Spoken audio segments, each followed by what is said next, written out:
122 million parts to keep it running. And with eBay Guaranteed Fit, they'll be the perfect fit every time. Plus, at these prices, well, we're burning rubber, not cash. Keep your ride or die alive at ebaymotors.com. Eligible items only. Exclusions apply. Your brain is an amazing thing. But as you get older, it naturally begins to change, causing a lack of sharpness or even trouble with recall. Thankfully, the breakthrough in Prevagen helps your brain and actually improves memory. The secret is an ingredient originally discovered in jellyfish. Based on a clinical study of subgroups of individuals who are cognitively normal or mildly impaired, Prevagen has been shown to improve memory. A Pharmacy Times National Survey of Pharmacists rated Prevagen the #1 pharmacist-recommended memory support brand for the 5th year in a row. You can find it in the vitamin aisle in stores everywhere without a prescription. Help your memory. Try Prevagen today. Prevagen. Healthier brain, better life. This product is not intended to diagnose, treat, cure, or prevent any disease.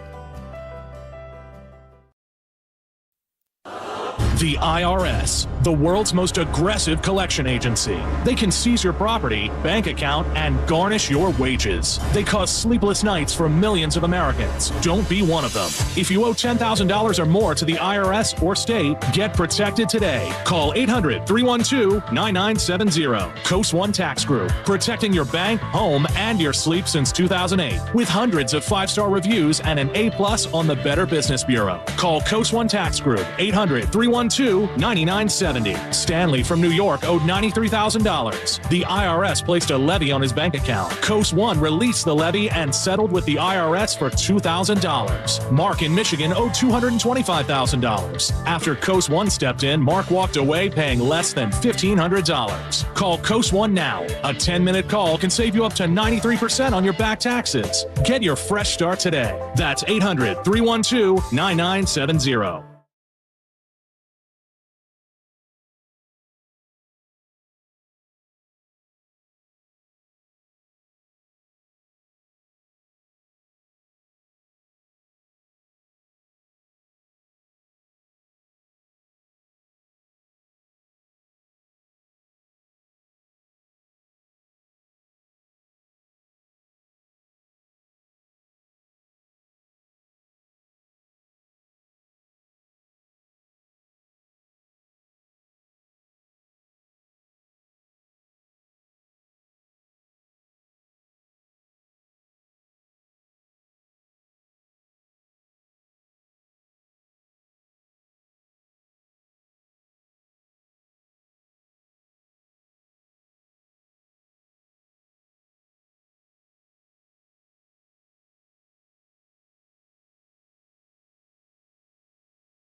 And other services to help protect them from housing uncertainty during this pandemic.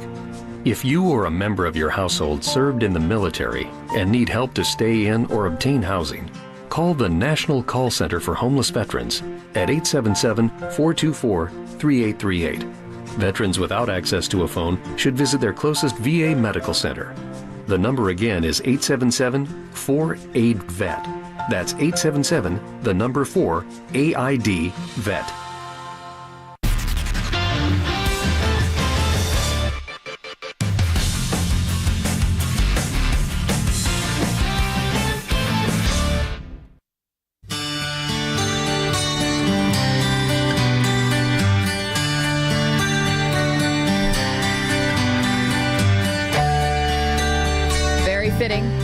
Ryan on top of things today because Boston's more than a feeling. We're all dressed up ridiculously today. Perloff is a Bills fan, face painted in my Bills stuff. Zubaz, the T-shirts, everything. I'm in a Jalen Hurts jersey, face painted, Eagles flat brim. because we lost a bet to each other. I tried to get out of the bet. Our boss said we both have to pay it off. EJ just caught the total short end of the stick.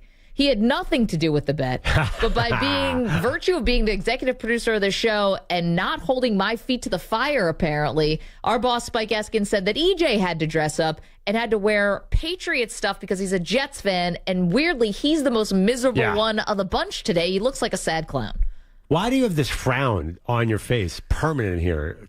It's just a jersey. It doesn't change who you are as a person. No, every time I even take a glance down at this jersey, I think about every Tom Brady fourth quarter drive against the Jets. I think about every time Bill Belichick murmured, "We're on to Indianapolis." Yeah. I think about Robert Kraft holding up that Vincent Lombardi trophy, knowing that the only highlight my franchise has is Joe Namath in almost grainy black and white, throwing up the number one, walking off the field in Orange Bowl. That is why I have this frown. Yeah, I get it. I mean, you should be miserable today, and you're looking the part. I think about all my friends and quote-unquote friends in middle school and high school who suddenly were like, oh, I'm a Patriots fan, even though I live in Queens. Well, the number one Patriots fan and our number one Boston correspondent, Sully, is on the line. Good morning, Sully. How you doing?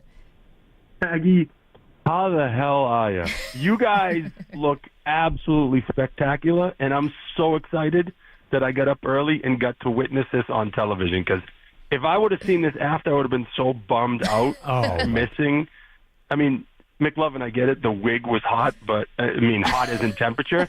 You looked amazing in that wig, buddy. That should be your new Twitter profile photo. Okay, I will do that. And I want to point out, this is a Jalen Hurts jersey that you kindly sent to the studio. We still don't. And what's the backstory on that jersey? It just showed up at your house one day, and you're still not quite sure why. No idea how I got that jersey. I don't know if our buddy Nate Thompson sent it to me just to get me going. I have no idea how that jersey showed up. You're the kind of person who has random, very nice NFL jerseys show up at your house. And why are you awake? You're on West Coast time. I know, Sully. Go to sleep, you madman. But here's the thing. So EJ, because he's wearing the Matthew Slater jersey and he's got the weird sad clown Patriots makeup on today, he's trying to do a Boston accent. Now, Sully, this is just the way you talk, but is there any tips and pointers you can give to EJ? How do you get this better accent? Because he's terrible at it. Well, first thing, EJ might be my new favorite executive producer. I mean, the look that he's got rocking the Patriots game jersey, whether it's Zach's or not, EJ, you instantly get better looking when you put it back. The Tom Brady effect. Just so you know, EJ, come on the good side. You're a Jets fan. I feel your pain this season. I understand. It's going to be okay, buddy. Hey, this season, Sully. This season, his life. This life. This 32 years. Buddy, come on over. All right, so a tip on how to speak with a Boston accent, EJ?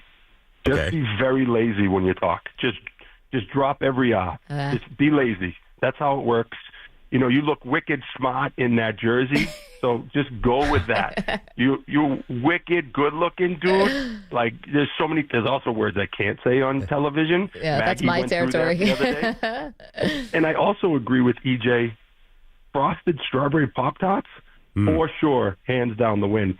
And little-known fact, before I met the fabulous Schmoopy, my diet consisted of frosted strawberry Pop-Tarts. Yes, a lot of bachelors, I think, have that same thing. So you're the best. Go to sleep, man. You're amazing. I have some questions for you. I have some questions. Don't hang up on me yet. Okay. I haven't talked to you guys in forever because of this new. I missed my afternoon Maggie and McLovin time. I know. We're morning people now. What are the odds you wear wig, face paint, going home in the subway?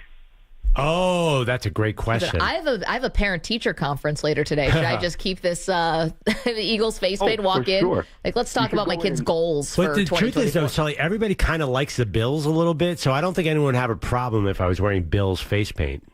You know, I was all on the Bills, the bandwagon wagon, but they're just, Maggie, I'm getting worried for you. I think the window's shut. Never mind closing. I think the window's shut. I hate to say it. I'm hanging up on you, Sully. No, I'm just kidding. Yes. Believe me, I know. I'm getting your text messages. I'm receiving them. And this will be the first year that me and the fabulous Schmoopy don't go to the Pac-12 championship here in Vegas.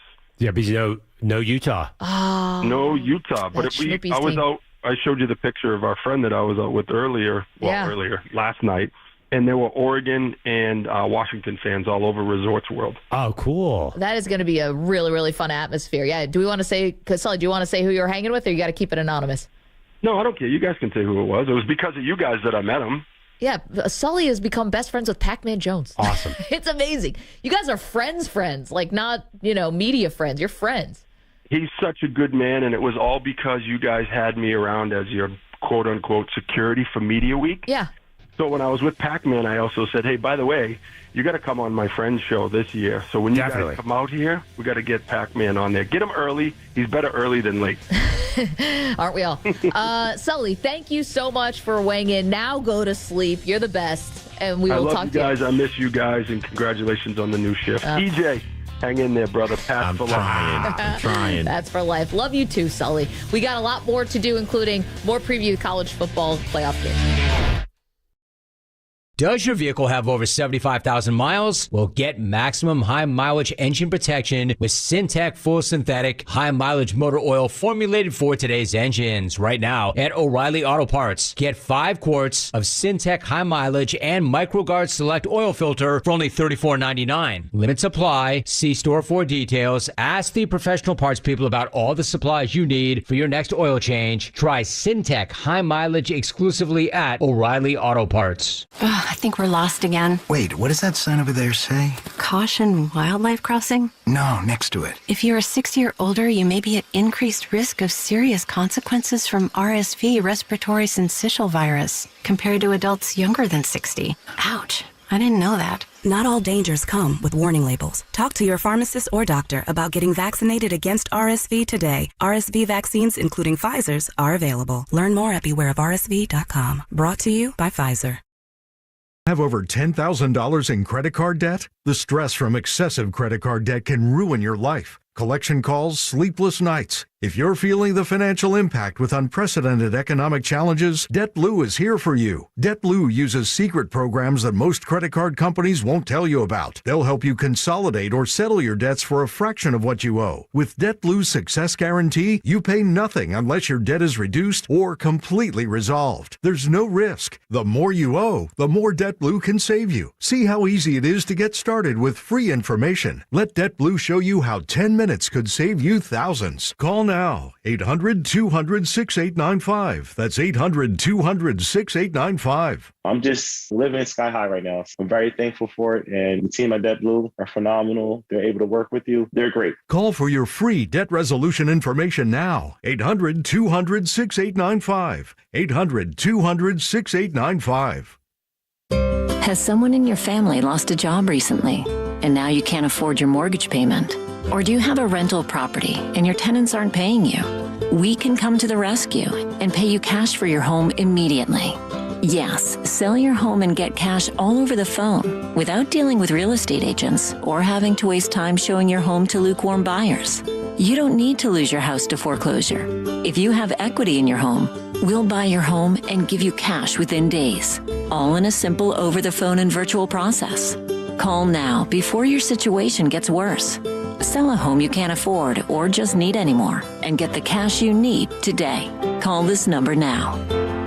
Call 800-527-4903. That's 800-527-4903. 800-527-4903. Again, 800-527-4903. Paid for by Airtime Media.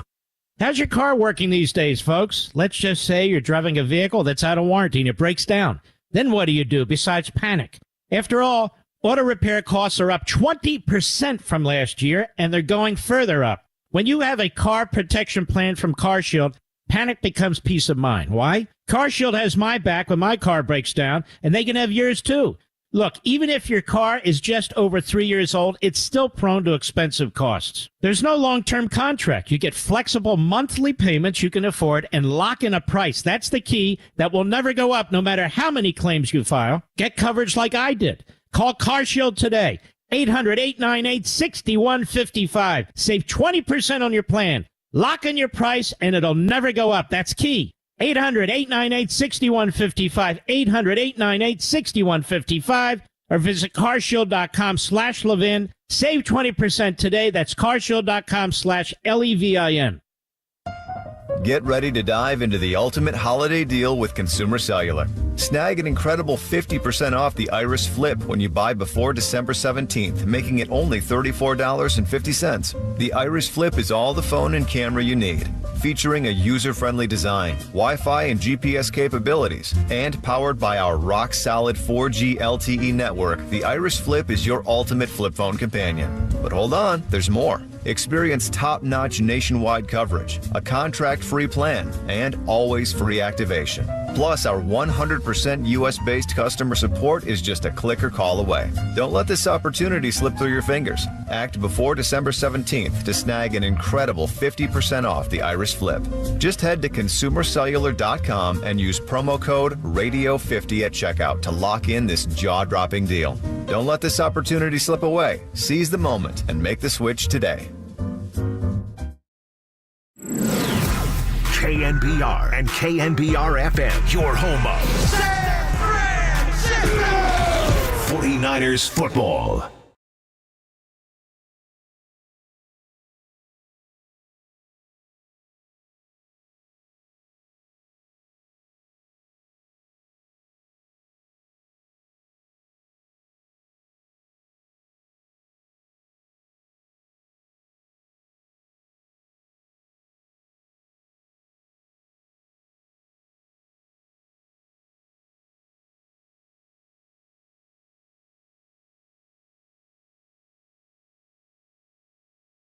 Smith to throw, has a clean pocket, throws it, it's caught by DK Metcalf on the run at midfield, showing the speed to the 30, Metcalf inside the 20, striding to the 10, and he's gone! Prescott throws for the end zone, jump ball, and Lamb plucks it out of the sky for a touchdown! Prescott throws over the middle, open, caught, and a walk-in touchdown for Brandon Cooks. The give to Charbonnet, step to the right, lowers the pads into the end zone for the touchdown. Geno Smith in the shotgun, throws to the end zone on a slant, DK Metcalf with the touchdown. Geno Smith, who stands in the shotgun, now going to run up the middle, and Geno Smith will hop into the end zone for a Seattle touchdown. Prescott in the shotgun on the right half. A pitch to Pollard over the right side. Pollard cuts back in the 5. Pollard to the goal line and in for the touchdown. Geno Smith throws and he lobs it to the back of the end zone where DK Metcalf runs alone. Prescott to throw.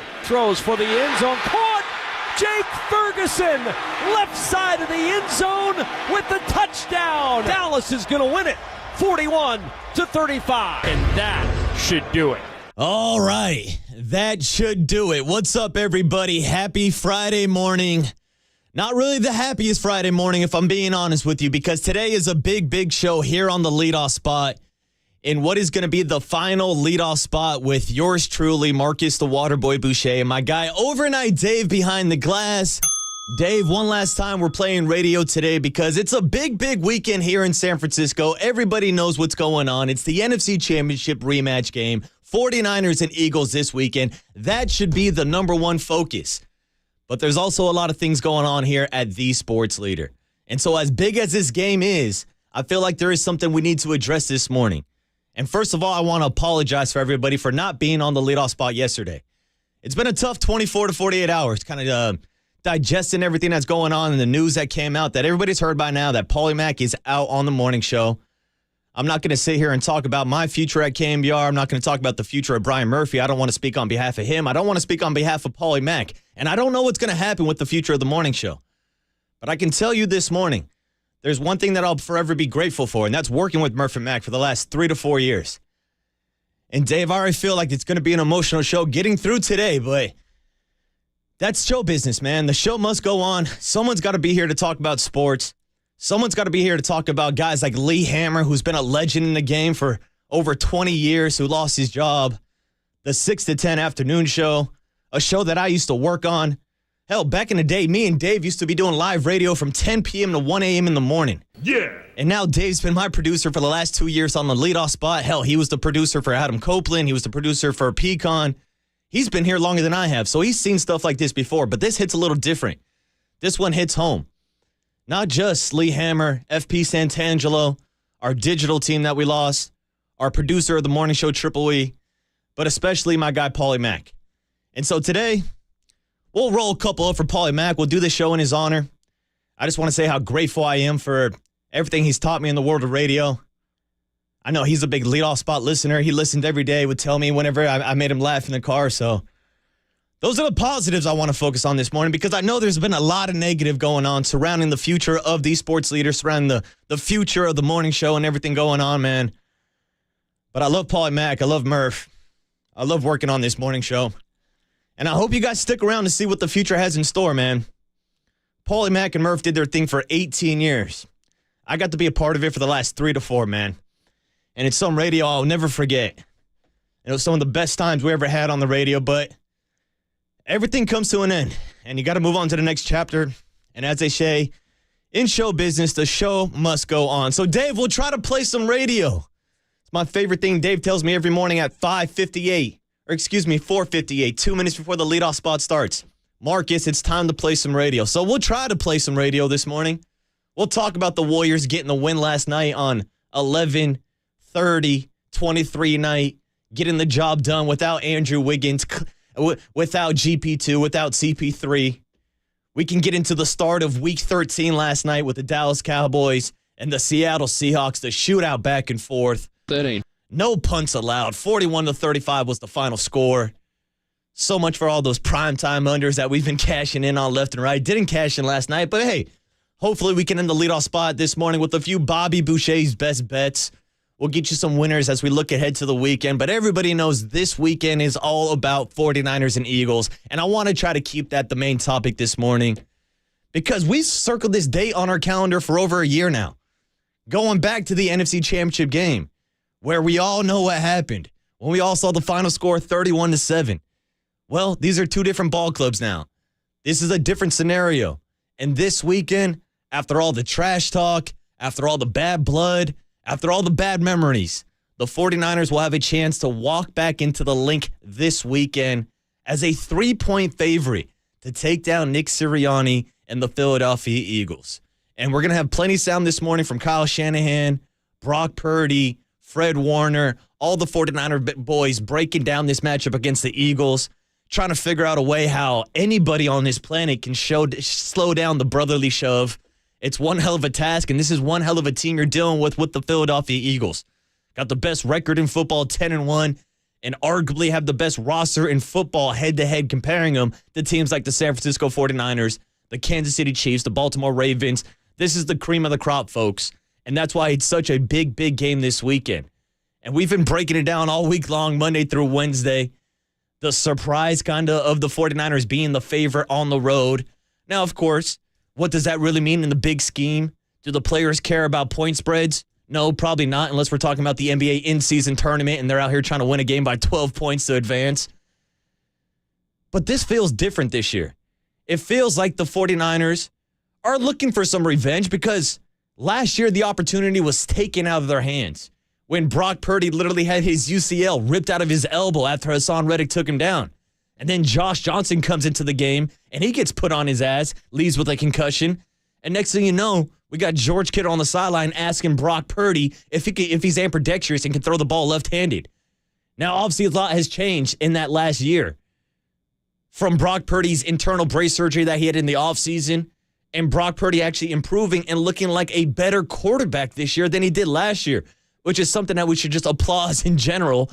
The fact that this kid's 23 years old, coming off a major injury, and is leading his team back out there this weekend with a chance for some huge playoff implications, Dave. Because last night, we saw the Cowboys win their 14th straight home game out in Arlington. And guess what? After this week's matchup, I don't want to get too far ahead of myself, but you're looking at a Philadelphia Eagles team that's going to have to travel out to Dallas. So this is pretty much the golden opportunity this weekend. If you want that number 1 seed, if you want that first week bye, you've got to beat the Eagles this week. Of course, you need a couple other things to plan out. You need the Philadelphia Eagles to lose to a team like a Dallas Cowboys or someone that they have remaining on their schedule. Or you're going to have to win out yourself. And there's still a couple tough matchups for the 49ers, like their Christmas Day matchup against Lamar Jackson and the Baltimore Ravens. But again, I don't want to get too ahead of myself. But I think last night showed a lot of people that the Dallas Cowboys are a better team than they were when they lost 42-10 against the San Francisco 49ers. And they're definitely going to be a team in the playoff mix this year. And maybe they're one of the teams that knocks down the Philadelphia Eagles a peg as soon as next weekend. But the 49ers have that opportunity this weekend.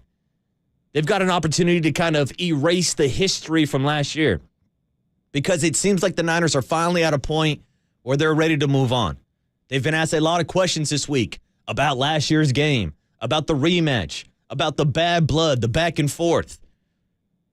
Guys like George Kittle, guys like Nick Bosa, they both came out and said, no, these are two different teams. And I agree with that. There's a lot of main players that, of course, we're going to look at. Your guys like Jalen Hurts, Jason Kelce right in the middle of that offensive line. You look at A.J. Brown and Devontae Smith on the outside.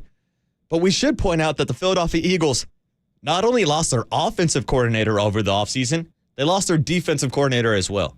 And that's why I think this Eagles team has not been clicking on as high as a level as we've seen last year. Now, to some people, that might sound ridiculous because they have a 10-1 record. But we've broken down all week. We've looked at these one-possession games, and the Eagles finding a way to win. They've been in 8 different one-possession games this season. Guess what the record is? 7-1. And so that's kind of the thing that stands out about a team like the 49ers versus the Eagles. You look at their point differential. 49ers, they're plus 140. The Eagles are plus 64, despite having more wins than them. But that's because of the close games. Now, is that a positive or is that a negative? Because the Eagles have proven that they will find a way to win the game. The 49ers, with all those blowouts wins, they really haven't shown it yet. And it's really been the one big thing missing from the Brock Purdy resume. The fourth quarter comeback, the winning the close game. Now, we saw earlier this year he had an opportunity in Cleveland, actually set up Jake Moody for a game-winning field goal. That's another storyline we got to get into this weekend with the 3-point spread if it does come down to a field goal. And the fact that it could be raining this weekend in Philadelphia, that, of course, will play a big factor also. But it's the one thing missing from Brock Purdy's resume. And it's a big reason why I don't think he's being taken seriously in the MVP conversation. Even though if you do match up Jalen Hurts and Brock Purdy's passing numbers side by side, they're virtually identical. In a lot of categories, you can give the edge to Brock Purdy. But no one's really given Brock Purdy that respect. It's a topic and a theme that we've hit on 1,000 times here on the leadoff spot. Whether or not he's an elite quarterback, whether or not he's a system quarterback. Again, I really don't care about any of those narratives. I care about a quarterback going out there and win. And we've seen Brock Purdy win a lot. It wasn't until he was out in Philadelphia last year when he tore that UCL because of Hassan Reddick that he lost his first game. So here we are, not quite full circle a year later, but another opportunity for number 13 to lead this team to maybe another 30-point performance. Because getting back into the Eagles and their switch to the defensive coordinator, we saw how many yards they allowed to the Buffalo Bills last week. We saw how many yards and points they allowed to the Kansas City Chiefs a couple weeks ago. And don't get me wrong, those are two great offenses. Two offenses that had a 10-point lead on the Philadelphia Eagles. Well, you can put the 49ers in that conversation also. We've seen how efficient this Niner offense has been when Trent Williams is healthy, when Deebo Samuel is healthy, when Brock Purdy is driving this car. They could put up 30 points per game, and this defense has been limiting other teams to 15 points per game. So to me, it's going to come down to a battle of the trenches. Can the 49ers slow down the brotherly shove? Can they slow down the rushing attack from DeAndre Swift and Jalen Hurts? We saw last year in the NFC Championship game, as much as I want to throw that box score out the window, the Eagles did run for 4 touchdowns. Now, a big adjustment that the 49ers have made is stealing away Javon Hargrave and adding him to the defensive line. They've also brought in Chase Young. They also haven't had a running back run for over 100 yards against them this year. They have one of the best rushing defenses in the league. So that's something that has extremely improved and will be a big difference this year. But we know how good that offensive line is. We've got injury updates on Lane Johnson, who was back at practice yesterday. Him and Jason Kelce right in the middle of maybe arguably the best offensive line in football. Also got some injury updates on guys like Fletcher Cox, who did not practice yesterday. So that might open up the running lanes for Christian McCaffrey up the middle. Or if you're looking at the middle of that Eagles defense with a guy like Zach Cunningham also missing practice yesterday, I think that's going to be a key matchup for the 49ers to explode. Christian McCaffrey, whether he's running the halfback Texas angle or running some screens or whatever. Get him matched up with the backup linebackers. Get George Kittle over the middle of the field. Those are just a couple of the key matchups that I'm diving into this weekend for the 49ers and the Eagles, and we'll keep going all morning long with all of our key matchups. Like we said, we got sound from not only the 49ers, we got it from the Eagles, kind of throwing some dirt on the bad blood from last year and taking a look at the NFC Championship rematch and maybe an NFC Championship preview this season again. It's the two best teams in the NFC, arguably the two best teams in the NFL. They're matching up this weekend. We got a full preview for you coming up on the other side. It's the Waterboy Marquise Boucher on KNBR 104.5 FM and 680 AM, the sports leader.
Check.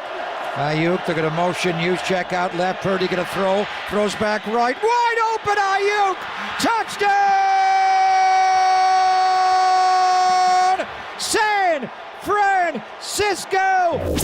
The leadoff spot with the water boy Marcus Boucher continues. Check with water boy. All right? Check with Marcus. On KNBR 104.5 and 680, the sports leader. Checking in with the water boy, checking in with Marcus, a.k.a. Bobby Boucher, on the final leadoff spot this morning, getting you ready for the Eagles and 49ers NFC Championship rematch / possible preview this weekend as the 49ers walk into the link as a 3-point favorite this weekend against the Dirty Birds. And after all the dirty shots taken last year, after the back and forth, I'm just ready for this matchup, to be honest with you.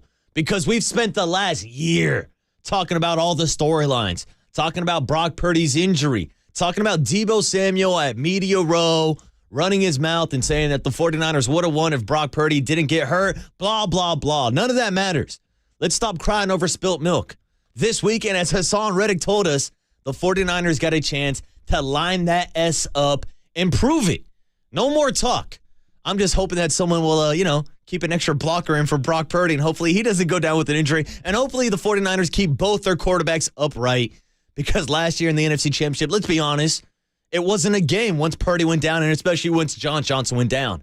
But there are some differences from last year. We talked in the first segment about the Eagles moving on from their offensive coordinator and defensive coordinator, Nick Sirianni kind of being on an island all by himself.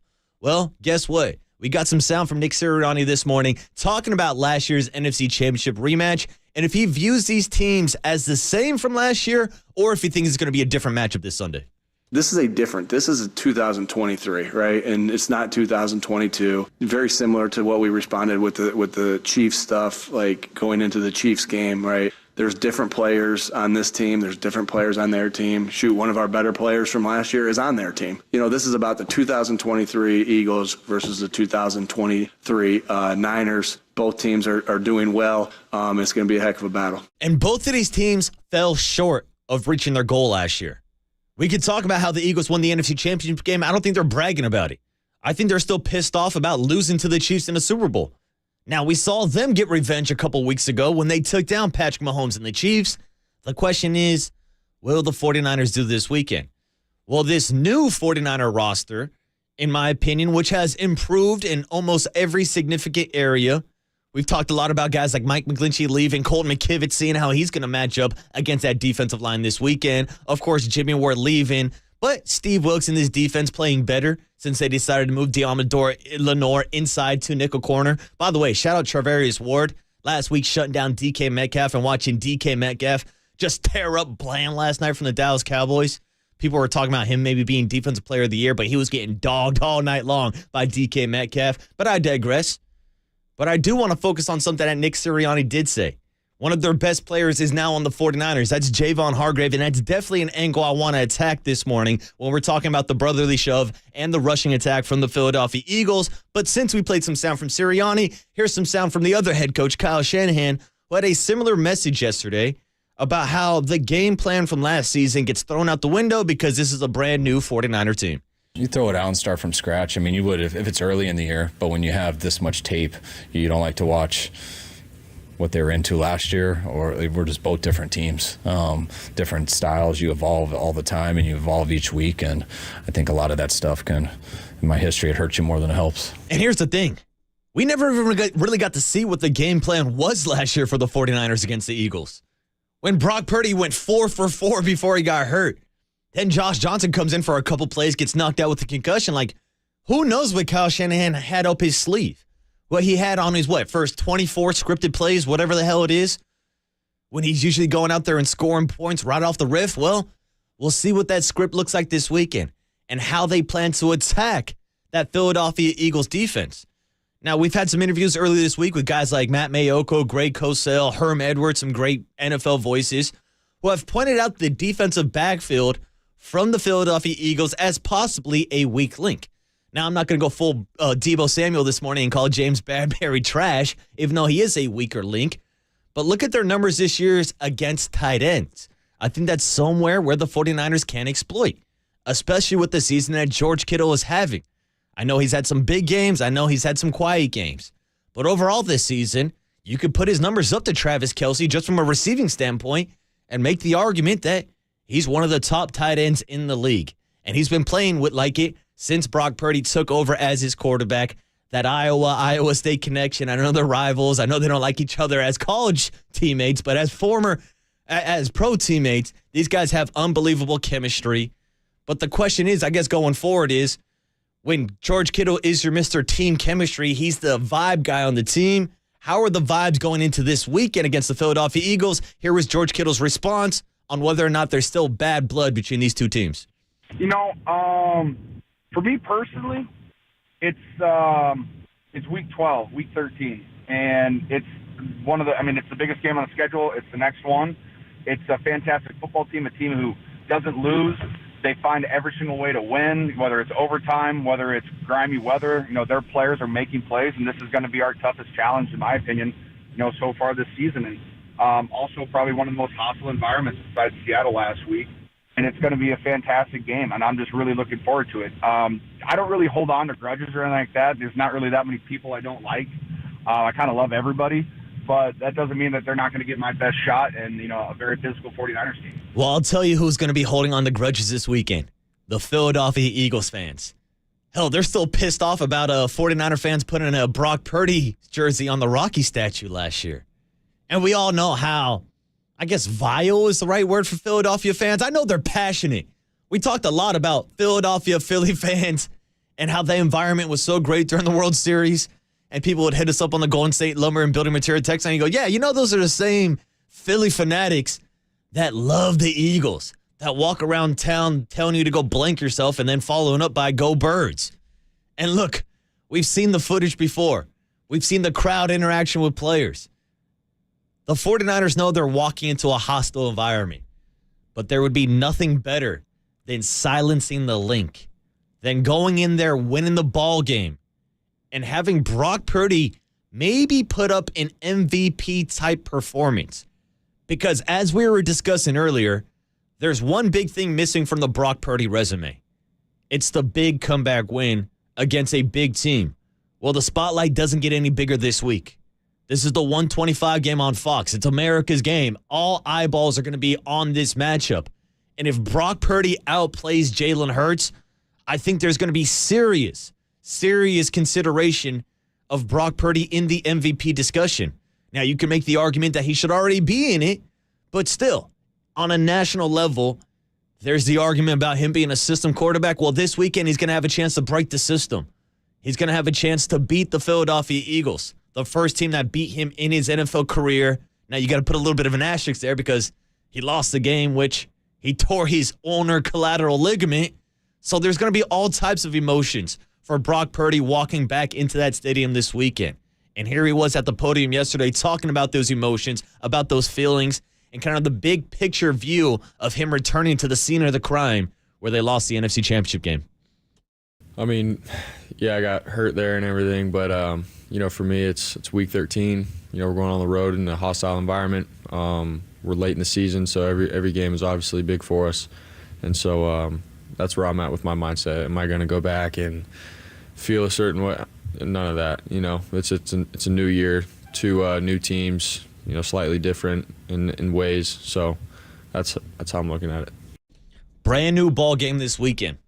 Line it up differently. And these are two different clubs with brand new players, a lot of familiar players also, and a lot of familiar strategies. One thing I'm certain we're going to see this weekend is the brotherly shove, a.k.a. the tush push. The Philly special, not the Philly special that they pulled in the Super Bowl. No, the same damn QB sneak that they're running each and every week. A sneak that has been damn near unstoppable. But it's also been something that's been pretty hard to replicate. Because if the Eagles are having so much success doing it, why aren't other teams doing it? Now, we saw here in San Francisco with a guy like Jimmy Garoppolo, a.k.a. Jimmy the Sneak, how successful he was with the QB sneak. But this is totally different. This is a ball club that will line up on like 3rd and 3 or 4th and 2, and they'll pick up 3 to 4 yards on a QB sneak. So whether it is Jason Kelce getting lower than absolutely everybody on that line of scrimmage, leading the way, whether it's Jalen Hurts who can squat, 500, 600 pounds, driving his legs down, or whether it's the push he's getting behind him, which is a kind of controversial subject because I believe back in the day you weren't allowed to do this, like going back to like the Bush push era and stuff like that, but now it's legal in the NFL. I don't understand how when you're trying to block a field goal, you're not allowed to push off your teammates to jump up or over the offensive line, but in this situation, you can push your teammate into the end zone. Seems like there's a little bit of a gray area on when you can't help your teammates out, but there's also a gray area of trying to figure out how the hell anybody can stop the tush push, the brotherly shove. Now, we saw Fred Warner earlier this year against the Minnesota Vikings fly over the line of scrimmage, take down Kirk Cousins. It's something that Troy Polamalu used to do a ton back in the day, but we've also seen a collection of different linebackers try this against the Eagles, and next thing you know, they're on their back crowd surfing like they're at a Van Halen concert or something like that. Well, Kyle Shanahan, Fred Warner, Nick Bosa, Javon Hargrave, all these guys were asked how they're going to stop the brotherly shove. Fred Warner, the man that jumped over the line of scrimmage against the Vikings, said that he didn't want to give out his secret sauce. Well, Kyle Shanahan ain't sharing that sauce either. Here he was yesterday with Tolbert and Copes talking about the tush push and the 49ers strategy to stop it. I can't give our secrets on how we're going to stop it. So, but the low man wins, and I think that's what's hard for it. I mean, all those guys, if you don't get underneath the linemen and they're underneath you, then there's going to be no second surge because they're going to get you right away. So you got to get underneath the guys to give a chance, and they're really good at not allowing you to do that. But on top of it, I think that second surge, which everyone has, but you feel theirs more than anyone else. Yeah. And that's where I kind of chalk it up to their experience and reps doing it, but also they got a special quarterback who's built a little bit different that way, which to me makes it that much harder. It's one of the first things I learned playing Pop Warner football. The low man wins. It's that simple. The problem, it's pretty damn hard to get underneath Jason Kelce when he's the one snapping the ball and diving straight at your legs. So whether or not this new and improved 49ers defensive line with the addition of Javon Hargrave, with Chase Young, with all these guys in the middle, Eric Armstead was questionable this week at practice. He said yesterday he plans to play. It's going to come down to the battle of the trenches for the brotherly shove. And whether or not the 49ers defensive line could be the first unit to slow it down, that's a question that we're going to see this weekend. But I was also wondering if maybe Javon Hargrave had some insight on how to slow down the tush push, because obviously he was in Philadelphia, so maybe they practiced against that offensive line. Not so fast. Here was Javon Hargrave being asked about the tush push, a.k.a. the brotherly shove, and if he's got any idea how to stop it. How much do they actually practice that QB sneak in practice when you're with them? I don't remember us ever practicing it, so I don't think they really practice it. I think they just detail it for real. Do you have in your mind your own idea of how to defend that? Nah. Really? I wish. I mean, look at that laugh. He's like, I wish I knew how to stop it. I wish. We had Nick Bosa earlier on as the 49er Player of the Week. He's like, I'm going to have to try to wash some tape. I wish. They're just really good at it. I don't think it should be illegal unless anybody's getting hurt, and I kind of feel the same way.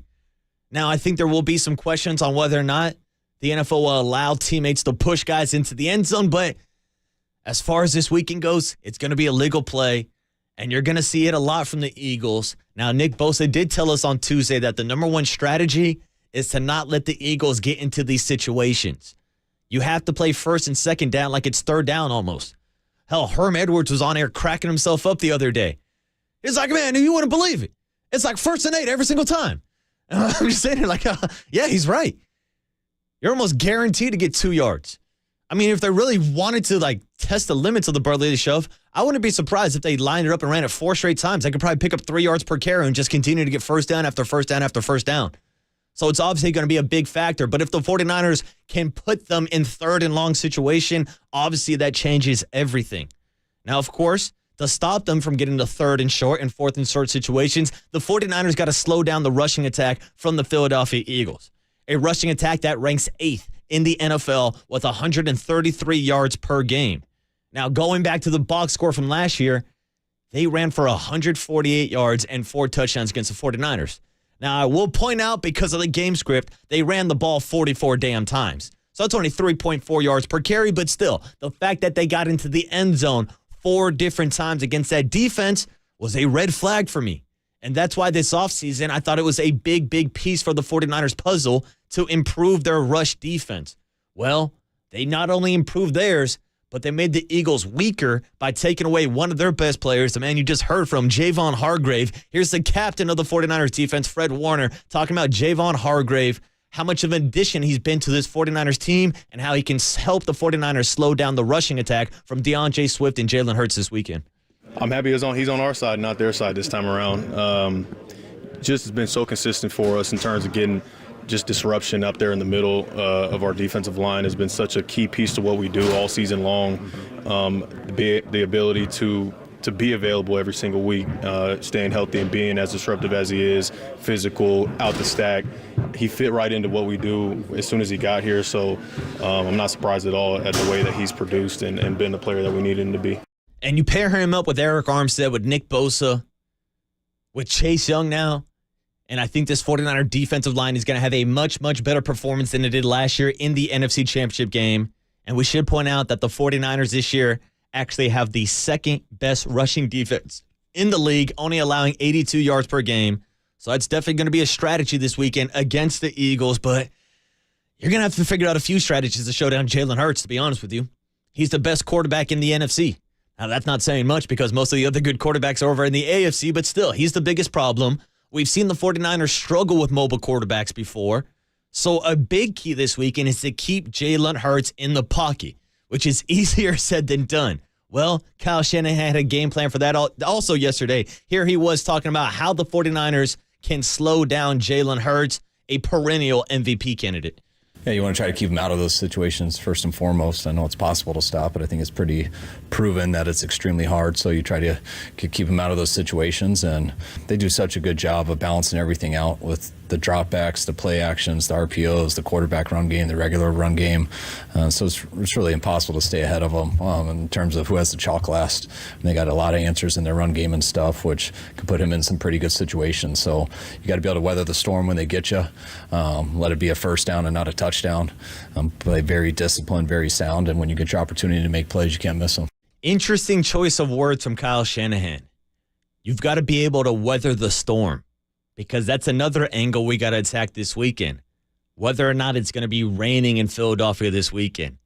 Because the two biggest kryptonites I've seen for the 49ers over the last 4 or 5 years working here at KNBR has been weather and mobile quarterbacks. Well, guess what? You might be facing off against both of them this weekend. The latest weather report I saw from weather.com said there might be showers early, could become a steady rain later in the day, a high of near 55, wind around 5 to 10 miles per hour, and there's an 80% chance of rain around 1/4 of an inch. So it could be wet this weekend.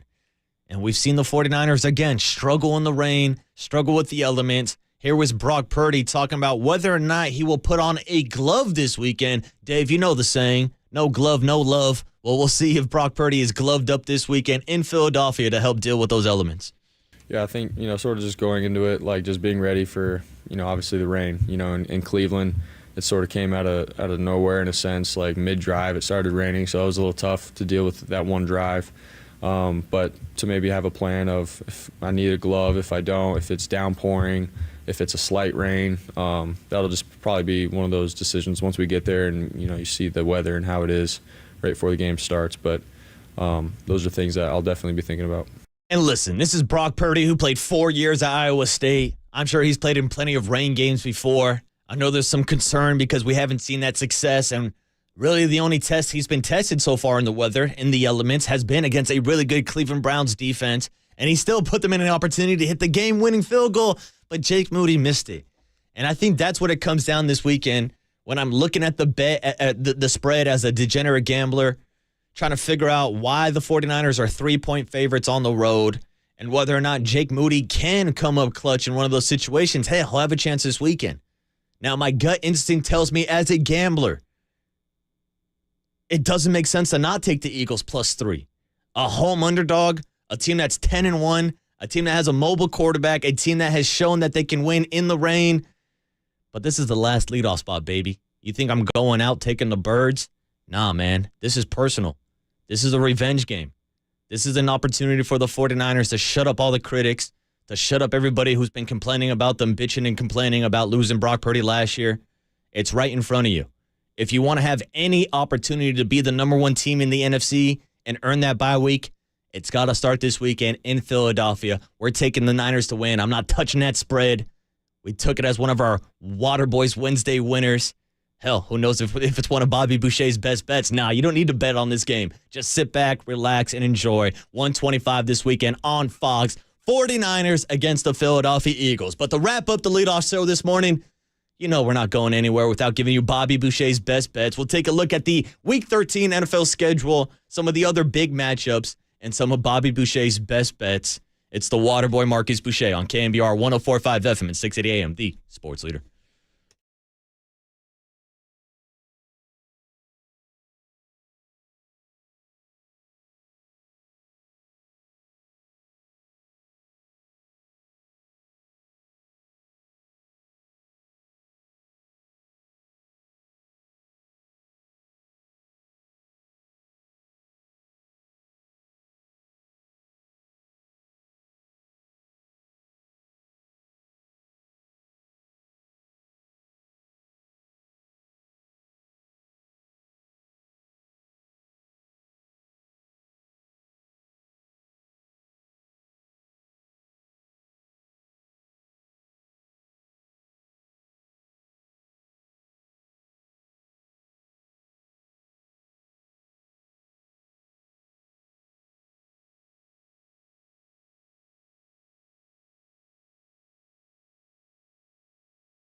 Hey, it's Gabe Kapler, and you're listening to the Leadoff Spot on KNBR 104.5 and 680, the sports leader. Ah, nicely done, Dave. A little help from our friend Gabe Kapler wrapping up the leadoff spot this morning. A lot of big news this morning that we'll get to in a few seconds. I will be hosting the morning show today with Dieter Kurtenbach. Can't say too much about the future of the morning show. Can't speak for Brian Murphy. Can't speak for Paulie Mack. You guys have all heard the news by now. I addressed it at the top of the show this morning, and I'm sure I'm going to address it a lot today on the morning show. But Dave, since it's our last time together, even though I still will see you every single day, it's going to suck not doing the leadoff spot for you, and it's going to suck not giving people Bobby Boucher's best bets at 5:45 every Friday morning. Because we've been doing it now for the last 2 years, Dave, and I got to say, we've done pretty damn well. It sucks to lose. Yeah, it sucks to lose, but hey, if you're taking Bobby Boucher's best bets, you're not losing too much. Because over the last 2 seasons, right here on the leadoff spot, documented. My guy Overnight Dave has all the receipts. We've gone 55, 32, and 4 against the spread in the last 2 seasons. Had a couple winners last week, went 2-1, 21-15-1 on the spread this year. Not as good as our season last year, but hey, can't complain about winning numbers. And hopefully, we send you home with 3 last winners here on the leadoff spot to wrap up Week 13 of the NFL season. We just got done talking 49ers and Eagles all morning long. 49ers a 3-point favorite. From a betting perspective, I don't love that number really at all. So instead, I'm going to go in a different direction. And last week, we took the Rams over the Cardinals. That bet hit. We took the Colts over the Bucks. That bet hit. The only bet that didn't hit was the Broncos and the Browns and the under this weekend. And man, oh man, do we have some good matchups coming up this weekend. But first, I'm going to go with an under that I think will hit. Because we just got done talking about the weather in Philly. Guess what's not too far away from Philadelphia? New York, a.k.a. New Jersey. And that's where the Jets are going to be hosting the Atlanta Falcons this weekend in a game where I don't advise you to watch because it's going to be a matchup between Tim Boyle and Desmond Ridder. Yeah, that's pretty much all the breakdown you need to know to let you know that Bobby Boucher is taking the under 34 points. That's right. It's looking like an Army-Navy spread out here. But this year, there might be more Army-Navy points scored, kind of like last year out in Philadelphia. And shout out to the Army-Navy game. I'll be there next Friday out in Boston giving you some live coverage. But for now, we are talking Bobby Boucher's best bets, and we're talking about the under this weekend. Falcons traveling up to New York / New Jersey to take on the Jets. It's supposed to be raining this weekend also. I love the under in this matchup. Jets defense to shut down Desmond Ridder. Tim Boyle ain't going to score any points. I know it's a low number, but we've been taking unders all year long. Hopefully you didn't take the primetime under last night between the Seahawks and the Cowboys, but we are taking the Jets and the Falcons under this morning, 34 points. Moving on to our next 2 matchups, we're going to go back-to-back in the AFC West. And no, I'm not talking about the Raiders, Dave, because they're on a bye week this week. Instead, I'm going to look at a team like the LA Chargers, who are 5-point favorites on the road going out to New England. Now, we talk about this a lot. West Coast teams traveling across the country. Me and Dave have seen it our entire lifetime with the Raiders traveling out to the East Coast. But we've also seen teams like the 49ers travel out to Jacksonville and get the dub. I think we're going to see the same thing this weekend from the LA Chargers. And as much as we riff and make fun of the Chargers for blowing games, I just can't see them losing to this Patriots team when there's rumors about the future of Bill Belichick. Hell, they're talking about maybe if the Chargers lose this weekend, Bill Belichick could be coaching the Chargers moving forward. Now, that's a lot of storylines I'm throwing at you this morning. The bottom line is, I might be buying into the storyline that the New England Patriots are tanking for Caleb Williams. I mean, the way they've handled their quarterback situation between Mac Jones and Bailey Zappi has been an absolute joke. I don't know if Bill Belichick wants to win any more games this year. I don't think they win this weekend. Give me the Chargers -5 points. They're going to win by a touchdown out in New England. And then to top it off with our 3rd pick of the week, we're going with the Kansas City Chiefs. That's right. I'm staying in the AFC West. They are also 5.5 point favorites. I'm actually seeing the spread this morning actually bump up to 6 as they're going to travel out to Lambeau to take on the Green Bay Packers. Now, I know a lot of people are high on the Packers after the win over the Detroit Lions. People are talking a possible playoff push. Well, I think that push is going to be slowed down this weekend, just like the Niners are going to try to slow down that tush push against the Eagles. Because the Kansas City Chiefs are a better team than the Packers. Let's not get it twisted. As long as this spread is less than 7 points, which it is at 6, I got no problem laying the points on the road. Give me the Kansas City Chiefs for our 3rd and final Bobby Boucher best bet of the weekend. We're taking the Chargers -5. We're taking the Chiefs -6. And we're taking the under between the Falcons and the Jets in what should be some disgraceful football this weekend. Take the under and thank me later. And those, my friends, are our final Bobby Boucher's best bets here on the leadoff spot. In case you missed the news this morning, yesterday, this show will not exist moving forward Monday morning. Got to give some love to my guy Overnight Dave, who's been manning the ship for years here. Not just for me, for Adam Copeland, for Pecan back in the day. Dave, it's been an absolute pleasure to work with you. Whether it's when I first started here at the station and me and you were producing at nighttime for Drew Hoffer, 10 p.m. to 1 a.m. I mean, Dave, we used to have like 18 hours of live coverage here on the Sports Leader, but obviously been a hell of a ride. With the news yesterday, yeah, it has been a hell of a ride. FP Santangelo no longer on the station. The 6 to 10 time slot is taking a hiatus.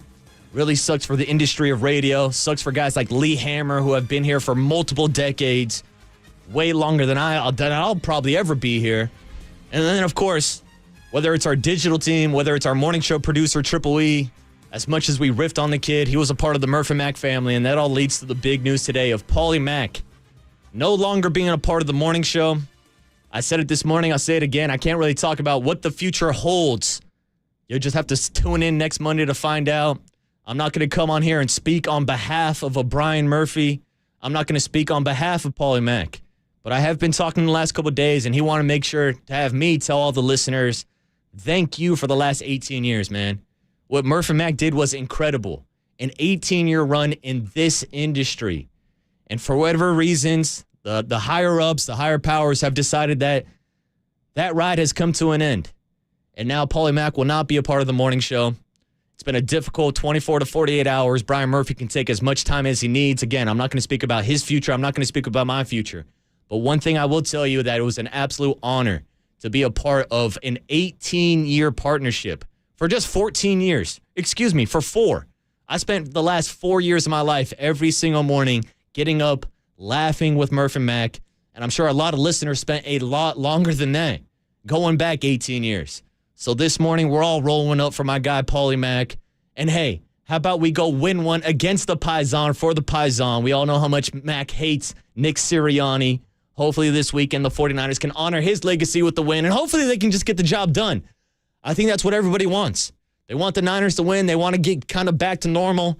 Hell, this morning show is not going to be normal for the next couple weeks. It's going to take some time getting used to. It's going to take some adjustments. But there's one thing that I know is that I'm internally grateful for the lessons that Paulie Mack taught me.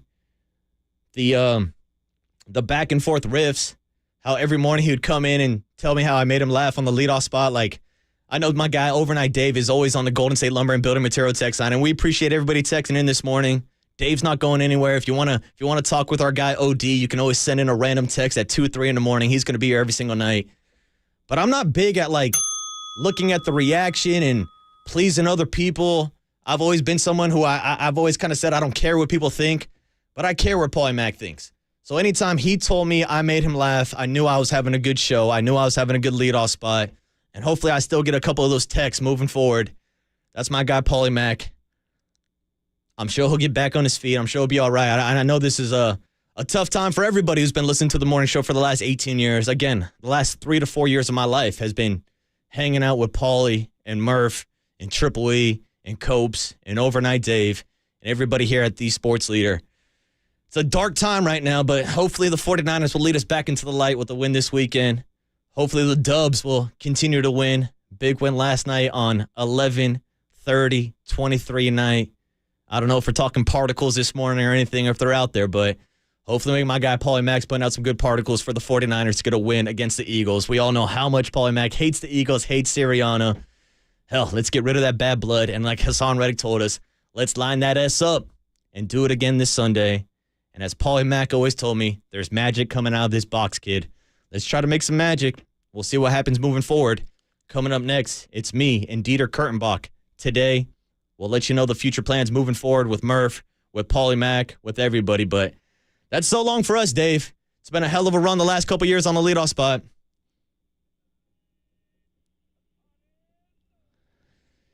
And yeah, the party's over here on the leadoff spot, but the show goes on, as they say in the industry. And the morning show goes on next with Marcus Boucher and Dieter Kurtenbach. Dave, it's been an honor to play some radio with you, my man. It's the water boy Marcus Boucher, a.k.a. Bobby Boucher, on KNBR 104.5 FM and 680 AM, the Sports Leader.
All right, it's the KNBR Morning Show on a Friday morning, getting you ready for the 49ers and Eagles NFC Championship rematch and possibly an NFC Championship preview. But first things first this morning, let's address the elephant in the room. And no, I'm not talking about the two big guys in here this morning. I got Dieter to my right. Thanks for that. Young Tony to my left. California Kyle in the building. Young Tony's like, how tall is Young Tony? Like 5'5"? Yeah, I was talking about us being the big elephants in this room, Dieter. I got you. Those are the small elephants, but those are my young guys back behind the glass. I've never once considered you a big guy, but I guess everything is relative. I guess by height. I know you're bigger than I am, Address Dieter. the issue at hand, Let's my friend. address it, because yesterday morning, yesterday afternoon, you heard from Adam Copeland, you heard from Tom Torbre, and you heard from my guy Dieter Kurtenbach, which I got to apologize to everybody. I didn't want to leave my guy Dieter hanging and kind of have to be the bearer of bad news and tell everybody what's going on with Paulie Mack, with FP, with the 6 to 10 show, Lee Hammer, our digital team, our producer behind the scene. But I'm not even joking, people. I woke up yesterday morning, I tried to get in my car, and my battery was dead. Now, whether or not you think that's a sign from a higher being or maybe some particles in the air from my guy Paulie Mack, that I probably shouldn't have been doing the show yesterday, because it's been a rough 24 to 48 hours. And I'm sure to everybody listening this morning who have been listening to Murph and Mack for the last 18 years are feeling some type of way also, man. And that's why I don't want to come out here this morning and speak on behalf of Murph. You'll find out what his future is going forward. You'll find out what the future of the morning show is moving forward. And I don't want to speak on behalf of Paulie Mack, but I have talked to him a lot over the last couple of days, and he just wanted me to personally tell everybody listening this morning, thank you for the last 18 years. Thanks for participating in the Murph and Mack family, something that truly is a family here at Murph and Mack, at KNBR, at The Sports Leader. I talked about it this morning on the leadoff spot. I've been a part of this show for 3.5, 4 years. Things are changing. Times are changing. Unfortunately, Paulie Mack will no longer be a part of the morning show moving forward. Who knows what the plan is on Monday? You'll have to stay tuned to find out. But I did want to give a big thanks to Dieter Kurtenbach, who I know was put in an uncomfortable position yesterday to kind of be the guy explaining to everybody what's going on. So again, my apologies for missing the show yesterday. This morning was the final leadoff spot. We'll talk about my future going forward. We'll talk about the future of the 49ers and the Eagles. But first things first, thank you, Dieter, for doing what you did yesterday. I found the entire situation to be, kind of bizarre. I wouldn't say out of body or anything like that. You got to be a pro. You got to put your head down. You got to deal with the situation. It did just seem funny to me that somebody who doesn't work for KNBR in official capacity was the spokesperson for KNBR. So I will be raising my rate significantly. There it is. But we'll make sure to get you a bonus for everything you broke down yesterday. Then again, I don't know how many bonuses are still around here at KNBR. Yeah, I was about to say, are we going to get paid for this? But it is what it is. The show must go on. We talk about it in show business. Again, you'll hear about more of the future of the morning show moving forward. I addressed it a couple times on the leadoff spot, but I know there's a lot of people out here this morning who are just like, get over with it. Let's talk about the 49ers. Let's talk about the Eagles. Let's talk about the start of Week 13 last night. A little Thursday Night Football. I don't know, Dieter. I guess we kind of got to transition into the sports world of things. And last night, the Cowboys took down the Seahawks, maybe opening the door for a path for the Dallas Cowboys, who have won 14 straight home games now, to take out the Eagles next week and maybe open the door for the 49ers to sneak into that number 1 seed. But first things first, the Niners got to beat the Eagles this weekend. Yeah. But what were your big thoughts on the Dallas Cowboys and the Seattle Seahawks squaring off last night? I'm pretty sure we have the Big 12 championship game going on at Jerry World on Saturday, and it felt to me as if Thursday Night Football was just a lead up to what we got going on with Texas and Oklahoma State on Saturday. That was a Big 12 game. That was just, I got a big matchup over here. I'm going to exploit it. Mm-hmm. And it was Dallas doing what Dallas does at home, which is being front runners. Yep. They're not about this December, January football life. No. Listen, I'm somebody, I gave a 10-minute impassioned plea yesterday on the show. It's my hottest sports take without a question. Okay, let me hear it. Every NFL game should be played in a dome. Ooh, that is high. It's a hot take. That's spicy. Leave that weather and atmosphere crap for college. I got money on this, okay? They can have it. Let the kids have it. In the NFL, there's billions of dollars on the line. Give me a roof. Yeah, but you're also talking about billionaire owners who don't even want to buy a real grass field for their team. You think they're going to start throwing roofs up now? I think if the NFL says you don't have a choice, then yeah. You got to force their hand. There's too much money on the line to not have a standardized playing field. But we don't need to get into that. Mm-hmm. My point is only if you're looking for reasons to hate that take, and there are plenty of reasons to hate that take. Yeah. I believe it. I believe it to the core of my being. That's not to say that everyone's got to agree with it. Mm-hmm. the Dallas Cowboys are the team that can make you hate that take. Because you put a roof over their head, and they're like, it's summer, baby. Everything is easy. Points are free. And they front run like crazy. They had a 20-something point differential in their games at home. Obviously didn't get that last night, but they still put up 35. They better hope that the 49ers keep losing, that the Eagles keep losing, that they can win that division, that they can get home field advantage. Because when they actually get out into the elements, when they actually have to play December, January football, they're screwed. Yeah. That's not a team built for the kind of game you got to play this time of year. They can't run the ball with any power. They can't control the ball. They got skill players. They got flash. They got pick sixes, and also 3 touchdowns scored against the same guy. Like, it is a front-running team. I'm not going to buy into them. I'll say this about Seattle. Pretty good bounce back. They got the full week. That counts, but that's a pretty good bounce back for them. And I was saying on the show yesterday, I was hoping for a bounce back from them. I'd like a little bit of spice in the NFC. Oh, man. Because we got a great game this weekend, 49ers and Eagles. No one's questioning that. We've circled this one for months. Since the schedule came out in May, this is what we knew we were going to be doing on December 3rd. 49ers, Eagles. Get on your couch, get on a plane, get in the seats. It's going to be great. But, man, like, the rest of the NFC kind of sucks. So it's nice to see Seattle kind of pick it up a little bit and maybe make this thing spicy. And here's the thing. Seattle has now lost 3 games in a row. They went from being in first place in the NFC West with a 6-3 record to now 6-6. But you look at that wild card picture. I mean, Dieter, we might be in a situation where there could be possibly 2 teams with a losing record in the NFC playoffs this year. Yeah. I mean, it's really, really bad. And I think if we want to get down a little bit more granular into it, you look at the quarterback situations. Yeah.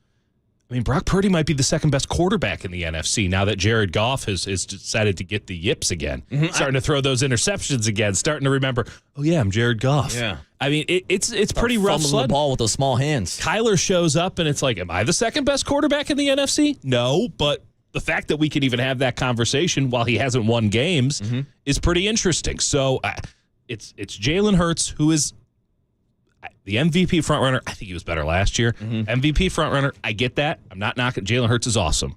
Second best quarterback in the NFC right now is Brock Purdy. And by the way, if the 49ers give the Eagles the business on Sunday, which I'm not expecting, but is a real possibility, we might be flipping that. And that tells you everything you need to know about the NFC, that the last pick in the draft, Brock Purdy, the guy who, I mean, he's just a man in the system. He's just Kyle Shanahan's pawn. That guy could be pretty much the number 1 quarterback in the NFC if the 49ers give the Eagles the work. And I'm glad you brought that up because that's something I wanted to discuss this morning because it seems like Jalen Hurts is getting a lot of love for MVP this year. And Brock Purdy has been in the conversation at least locally, but not nationally. No. And if you did a blind test just looking at their passing stats, it'd be hard for you to pick out which is the elite quarterback and which is the quote-unquote system quarterback. Right. Now, just to play devil advocate, there is a third quarterback that people are talking about, and that's the guy we saw last night, Dakota Rain Prescott, who's had the most passing touchdowns in the league over the last 5 weeks, Dieter. Who is talking about? You turn on ESPN, you turn on national radio, well, it's a topic every single segment. Okay, is Dak Prescott the MVP this year? I don't think he is, but I want to hear your thoughts. This is the problem with the difference between local, and this is the difference between national. National has to do the same thing every single time, which is we got to talk about the team that has the most fans, that has the most interest, and we just got to pound it because that's the only way that we can get a little bit of rating in this mean media world these days. And so what do they talk about? Nonstop. Cowboys, Lakers, Yankees. Maybe not actually the Yankees because we don't talk about baseball anymore. No one talks about baseball, Dieter. SEC football, which I'm cool with. But, like, the point is they're always – Dallas Cowboys Thursday Night Football, they can't make up enough hyperbole to fill this show that we got going on our TV in here. They don't have enough nonsense they can't get it all on the air. They have producers who sit there all day, every day, and think of nonsensical, completely removed from reality takes that involve the Dallas Cowboys and Los Angeles Lakers. Dak Prescott has been good lately. Dak Prescott was pretty good last night. I'm not going to go out and say it was some sort of Herculean effort. Dak Prescott was trash when he came to Santa Clara. Absolutely. Trash. And I'm sorry for anchoring my entire opinion on Dak Prescott on the game that I saw him play in person, But also, that was a nationally televised game, and that game mattered, and that was a game that everyone was built up for. And I wrote after that game that the 49ers broke the Dallas Cowboys. Now, maybe they needed a little bit of breakage because they've been playing pretty good since then, but Dak, put all your money in Dak Prescott stock. That's fine. I'm shorting it. I'm shorting it all day, every day, and twice on Sunday, or I guess on Thursday, because that's when the Cowboys play. Yeah, and I'm with you, too, because there's been a lot of hype now nationally, of course, what we just talked about with the Cowboys and the national media and their obsession with Big D Dallas. But also, you look at the fact that the Cowboys are on a 4-game winning streak against the Seahawks, who are a formidable team. But before that, it's the Washington Commanders, it's the Carolina Panthers, it's the New York Giants. Man. Like, they're just beating up bad teams. Unstoppable. So I'll ask you, are you buying the hype that the Cowboys are the third best team in the NFC? How would you power rank the top of the division, or the conference, I should say, between the Eagles, the 49ers, the Lions, and the Cowboys, which seem like they're kind of in a tier separating themselves? Yeah, I think that there's a clear top tier, and I think that we're going to find out pretty definitively if that top tier has 2 teams or 1 team coming out of this weekend. There's some pretty serious concerns on the Eagles side going into this game, and there's a reason that the 49ers started as 2-point underdogs and are now 2.5, 3-point favorites. Like, that's a wild line shift. That money is moving. That is a lot of money too. I mean, it's coming in fast, it's coming in furious, and it's coming in heavy. So a lot of concerns there for the Eagles in the sense that 95 defensive snaps against Buffalo, this and that. I'm not sure it's a totally fair fight. That said, those are the 2 best teams in the NFC, and you can find the differences between them to separate them in the tiers, and perhaps there's not that much of a difference on Sunday to where we say it's those guys and everybody else. I have a very, very hard time putting the Dallas Cowboys anywhere near the San Francisco 49ers. If we're going to give the Eagles the benefit of the doubt, and I think they deserve it with 1 loss, we're going to give them the benefit of the doubt, they're top tier. We're going to say the 49ers are top tier too. The Dallas Cowboys are not in that tier. No. They're not in the next tier. They're 2 neighborhoods over because I watched those 2 teams play, and you can't say, it was early. No, it wasn't. It wasn't that early. That game mattered. That game had build-up. No one was easing into that game. The 49ers went out and gave them the wood. They absolutely pummeled them, and they'll do it again, and they'll do it again, and they'll do it again because the 49ers are built to beat a front-running team like the Dallas Cowboys. I am out on Detroit as of this moment. They certainly have the potential to get back to where they were. Like, I'm not going to completely write them off. I'm just saying, like, I don't feel totally great about the way Jared Goff has been playing. And if Jared Goff's turning the ball over, there are a lot of flaws on that team that get exposed pretty quick. Their defense is the Rainbow Road in Mario Kart, man. I mean, it is just zoom. You can go for anything you want against them. And I love their offensive skill players, but you got to deliver the ball on time, in rhythm, and not deliver it to the other team. So as long as Goff is there, there's going to be a skepticism. And as long as the Dallas Cowboys are a front-running team that needs to play at home, it needs to play the weakest division in football, it needs to do all these things, and they just live on the hype machine, and their balloon just keeps getting inflated and inflated and inflated, I'm not putting them anywhere near the 49ers, and I got to keep them around the Detroit Lions. I'd like to see that game, and we might end up getting that game. I'm not saying the Cowboys are complete scrubs. I'm just saying let's be realistic about where they fit in this hierarchy. They're not an elite team. They're not. Yep. They might be the best of the rest, but they're part of the rest. Yeah, and I think that's kind of how you paint the picture because obviously we've seen this 49er team not just beat the Cowboys this season, they beat them in the playoffs last year. That's when you look at the other teams in the playoff picture, whether it's the Seahawks, a team that they beat 4 times in a row now. They have had those teams' number, and the only team they didn't beat last year was the Philadelphia Eagles. Of course, a little bit of an asterisk with the injuries to Brock Purdy, but the results are the results. They knocked him out of the game, but this weekend they got a chance for a rematch. It's the 2 teams that we've been talking about all season long, arguably the 2 best teams in the NFL. And we'll start looking at that matchup coming up next. It's the Waterboy, Marcus Boucher, and Dieter Kurtenbach in on the morning show this morning on KNBR 104.5 FM and 680 AM, the sports leader. San Rafael, shout out to you for supporting KNBR, San Rafael's sports leader.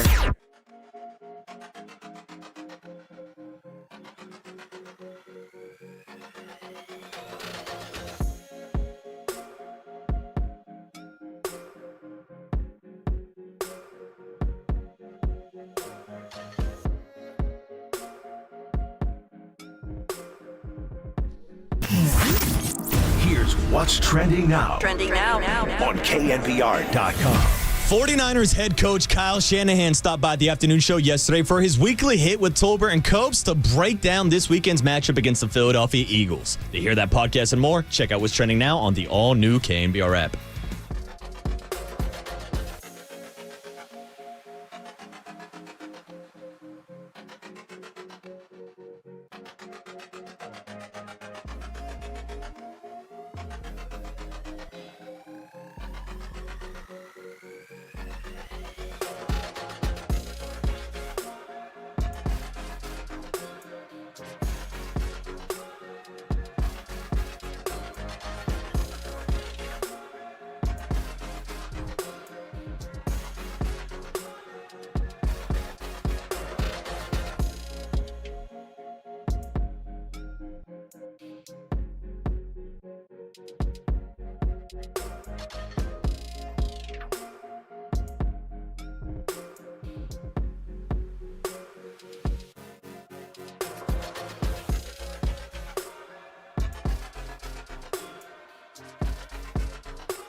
Now, time for the Protect Your Assets with David Hollander Business and Technology Report.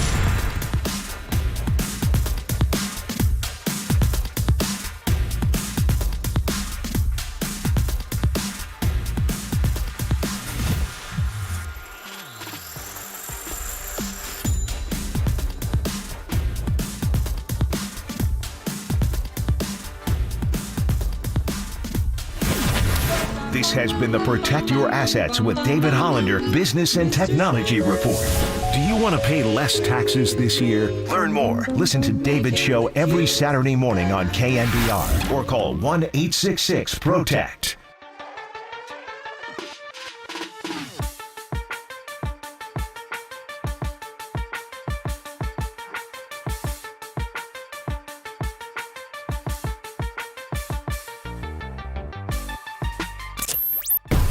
The KNBR Morning Show keeps rolling on the Sports Leader and streaming live on YouTube at KNBR 1045. You throw it out and start from scratch. I mean, you would if it's early in the year, but when you have this much tape, you don't like to watch what they were into last year, or we're just both different teams, different styles. You evolve all the time, and you evolve each week, and I think a lot of that stuff can, in my history, it hurts you more than it helps. 2 new teams, 2 new game plans, and this weekend they're squaring off in a rematch of the NFC Championship game.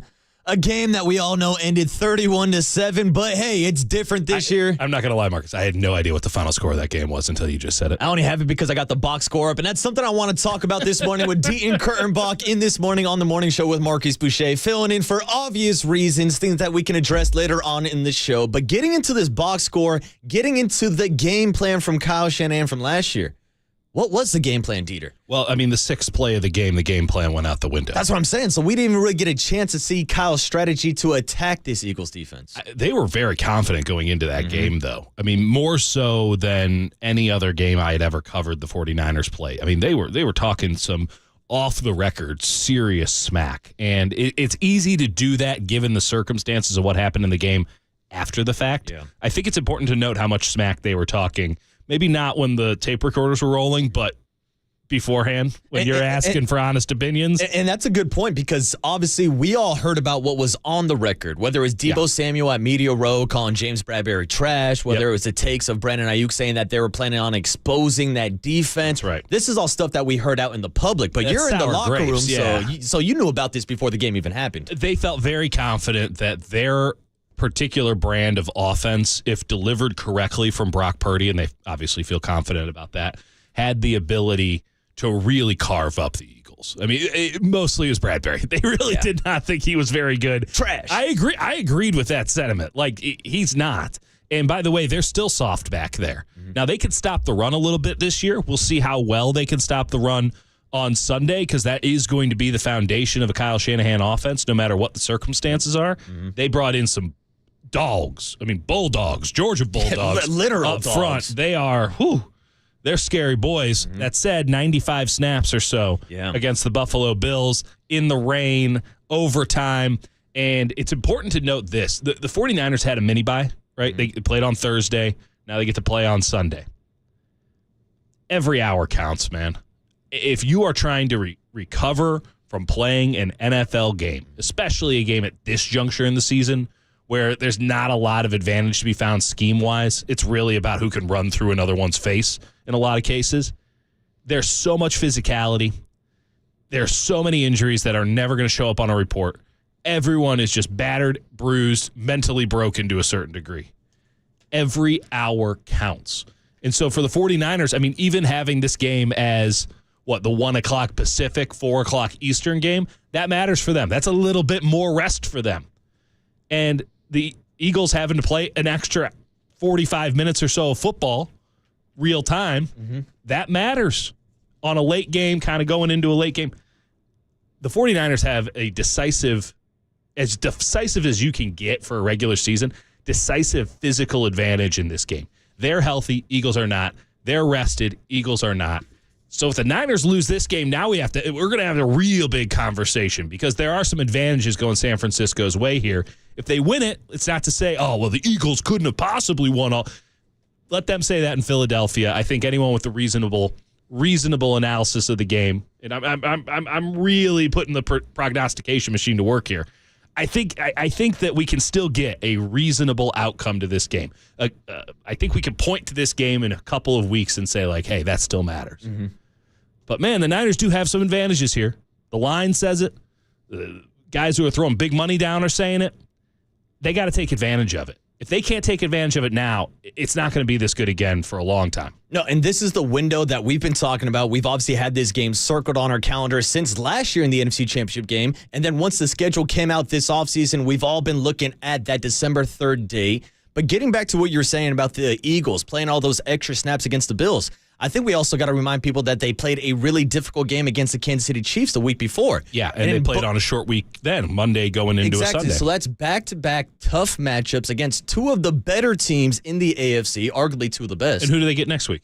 And next week, it's the Dallas Cowboys. These are the perils of a first-place schedule, my friend. And that's why we talked a lot about whether or not the window was going to open for the 49ers to go out and maybe sneak into that number 1 seed. Yeah. Now, a lot has to happen. First things first, they got to win this weekend. That's right. Then they have to win out on their schedule. Then they need the Eagles to lose a game on the back end of their schedule. How realistic is it for the 49ers to still have their hopes up for that number 1 seed, Dieter? We were talking to Matt Mayoko yesterday on the show, and he said whoever wins this game is going to win the NFC's number 1 spot.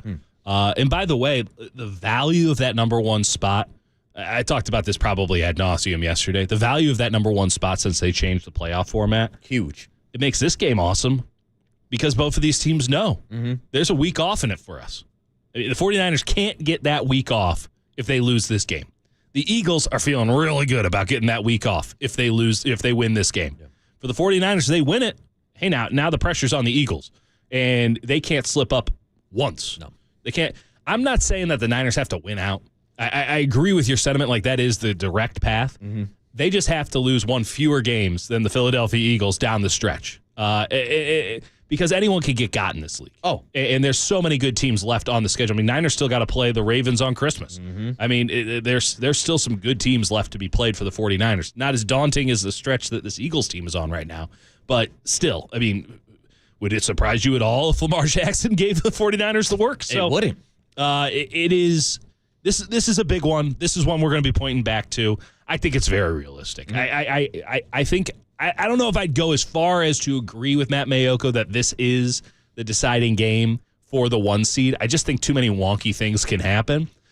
But I think it will be the main determining factor. I think that of all of the factors that are going into it, it might be the largest slice of the pie.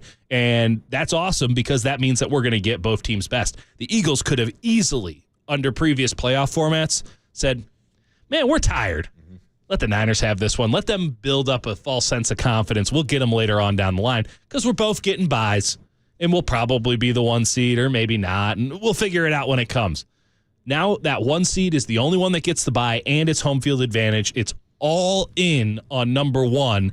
That gets teams like the 49ers and the Eagles going all out for a Week 13 game. They probably would have anyway, but you know they're coming on Sunday, and that just makes the NFL the best product in the world right now. Yeah, and that's why I think you can make the argument that the bye week in football is the biggest advantage that you can get in postseason versus any other sport. Because now they have a bye week in baseball, a short bye while the wild cards. But that's terrible for baseball. It's really bad. You want momentum. Now in football, rest is to your advantage. That's right. So that's why I think it puts them in a position. And as you're talking about, like in the NFL, it's the oldest cliche, any given Sunday. Anybody can win. We've seen the Eagles lose this year to Zach Wilson and the New York Jets. Yeah. They've also been in 8 different one-possession games this year. They're 7-1 of those matchups. How much does that matter to you? How much does it matter that the Eagles, because I think the Eagles get a lot of credit for, man, they keep winning tight games. That's what good teams do. But I'm also kind of looking around at the teams that win Super Bowls, and I go, don't they usually win by massive margins? Shouldn't they not be going to overtime with the Washington Commanders? That seems like a reasonable take. Like, how much does it matter that the Eagles are just getting by right now with a better record than the Niners? We got to be clear about that. The Niners got. But, like, the Eagles every week, it's play like crap. Then Jalen Hurts does something kind of cool, but it's also a little, it just never feels right. It never feels like the Eagles dominate. And I kind of think that the best team in football, which is I think what the Eagles are presenting themselves as, and a lot of people consider the Eagles to be, I feel like the best team in football should be able to kick a little bit of ass every now and again. You would think so, and that's why I think it's a good question to bring up. Whether or not the Eagles winning all these close games give you confidence that they can go out there and win a close game, something that we haven't seen from the 49ers this year. True. Or on the other side, is it a scary thought that maybe they haven't played their best football of the season so far? Given their level of injury, it's kind of hard to believe their best level of football is coming. I mean, listen, Jalen Hurts is not himself right now. We got to be clear about that, too. I think that under normal circumstances, one of the main topics of conversation this week would be 49ers versus running quarterbacks under Kyle Shanahan hasn't gone well. Not very good. They were 0-3 last year, and that was with Jared Stidham doing a Lamar Jackson impression. It was bad. I mean, they didn't lose that game, but oh boy, they wanted to. Yeah. First they could have. Yeah, I was on the sideline for that game. You're like, oh boy, Jared Stidham's giving them work. That's probably not great. Yeah. But they are not good against running quarterbacks. Kyler Murray's always kind of giving them real trouble. Like, that's an issue, and Jalen Hurts is certainly a running quarterback. But I watch him go left and right. I'm not convinced that he can escape the pocket and make something happen on the periphery. I'm just not convinced that he can do it right now. And as long as that's the case, that makes him a pocket quarterback and a QB drawer. I mean, it's not ideal. You'd prefer, statue back there, but I feel like the Niners' bugaboo isn't going to show up in this game, and that's a big thing for San Francisco. Yeah, and I think that's their preference is to keep Jalen Hurts in the pocket, turning him to a pocket passer. He's a good passer, don't get me wrong. Yeah, exactly. Whether it's Lamar or Kyler or all these quarterbacks that we've seen success. One where you run for 25 yards because we can't tackle you? Yeah, let's slow down on that. That's our preference. No, you do that. Well, how about also this combination of what I've seen the 49ers struggle with over the last couple years, whether it's mobile quarterbacks or playing in the rain. And it looks like this weekend we might be getting some rain, Dieter, which of course makes it even sloppier football, which I know you love. Yeah. I mean, listen, I can enjoy it in the moment. I put too much money down on too many football games to really to luckily this is in a professional atmosphere, so I can enjoy it. If I was watching from a let's just say fiscal point of view, man, that sucks. But also, Dieter, I think you can use it to your advantage. Like this weekend, you're going to get You're going to get a Jets-Falcon matchup with an over-under set at 34 points, and it's supposed to be pouring rain. I'll take the under in that matchup, Dieter. Okay, I mean, we'll see how that works out for you. What I'm saying is we have a Jets-Falcons matchup already not great, and now you're adding rain to it, and you're telling people you got to pay for this. That's football, Dieter. Forget that, man. You know what? That's football when dudes had day jobs. That's football when dudes are like, I'm working construction from 9 to 2, and then I'm going over and I'm going to play for the Bears for a couple hours. And it's like, leave that crap back in the 50s, man. We're talking about a $27-30 billion league. They're taking these teams, they're putting them on planes, they're sending them to Germany. Like they're going to put a team in Brazil next year. This is a worldwide billion-dollar enterprise. They got the amount, we don't have legalized sports gambling in California. It's not to say that people aren't gambling in California. It's just to say it's not legalized. I understand, Dieter. I understand. We ran the ads. People said no mas. But, dude, there's so much money on these games. The NFL is just courting it left, right, and center. And if they want their entire audience, and it sure seems like they want this, they want their entire audience to be bettors, whether that's in fantasy football, pick'em pools, or actually putting money down on games, to not have a stable environment in which to play the games is pretty ridiculous. I think it hurts the product. I think it speaks less. And the only reason that I bring this take up, because we will enjoy it in the moment on Sunday. But man, it's going to kind of suck if it really rains. Right? If it's just a downpour and you're not even playing the sport anymore. Now it's just rugby versus rugby. And we know the Eagles are winning that one. If it is just nasty, mucky, beyond football weather, and they can't call it or anything like that, we're not going to be looking back on this game in 5 weeks and saying that told us anything. We're wiping a game that should be terribly indicative and informative for the rest of the season. The best possible matchup that you can get. We've circled this since May, and the weather can turn this into what? A rugby match? Like, sorry, man, like that doesn't fly with me. And I get it. It's Philadelphia. There's a whole energy there. They probably wouldn't want the roof, okay? Because they're morons, because it's really nice being in 72 and sunny. Like, you go do your job. I guess they're all working outside anyway. But it's... When the Buffalo Bills are like, we're building a new stadium, and they're like, we're not putting a roof on it because we want the home field advantage. It's like, you cheap blank and blanks. It's so stupid to me. No one wants to sit outside in Buffalo, and it might look nice on TV, but if you got money on the game, you're a Buffalo Bills fan, you're a fan of the other team, you're a fan of the league, you're a fan of understanding football, you don't get anything from some of these games. You ruin whatever you have. So yeah, you're ruining Jets, Falcons. Let it be ruined. Yeah. Like, whatever. That's fine. Whatever we could get from that game, you're not getting from it anymore. But to possibly ruin 49ers Eagles with a downpour, it just sullies the game in like a literal sense. And I get your argument. If the big picture plan was for every team to have a dome, then we wouldn't talk about these situations. But it's also a preview of what the weather could be like in January. And that's a great point, right? Like so these are two separate points, right? One, I think everyone should be playing in a dome. Like if Indianapolis can do it, you can do it too. Put it aside, okay? You'll think about it once or twice on Sunday if it's raining like crazy, but let's put it aside because the reality of the situation is exactly as you pointed out. The weather's getting nasty, baby. Yeah, but that's football weather, dude. Oh, forget that. I never want to hear that line again. What I am saying is it ain't going to be 72 and sunny anymore, even in Santa Clara. And so when you're talking about what you need to win between now and Super Bowl 50 whatever in Las Vegas, you better have something ready for an environment like this. And I know the 49ers do. I do know the 49ers do. I presume the Eagles do. Let's go back to the Dallas Cowboys. What do they got for December, January football? NFL Films, Harry Callis. Like, what do they have for that? Nothing, man. They're not playing in that crap. What does Detroit have? Oh, no, they love their dome. Yeah.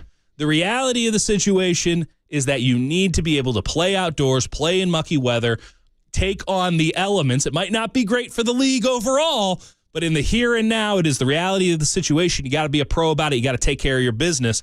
49ers can play January, February football. Eagles can play it. They might get it in December.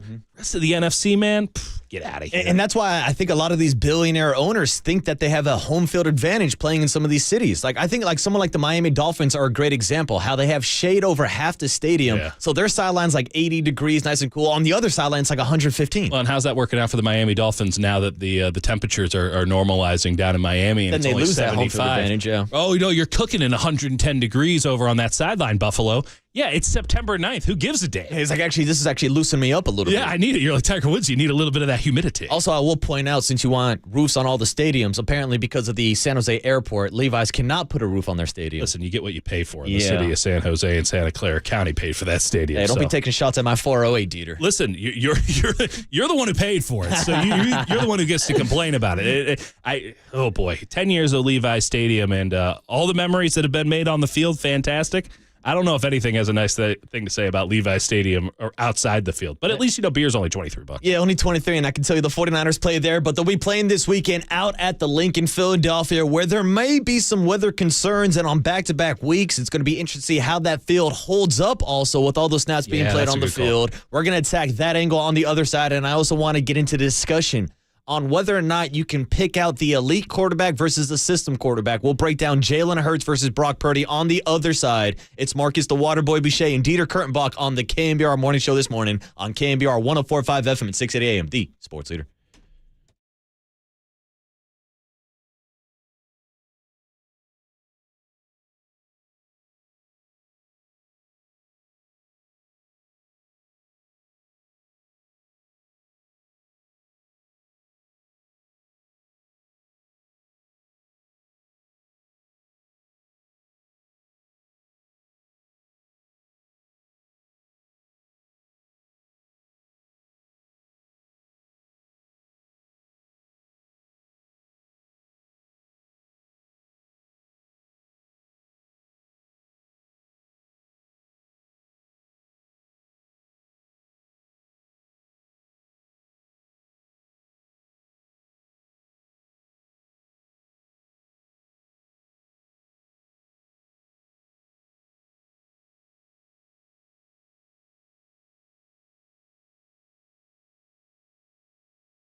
Good morning, Seamheads. Welcome back to the KNBR Morning Show. Streaming live at twitch.tv/thesportsleader. I mean, yeah, I got hurt there and everything, but for me, it's week 13. We're going on the road in a hostile environment. We're late in the season, so every game is obviously big for us, and so that's where I'm at with my mindset. Am I going to go back and feel a certain way? None of that. It's a new year, two new teams. Slightly different in ways. So that's how I'm looking at it. The voice of Brock Purdy, who's going to be making a return to the link this weekend as the 49ers take on the Eagles in an NFC Championship rematch. A championship game that we don't got to discuss too much because it was essentially over after the first quarter last year when Brock Purdy left the game with a torn UCL. And Dieter, I remember going back to the game, hearing Brock Purdy walk up to the podium, start talking about his forearm tightness, all the symptoms he was dealing with. And as a guy that had Tommy John surgery and felt those same symptoms, I was like, automatically, he's having Tommy John. He's out for the next maybe 6 to 12, maybe half a year, which would have put the 49ers in a situation where maybe Brock Purdy would have be making his return sometime this month. But with that internal brace surgery, he comes back in 6 months, back on the field, and maybe he's even better than ever, Dieter. He has been awesome this year. Now, listen, when we're saying better than ever, we got to remember the context of this. And before anything else, we might need to be careful about playing that Brock Purdy sound in the 6 o'clock hour. There's a lot of sleepy drivers out there, and those are some pretty sleepy quotes. But it's listen, everyone can't bring the energy to the press conferences. Brock Purdy is. Well, hey, Brock got them swag because he wears his hat backwards, which apparently did not make Colin Cowherd happy. Maybe that's a topic we'll get into later. Okay, because it's unprofessional to wear your hat backwards, Dieter. I mean, fair enough. I mean, listen, if you're the last. Colin Cowherd is making more money than Brock Purdy. I feel like that's punching down. But no, literally, he's the lowest paid starting quarterback in the NFL. Okay, so let's talk about the context of Brock Purdy being better than ever because we're in agreement on that. Yes. He's 18 games into his NFL career. He's 23 years old. Last year was his rookie season. He showed up halfway through it. What happened last year, I don't think was properly contextualized. I felt like we tried to in the moment, but now that we've had a little bit of time, it's even more evident. That was wild. He just showed up and was the best quarterback the Niners had all year, and Jimmy was playing pretty good. He just showed up as a rookie, as the last pick in the draft, as a dude who barely made or wasn't going to make the team, forced his way onto the roster, and was just like, oh, yeah, we're going to go win the Super Bowl with this guy. I remember last year we were talking about whether or not the 49ers should keep Brock Purdy or Nate Sudfeld on the roster. Well, there was no question there. And the Niners paid $2 million to stick with Purdy. He showed just enough in that second preseason game in Minnesota. I mean, Purdy was awesome. Sudfeld sucked.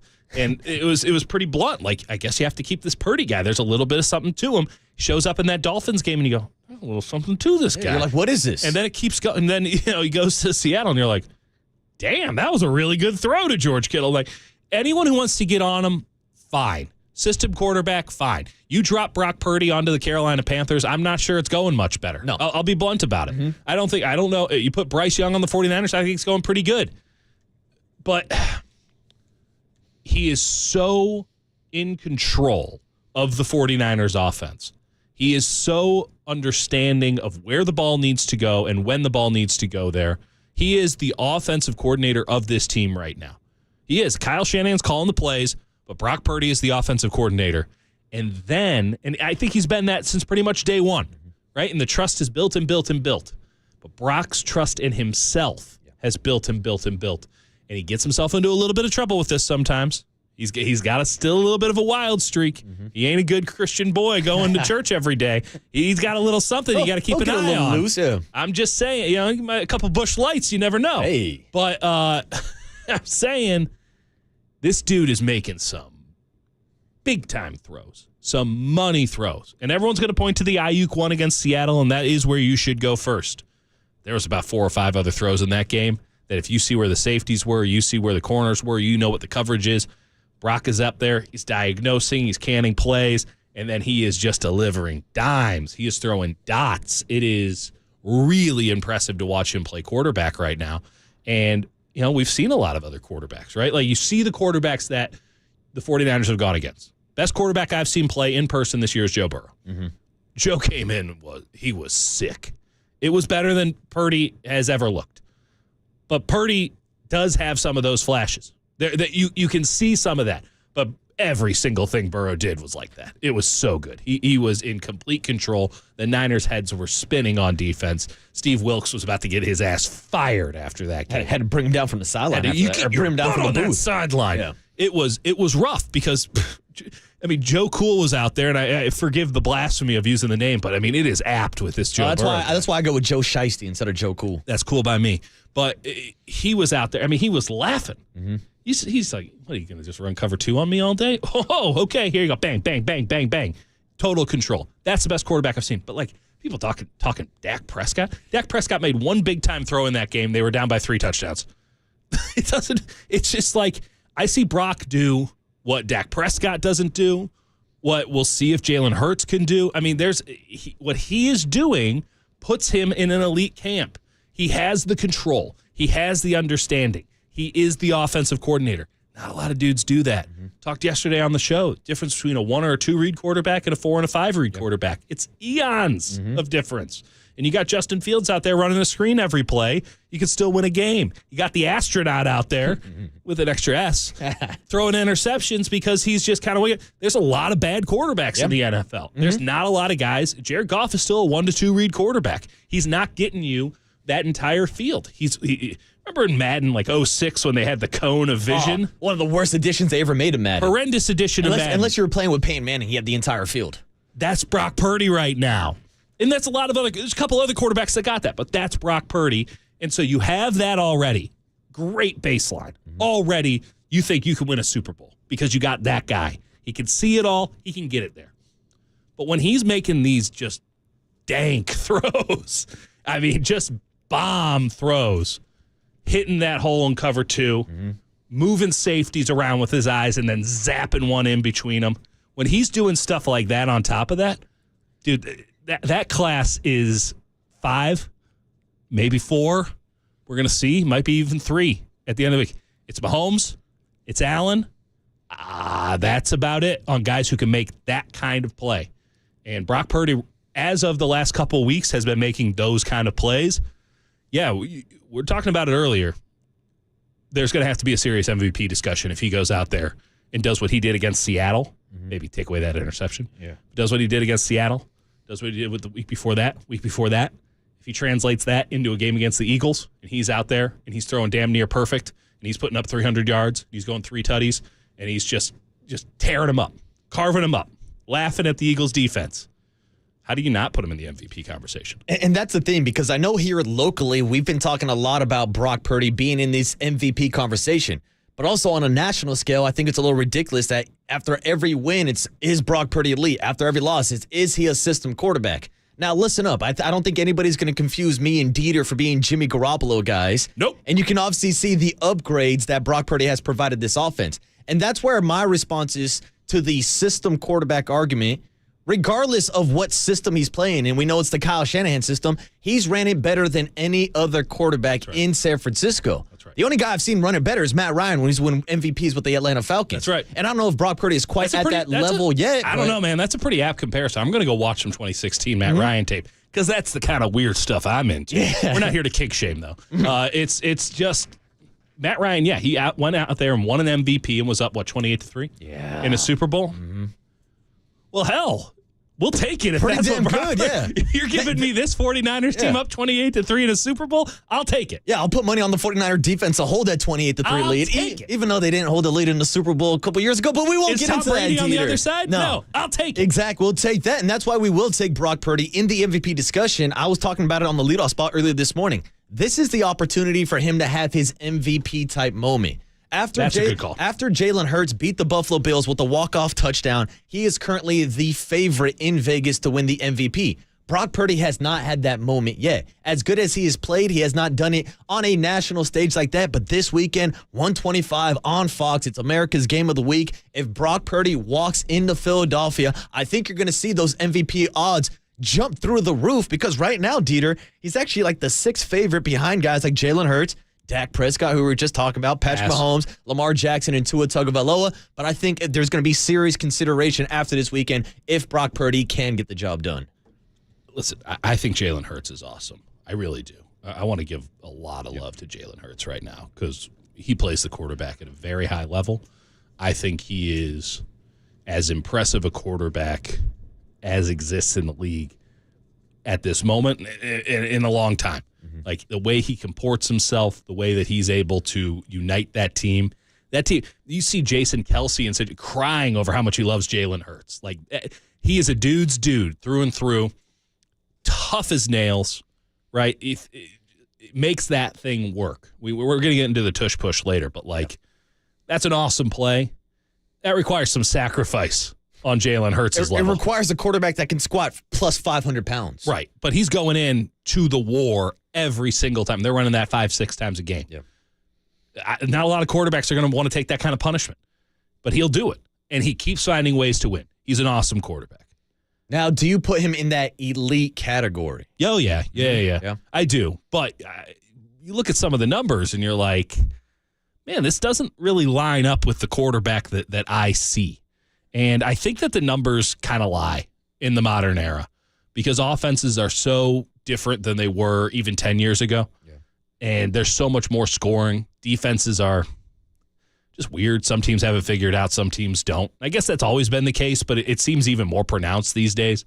The difference between a bad team and a good team, we say any given Sunday. I don't know. It might be every other Sunday these days because there's some teams out there that just, no, it's not happening for you. And when I watch Hurts, when I watch Purdy, I still believe when I watch Mahomes, and I still think with Allen. I still think in Lamar, we'll toss it in. We'll give you a full 5. Mm-hmm. I feel like those are the 5 guys. Those are the 5 guys that you say any week we're feeling really good about it. Now, listen, Purdy was not in that class a couple weeks ago, right? And maybe he is short-lived for this class. But the way he's played lately, I don't care. If you want to hold talent against him, go to town. Really go to town. And if that's the case, vote Patrick Mahomes for MVP because he's being held back by the talent around him. Legitimately. You can't vote for Jalen Hurts. He's got the 2 best receivers in the NFL. When Dallas Goedert's arm is healthy, he's got a very good tight end. He's got the best offensive line, but somehow Jalen Hurts isn't a system quarterback. Yeah. No, quarterbacks are the system. They are the system, and it was a different system before A.J. Brown and Devontae Smith showed up, too. Like, people forget about Jalen Hurts' struggles his rookie year. 100%. Mm-hmm. But he wasn't, much like Purdy, he wasn't brought in to be the dude. He was just supposed to be Carson Wentz's backup. That's right. And Brock Purdy was supposed to be a practice squad quarterback. And there is something to having to fight through adversity in your life and pushing through because the NFL is not easy. No. It's anything but. Every week it's something new that's trying to bring you down because you got millionaires who weigh 300 pounds and can run a 4.40 trying to kill you. Yeah. So if you can't handle a little bit of adversity, you're not going to make it very long. And this is why even very talented quarterbacks go bust and really physically talented players can't do it. You got to have a little bit of a screw loose and you got to be able to push through some really nasty stuff. We know Brock Purdy can do it. Played at Iowa State, right? When was Brock Purdy's grand celebration on the national stage? This dude has had his scrap and fight and claw for everything he's ever gotten in his football career. And that's not to say he wasn't talented. It's just to say that people weren't going to give it to him for free because he doesn't look the part. He doesn't have that kind of athletic ability. He's just kind of an oh-shucks guy. He looks like he could sell you insurance, man. Like, you're not doing it. Jalen Hurts, listen, Jalen Hurts was highly recruited, Alabama, all these positive things. Loses his job in the most embarrassing way possible. They pull his ass in the national championship game, and the guy who comes in goes out there and wins it for Alabama. Now, Jalen Hurts is done. He's cashed. He's cooked. He is persona non grata. He was deemed the weak link on one of the great teams of all time. That doesn't make him a bad player, but that's a really tough situation. So what did Jalen Hurts do after that? He shook the narrative. He went and won a Heisman out in Oklahoma. I'm going to Oklahoma. I'm going to show you I can pass the ball. Oh, you think, this offense would be so much better if we had Tua because he can pass the ball. I'm going to go out to the Big 12, 5 wide, open prairie, and air this stuff out. And he went out there and did it. And then he gets in the NFL, and people are like, I still don't believe it. Yeah, I'm not buying it yet. Not buying it. Eagles buy in on the character. Eagles buy in on the physical talent. They go, this would be a great backup quarterback. I mean, what more could you want? He's a guy who can get you first downs with his feet. Everyone's going to like him. You know he's going to be a pro. All this stuff. Shows up in Philadelphia. Yeah, he's not given anything. They're told, just go sit over there, and maybe we'll need you for a game or two. Well, it turns out they need him for a lot more than that, and he's pushed through. Playing through injury, playing through a lot of questions early in his career, as you aptly noted, and now he's playing at a very, very high level for a very, very good football team. But yeah, don't give me any of this Brock Purdy system quarterback. Everybody's a system quarterback, save for maybe Mahomes, and Mahomes might be the most talented player in the history of the game. And that's the thing about shaking the narrative, which Jalen Hurts has done, and that's why he's the odds-on favorite to be the MVP this season in the NFL. But getting back to the point, if you just want to look at the passing numbers between the elite quarterbacks, a guy like Jalen Hurts this year has thrown for 2,697 yards, 18 touchdowns, 10 interceptions. Yeah. Brock Purdy. 3 fumbles, too. Brock Purdy, 2,871 yards, 19 touchdowns, only 6 interceptions. That's right. So he's in the conversation. He's just not getting the love nationally, and that's why my take was if he goes into Philadelphia and win this weekend, that's his MVP moment, and that's why he will be in the consideration. Listen, if it doesn't come this weekend, he's got another shot on Christmas. That has to be noted. It's not as if this is Brock's one and only shot. He's got to take it. But this, if you're trying to build a resume, very good time to start. Yeah. Right? Thursday night, Seattle, excellent start to your resume if you're Brock Purdy. You make a big-time throw. You win the game. The interception gives you a little bit of pause, right? It was a bad interception. It was the only reason Seattle had a chance in the game. First ever pick six, yeah. It was tough. It was a tough watch. But it was also an air of commission, right? He was trying to do too much. And that is something that Kyle Shanahan and him talk about a lot. Like, let's pare it back a little bit here, big boy. Yeah. But put on, I thought it was a plus game. I thought it was an A game for Brock Purdy. Could have been an A plus, was an A game for Brock Purdy in Seattle. Everyone watched that.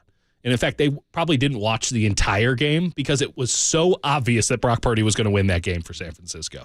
The defense was awesome. Everyone else deserves credit, but this is a quarterback league, baby. They put the quarterbacks on the billboard. Mm-hmm. It's about quarterback v. quarterback. If you want to just bet that way, you're probably going to make money. Brock Purdy was going to win that game against Geno Smith. It was evident in the first quarter. It was a foregone conclusion. And I think a lot of people turn that game off because it's like, maybe we'll go actually spend Thanksgiving together instead of. I want to enjoy my apple pie. Instead of watching Seattle just get absolutely curb stomped. But what's going to be happening this Sunday? Weather's bad. People inside, just cozying up. What's the Fox game? What's Burkhardt and Olsen got for us this week? And they're going to have the two best quarterbacks in the NFC as of this moment. And if Jalen Hurts is the front runner, and Brock Purdy seems like he's in that same class. All that tells me is that no one the hell knows who the MVP is. Yeah. No one has any idea who the MVP is. You're 100% right, though, Marcus. This could be – I think it's not the start. I think it's part of the resume. But this could be a very big part of the outsized part of the resume for Brock Purdy if he wants to win MVP this year, which if we want to push it 2 steps forward and say he wins it, what the hell? Yeah. How about that story? From the last pick of the draft to the MVP of the NFL. We talk about the last pick of the draft thing all the time because people are still it's confirmation bias. They just say he's the last pick of the draft. He can't be good. He can't be good. He can't be good. It's got to be the system. Got to be Kyle. Got to be Debo. Got to be Trent Williams. Got to be all these things. Last pick of the draft. Last pick of the draft. It's still the most interesting thing we know about Brock Purdy because it's quirky. It's different. It's weird. Last pick of the draft. He was taken in the 7th round. It probably would have faded away a little bit more by now because he is the last pick. If he was an undrafted free agent, it wouldn't even have this kind of stickiness. It's the Mr. Irrelevant title. It's not great. He's not supposed to be relevant, Dieter. Exactly. But he is. So you have that. You can't get rid of it. You can't shake it until you put something in front of it, which is Super Bowl champion or MVP or, wild idea, how about both? Oh, I like where you're heading, Dieter. 2 of the best quarterbacks facing off this weekend, Brock Purdy and Jalen Hurts. And as we are comparing the passing numbers between the two, there's one big difference. It's the rushing ability of Jalen Hurts and, of course, the brotherly shove. We'll break that down coming to you next. It's the Waterboy Marcus Boucher and Dieter Kurtenbach in on the morning show on a Friday morning on KNBR 104.5 FM and 680 AM, the sports leader.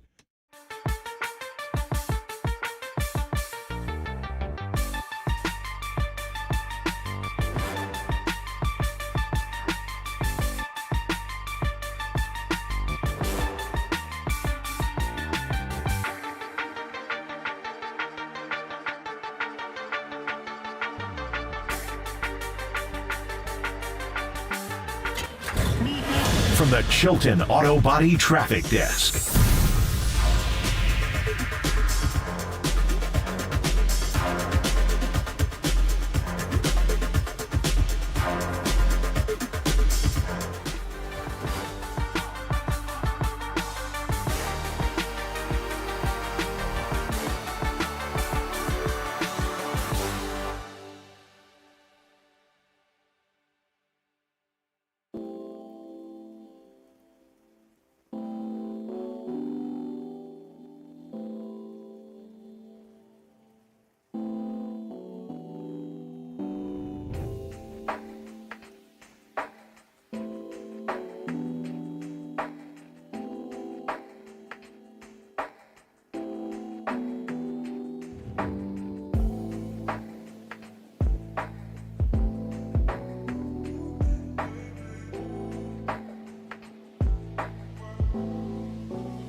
And now, time for the Protect Your Assets with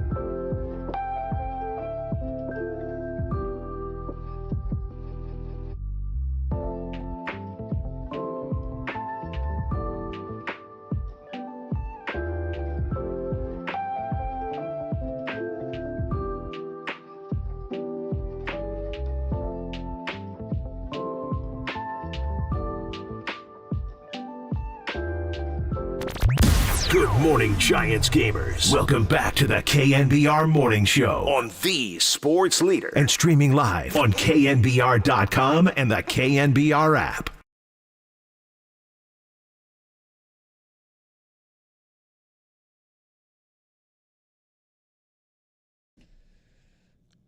We'll let this play for a little bit. If you know, you know. 415-896-KNBR. You got to repeat that number because yesterday we did this and everyone's calling the hotline. It's a different number. 415-896-KNBR for your chance right now. We're taking one winner to go see the Rolling Stones next year, July 17th, 2024 at Levi Stadium. Prize furnished by AEG/Golden Voice. Go ahead and call up my guys, California Kyle and Young Tony, behind the glass this morning. We'll paint it black for you this morning. And I think it's appropriate that we're playing this song from the Stones because there's something we got to address this morning. We'll probably do this once an hour. I know everybody knows the news by now, and obviously if you've been listening to the show this morning, you've heard my voice, you've heard the voice of Dieter Kurtenbach, and I want to commend Dieter for coming on air yesterday and kind of being the bearer of bad news. By now, I'm sure you all know the information that Paulie Mack has been let go by KNBR, will not be a part of the morning show moving forward. That's pretty much all the information that I have for you right now. I'm not going to talk about my future here at the station. I'm not going to talk about the future of Brian Murphy, but I did want to send you guys a message from my guy Paulie Mack, the guy that I've been spending every morning of the last 3 to 4 years with, a guy that's been making me crack up and laugh, and I'm sure he's been making you guys laugh with his riffs for longer than 4 years. For 18 years, Murph and Mac have been together. The riffs, the parody songs, the jokes, the back and forth, it's the Murph and Mac family. And this extends bigger than just the Murph and Mac family, whether it's Paulie Mack or Triple E, our producer, who also lost his job, Lee Hammer, who has been an absolute legend in this radio game. Fantastic work what he does with Crook and Kite for us with the Giants. I can't thank Lee Hammer enough. I can't thank our digital team who unfortunately also caught the axe yesterday. We know about the 6 to 10 show, FP Santangelo, and what's going on in the night times. I mean, hell, I started working here at KNBR 5-6 years ago, and we used to do shows live from 10 p.m. to 1 a.m. in the morning, Dieter. Yes, we did. Yes, we did. Yeah. And what a time. And so now we're in a time where I know we announced John Dickinson doing some Dubs overtime show. I'm sure we'll get back to some Giants postgame, but this is a dark day in KNBR history. It's painted black, just like the Stones say. And on a morning we're giving away Rolling Stones tickets, it makes me think of my guy Paulie Mack. And I know he'll probably be at the Stones show. Hell, who knows? Maybe he'll be on stage singing and being the lead guy going forward. Who knows? But I know that Paulie Mack's going to hop back on his feet. I know he's going to be all right. You guys will hear from Brian Murphy soon, I promise. But again, just a message from Paulie Mack. Thank you to all the listeners for the last 18 years here at the station. Murph and Mack are one hell of a dynamic duo. I'm blessed to be a part of it for the last 4 years now, and we'll see what the future holds on and if magic keeps on coming out of this box. As Paulie Mack said, the show must go on, and we'll continue the show on the other side, getting back into some 49er and Eagle football, talking about the brotherly shove in honor of our brother who's not with us anymore. On the show, at least. He's still alive. Still love my guy, Paulie Mack. Yeah, he's doing physically fine as far as we can tell. Yeah, so I'll let you know if I get any updates from him, from Murph. That's pretty much all the information I can tell you right now. Yep. For the next 3 hours, it's me and Dieter. We got Greg Papa coming up at 7:35, John Lynch at 8:45. We'll get back into the 49er and Eagle football this morning, talking about the brotherly shove next. It's the Waterboy Marquise Boucher on KNBR 104.5 FM and 680 AM, the Sports Leader.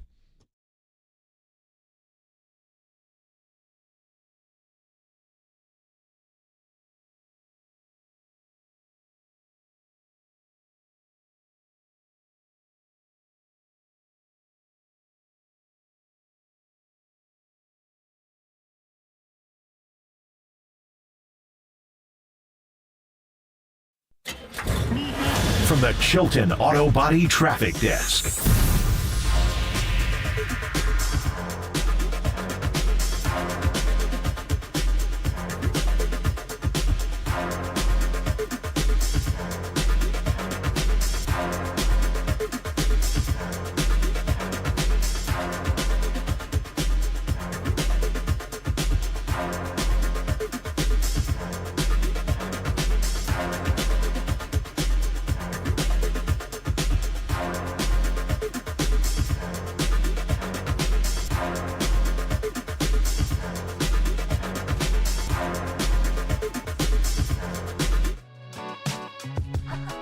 right. Interesting morning here on the Friday show of the Morning Show. And joining us now on the UMA guest line is, of course, our good friend, Steve Moskowitz.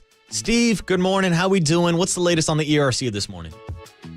This is the federal employers by giving away up to $26,000 for every employee an employer had during 2020 and 21. And some people say, that just sounds too good to be true. Why would the government do something like that? This was to support small and medium-sized business and not have a horrible depression. And the government's had a whole bunch of programs like this, PPP and lots of others. There's two different ways to qualify, and a lot of CPAs that I've come across, and remember, before I was a tax attorney, I was a CPA, are only looking at one method, the easy method, a math method, a drop in gross revenue. And if you didn't have it, they say, well, no ERC for you. Wrong. There's a second method. Why aren't they doing it? Because it requires an analysis, and they don't like things that aren't math. That's what we do as tax attorneys, legal analysis. We'll talk to you. Think of us like a physician going for a second opinion. Call us for your free consultation. Let's see if you qualify. If you do, you may be entitled to hundreds of thousands of dollars. Give Steve a call. See if you qualify. That's our good friend Steve Moskowitz. Give him a call at 1-888-TAX-DEAL or find him at moskowitzllp.com. Daly City, shout out to you for supporting KNBR, Daly City's sports leader.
And now, time for the Protect Your Assets with David Hollander Business and Technology Report.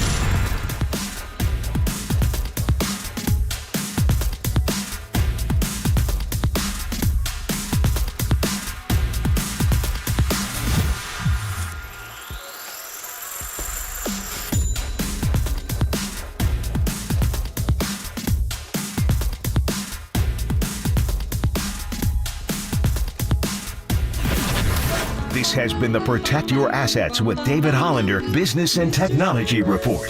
Concerned inflation will ruin your dream retirement? Learn more. Listen to David's show every Saturday morning on KNBR or call 1-866-PROTECT.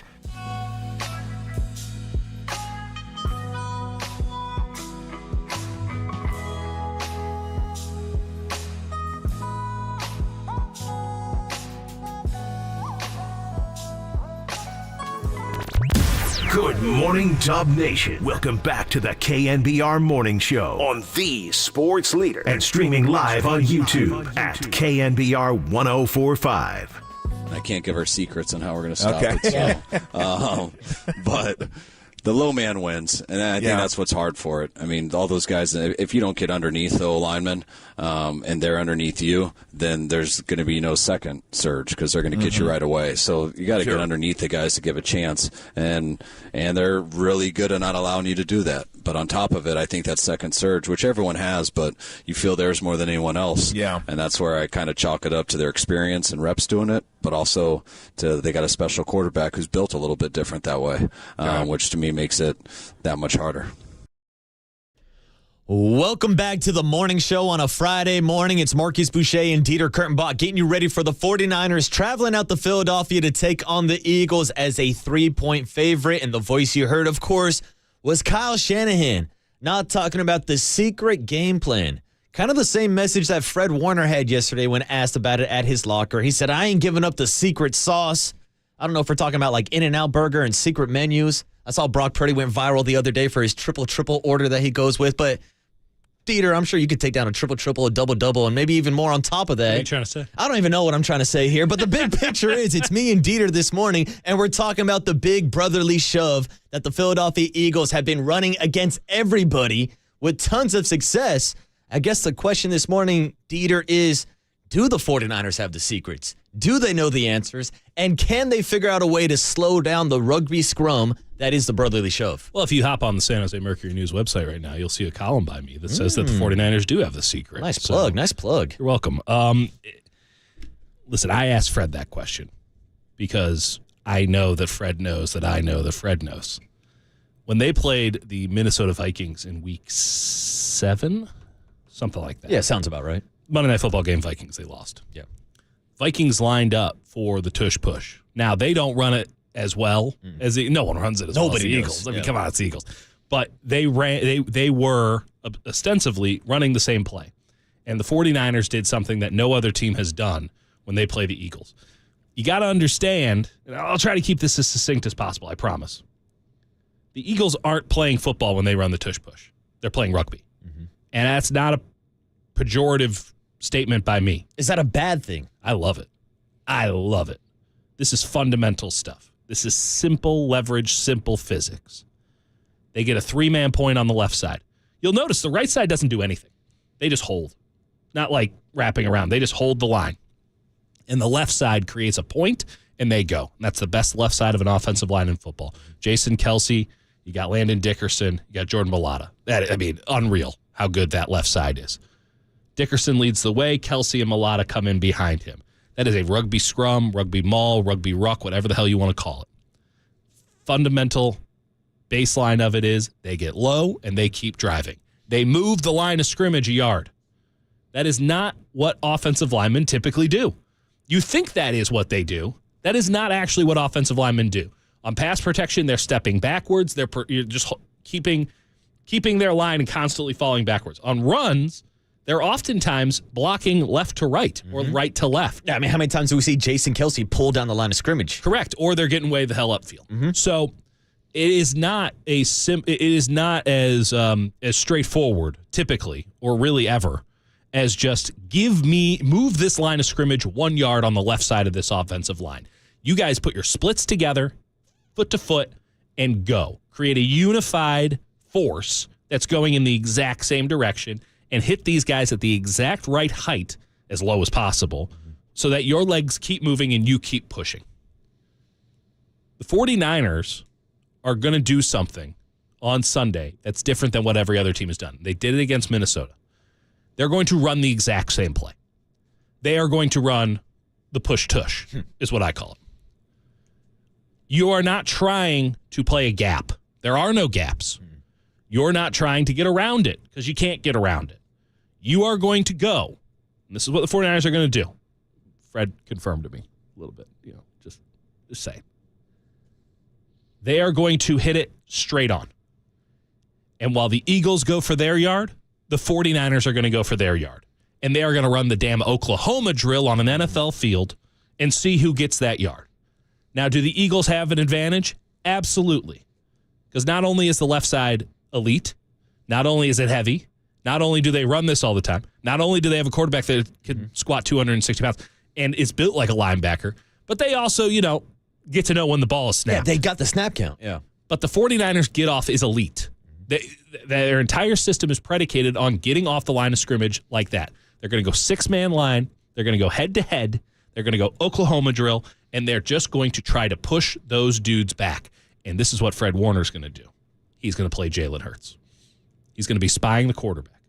If everybody on that offensive line and defensive line has a job, and they're all going mano-a-mano on the dude across from them, because if you come from the side, no leverage. You're going down. You go too high, you're getting on top of them, you're riding the wave. You're going crowd surfing. Yeah, exactly. You go low, you're getting your face put in the dirt. You are going helmet to helmet. You think about a rugby, they're literally head to shoulder. Yeah. Everybody locked in, push. That's what they're going to try to do. And Fred is going to float behind that and try to tackle Jalen Hurts from above. And he did it against Kirk Cousins. The play never fully developed because Kirk Cousins isn't Jalen Hurts. Yeah. But Fred just read the snap, read the exact timing, went over the top, and absolutely demolished Kirk Cousins. We didn't even get to see people really collide on the line. That's how good Fred was at this. It's the exact same play, but in reverse. It is the mirror image of the tush-push. It's the push-tush. Mm-hmm. I think the 49ers know that that's the only way you can stop it. Every other team is like, we're going to stay true to our run principles and our gap principles. No. Dude, you're going down. I saw the Washington Commanders put a dude on all fours sideways. Know what happened? He got driven 7 yards backwards. Yeah, he just got bulldozed. He had no leverage. He had no force. This is basic physics. Mm-hmm. Weight, direction, force. That's it. Weight and acceleration, force. Newton's second law. We're getting into it on the morning show. And that's Dieter, I don't need Newton's second law. I can tell you from my experience playing football. I know you played football. Yeah. The low man wins. Low man wins. It's the oldest cliche. It's the first thing it's the first thing I learned in Pop Warner. Low man wins, Bobby Boucher. That's right. And I'm not sure that they necessarily, but this is the very fundamental. A lot of dudes have gotten really, really low. Mm-hmm. And all the Eagles have to do is say, stay down. And then they're just getting pancaked. If they just need a yard, they just run it like a normal quarterback sneak. Just pile of humanity. Jalen Hurts goes over the top. You want to go really low? You're staying really low. You don't have the ability to stop the Eagles from moving forward. You don't have enough. You have to match the height. They say, okay, low man wins, low man wins. We're talking minute differences. Mm-hmm. And honestly, it's not low man wins. It should be the exact same height and strength wins. So what we're going to have, and this is the really fun part about this, you got Mulata, you got Dickinson, you got Kelsey. 49ers got Bosa or Eric Armstead. Javon Kinlaw, who was an embarrassment in the NFC Championship game. We're talking about low man wins. That's a guy who we're talking about on a weekly basis, his pad level being too high. But that dude has some cannons for legs. Mm-hmm. And if all you're asking him to do is keep into his stance, hit somebody square, and push, he is stronger than them. He is stronger than them. He's a first-round pick for a reason. If that's all they're going to ask him to do. And then you get Javon Hargrave or you get Kevin Givens. I think that the 49ers have the technique. I think they have the mass. I think they have the ability to push. I think that they could stop the brotherly shove. Not every time. And maybe I'm just totally wildly off. But I've been thinking about this for a month. I've been talking to people for a month. I've been talking to rugby coaches about this.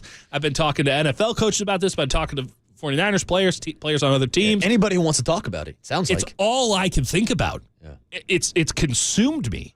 And I legitimately believe that the San Francisco 49ers can stop the tush push, not just this week, but also in also possibly in an NFC playoff rematch. I would like to note, I'm very afraid if they have some run playoff of it. I mean, that's the thing. That's the wrinkle I want to get into because we've seen them earlier this year where they lined up on it, and then they had the wide receiver in the backfield. I forget who it was, but he runs a little. They just gave it to Swift. End around, and then there he goes. And then he's off. So, should the 49ers be solely focused on selling out 100% to stop the brotherly shove when there are other wrinkles that the Eagles could attack? You have to stop the brotherly shove. And all you can do is match the play, right? So, what is DeAndre Swift lining up as? He's lining up as an H-back. It's him and Smith as the H-backs, and they're the guys who are pushing Hurts from behind. They're kind of wiry dudes, so I'm not sure they're getting much push there. Regardless, you got two safeties, you put them on the outside. So Jair Brown, the rookie, who's been brought in, I thought has been really good, and I think fits Steve Wilkes' defensive system a lot better than what Talanoa Hufanga could do. Just because he can play too high. You can't put Talanoa Hufanga in the open field. He's an in-box safety, yeah. Exactly. But Steve Wilkes doesn't want to play a box safety. No. That's just not his style. So this fits better, but he's still a rookie. You got him and you got Gibson. They're on the way outside, right? Everyone's talking about left side of the line. Well, there's still a tight end. There's still, some periphery. The safeties on the outside have to stay alert, but that's one-on-one. Yeah. That's one-on-one in a run game against a running back. So it's going to be big, and I would imagine that they would run that thing at Brown again and again and again. He's got to be huge. He's got to be absolutely huge in this game. And if we mention Jair Brown come Monday, it's probably not a good thing, or it's a spectacular thing. But we need to be in the Colton McKivitz zone when we're talking about Jair Brown, which is, oh, yeah, I guess he was fine. I don't know. I didn't really think about him much. That's fine. Yeah, you don't want him to be mentioned on the broadcast. Exactly. And I think that's going to be some of the strategy for Steve Wilkes, like you said, whether or not they run some of those wrinkles or if they just take the Nick Bosa strategy and don't let him get in a third and short or fourth and short situation. Well, that's the ideal. Yeah, that's a perfect world. Hey, the best play in the NFL? Let's put them in positions to not run it. Yeah. That seems like a pretty good start. Dieter, you know how you stop a team from not scoring touchdowns? You don't let them into the end zone. It's wild It's stuff. a bold strategy, Cotton. We'll see if it plays out for the 49ers this weekend, and we'll see if Greg Papa has any answers on how to stop the brotherly shove. 49ers and Eagles NFC Championship rematch, maybe a possible preview. We'll talk about it with Greg Papa, the voice of the San Francisco 49ers, coming up next. It's Marcus the Waterboy Boucher and Dieter Kurtenbach in on the morning show today on KNBR 104.5 FM at 680 AM, the sports leader.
Time to come to Papa. Come to Papa.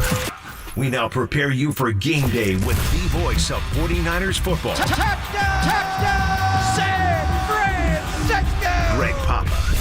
Sponsored by Friedman's Appliance, proudly serving all of Northern California with a wide selection of luxury appliances. Visit them in Pleasant Hill to see the Friedman's difference. And by River Islands. Come home to River Islands in Lathrop and discover the San Joaquin River lifestyle and its lakes, parks, and schools. Start your tour today at riverislands.com.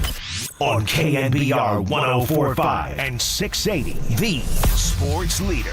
All right, it's time to come to Papa on a Friday. Greg Papa, the voice of the San Francisco 49ers, joining myself, Marcus Boucher, and Dieter Kurtenbach, hosting the morning show today. G-Pop, we haven't talked to you since last Friday. Hopefully you had a great Thanksgiving up in Seattle. How you doing today, my man? Yeah, lots happened in a week's time. How are you, Marcus? How are you, Dieter? And, they played the first half in Seattle. They played about as well as you could possibly play. Completely dominated the game in every regard. Got a little sideways with the double cans on the goal line on the interception by Jordan Brooks, but we're able to right the ship in the fourth quarter. And, that touchdown pass to Brandon Ayuk was so clever in so many ways. They ran 4 straight plays of what's known as 22 personnel, 2 backs, 2 tight ends. Did not have McCaffrey nor Debo on the field to set it up with Elijah Mitchell and Charlie Warner out there. With Juice and George Kittle and Ayuk, obviously the lone receiver out there. But anyway, they quickly flipped things around. You're watching Dallas and Seattle go back-to-back in a wild game last night, and you just see a lot of separation between the 49ers. We don't know how good the Lions are ultimately, but I think we all feel, we'll see what the AFC sorts out, that these are clearly the 2 best teams in the NFC. And I got to tell you, I feel a lot better about this game. Going into the championship game last year, I went back and forth throughout the week, but the Saturday before the game, I was just like, wow, these guys are really good. It's going to be hard to beat them. And they were so good against the Giants coming off the bye week, and they jumped the 49ers early before Brock got hurt, even the deep shot to Devontae on 4th down. So I don't feel that way going into this game. Now, there's a long way to go between Sunday, December the 3rd, and if you do see them in the championship game on January 28th, depending on where that game is, they could change, they could evolve. But I think it was hard to figure out last year where exactly you could beat them. I think there's areas to beat them on Sunday. And I think, Papa, that's where we should start, is with last year's NFC Championship game that obviously ended with a 31-7 result after Brock Purdy and Josh Johnson both went down with injuries. Is there anything that the 49ers can take from that game tape last year against the Eagles, or at this point, are they just burning it and moving on to this weekend's matchup? Honestly, I haven't talked about it at all week, really. I haven't watched it yet, and maybe I will watch it Saturday night or something, but I just think there's so much difference. I mean, the one thing is the way they ran the ball and the way they clearly tried to get the 49er interior line on a double team, duo blocking schemes and take advantage of them there. But the game there was no balance to that game because the 49ers could not throw the ball. Mm-hmm. So it really wasn't a fair fight in any way. It was fair that they knocked Brock out. That's legit football play. Reddick going around Tyler Kroft. And Brock's a better player than he was last year. Last year he double hitched that. And he missed Ayuk. If he would have stepped up in the pocket and gotten it out on time, there was a way to get it to Ayuk in a double move, and it's a touchdown. I think that's Brock's biggest improvement from last year to this year is the way he handles the pocket, the way he does not retreat in the pocket and then even get out to his left like he did so often last year. He's stepping up and under the pass rush over and over again. We've seen it. So he's a better player. But beyond that, I mean, the personnel's just different. I mean, the middle of their defense is just different. They lost T.J. Edwards, the linebacker, who I thought was a good player. But then you watch him on Monday night with the Bears and their win over the Vikings, and he's all over the field. So they got some areas there with injury. I'm not even sure who they're going to play or how they're going to play at stack linebacker behind their front because their White's gone. The 2 safeties they had last year, Epps and C.J. Gardner-Johnson, are gone. Kevin Byard's a good player. Blankenship's playing more. I think there's areas to attack them in the middle of the field. So, no, I think that game was just so strange because basically you were the fugitive. You were really a no-arm man after you lost Josh Johnson and Sue threw him down. You didn't have any balance to the game, so it threw everything out of whack. But the one thing I think they want to be better at is just dealing with the Philadelphia running game. But their running game is better this year. Miles Sanders, a good player for him last year, ran for over 1,200 yards and went to the Pro Bowl, but DeAndre Swift is the complete back. Greg, 95 snaps for the Eagles last week against Buffalo. We talked a lot last year about body blow games. The 49ers, the teams that they played the next week, they stood no chance. They could never recover. I think they didn't win a game all damn season. How big of a factor is 95 snaps on a Sunday before you're playing Sunday, and the Niners getting the mini bye here? Huge. I think it was actually, Dieter, 92 snaps on defense. But in any event, they played deep. But the three extra snaps aren't going to help them. They played deep into the game. It was an overtime game. And obviously, I'm from Buffalo, and I watched every single play. And I had rooting interest on both sides. I wanted the Bills to win the game. They played well enough to win the game. They just didn't make enough plays at critical sides in all areas to win. But they took a blow. After the game, we were depressed. You didn't beat them, and Buffalo lost. And then when Monday rolled around and I had to put a hat on, I put my Buffalo Bills hats on, because I think even though they didn't win the game to give the Eagles the second loss, they did do the Niners a huge favor by playing them so well. I don't know if there's a lot to glean in how they attacked them. Buffalo ran up over 500 yards against them, but that quarterback is just different. Brock is a great player, but Josh Allen, with his running ability, is just different and running so often on third down. But to your point, that was a grueling game for Philadelphia. They played the week before on the road at Arrowhead, and that's why I think the 49ers lost those 3 games in a row. They were dog tired. The Cleveland, Minnesota trips back-to-back. John Lynch will come on later this morning. I mean, if that game in Minneapolis would have been a regular Sunday afternoon game, not a Monday night game, they would have stayed over somewhere in the Midwest, the upper Midwest, the East Coast, and not flown back-to-back. It was physically grueling.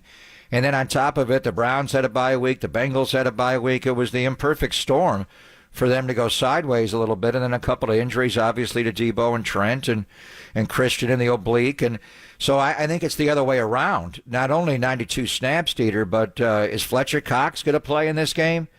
I don't think he is. Zach Cunningham, the stack linebacker, I don't think he's playing in this game. So I don't know who they're going to have in the middle of their defense behind their D-line and their secondary besides Nicholas Morrow. They got some other. Dallas Goedert's been hurt for weeks. He probably won't play in this game. Lane Johnson probably will. But I think there's no question going into this game, the 49ers are going to be the fresher team. And I could see it on the practice field this week. When they came off their bye going to Jacksonville, they had their legs back. Even when they played that Thursday night game to open the year, the home opener against the Giants, going into the next game against Arizona, you could just see McCaffrey was just fresh, and then he went out and had the huge game against Arizona. So I think, the 3 extra days that the 49ers had off will greatly serve them. And then, likewise, Philadelphia getting worn down with the Buffalo game going to overtime. And then as you look ahead to next week, and, that's why this game, if the Niners can beat them, it's just the math of it. They have their second loss. Niners have 3. Tiebreaker, you win that. If it goes the other way, it's going to be almost impossible to be the number 1 seed. But then look at what Philadelphia has next week. Dallas just played last night. So they're going to have a few extra days to get ready for Philadelphia. So we've been, bemoaning the schedule. And 4 teams have their byes before they play the Niners. Arizona, when we see them in a couple of weeks, they're going to have a bye week before. I've never heard of such a thing. But there is a little bit of a scheduling break as far as Philadelphia having to play back-to-back games against teams that'll have 10 days to get ready. Greg Papa, the voice of the 49ers, joining us on the morning show today, talking about the Eagles and 49ers matchup this weekend. And Greg, I wanted to stay on the topic of this Eagles defense and the difference between the team you saw last year in the NFC Championship game versus the team that you're going to see this weekend. Now, a big change is Javon Hargrave, who is now playing for the San Francisco 49ers, but they were able to replace Hargrave with a guy like Jalen Carter. What's your take on the Eagles' defensive line this year, and how do they match up against the 49ers' offensive line? Well, last year they rotated so many guys, Marcus. 4 guys had 10 or more sacks. They had the 70-plus, first time in football since the 84-85 Bears, but it's the way they dispersed them. Hargrave had 11 sacks last year. And on their line, Brandon Graham had 11 sacks. Hassan Reddick had, 16 sacks. Josh Sweat had 11 sacks. So now their sack totals are down. But I think a lot of that is that teams are playing with the lead a little bit against them, and they can run the ball. They're not all getting into drop-back pass game. And but their rush is still dramatic, especially on the outside. Hassan Reddick, number 7, Josh Sweat, number 94. They're playing more snaps now. They're clearly sturdier players. They're out there more. McKivitz will have Reddick most of the day, and Trent will have Josh Sweat. They do flip sides occasionally, but that's pretty much how they line up. And the one thing about those guys, Marcus, is they went fast. They went off the ball fast. Josh Sweat looks like he jumps off sides sometimes. And then in the middle of the defense, the young guy, Jalen Carter, he is a beast. And Javon Hargrave is a veteran, savvy, tremendous player. This guy, I thought he was the most talented player in the draft, and he just didn't go number 1 because of the incidents off the field that he had, and he had a lot of very serious incidents, and he wound up falling. We thought Seattle was going to take him at 5, and they passed on him. They took Witherspoon, and he's a good young player, but this guy is just a difference maker. He is so big and strong, and he wins fast, meaning they win in less than 2.5 seconds. They collapse the pocket with pressure. They do it from the outside with Reddick and Sweat, and inside with Carter, but then they come at you in waves. Jordan Davis is playing better than he has before. The old guard, we'll see if Fletcher Cox plays in this game, but Brandon Graham will get his snaps as well. And Milton Williams, they have a young guy from Georgia, Nolan Smith, that wins fast. So we'll have to see how the Niners handle this as far as getting the ball out quicker in this game than before. But their defense is different. They had to save money. You can't pay everybody, so they decided to let Hargrave move on. But they knew right there that Jalen Carter was in the mix, and they were fortunate that they were able to get him number 10 overall because really he's probably the number 1 talent in the draft last year. No doubt about that. I mean, freaky athleticism for that size. And a guy that maybe you could say that about as well is Jalen Hurts. But he hasn't looked right to me, at least going left to right recently, Greg. You obviously have dove into the tape here. What are you seeing from Hurts as of late and where his game has progressed from last year? Hurts so good, Teeter. He always looks like he's hurt. Last year he was hurt the whole year. There was a play in Chicago last year. Gibson, their outside linebacker, picked him up and drove him in the ground. And I thought right away it was the Garoppolo injury when Jimmy got hurt.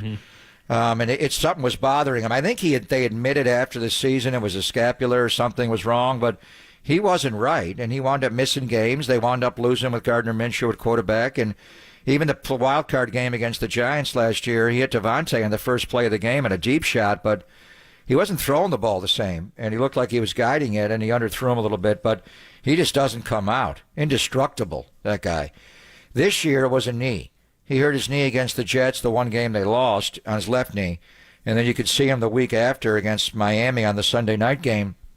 Even when he ran out to his left for a first down, when he got to the sideline, he began to decelerate, and he played the entire second half with a knee brace on. He's taken the knee brace off now. He took it off after the bye week against going into the Kansas City game. So he's a really interesting quarterback in so many ways. He's just so powerful. When I see him, sometimes I think of Donovan McNabb a little bit. Donovan was a great athlete and a two-way threat. This guy, he never looks like he's running fast, but he's just a powerful guy. He's different than Lamar. And their offense is all built around him. Some quarterbacks run the zone read, where they give it to the back, pull it, and run it. Some quarterbacks, like Tua, run the RPO game, where they give it to the back and they pull it and throw it. They run both. So to me, it's an RRPO offense. It's a run, and the run is give it to the back. Right. And that back is special. He's right? real. He's a good player. Yeah. He is different. And they line him up like McCaffrey in the slot sometimes. Yes, he is a good player, and he makes you miss. He's got a lot more athleticism and agility. DeAndre Swift. So that's the R option. On the mesh point, give it to 0. The other R option is I pull it and I keep it, and he's number 1. So 0 runs it, 1 runs it. The one thing to look when they do that, sometimes they do it out of a pistol where Swift or Gainwell or Scott are directly behind Hurts. But most times they do it with a sidecar and gun run where the back is to the side. If he gives it to Swift and Swift is on his right, Swift will go from right to left. He will run to the left. Yeah. They can pitch it the other way and go right, but predominantly if you're on the D line or your key is the back and he lines up to the right of the quarterback, he's coming to your left. And then conversely, or coming to the offense's left, the defense's right. Conversely, Hurts goes the other way. So if he pulls it on the mesh point and runs it, he goes to the side where the back was. So that they can vary that, but that's predominantly what they do. And then the other option is the P option, which is the That's pass. right. I was about to where say. I pull it, and he drops back, and now they've got all kinds of built-in quick throws to their wide receivers, and those guys are just beasts. A.J. Brown he's the second coming of Andre Johnson meets Eric Moulds, maybe even better. And then Devontae, I thought Jerry Jeudy was going to dominate the NFL, just hasn't been able to do it. But Devontae from Bam at that size has been able to do it. Great player. I don't think Goddard's going to play. But this quarterback is just different. And then they run design quarterback runs, or he just runs quarterback power. He runs quarterback draw. I mean, he's just a different player. But I agree, as far as you want to keep him in the pocket, you want to squeeze him in there. When he does get out, even to his left, he can make the big throw. The touchdown pass to Zacchaeus against Buffalo, he was going left. What a throw that was in the back of the end zone to give him the lead. But when he starts going to his right and he keeps his head up, now he's a truck. He's different than Lamar, where he's just so fast. This guy, you got to keep your eyes on him, and he'll run over you. He puts his foot in the ground. Watch him on the goal line sometimes. The way he just if he wants to get out to his right, he puts his left foot in the ground so hard, and then he cuts so powerfully the other way. He's just built differently. And then obviously we haven't even gotten into the QB shove, the brotherly shove, and what the hell you do with that play. Well, I want to expound a little bit on the P option of the RRPO. So when they decide not to do the Cam Newton read option 2015 Carolina Panthers play, they have one-on-ones. And that's what really stood out to me in breaking down this game last year. You're getting A.J. Brown one-on-one, typically on a slant, because you have to account for the quarterback in the run game. And that's obviously a huge problem. Now, Charvarius Ward is playing out of his gourd right now. He was immaculate against the Seattle Seahawks and DK Metcalf, who came back the next week and got 3 touchdowns. So clearly Charvarius Ward is pretty good. It was Kyle's call, he claims, for Charvarius Ward to trail DK Metcalf. Do you expect that to continue again this week? Ward on A.J. Brown, 1v1. Let's get it on. Well, that's John Lynch. I think it was John's call initially to Kyle was, he may not want to get into it all because, the coaches, it's a layered approach, and they did it a lot last year where Charvarius followed not only DK, he followed DeAndre Hopkins. Remember the game in Mexico City when he went off on him after the game in our post-game interview? He followed Drake London, the USC rookie in Atlanta, until he got hurt. He wound up leaving the game the moment he left. It's just physically a better matchup for Charvarius. He likes to be physical, get up, play press. He's learning to play bail and off. It's not his thing. He's gotten better at it here, but he wants to get up in your face and reroute you, and A.J. Brown's that kind of guy. So I would hope, I don't know what they're going to do in this game, is I hope they do give him that challenge. And then, Devontae Smith is a great player. I think the biggest play of the championship game last year was that incredible 4th down catch he made. He didn't actually make the catch, but he made it close enough where they got the call and there wasn't a challenge in time, and you see him do it all the time. He's just a special player. But the one thing is they like to run a lot of 3-by-1 formations. Some teams are heavy 2-by-2, and they do have receivers flooded everywhere because they don't have a fullback on their roster. Goddard's probably not going to play, so you'll see a little Jack Stoll. But they've even got a formation now with Julio playing as well, where they go 4 wide receivers, which is 10 personnel. Now, sometimes they can go 2-by-2 or they can go 3-by-1, and they single up a guy on the other side. The point is, if they want to get Charvarius Ward off A.J. Brown, they just simply put him in the slot. Or they go to the 3-by-1 side, and they put both Smith, number 6, and number 11, A.J. Brown, inside, and they put a receiver on the other side. They can do anything. So the one thing the Niners have not shown, and he's just stylistically not that kind of player where you put him in the slot, that's going to be Demo.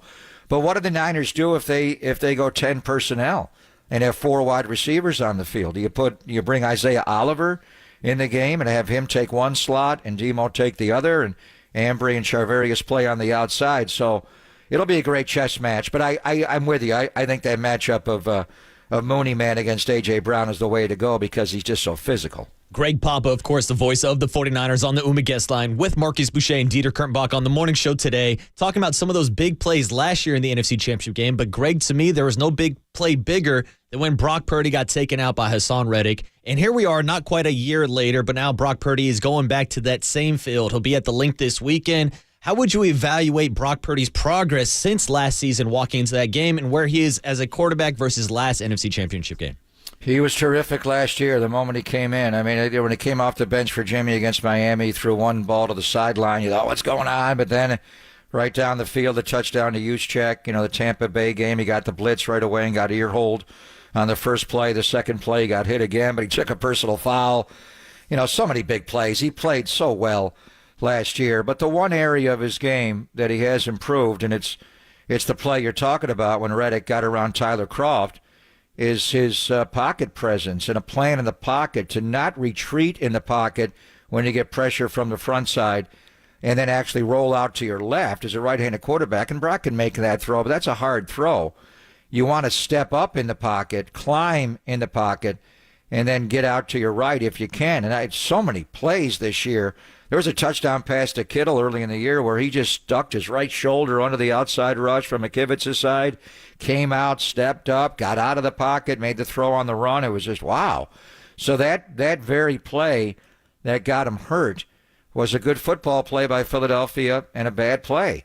And they had Ayuk one-on-one with Bradbury, and he couldn't get the ball out. So I think that one play, to me, symbolizes a lot in his improvement. But, Marcus, he's improved in so many. He has some numbers this year, and I asked Kyle when we sat down yesterday for the game plan interview you'll hear tonight on NBC Sports Bay Area. We'll play some on the show.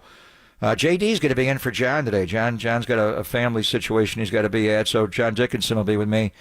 But he's averaging, Brock Purdy, Marcus, 9.7 yards per attempt. Mm-hmm. Attempt, yeah. Not completion. 8 is the number. You get to almost 10 in attempt. You're talking about some of the best in all of football. Conversely, Jalen Hurts is 6th in the NFL, and he's 7.6 yards per attempt. So Brock's got him beat by 2.1 yards there, and then he's completing 70% of his throws. So he's not checking the ball and going short intermediate all the time, and he hits those at a very high percentage. When you throw the ball deeper in the air, obviously, you're not going to complete as many. But the combination of leading the league in yards per attempt at 9.7 and completion percentage at 70.2, who the hell's done that, Dieter? You've got the, I'm looking at it right now. Drew Brees ever get there? This is something we were talking about earlier in the show, Greg. 2016 Matt Ryan, because we were talking about Brock Purdy's MVP chances, and obviously you go back to the Kyle Shanahan MVP quarterback.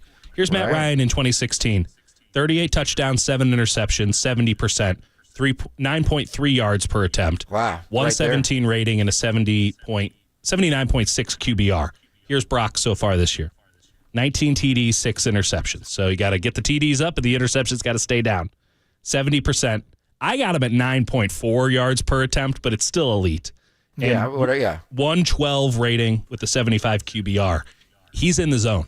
He's right there with Matt Ryan 2016, which is a bit of there was a little bit of scandal. Obviously, the Super Bowl didn't go the way they wanted it to go. I think there's a taintedness to Matt Ryan's MVP.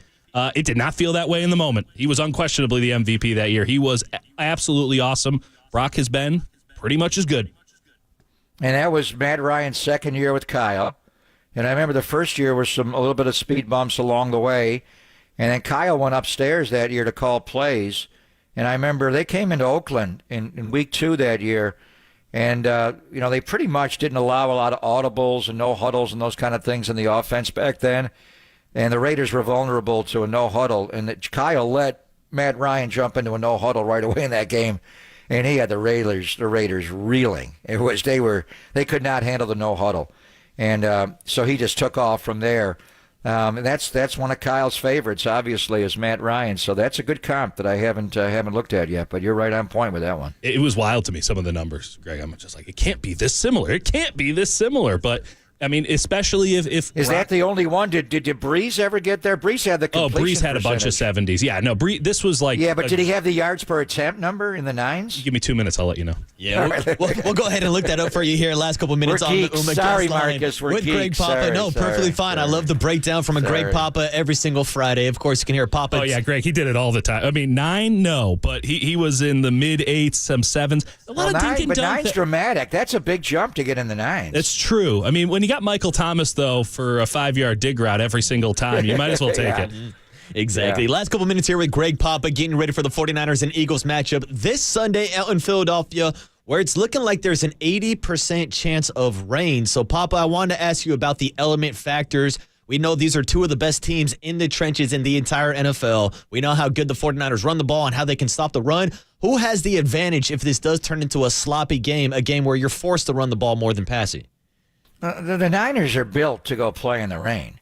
That's not an issue. I know Philadelphia played in it last week against Buffalo and the Kansas City game the week before, and they live in it. But the Niners are built to go play there. You talk to John Lynch; he built this team to be able to win anywhere. And even if you get a home game in January, it rains a lot here in January. You've had some epic playoff games in the rain against the Cowboys and such. So I think that's fine. As far as the O-line, the D-line, Bosa's a powerful edge rusher. He's not a guy who dips the shoulder and runs the hoop a lot. He can, but he's sturdy. And I remember the game in Washington when they had that epic rain in 19. He never lost his footing. Usually the pass rush slows down in the rain. It might, and it may impact them some, but I think the overall football team, they're built to play in any weather. The question would be the quarterback. And Brock in the game in Cleveland, there were some throws, 4 or 5 throws, where I think he just lost it out of his hand. The one where he obviously lost it on the pullback. But there were some throws where, and it was also the wind off Lake Erie that day, Marcus, not just the rain. And then the rain started in the morning, it stopped. The wind, it was kind of typical Lake Erie. You didn't know what the hell it was going to do, and it changed. I think it changed on Jake's kick early in the game and late on the game. But in any event, Brock said he was open to wearing a glove, and he did wear one in college one time when they played Drake and it rained hard. It depends on the severity of the rain. But I was just talking to Kyle yesterday, and I remember specifically a practice before the Seattle wild card playoff game where it rained for that practice, and Brock Purdy just gripped it and ripped it. It was unbelievable, and Kyle was so excited about it because first thing he said, "You see Purdy throw the ball in the rain? Wow!" Because he does have smaller hands. He's 6 feet 5/8 of an inch tall. The hands are a little bit, 20 percentile. They're not as big, but that particular game, that particular practice, it was like, whoa, he can grip it, and it was really impressive. And I don't think it rained much for the actual game against Seattle, but in any event, then the Cleveland game went in there. So I don't think it really will impact. Now, guys can slip and, maybe a single play here and there where it comes into a factor. But I think the key thing is Hurts is not going to be impacted by the rain. That guy's just so powerful. He's an off-roader. I don't think Brock will either way. But now that Brock has the intel, a little bit of the Cleveland game, and he'll have an idea in warm-ups, and he is open to the fact of wearing the glove, that I think he'll be fine as well. But that's something to keep an eye on. I certainly am for pregame. If it's raining, how hard it's raining, and if Brock does glove up on the right hand. All right, we waited too long to talk tush-push, brotherly shove. Greg, the left side of this Eagles offensive line is That's where they go. Unbelievable. That's where they go. I mean, Dickinson, no one talks about Dickinson. Mulata is as well-graded as any left tackle in the game. Obviously, we know who the best is, but Mulata's really good. Jason Kelsey's a Hall of Famer. I don't know if he's the best. Creed Humphrey in Kansas City's got a pretty good run on it. There's some really good centers in the league, but Jason Kelsey's in the upper echelon and has been for a decade. But Landon Dickinson, the left guard out of Alabama, I mean, this dude just makes yards out of nothing. And I'm very interested to see how the 49ers line up. If they go mano-a-mano, helmet-to-helmet Oklahoma drill, I think they got a shot because of a guy like Javon Kinlaw, who's just got pistons for legs. I mean, the power that he can create from his lower body, if you just say never come out of your stance, you got a chance there. But it is even if the 49ers have the right technique, even if they have the right weight and personnel, even if they know it's coming, I'm not sure that they can even fully stop it given how good the left side of the Eagles offensive line is. When you watch that play, what stands out to you? That they go left. It's Dickinson at left guard. Obviously, Kelsey's the center of it all. Mailata at left tackle, and what a story he is, how they found him. He weighs 365 pounds. So they're massive. Dickinson weighs 332. Kelsey's centers are undersized. He's just clever all the time. It's like he's playing basketball and he wants to set a screen. Right. You know, he's like Andrew Bogut as a center. He's not going to take you on. But then on that play, he gets so low. I mean, they're all on the ground. I don't know exactly what the Niners are going to do in this game. I know they've been thinking about this play for a long time. The obvious company line is don't let them get into anything in 1, anything in 2. You know, what's the line where they're not going to go for it and they'll punt? They kind of brought fourth down into football with Doug Peterson years ago, and they run a lot more fourth downs than the Niners do. And it's that play in particular, but it's also, you know, the play to Devontae Smith in the championship game. They pulled it and they threw it. So you can load up on it, and I've seen him. You know, Goddard probably won't play, but they've handed off to jet sweepers and Goddard coming around the side. So they know you're all going to hunker down in there. They can get the edge on you as well. So it's a well-designed play. I think, you know, if you're the Niners and you want to match up with them on that side, I think it would be Javon Hargrave, the gravedigger, over Dickinson, and he'll probably get him most of the game. Teeter, that's going to be the matchup of matchups. That's going to be so good. I mean, there's so many great matchups when Nick goes over Lane Johnson. So good. And Lane is... Does he false start every single play, or is there an optical illusion? I mean, there's a gentleman in Kansas City who might have the distinct pleasure of being the guy who jumps off most, but I don't know if he's close. so quick with that kickstart, and it just looks He's like his really right leg good, comes though. out, or it's like he's false started, but he's so good. But you got to be careful. You You can tell that false you were start watching from a Buffalo perspective last week. No, I'm not saying it wasn't just a Buffalo game. know, He does it you're every right, damn you're game. right. Every game, Bob, There yeah. isn't a game. I'm like, wait. He just jumped 65, false start. Come on, but that could give Nick a chance if he opens up, you know, the kickstart side to cross his face and get after him that way. It'll be fun to see what they do. Kinlaw's the biggest, baddest guy, but is he going to get low enough with the pad level? Do you want to do what Buffalo did? That Phillips for Buffalo just blasted Cam Jurgens, and he did that on purpose. Yeah. I don't think that was, I didn't know. I thought I saw Kelsey snap the ball. I think he's decided, we're going to blow you up. Now run that play again. Exactly. And we're going to give you a half an inch if it's on the goal line. If you jump in the neutral zone in the middle of the field, it's 5 yards. But I've seen teams do different things. Vita Vea, when I saw Tampa Bay play against it, I got depressed. Because I thought there's nobody bigger. Dickinson's huge. Mailata's huge. But Vita Vea? Biggest, baddest. Come on, this is the one guy that could take on their whole line himself. And I just see him get picked up and pushed back. I'm like, damn. And I think they played it the best. So it'll be fun. It'll be fun to see how they handle that. Yeah, we'll see what the strategy is this weekend, Pop. Great stuff as always. Have a great call. NFC Championship rematch and maybe an NFC Championship preview this weekend, Papa. Could be. We were there January 29th last year. Are we going back? No, they're coming to our place on January 28th. What time is John Lynch on this morning? John Lynch is at 8:45. Stay tuned. He'll come on in about 39 minutes, Papa. Got it. All right. There he is, as always, the voice Be good, of the Dieter. 49ers. Greg Papa. You can catch him this morning at 10 a.m. with John Dickinson filling in for John Lund. But coming up next in about 10 minutes, we're going to check in with Dalton Johnson, do a quick hit on the Warriors, and there's also some former Giant news going on with Gabe Kapler that we can discuss real quick coming up next. At a restaurant? Before we get back into John Lynch at 8:45 today, it's Marcus Boucher and Dieter Kurtenbach on the morning show on KNBR 104.5 FM and 680 AM, the sports leader.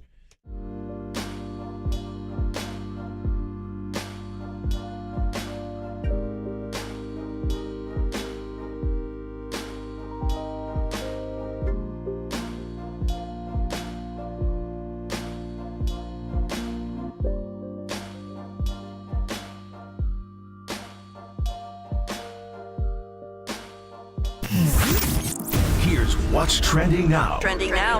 On KNBR.com. The Hall of Famer Steve Young stopped by the afternoon show yesterday with Tolbert and Copes to preview this weekend's matchup between the 49ers and the Philadelphia Eagles. To hear that podcast and more, check out what's trending now on KNBR and the all-new KNBR app.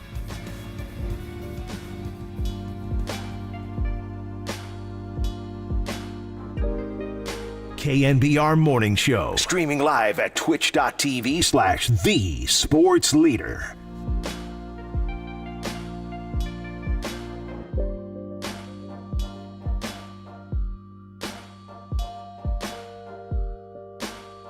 All right, quick turnaround in the Power Hour today. Marcus Boucher and Dieter Kurtenbach with you for the next couple hours. Obviously, some big news here at KNBR. The end of an era with Paulie Mack and Brian Murphy. The Murphy Mack Show will no longer continue. I don't got too much information for everybody out there listening this morning. I'm here today.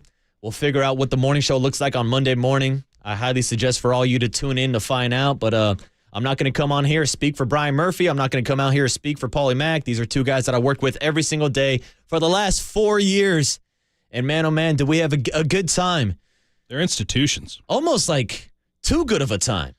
I mean, it was like every single day we were out here. Some red flags to Cumulus. Yeah, exactly. They're like, you guys are having too much fun. This can't be a job. And listen, like you guys have been listening to the show for 18 blanking years. I was a part of it for a fraction of that for 4 years, man. So it's been a tough 24, 48 hours. But in style of Murph and Mack, maybe we can get into a couple Gabe Kapler riffs this morning because there is some breaking news this morning in the baseball world. Gabe Kapler has been hired as the assistant GM for the Miami Marlins, Dieter Kurtenbach. I guess a good move for the Fish. I don't know. I just figured out who the GM of the Marlins was 2 minutes ago. It used to be Kim Ning, and she quit. She's like, I can't do this anymore. I'm out of here. I don't want to deal with the Marlins. I can't deal with it. It's the Marlins. So some gentleman named Peter Bendix. Okay. Which, what a name. I'm not sure if that's some AI creation from Sports Illustrated or what, but Peter Bendix is now going to be Gabe Kapler's boss. And let me just say, as someone who has spent a lot of time in the Miami food scene, I'm really excited to find out about what we have here culturally in the great area of South Florida. Yeah, Dieter, I'm actually on the quest for the perfect Cubano now. Well, as you know, the Cubano was actually created in Tampa, Florida. So that would be a misnomer, Dieter, if you were to think that the Cubano is a South Florida tradition. Can't wait to get to Calle Ocho. Good luck to him. I mean, Gabe has actually been very kind to me. It's easy to make fun of him. Yeah. He's a bit of a caricature. I don't know if he's any good at this job. He was. I don't know if he was any good at any of these jobs. It's hard to get a read on old Gabe, but he did get another job. He'll be at least in the league, but he's as far away from us as he could possibly be, and I don't think that's a coincidence. Yeah, no, I don't think you're wrong about that. He's on the other side of the coast, and I know a lot of people enjoy our riffs on Kapler. A lot of guys just want us to move on. Some people do not enjoy the riffs and focus on Bob Melvin and the Giants moving forward. We're still waiting on news. On Bob. Bob is too nice a guy. Yeah, Bob's the dude. And if it gets me a Shohei Ohtani or a Yamamoto, then we'll all be big fans of Bob Melvin. I'm a big fan of Bob as a person. Mm-hmm. I was never, personally a big fan of Gabe as a person. I found him to be somewhat disingenuous. That said, he's a kind man. Really? Is that what you imagine? So, kind guy, was very kind to us here at the station. We're probably punching down here, but ultimately it's just too easy. It's just too easy, and it's too early to not take the easy punches. Yeah, sorry. It's breaking news. I thought I'd share it with the people. It's important that people know, but it's also important that you can find a rich cultural history of Cuban food here in Miami. Thank you, Dieter. And I know one man that will want to talk about Giants and Warriors is Dalton Johnson from NBC Sports Bay Area. He's coming up in about 2 minutes, so we'll take a quick break, hit a little daily dose of dubs real quick with Dalton, then get back into the 49ers this morning with John Lynch at 8:45. It's Marcus Boucher and Dieter Kurtenbach on the morning show Looking on forward to those black 104.5 FM and 680 AM, the sports leader.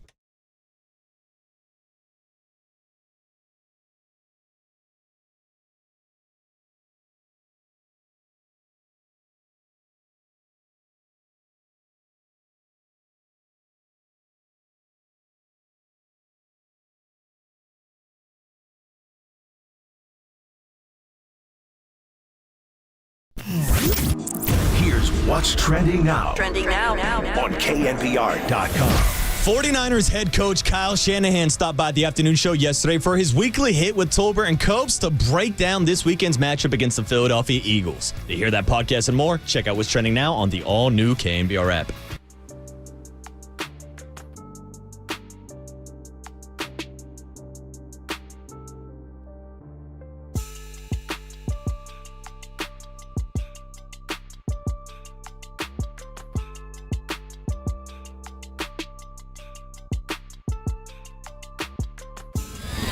And now, time for the Protect Your Assets with David Hollander Business and Technology Report.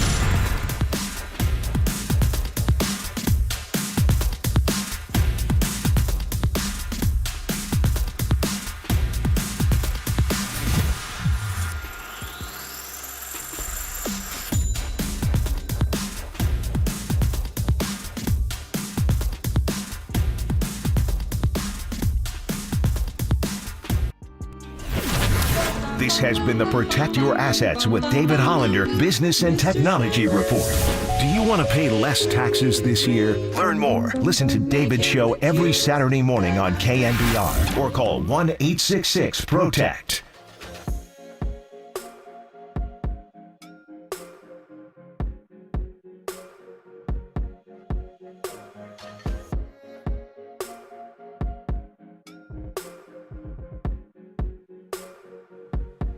Campbell, shout out to you for supporting KNBR, Campbell's sports leader. Now back to the KNBR Morning Show on the sports leader and streaming live on KNBR.com and the KNBR app. Oh man, we're all three different, but we love the game of basketball. So we vibe on the competitiveness and the will to win over the years. Draymond said, I think in our sit down a couple years ago, like we've never asked any of us to change who we are. We've obviously evolved and grown over the years, but we all have a place. We complement each other so well on the court, off the court. We're all unique, so it meshed. We felt it from jump, but like Draymond said, be blessed to be 12 years in, all three of us together. Like that's special. That's history right there. Welcome back to the Warriors Invitational, baby. Welcome back to the morning show. Marcus Boucher and Dieter Kurtenbach taking you up to 10 a.m. this morning, the start of the Papa and Lynch show. And just a few minutes here, we'll be making the connection with Dalton Johnson from NBC Sports Bay Area to talk about the Dubs, something that we haven't talked about this morning, Dieter, after their 120-114 win last night against the L.A. Clippers. And coincidentally, the big win without Andrew Wiggins, without Chris Paul, and without GP2 came on a day where the calendar said 11/30. 23. Do you read into these things, Dieter? I don't. I went back and forth on that whole 11/30/23 thing. Like, part of me is like, this is corny, and I don't like it. And it also just reeks of like Forever Giant energy, where you're like, it's over for this team, so let's just celebrate them on the way out. And I'm like, pretty sure it's not over for Steph. And by the way, Clay making me eat my words because he had a great game yesterday. Yes, he did. Now, there was still some Clay stuff that we would like to clean up, but like improvement, market improvement. Draymond still being Draymond, but we know that the best basketball for Clay and Draymond is behind him. I don't think that that's telling a tale out of school. Steph has somehow maintained this incredible peak. I don't read into the cosmic energy of it all. Here's what I do know. When you have someone else give Steph Curry 20 points, you're going to win the game if you're the Golden State Warriors. And Andrew Wiggins looked like he was riding into that role. He was kind of building up to it. I was starting to feel pretty good about it. Clay picked it up. It'd be nice if every night you could feel like one of those two guys is going to do it. And by the way, can we? I know this deviates from the big three and everything they've done building this Warriors operation into the most valuable franchise in sports, making Lake up more money than God. All the joy and positivity and success that they've brought us to the point where people are blind to some of the failures of the current day. But Dario Saric is a dude. What a pickup he's been. He has been, since the first about 5 games where it was looking a little loose, you were not that confident in Dario Saric. You're like, I don't know about this one. But the energy was high, and now it's starting to come together. I love Kevon Looney. Kevon Looney's my guy. Kevon Looney should have his number retired by the Golden State Warriors. That is a pro's pro. If you love basketball, you love Kevon Looney. I'm not sure that Dario Saric isn't the best center on this team right now. Well, those are all topics that we can talk about this morning with Dalton Johnson joining us on the UMA guest line this morning from NBC Sports Bay Area. Dalton, it's Marcus Boucher and Dieter Kurtenbach filling in on the morning show today. And maybe we should start with the big picture before we hop into Dario Saric and all the injuries that the Warriors are dealing with. I thought last night it was pretty cool that the Warriors went out and won without all those players. When the date coincides with 11/30/23, I mean, we're talking about the 3 longest tenured players in the NBA right now. I don't know, Dalton, what's your take on the big 3 still getting the job done and winning without 3 of their most important pieces last night? Yeah, I thought it was super cool, to be completely honest with you. I mean, trying to step back a little bit and not be in reporter shoes for a second, it was really cool to see kind of how much it seemed like it mattered to them being in the locker room, seeing the jerseys draped over their their chairs there, each signed by each other, seeing how much Steph really kind of reveled in the moment, and kind of a little bit of what you guys talked about, where having Clay come in that fourth quarter and kind of really step up was huge, obviously, because we're used to it with Steph. Draymond's been up and down when he's been able to be on the floor, obviously, this year.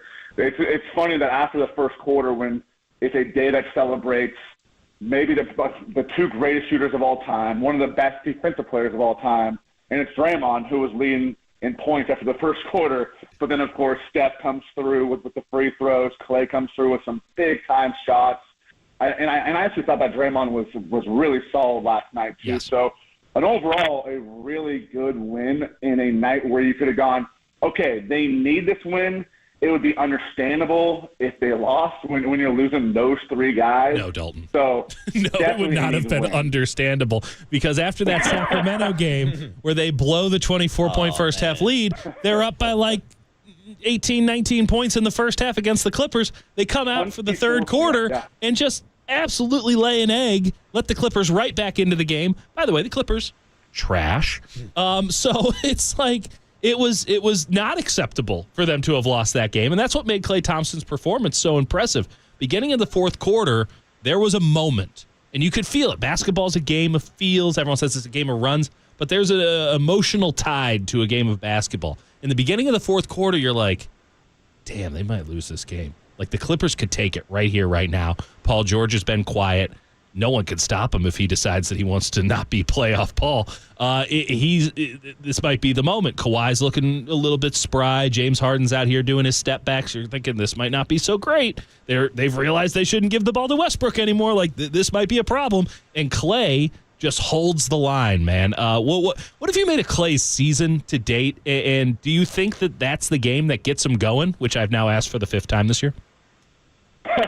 I actually do think it can be, because I really like the way he scored in that flurry. You talk about the way that he was freed up from Jonathan Kuminga, with that DHO that Draymond brought up after the game. Something super small, but was really big in the veteran guys, especially someone like Draymond, the way he sees the game.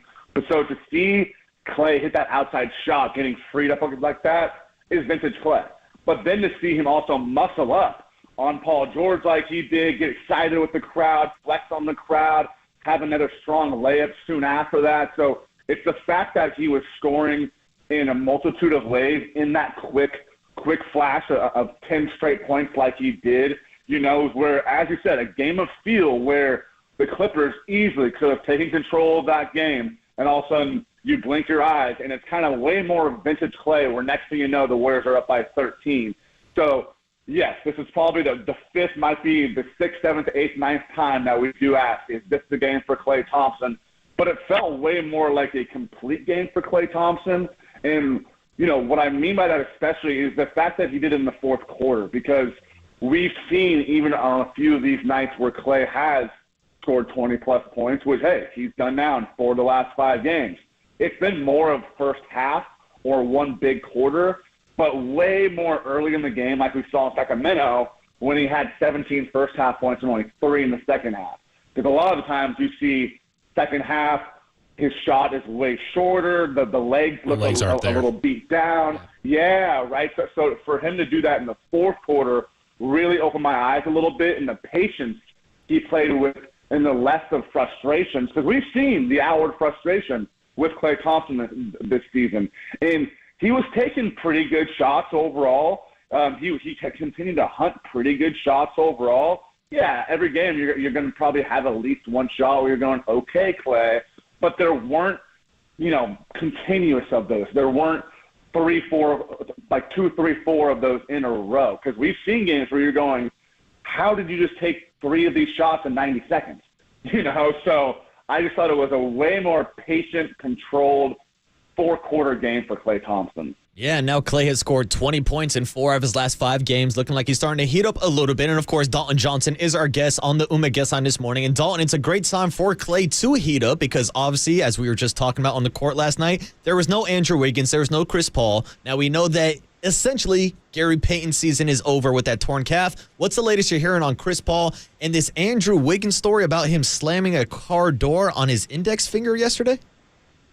Yeah, that's the story right now with Andrew Wiggins. I mean, just obviously it sounds like tough luck, obviously. So one of those things where Steve was saying that saw him at shoot-arounds, he was trying to shoot, and it just was not right, obviously, pain-wise, everything. I mean, Gary Payton II, to see him be reevaluated in 1 week now has to give a lot of hope, and instead of thinking that season most likely is over when you see things like torn right calf, when you see words like indefinite, you're thinking all strains are tears. It's important to remind everybody every strain is a tear. It wouldn't be strained if it didn't tear.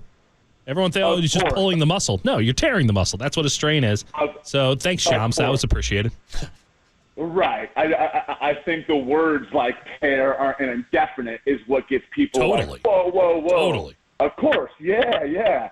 So great to see the reevaluated in 1 week. We'll see what that means. He's not going to come back in 1 week by any means, but for him to even be on the bench moving around like he did last night, he was throwing shirts into the stands last night during timeouts, like he was part of the hype-up crew too. And, I mean, that's obviously GP2's personality, but good to see that he's moving around a little bit. Chris Paul seems like more of a day-to-day thing. So, of course, you're hoping that this Warriors team can finally get whole together soon because, yeah, I mean, to think that the bench did what they did last night without Chris Paul really kind of being the leader for the bench, without GP2 being that defensive leader for the bench, Andrew Wiggins has finally started to look like Andrew Wiggins. So that's obviously why we're really kind of, I would say, excited about last night's win because it felt way more like Warriors basketball with more controlled chaos instead of just head-scratching, what are you doing chaos. Dario Saric did not have a great start to this season. I liked the energy. You felt like he was making stuff happen. What was happening wasn't always great. It was a lot of missed layups. A guy who was definitely trying to find his feet with this team. And as you know, when you're buying a guy on the minimum, there's always the expectation that you might have got a lemon.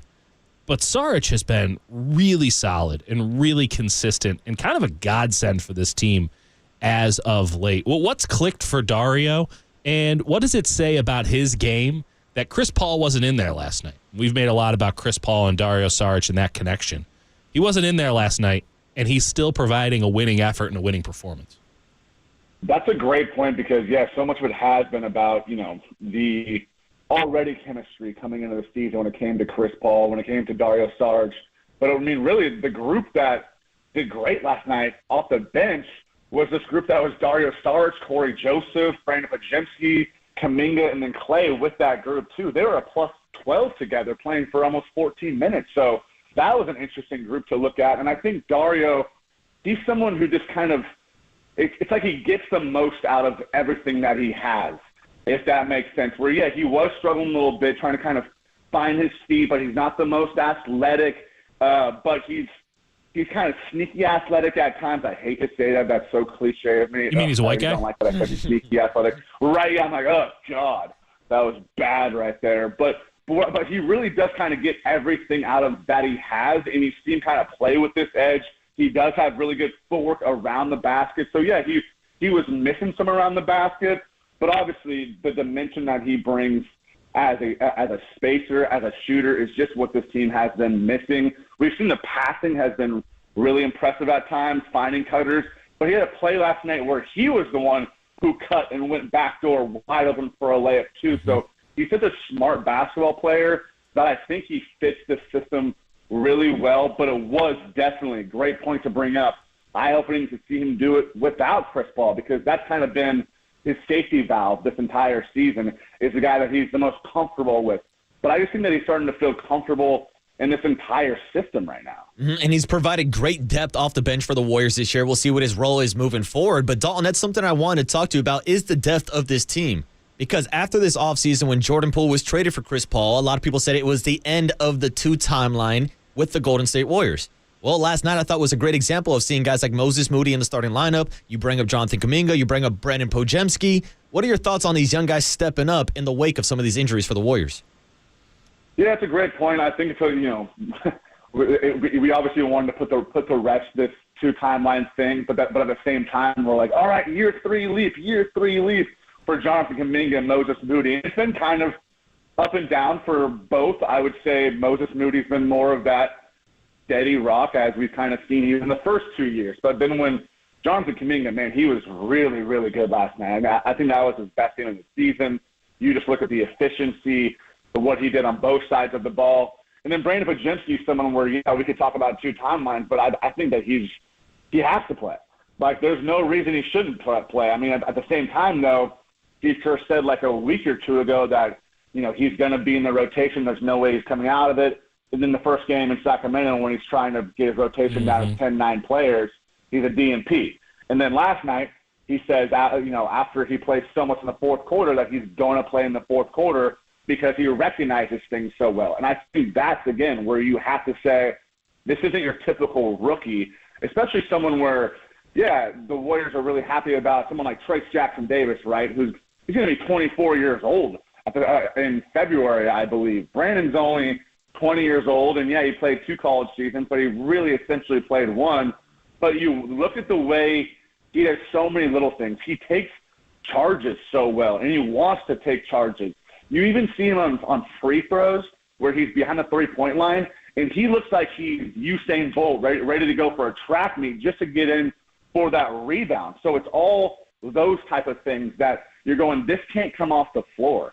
He sees the game super well. They love him in the locker room. He's very coachable. So Brandon Podziemski isn't your typical Warriors rookie, and I don't see how he can come off the floor or out of the rotation right now. When you look at this Warriors team at this juncture in the season, obviously, I just looking at losing 8 out of 10 games, you're not feeling optimistic if you're a Warriors fan. Though, now they get this win. What does this team need to do to get back to the point where they can be a 45, 46, 47 win team? We're not asking for juggernaut status. We're not asking for 50. We're just asking for the 6th seed, baby. What does this team need to do on a consistent nightly basis to where it can be that kind of team again? Because right now it's a 500 team. They need to be a little bit better than that. What is the key area of improvement from Dalton Johnson, NBA basketball coach? I think you look at last night, and obviously they're down three big guys when it comes to Andrew Wiggins, when it comes to Chris Paul, when it comes to GP2. But if you can look at last night as much more of a blueprint when it comes to a handful of guys chipping in, obviously Steph Curry didn't need to be Superman. He had a solid game, not his best game, far from a bad game. But it's the fact to only have 9 turnovers, to limit the fouling, to, I believe, the first 6 minutes they might have gone without a foul. And it's those little things of kind of understanding you are not the same team from 5-6 years ago. And sometimes you need a reality check when it comes to that you can still be a very good team, you can still contend for a championship, but you're not the same exact team. You can't win off chaos right now. And that's why I kind of come back to that controlled chaos and why Chris Paul has been very important for them and bringing him back. But with or without him, you got to look at last night as much more of that. This is how we can win games now. The only concern is, was it more of a matchup win, or can they do this against teams like OKC, against teams like the Timberwolves, who are just bad matchups for them, especially on paper? The Clippers are a much better matchup for them, and they took advantage of that. You saw the way that Steph was attacking the basket last night, blowing past people like James Harden, even taking advantage of older players like Paul George and Kawhi Leonard, all of that. So I think if you look at that and say, yeah, we do need 17 off the bench from Jonathan Kuminga. He's someone who needs to be scoring. He needs to be averaging 12 to 16 points per game. That's the reality of it. To see, hey, Clay, we need you to hunt and be patient and find the right balance within both of those. So I do think so much of last night can be a blueprint for how this team can continue to be successful. It's just if this was a one-off or not, because the consistency obviously hasn't been there early in the season. They have not been a whole team, and I think that they're leaning on that, being like, this isn't who we are when we're fully healthy. This isn't who we're going to be when we're down the road. This is going to take time. But there just also needs to be a tipping point of how long can you wait for, okay, well, this is who we're going to be when we're whole. Show it. showed us on a consistent basis, and that's obviously what we're all waiting to see. Great stuff as always, Dalton. Dubs back in action tomorrow again against the LA Clippers. We look forward to your coverage of the Dubs and everything else you do at NBC Sports Bay Area. Congrats on all the success, and thanks for coming on with me and Dieter this morning, Dalton. Thanks, guys. I appreciate it. Perfect. There he is at DaltonJ_Johnson on Twitter if you want to give him a follow. But coming up next, we're going to switch back into the 49ers and Eagles storylines, followed up by John Lynch at 8:45 this morning. So stay tuned. 49ers GM joins the morning show here on KNBR 104.5 FM, 680 AM, the sports leader.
The KNBR Morning Show keeps rolling on the Sports Leader and streaming live on YouTube at KNBR 1045.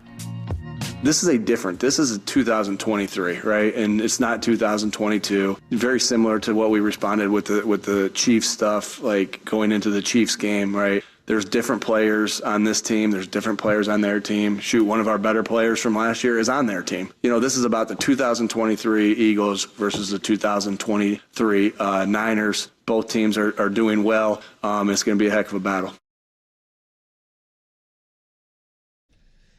That right there was the voice. Head coach of the Philadelphia Eagles. Nick Sirianni. Oh, you like him, huh? Oh, I don't like him. Oh, you don't like him. Join the club with every other 49er fan out there. I don't know. I mean, I guess Eagles fans like him, and I get it, right? It's a different market, different temperament. I don't know. He does. It's not. Some of the stuff he says is not very becoming of an NFL head coach. I guess the flip side is you get Kyle. Kyle could be kind of dour. Kyle could be a little condescending to those who don't understand as much about football, which is, I guess, everybody. And Sirianni's just kind of a guy, just kind of a John. Mm-hmm. But what he was doing after they beat the Chiefs, you can't have it both ways, my man. Like, you can't be Mr. trash talker on the field and, yelling at Chiefs fans, take that, Kansas City. Yeah, let's go. You can't have all that and then it be in a press conference and be like, no, we don't really care. And then in the next press conference being like, you can't do it like us. We're the best. Jalen Hurts is the face of that franchise, and thank God, because if they had Baker Mayfield or some other quarterback that's out there kind of, making some chuckles, having some gags in press conferences, they'd be the most unprofessional team in football. And here's the thing, like I've heard a lot of people complain about Nick Sirianni. Kind of, I don't want to say he's pretending to be a Philly guy. He's definitely leaning into the Philly culture. He's leaning into it, that's for sure. I mean, you hear his statements from every week. Like, I know he was asked earlier this week by John Ritchie, who hosts a show out in Philadelphia. Former fullback, yeah. Yeah, exactly. Shout out the Raider days. He talked about whether or not he knew that this team was an underdog, according to Las Vegas, coming into this matchup. And Nick Sirianni immediately was like, yeah, we love being the underdog. Yeah. We're the city that Rocky came from. Yeah. And like, I don't know, are we buying into any of this? I know the bookmakers think differently. They're trying to entice people to bet on a certain side so they get money on both sides. So much money going in on the 49ers. Do you think that the Eagles are truly underdogs in this matchup against the 49ers when they have a 10-1 record and won the NFC Championship game last year? I mean, I would say that it's an even game. And I don't know how much home field advantage is worth. I'd have to think it's worth something. 3 points, usually. I mean, some people say that. Some people say it's down to 2. Some people say it has no bearing anymore. There's a lot of different schools of thought on that. And you can make some money if you actually have a different school of thought and you turn out to be right. Yeah. But there's not much between these two teams. I don't think it takes any serious extrapolation to see a way in which the 49ers lose. I don't think it takes that much brain power to see ways the 49ers win. And I think the same can be said for the Philadelphia Eagles. There's not a lot of games like that. There's not a lot of games where you go, man, anything can happen in this game. I don't know. I'm not going to tell you who's going to win or lose. Do I like the Niners' chances in this game? Yes. I think that there's some intangible things like they want it. Like there's a little bit more push. There's a little bit more energy. They're coming in with a little bit more energy because they had that rest. I think Purdy's playing out of his gourd. I think those things really matter. And I think that's where the money is coming in on San Francisco. They're looking for any margin that you can find. And when this line opened up at like +2 for San Francisco, it's at -3 for San Francisco now. That is a big pile of cash being put in on the 49ers, and the books have to move the line. They got to do it. So there wasn't that much conviction in that line to begin with. All that tells me is that no one really knows, that there's not much to find. And when you're putting down money on this, you're looking for small advantages. And playing on Thursday, going to Philadelphia for a Sunday game, 92 defensive snaps, Brock Purdy playing the way he's playing while Jalen Hurts isn't. Maybe even just the Fletcher Cox injury news. He might be worth a point in this game. Mm-hmm. There's a lot of reasons that you can go in and say, man, Philadelphia can probably write this one off if they lose. I don't think that's an appropriate thing to do. I don't think it's a right thing to do, but they can talk themselves into, man, bad circumstances, X, Y, and Z. The 49ers, if they lose this game, got no excuse. Mm-hmm. They don't. They're as healthy as they could be. They're coming in with positive. They're coming in rested. Weather, whatever. Push that crap to the side. They don't get an excuse in this game. And so that's why I think the money has changed. That's why I think the line has changed. I don't see that much between these two teams. And I'm really excited to find out what's what. Because then that gives us a really excellent baseline for both of these teams for the rest of the season. If the Eagles want to do excuses, that's cool. But for the 49ers, we're going to find out what they're truly about because this is the best competition they've faced. And this is what we've been waiting to see since the NFC Championship game last year. Now, we all know what happened to Brock Purdy, and credit to the Philadelphia Eagles. I know a lot of people don't like to hear this, but there's a reason why Brock Purdy left the game with an injury. It's because Hassan Reddick was able to beat Tyler Kroft on the outside, took down Brock Purdy. I know it's kind of a fluke injury, but it's as a result of the pass rush getting back to the quarterback. I mean, it's not like Johnson came in and was doing anything. I mean, that was embarrassing. And so the game was over pretty much the second series because you're like, 17 will not be moving the ball down the field here today. I got to be real with you on this. I'm still a little bit peeved that they didn't go full Georgia attack Paul Johnson and run the option in the second half. What the hell was Brock Purdy doing out there? He can't throw the ball. Everyone knows he can't throw the ball. The notion of decoy disappears when you don't throw the ball for 15 straight snaps. Give me Kyle Juszczyk as the quarterback and let's put George Kittle and Christian McCaffrey in the backfield and run some wing T. I thought that they lacked creativity. I got on some guys in the locker room once we were able to lighten the mood a little bit after that game and being like, did you guys have any option plays or anything? And they're like, you can't run that in the NFL. And I'm like, no, you shouldn't run that in the NFL. But when you don't have a quarterback, you kind of need to. When you got a Drew Brees out there, modern day Drew Brees, who can't throw with his right arm anymore, when that's your quarterback because you literally have no other option, maybe you get the options. Now, that's not going to be an issue this year. They put in the Brock Purdy rule. Brandon Allen, come down from the press box. We need you, buddy, if things get dire again. But I'm really interested to see Brock against this team because we were really interested to see Brock against this team last year. Correct. Certainly the circumstances were much heavier and different. But, again, any big-time test that you can get for Brock Purdy, any big-time test you can get for the 49ers, I think it's a really positive thing. If we really believe, and I think we have every reason to believe, that this is the kind of team that can go and win a Super Bowl, I need to see some tests. I don't want to go into the biggest games of the year, an NFC Championship game, hell, a Super Bowl, and not know deep down in my bones they got it. And I think that they have it. We'll know come Sunday. Even if they lose, we'll know come Sunday if they got it or not. The same way Greg Papa's talking about, hey, the Buffalo Bills probably not going to make the playoffs this year, 6-6 or whatever, but they played the Eagles snap by snap, kind of kicked their ass in a lot of ways. And so on Monday when he's thinking, hey, what am I going to wear today? I'm going to put on some hats. He's wearing the Buffalo Bills hat. They put out a proud performance even in a losing effort.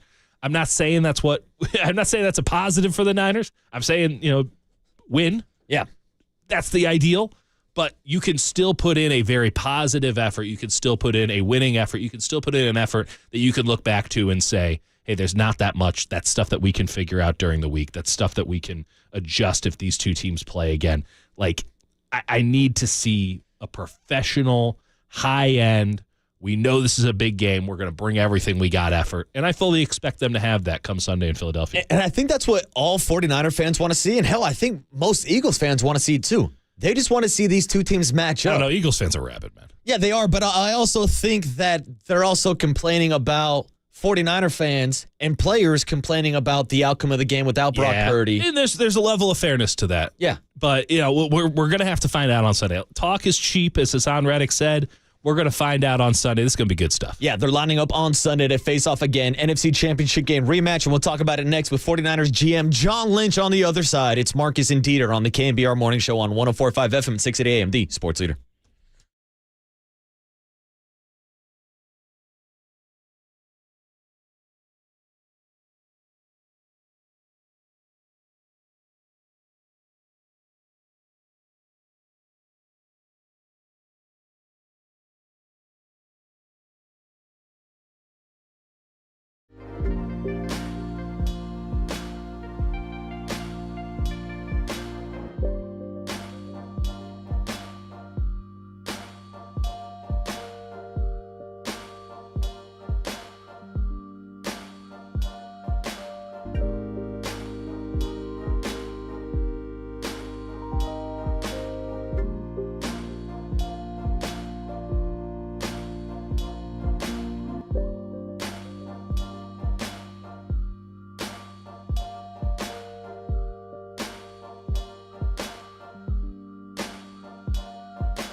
faithful.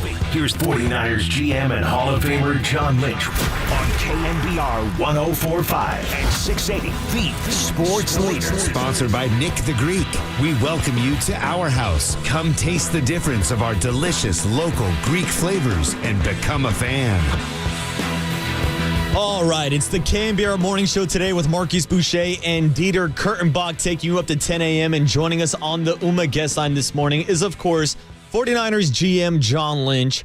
And, John, I know our guys behind the glass prepped you a little bit before bringing you on this morning about the news with the morning show going forward. I just want to thank you for being a constant professional, whether it's me dealing with you as a producer behind the glass or on air filling in with either Paulie or Brian Murphy. So, again, thanks for coming on this Friday with me and Dieter. And how we doing today, John? We're doing good. Obviously, like a lot of people, I've been on with those guys on the air for a long time, and I know Paulie Mack. I know these things happen, but I just want to commend him. He always made me look forward to coming on this show.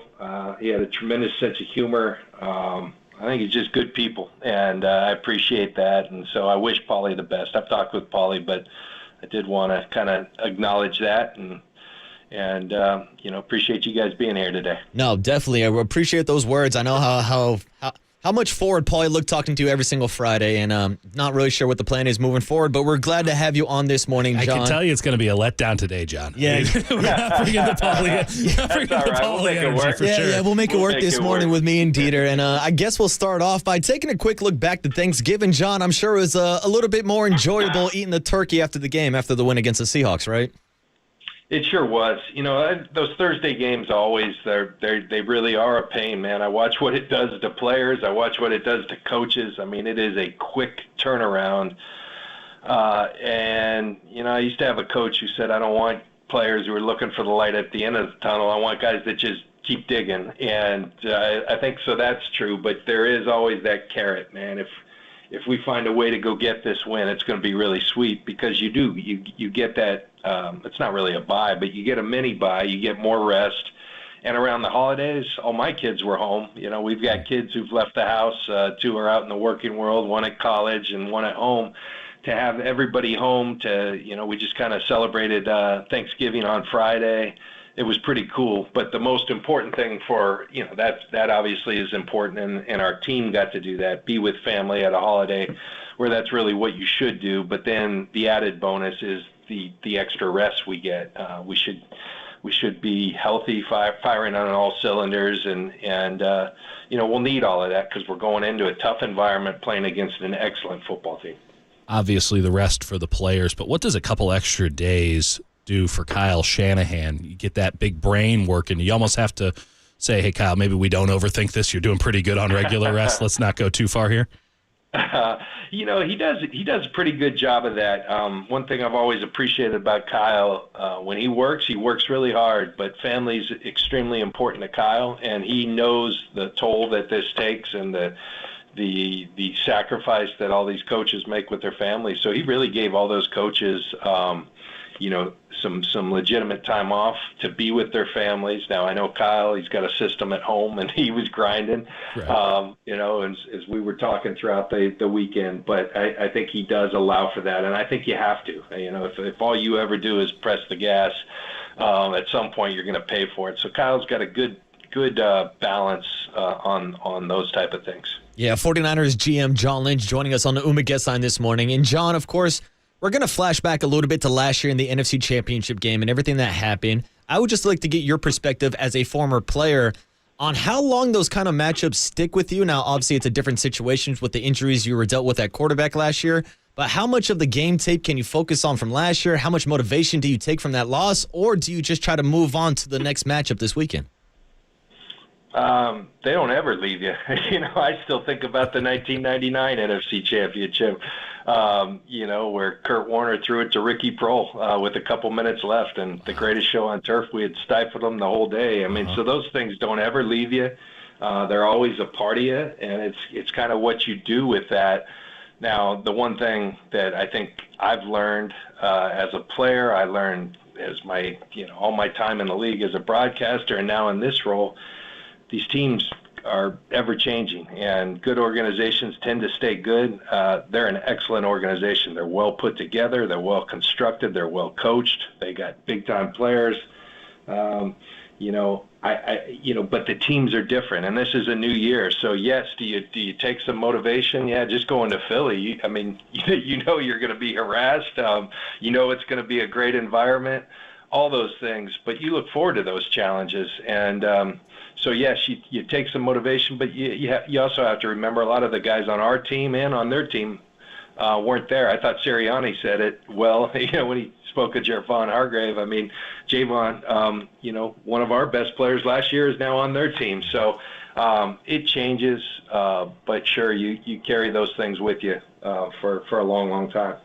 John, I want to ask you about Jair Brown. You guys drafted this kid and had a lot of high hopes for him. And like most rookies, I mean, very few rookies just come into the league and take it by storm. There's only so many Nick Bosas in this world, or I guess Brock Purdy's. But you get halfway through the season, you figure out what it means to be a pro, figure out what it takes to get onto the field. And obviously, Mr. Brown has been tossed into a pretty adverse situation. You got an all-pro player getting knocked out. He's getting tossed in. He's acquitted himself wonderfully so far.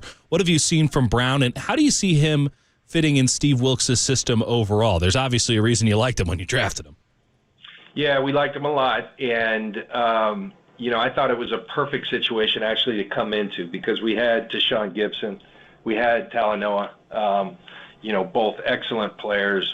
Talanoa is not, where Gip is in terms of years in service, but played very much like a veteran. So we thought it was a perfect environment for him to come in. But I really got to commend Jair, because this guy's we're always trying to draft not only great athletes, but competitive players. And his spirit is in large part why we drafted him. It was just, he had this competitiveness that you could feel oozing out of his skin when we met with him at the combine, when we met with him at a school. Our scouts did a tremendous job identifying that part of his game, and you could see it out here, but so often it's what you do with it. Are you pouting because you're not playing, or are you finding a way to get better? And we put a lot of pride in our development of players.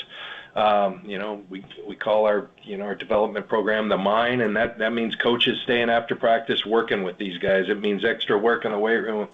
And I think Jair, as well as anyone, took the frustration with not playing, not being a part of it. Number one, performed very well on special teams. Number two, found a way to know his job such that when given the opportunity, he was going to shine, and I think he did just that. And so really proud of him, but I got to tell you, just knowing his history, kind of expected it. And, even down to the first interception, because he's always been a ball hawk. The guy led the country at Lackawanna Junior College when he played there. He led the nation at Penn State when he was there. So he's always been a ball hawk.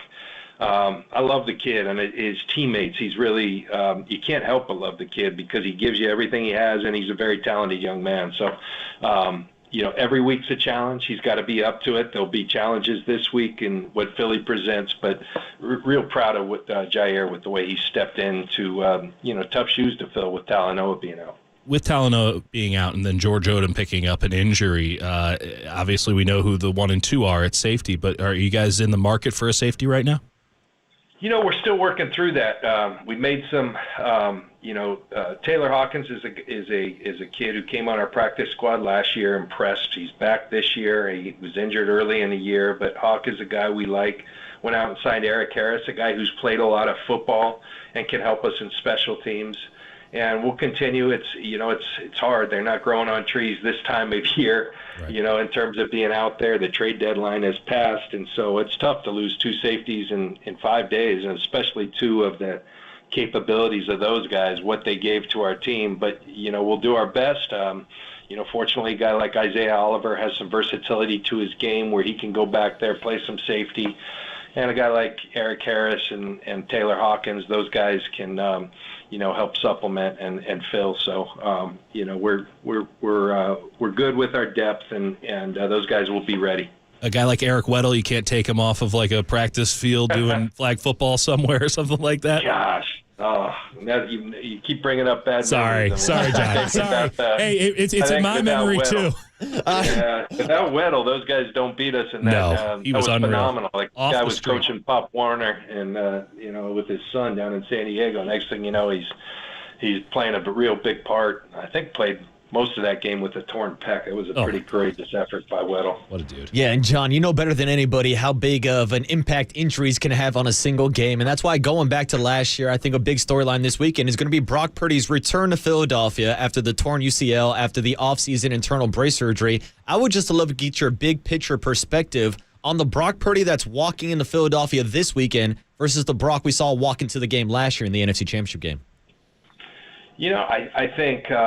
I think very much the same guy. You always hope to continue to develop, but what has always impressed us about Brock from day one, the moment's never too big for him. His ability to just take the challenge, prepare for it incredibly. I think that was witnessed probably more powerfully than in anything with the way he recovered, the preparation he put into his recovery from this injury, beating timelines, exceeding timelines by just coming to work every day and finding a way to get better. That's just what Brock does.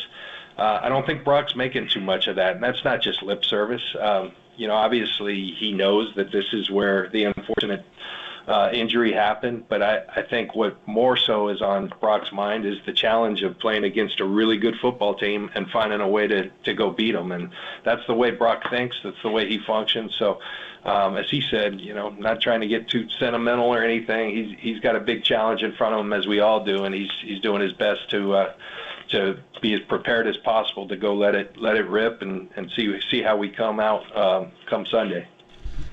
John, it was reported by Kyle last week that you delve into the coaching thing a little bit, and I know you're very cautious about that. You let your guys do their job, but you did mention, hey, we got this Charvarius Ward fella. He's pretty good. I see this DK Metcalf guy.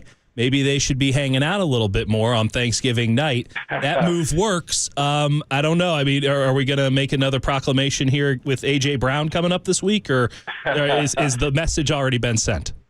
I'll leave it to the professionals. I mean, we're always having conversations, Dieter, and that was something just, when we went out and studied Charvarius, man, I thought, and this guy, there's a lot of untapped potential, and Charvarius has played at a high level for us, but his best football to me is when he's got a really big challenge like DK Metcalf. And, I just saw, and, it worked the week before. We kind of played left and right. But, man, I feel like we're missing the boat. And you bite your tongue. You say, I don't want to be that guy delving into coaching. Let those guys. Right. But at the same time, Kyle and I talk about everything. And I just said, man, I'd be remiss if I didn't tell you. I think we should be doing this. And he goes, well, on a short week where he's putting in the offensive game plan, aren't we? Right. And next thing you know, we rectify it. And that's what it takes. It takes good communication throughout a building. Things like that happen a lot more than you think from a variety of people. And so, I'm glad we did it, though. It's good stuff. Sure played great. Yeah, it immaculate. It definitely worked out, and we'll see what Steve Wilkes and Kyle Shanahan have planned for this 49er defense against a really, really tough Eagles offense this Sunday coming up 1:25 on Fox. And my final question for you, John, if we're talking about the Eagles offense, of course, has to be about the brotherly shove. There's been a lot of talk about strategies trying to stop it. Now, we've seen Fred Warner kind of channel his inner Troy Polamalu by trying to jump over the line of scrimmage. What would be the best John Lynch game plan to slow down the brotherly shove? Probably don't let them get to that situation because the percentages, it's just a normal quarterback sneak. The percentages are very low. So, and then the other thing, I know those are huge situations. Don't lose your mind if they convert, because that's what they've done most of the time.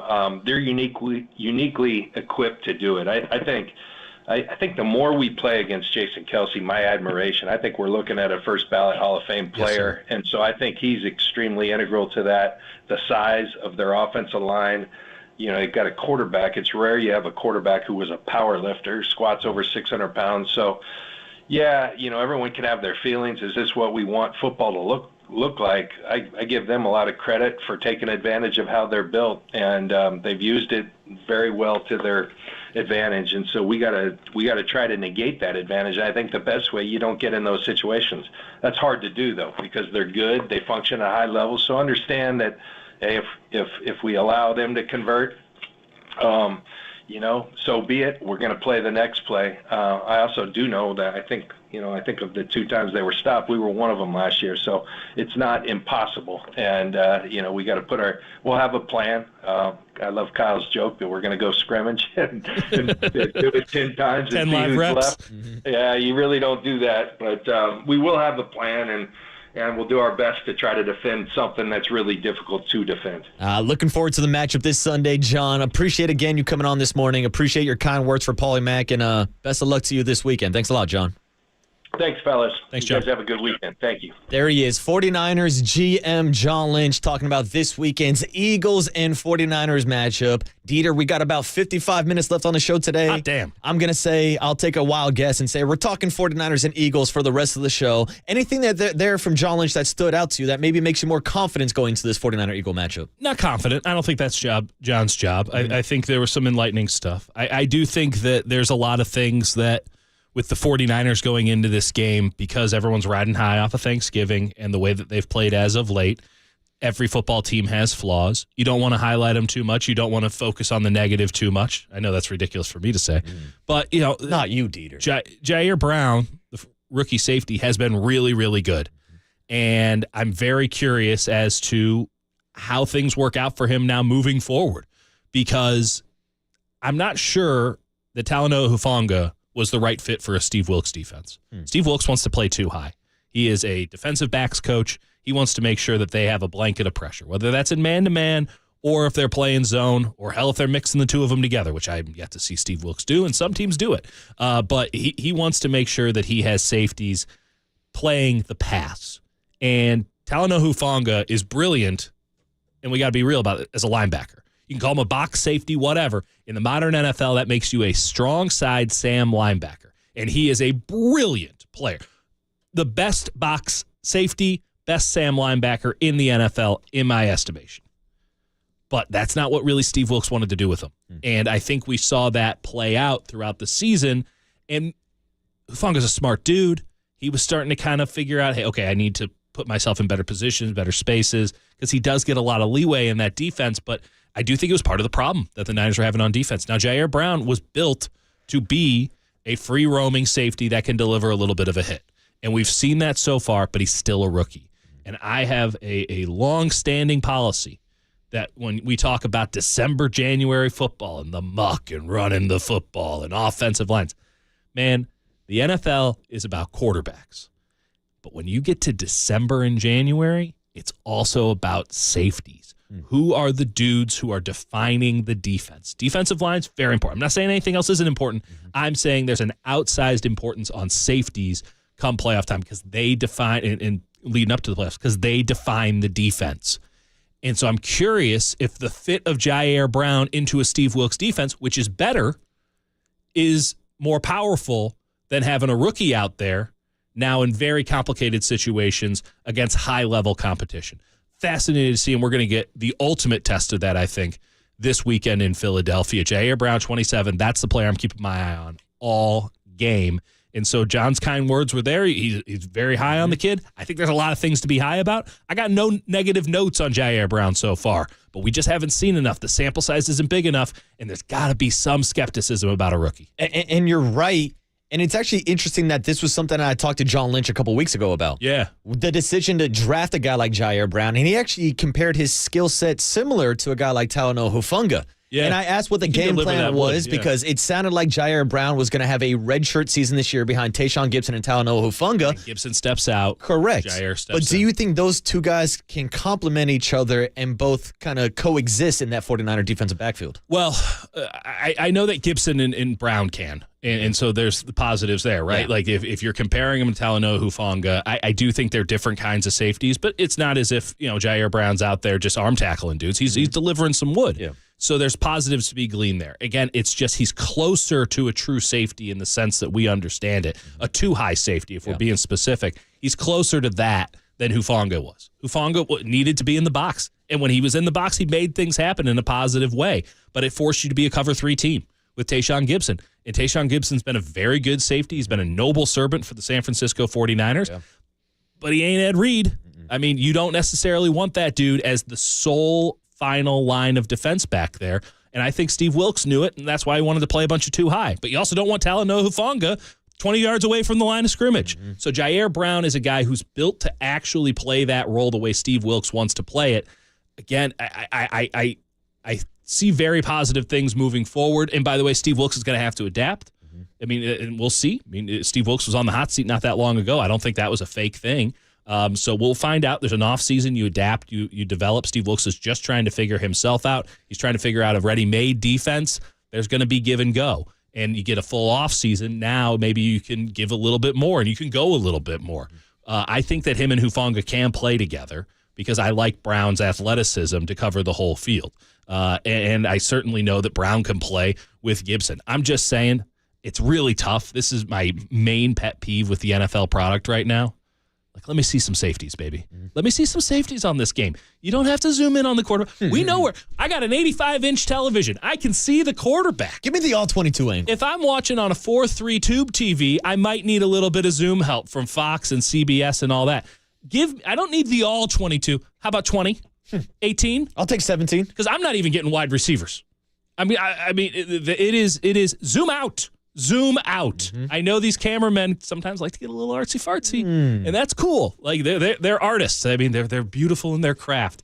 Just pull the zoom out a little bit. We'll cut it in post. I mean, I need to see some safeties because the safeties define a defense, and you got a rookie out there in the biggest game of the year, and he can be the difference between winning and losing in this contest, just as the interior of the offensive line can be the difference, just as Brock Purdy can be everyone can be the difference, but when you look at a rookie, you think to yourself, man, what do we really know about this guy, and what are we going to find out on Sunday? Yeah, Jair Brown making his first trip out to Philadelphia this week, and Brock Purdy taking his second trip after losing the NFC Championship game last year. First real trip. Yeah, first real trip. He showed up, but it was not a great return. It counted, technically. The round trip is what you got to bring the football to the ground, right? You know, the round trip is what matters. Hey, there's a box score. The game happened, but just like Hassan Reddick, the 49ers will get a chance to line that S up again this weekend out in Philadelphia. We'll continue to break down these matchups, Purdy versus Jalen Hurts, the battle of the trenches, and how the hell are the 49ers going to stop the brotherly shove. All topics we'll continue to talk about for the next hour on the KNBR Morning Show on 104.5 FM, 680 AM, the sports leader.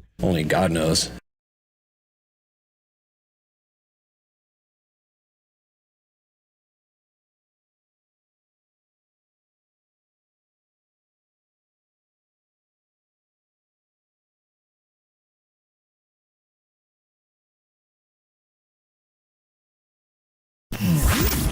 Here's what's trending now. On KNBR.com.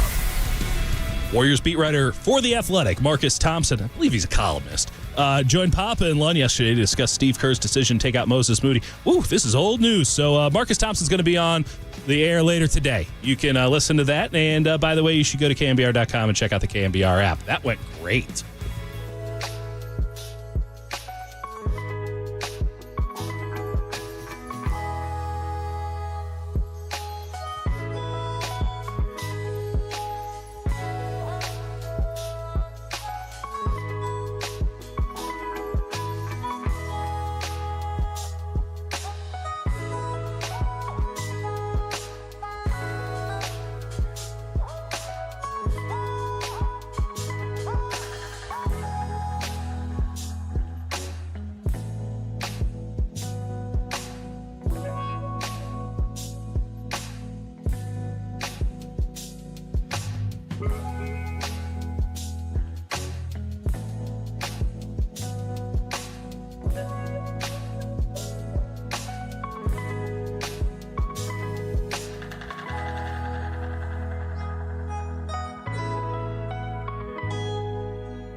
And now, time for the Protect Your Assets with David Hollander Business and Technology Report.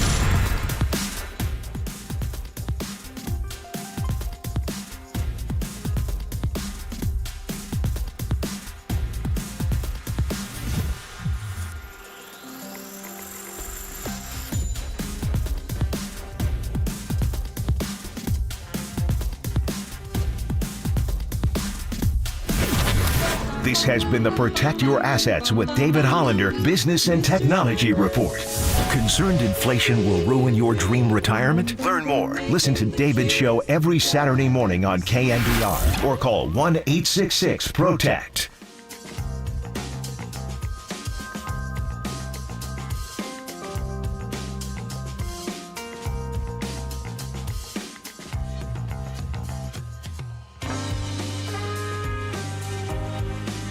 Menlo Park, shout out to you for supporting KNBR, Menlo Park's sports leader. Good morning, Seamheads. Welcome back to the KNBR Morning Show. Streaming live at twitch.tv/the Sports Leader. Brock Purdy. Hey, you guys want to hit some golf balls? You got a hat on backwards. He's not a franchise quarterback. I mean, come on. If that guy came to move your couch, you'd be like, are you a professional? I don't know. I'm telling you, it really bothers me. Maybe I'm overstating. He's probably a nice kid. His dad needs to call him and say, turn that thing around. By the way, you guys say it doesn't matter. All right. I'm not saying you can't wear it backwards in the garage, playing Frisbee, but hacky sack, your baristas out there. I know that's the de facto, default, dress attire. Franchise quarterback, Wednesday podium. Jalen Hurts is how you want to look. Franchise quarterback, CEO, respectful to the owner and the organization.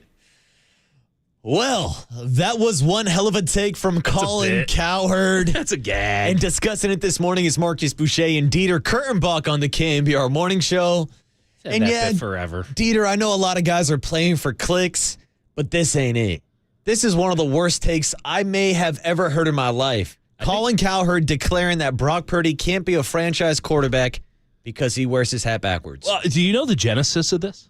No. This is a long-standing thing with Colin Cowherd, and that's a bit. At this point, he's like, I've backed off of it. How does this line up with his take that only good-looking kids are quarterbacks because when you're on the playground, the good-looking athletic kid is going to get the chance to be a quarterback over the ugly-looking kid? I mean, I don't know if I disagree with that take. It's better than a backward hat one, I'll tell you that. I think his old take, I don't know why we're litigating Colin Cowherd takes here, but it's going around, it's viral, it's on X, it's on Twitter, it's a fun Friday topic. Yeah, well, I mean, if it's on X and it's on Twitter, then clearly it's the cream of the crop in terms of content. It's everywhere. I'll tell you what I know about this. Apparently I'm doing that plenty. He used to say this about Baker Mayfield.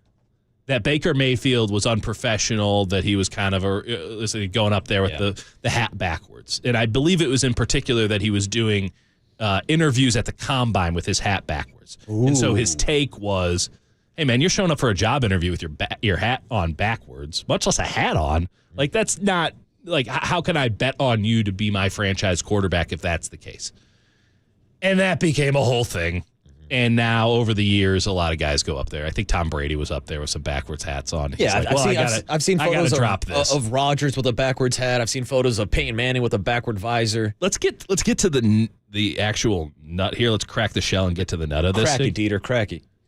It does matter how a quarterback presents themselves at the podium. I think it matters with all players. I do think that there should be a baseline level of professionalism because you are making a lot of money and you are you are an entertainer for all intents and purposes.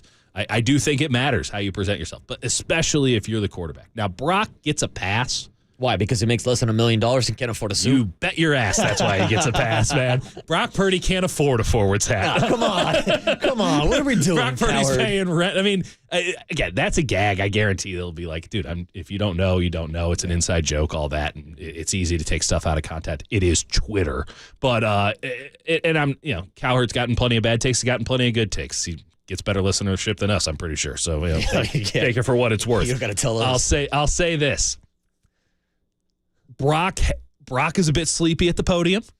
I don't look forward to Brock podium time, but Brock is a pro. There's no question about that. And that's what really matters. We're getting down to the nut of it all. What really matters is that you present yourself as a pro. You're not up there cracking jokes. You're not up there, tossing teammates under the bus or pretending like this isn't your problem. Brock is up there, and it is so cliche, it's boring. But sometimes there are little pearls of wisdom. He's a young guy, there's only so much wisdom that you can glean. He's still figuring it out, and he still has that humbleness of like, dude, I don't know what the hell I'm doing yet. I'm just trying to get week to week. I got an idea. Give the ball to Debo. But Brock has done a very good job in terms of taking on that role of being a franchise quarterback, and that's because I think he was already that at Iowa State. For 4 years, he's having to do media at Iowa State. And I'm not saying the Ames, Iowa, or Des Moines, Iowa media is out there to get him, much as I'm not saying here in the Bay Area that we're out to get him or anything like that. It's not the hardest market. We're not Philadelphia. We're not New York. We're not Chicago. But he has done a really good job in terms of presenting himself, presenting positively, and representing the San Francisco 49ers extremely well. And he's not corny. He's not fake. This is what he's about. Yeah. And that's the kind of stuff that does matter because the quarterback sets the tone for the team. And the team's tone since Brock Purdy took over has been pretty clear, in my opinion. There's a lot of good vibes. Trent Williams and Debo Samuel get the team hyped. That's important too. But Brock Purdy is studious. He's disciplined. And he's focused. And you see that resonate with sort of everybody in the locker room now.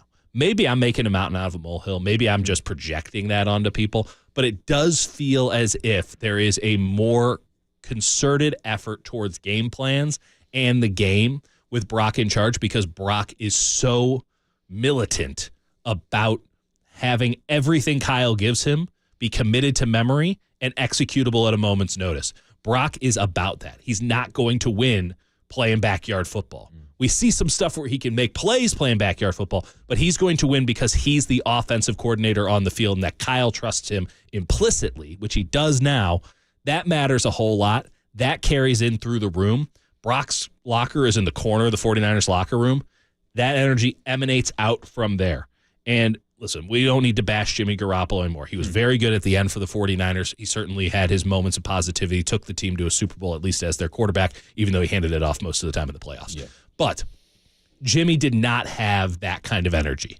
Right or wrong, that wasn't his energy. Jimmy's energy was everyone have a good time. Not in like a Gronk party way, just in a laid back, we're all going to be cool. We all got our own things going on. I'll see you on Sunday.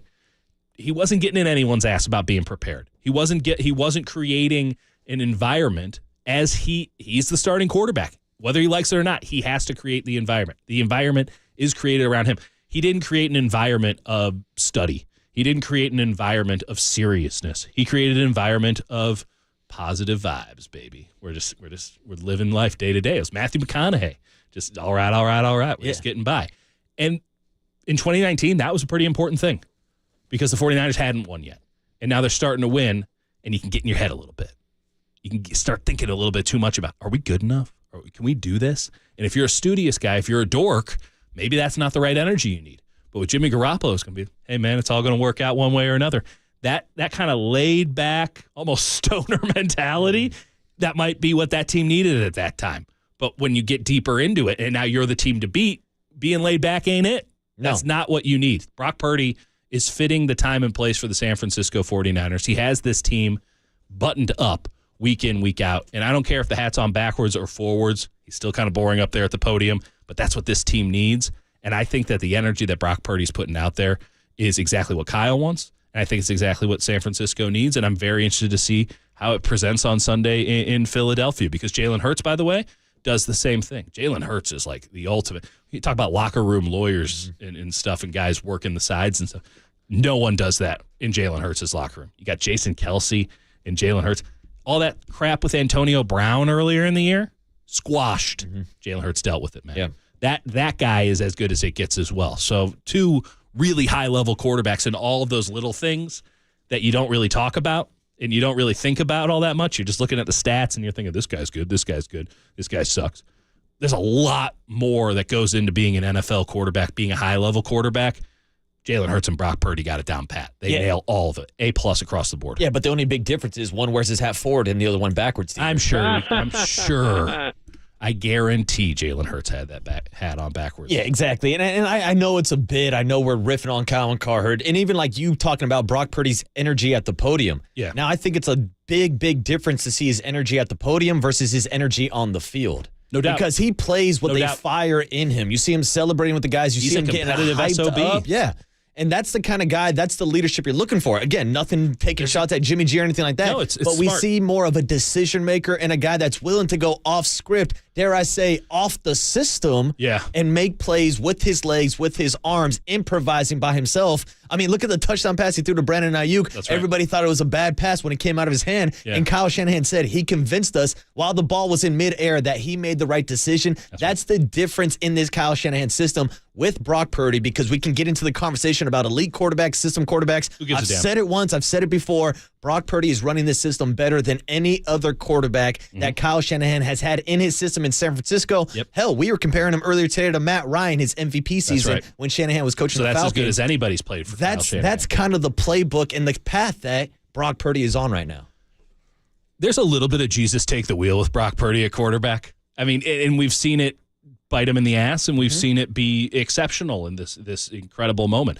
There's a little bit of recklessness, and Kyle did say that after the 3 losses that they had to pare that back a little bit. But even with that, right, he shows up on a Thursday night and he just lets it rip. You have to have that too, because as much, Monday through Friday quarterback is a different job than Sunday quarterback. It is, and I think we all know that, but it's been a minute since we've seen it. Yeah. Tom Brady during the week is a hard ass, but he's also everyone's favorite teammate ever because he does little things like that. But he holds you accountable, and he's an extension of Bill Belichick in that way when they were flying high with the Patriots. And then on Sunday, Tom Brady would get into Bill Belichick's face a little bit, and they'd go at it a little bit, and they'd go at Josh McDaniels a little bit, and he would back up his dudes. It would be players versus coaches, whereas Tom Brady was the avatar between the two of those parties during the week. Brock Purdy's doing the same thing. I don't think that he is as confrontational in any way about holding players accountable, but I hear about on the practice field, he'll bark at you. He'll let you know if you didn't do something right because now he has that confidence that he knows what is right. And Kyle, will back him up on that, even though Kyle's usually the one barking. Yeah. But on a game day, the faith that Kyle puts into Brock is the faith that Brock puts into the players around him. And that's whether he has the full complement or not. It's easy to do it when you got the full complement. Correct. Well, what's not to love? What's not to put faith in? But, man, he really does a great job of making everyone believe that not only can we do this, but we can do it efficiently, effectively, and we can, have a little fun with it too. And he's a gamer. He's a competitor. I was saying yesterday, there's a word for what he is where you don't really know what's, it's like, I don't know. He's not a high energy dude. He's a killer. He doesn't need to get in your face all week long and tell you, I'm going to get their ass. I'm going to pound him in the face. No, but then he'll launch a 60, 70-yard bomb to Brandon Ayuk and hit you with the ice in his veins celebration. His actions tell you that that's what he's about. He's a killer. He's an assassin. He's out there for blood on Sunday. But he knows in order to do that, you got to be right Monday through Friday. You compare those two things together, you got yourself something special, and that's why we're talking about Brock Purdy possibly coming out of this game on Sunday as the MVP favorite, much less a candidate. Yeah, because that's the only thing that we were discussing this morning that is missing from the Brock Purdy resume. That's right. It's his big game. Well, maybe a Super Bowl. Yeah, that too, but that's not included in the MVP vote. And you look at the MVP odds, and guess who's number one? Jalen Hurts, the man that you're going to be lining up across from this weekend. Now, a big reason why he leapfrogged guys like Patrick Mahomes and Lamar Jackson is because of his performance last week against the Buffalo Bills. The spotlight was on. Everybody saw what he did in overtime with Jason Kelce leading the way on that QB draw into the end zone. This weekend is the perfect opportunity for Brock Purdy to make a statement going back to the place that ended his season last year, a place where he experienced his first loss in the NFL. Right. And now this weekend, back at the scene of the crime, Dieter, it's Brock Purdy and the 49ers in an NFC Championship rematch and maybe an NFC Championship preview. We'll give you our final thoughts on this game on the other side. It's Marcus Boucher and Dieter Kurtenbach on the morning show on KNBR 104.5 FM at 680 AM, the sports leader. You got a hat on backwards. It's not a franchise quarterback.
Good morning, Giants gamers. Welcome back to the KNBR Morning Show on the Sports Leader and streaming live on KNBR.com and the KNBR app. I mean, yeah, I got hurt there and everything, but for me, it's week 13. We're going on the road in a hostile environment. We're late in the season, so every game is obviously big for us, and so that's where I'm at with my mindset. Am I going to go back and feel a certain way? None of that. It's a new year, two new teams. Slightly different in ways. So that's how I'm looking at it. The voice of Brock Purdy, a.k.a. Brock Purdy. Thank you, Paul Heyman, who was in Philadelphia last year before the NFC Championship game and was taunting Eagles fans saying, "You're all going to get conquered by Brock Purdy." Well, unfortunately, that's not how the script went, and Brock Purdy ended up going down with a torn ulnar collateral ligament, which ended the 49ers season. But this weekend, it's a chance for revenge, as the 49ers are headed into the Link as 3-point favorites in a preview that everybody's kind of throwing out there as an NFC Championship game preview. Now, the question is, two best teams in the conference. Will this be the only trip that the 49ers make to Philadelphia this season? Well, if they win, yeah. Legitimately, if they win, with the way that the Eagles are banged up currently, with the way that the 49ers will add to that physical misery in this game, with the schedule that the Eagles have moving forward, I don't think it's at all preposterous to say that the San Francisco 49ers, with that tiebreaker in hand, can be the 1 seed. And Matt Mayoko told me this yesterday. He expects whoever wins this game to be the 1 seed because the Eagles might only have 1 loss to date. They're not ending the season with 2. They're not at 3, maybe, probably 4. It's just when we get closer to the end of the season, more and more weird stuff happens, more and more injuries, more and more conscious efforts to, hey, let's keep this guy out because we need him in the playoffs. Let's make sure, if we're not going to get that bye, we can't guarantee that bye. Let's make sure we take it now for him. And so there's a lot more piecemeal of rosters going in. And by the way, the great thing about the NFL, as opposed to maybe a college football situation and other sports, especially like NBA or NHL, late in the season, you're not going to see a lot of teams quitting. They've already done their quitting if they've decided that they're tanking, right? Or we're going to get rid of this coach. Yeah. Those decisions have been made. Now we just have to get to the end point, and there's a lot of guys who are going to be on the field playing for jobs. There's a lot of guys who are trying to put out great tape so that they can go into the free agent market and get themselves to a better situation or take a better job on the same team next year. So you get a lot of fight from a lot of teams that you would say, oh, man, they're 14-point dogs or some crap like that. Yeah, those teams cover a lot late Sometimes in the they season. win. Yeah, that's right. So I don't think it's at all preposterous, though not a lock, that whoever wins this game hosts an NFC championship game, especially when you're looking at the state of the NFC right now and saying, who else is it going to be but these two? With the way Detroit and Jared Goff is playing, I was never that in on them just because of their defense. I know that they, great pass rush. Cool. After that, what's going on? Yeah. Not so great. There's some concerns there. Definitely concerns putting Jared Goff away from home, putting Jared Goff in an environment that isn't 72 degrees and indoors, getting Jared Goff in an environment where you don't have, a rabid fan base because the Lions fans have come back in a big way, getting behind you all the time. He is not a good road player. He is not a good December, January player, and quarterbacks are everything in this league. Serious concern about the Dallas Cowboys still because we saw them play. We saw what Geno Smith was able to do to him last night. They carved him up. And I think that everyone wants to just say, hey, Cowboys won national TV, entertaining game, good product for Amazon. Hooray for them. If we're actually breaking this thing down from a truly analytical perspective, we're looking at a hierarchy of the NFC. How does anything Dallas do last night make you feel better about them? It really doesn't. Watching Geno and DK Metcalf put up 35 points 1 week after they got shut down on Thanksgiving. Did not score a touchdown. They hadn't scored a touchdown in 20 possessions going into that game. And then you saw Deron Bland, who some people think should be in the Defensive Player of the Year conversation because of the 6 pick sixes. Yeah. But he's kind of filling in, doing the same thing that Diggs was doing. He's getting burnt on these deep routes. DK picked him apart 1 week after we saw Charvarius Ward put the clamps on him. That's right. And listen, I have a lot of respect for Dan Quinn. I think he's an exceptional coach.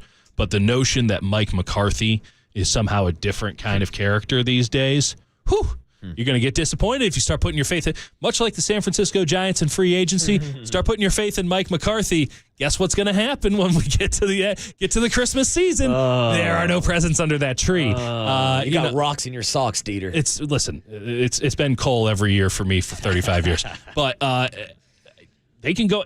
People can praise Mike McCarthy. Mike McCarthy is a good CEO. He'll make sure that you have a baseline level of competence. But when the going gets tough, Mike McCarthy's got something else in his shorts. It is not good at all. And last night was an opportunity to really show off if you're the Dallas Cowboys. And all they did was get into a shootout with the Seattle Seahawks team that doesn't have the kind of offense that should be getting into shootouts. And by the way, had some moments where you're thinking, man, they're going to lose this game to the Seahawks, which isn't great considering what we've seen the Seahawks do over recent weeks, considering that the Seahawks have an injured quarterback, considering that the Seahawks don't have an offensive line, considering that the Seahawks are coming in off a Thursday game. I know that, Dallas did too, but Dallas is supposed to have the kind of depth to handle something like that, man. I'm not buying the Dallas Cowboys, and a lot of people are going to put them in the NFC Championship game today because it's easy content for a Friday.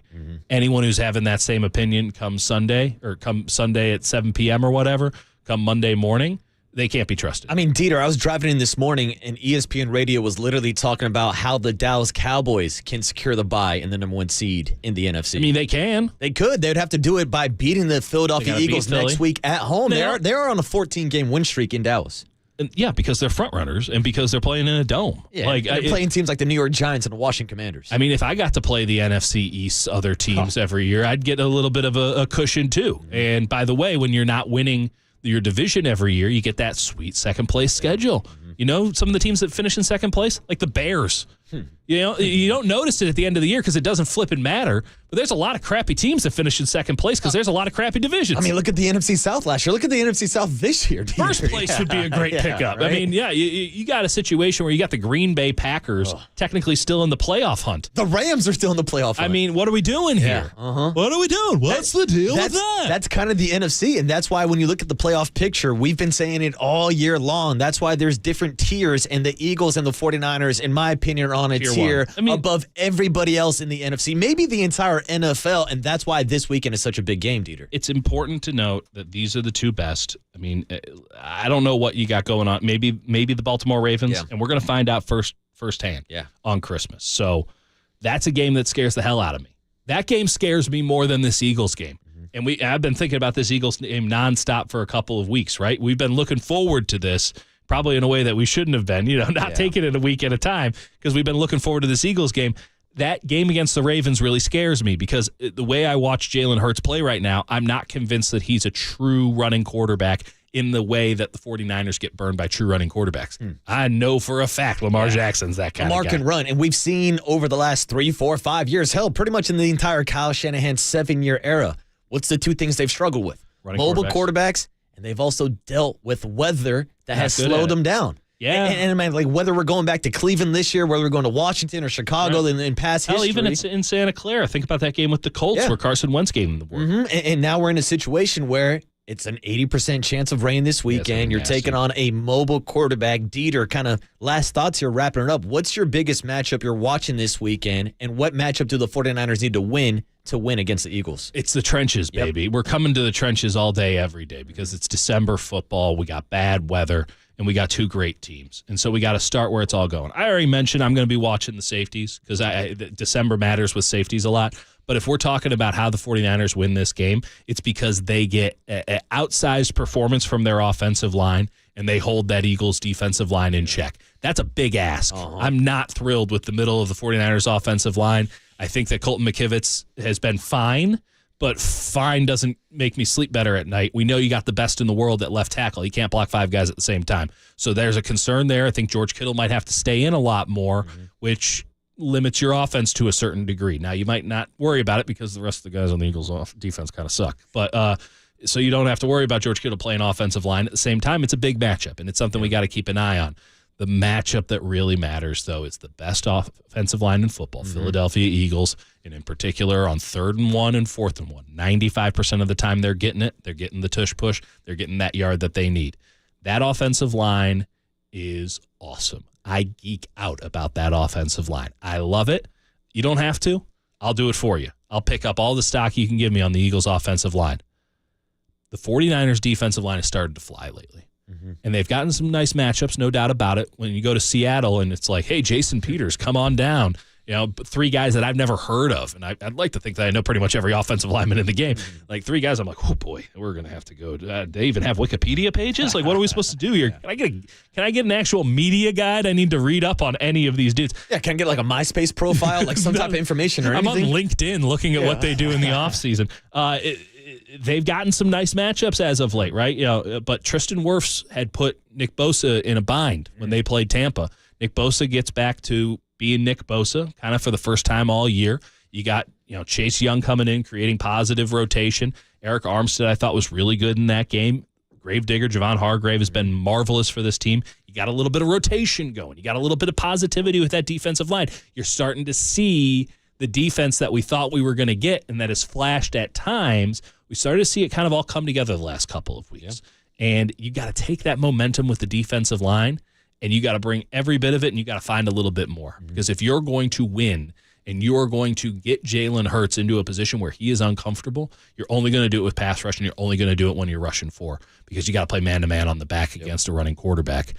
I'm really, really interested to see if the 49ers defensive line can look like the NFL's best defensive line, and how 1v1 really goes down, not just on the tush push, but on every snap. That's the matchup. If the 49ers defensive line is winning, the 49ers are winning. And if they don't win, Brock, go win an MVP, baby. Yeah, that's it. You'll have your chance to win your moment. But, Dieter, that's the thing that maybe even stood out more than the Brock Purdy injury last year in the NFC Championship game. It's the fact that the Eagles ran for 148 yards and 4 touchdowns. Now, they also did have about 44 carries because of the game script, but still, I thought they won the battle of the trenches. Now, the 49ers have done plenty to address those issues, mainly bringing in Javon Hargrave from the Philadelphia Eagles. Then you look at a guy like Chase Young on that front 7, and this is a 49ers defensive line now that is second in the NFL, only allowing 82 yards per game. But also, I think it's an improved running game with DeAndre Swift, a clear upgrade over a guy like Miles Sanders. I mean, hell, we've had Kyle Shanahan compare him to a guy like Christian McCaffrey.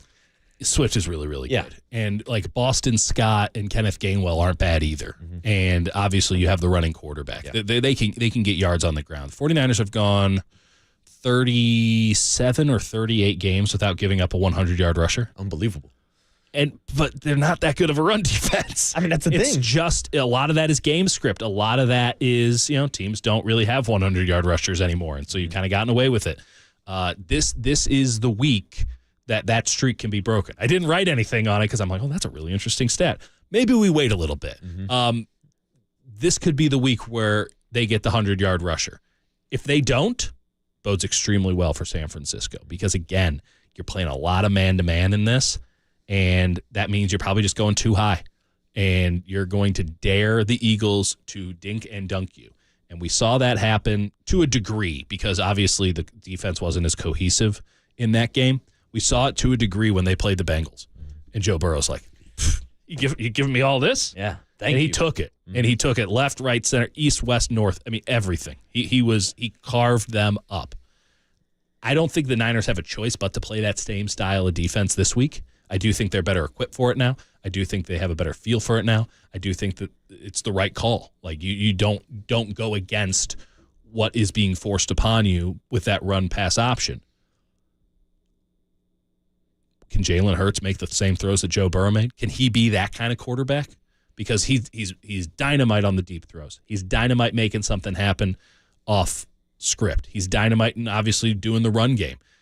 Is he a guy who can be a 2, 3, 4 read quarterback and provide that level of precision and accuracy in the passing game? Stand in the pocket, 1, 2, 3, looked at my progressions, balls delivered to the right spot. Can he be that guy? I think he can be. I'm not going to say Jalen Hurts can't do anything because anytime you doubt the guy, he comes out and proves that he can do it. I think the 49ers are going to find out first and foremost, and that is going to be a really interesting thing, not just for this game, but for the rest of the season moving forward because the blueprint is very tough to replicate because you can't get the 49ers defensive personnel. But there's a lot of times where a team just figures one out. Yeah. And the Jets were able to beat the 49ers or beat the Eagles earlier this season. They have a great defense. They got an aggressive defense. They had a defense that played a lot of too high in that game. really interested to see what Steve Wilks does because he's got to be on his A game too. We've let him off the hook because they've been pretty good lately, and I think he's done a nice job in adjusting. I think some of the adjustments were forced on him. I think some of the adjustments were circumstance. I think he's made some nice adjustments on his own, and it's not just being in the booth or being on the field, whatever. Steve Wilks has got to have an A-plus game on Sunday, and if he doesn't, we're going to notice it in the box score. Yeah, and we'll see what the strategy is for guys like Charvarius Ward if he's going to follow around someone like A.J. Brown and how they're going to try to slow down the brotherly shove. And we also got to take in the X factor, the rain this weekend. It's about an 80% chance of rain. We'll see how that maybe impacts some of the deep throws down the line. Does Brock wear a glove? He said light rain, no. Heavy rain, yes. So I don't really know how to decipher it. I say yes. I say it's going to come down pretty heavy. It's Philly. I think he's going to be out there. Or 2 glove Brock? And you know my rule, Dieter. No glove, no love. Perfect. There it is. Brock Purdy this weekend, a chance for revenge and a chance to make an MVP-type moment if the 49ers take down the Eagles and what could be a preview of the NFC Championship. Sometimes if it's a bad weather, you got to go double glove, you know?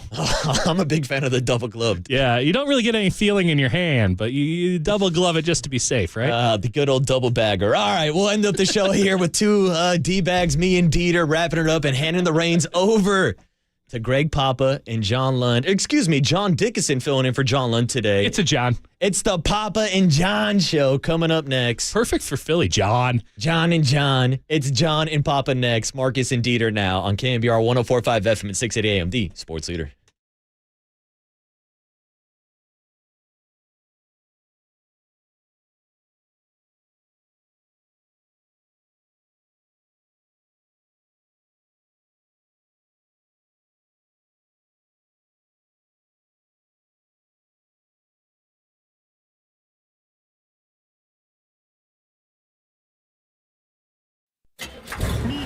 From the Chilton Auto Body Traffic Desk.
Good morning, Dub Nation. Welcome back to the KNBR Morning Show on the Sports Leader and streaming live on YouTube at KNBR 1045. All right, wrapping up which has been a weird couple days here on the morning show. What happened? No, I'm kidding. Dieter, first of all, I want to say thank you for filling in yesterday and for today. And for my guys behind the glass also, Young Tony on the board, California Kyle, and giving us a little bit of a treat. How we usually end the morning show on a Friday morning, 2 joints, and I'm sure I'll probably be rolling up more than 2 this weekend in honor of my guy, Paulie Mack. Look, I don't want to be the one to break the news to you. Dieter didn't want to be the guy. I'm sure Copes didn't want to be the guy. I don't even work here. You don't even work here. And unfortunately, after yesterday, Paulie Mack does not. FP Santangelo does not. Our producer, Triple E, does not. Lee Hammer does not. Our digital team. So it's a weird time here at KNBR, but the show must go on. I just want to say thank you to everybody that's been rocking with Murph and Mac for the last 18 years.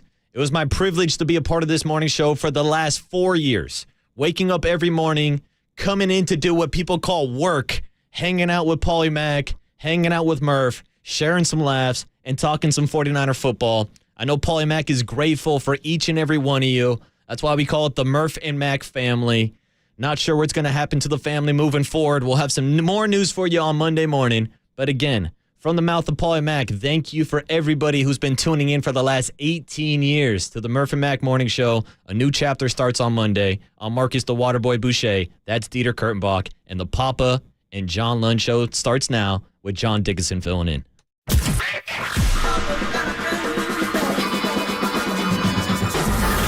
Ladies and gentlemen, prepare yourself. Prepare yourselves. I love it when you call me Big Pop. For Greg Papa. Sleeping Floyd is Superman. San Francisco. And John Lund. It's 10 o'clock. Let's hit it. This is Papa and Lund. That's right. We're getting it going. On KNBR 1045 and 680. 680. The Sports Leader. Sports Leader. Prescott to throw. Sets a little pump fake. Throws for the end zone. Caught! Jake Ferguson, left side of the end zone with the touchdown and the emphatic spike to celebrate. The Cowboys regaining the lead, 36-35 with 4:37 to play. Pajemski at the 3. The zone buster by name is Brandon Pajemski. He shot 43% in his last year at Santa Clara. I got no problem with him shooting threes. I can shoot it. Harden inside. Man didn't catch it cleanly. Steph took it away. Tremendous defensive rotation. Curry with a steal. Curry on the accelerator. Curry to lay it up and in. Go at Harden's life. Well, between those 2 timeouts, Warriors are a new team. Oh man, we're all 3 different, but we love the game of basketball. So we vibe on the competitiveness and the will to win over the years. Draymond said, I think in our sit down a couple years ago, like we've never asked any of us to change who we are. We've obviously evolved and grown over the years, but we all have a place. We complement each other so well on the court, off the court. We're all unique, so it meshed. We felt it from jump, but like Draymond said, be blessed to be 12 years in, all 3 of us together. Like that's special. That's history right there. Yeah, what a night at Chase Center it was. 11:30-23. We welcome you in. It's Papa and Lund here on a Friday on KNBR, the Sports Leader. It's John Dickinson sitting in for John Lund. Hello, friend. Greg Papa. How are you? You sent me this morning. Hello, Clevelander. Was this the Clevelander and going to Super Bowl 54, 49ers and Chiefs? That's it. When you and I are together, the 49ers go to Super Bowls, Greg. Let's manifest it. Now, you and I didn't know if that was Oklahoma City and Bricktown because we hung there when nobody else was there, but here we are with the whole crew back in Super Bowl 54. So, JD, love you. Glad you're over here. We've been working together forever and ever. Don't overreact, everybody. John, I think he told you his wife, Lainey, lost her mom. So they had a ceremony on Thanksgiving Day that John was not able to attend. They're having one in Southern California tomorrow, a memorial of her life, a celebration of life. So John is away for the weekend. He will be back on Monday. And in the interim, I am thrilled to be working with my guy, JD. Nobody in Bay Area sports knows more about Giants baseball, 49ers football. I see it every practice, every walk. You're everywhere. And obviously, with your ties with the Warriors. And a lot to get to. That football game last night was weird. Seattle played really well. 49ers are going to see them coming up, and they're going to have 10 days to get ready for that. Dallas will have 10 days to get ready for Philadelphia. I just see a lot of separation. Dallas, they're talking about Dak being the MVP of the league, JD. And I saw their defense give it up last night, and Geno slinging it and DK going off. And I just think the two best teams, certainly in the NFC, are the 49ers and Eagles. I think it's even clear. We'll see what Detroit has, but I just think the 49ers ran all over Dallas on October the 8th, AD, and obviously what they did to Seattle on Thanksgiving night, the first half was as good as you can get. So just watching the Thursday night game, I think it's clear in my mind that this game on Sunday may not only be and it's not a rematch because the winner's not going to the Super Bowl, but we are looking back to last year on December the 29th, or January 29th, but I think we got to look ahead to January 28th. I think the 49ers and Eagles are clearly, if healthy, the two best teams in the NFC. Yeah, they're on a collision course. There's no doubt. Seattle, I think, has showed their flaws of late. I think Dallas, even though they've been winning, is showing some flaws, and we know what that head-to-head matchup has looked like when the 49ers have played them. And I think the Eagles, as much as they keep finding ways to win, they are a little vulnerable. And the game that they had to play to beat Buffalo on Sunday, I mean, that really leaves them, I think, in a tough spot for this game, even playing at home with the 49ers rested and healthier going into the game and just with areas that they think they can expose. I know, Pop, you thought last year, and you've spoken to this, that the Niners felt so good about their game plan for the NFC Championship game going to Philly. And then Purdy goes down, and they never get to use it. It was just like the game that never truly got to be played. So I think the Niners felt they had something on Philly to be able to go in there and play a great game and try and get a win. I think they probably still feel that way. I just want to get your read on that early and only in maybe a better position as the healthier, more rested team. Well, I know they felt confident going into that game. And I think since I've been with the team in 2019, JD, and you and I were at the Clevelander and we're smoking stogies and drinking and getting ready to take on Kansas City. There was never a game where I thought they would lose. But that Kansas City game, I had tremendous respect for them, and they held them down. It was a 20-10 game with 7:13 to go in the Super Bowl. And boom, all of a sudden, 2-3 chip jet wasp, and they go off like Steph making a three, and you can't stop these guys. And so that game concerned me. The championship game last year, I know the guys were confident. I went back and forth. The beginning of the week last year in the championship week, I thought, wow, Philadelphia's good. Then I thought, wow, the Niners are going to find a way if they do this and that. And the night before the game, I broke into a cold sweat, and I thought, oh, man, the Eagles are good. This is going to be hard. Going into this game, Philadelphia's not the same team. They're just not. They don't have the middle of the field. Who's going to play linebacker for them? Nicholas Morrow in this game? Zach Cunningham is out. They don't have T.J. Edwards. They don't have Kazir White. They lost the two safeties, obviously, and Chauncey Gardner-Johnson's a good player. He talks a lot. Byard's a good player, Kevin Byard. I just think there's holes in their team, and obviously they want to go at James Bradbury. So I do feel confident, much more so going into this game than the championship game, and it's a redo. So we shall see. So tomorrow the calendar, we're already into December now, and we're flying today to Philadelphia, but we got to talk about what the Warriors pulled off last night.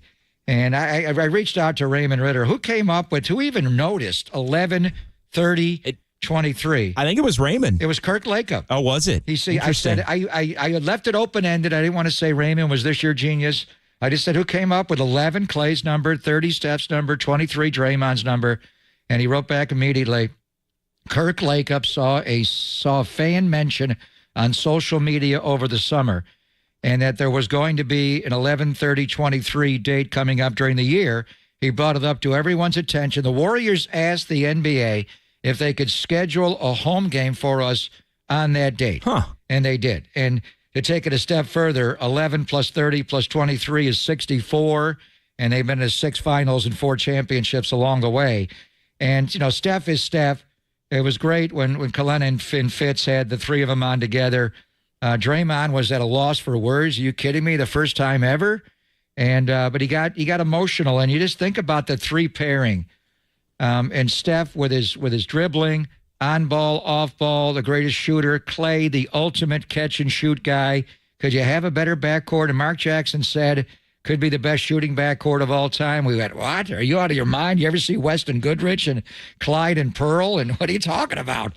And now they're not only the best shooting backcourt of all time, they're the best backcourt of all time. They work so well together. The third player, Draymond, just brings the skill. You could not mold three more different players, but have them have a distinct role on this title run. So, and the way they love each other, and just listening to them talk, JD, it's the best trio in Bay Area sports history.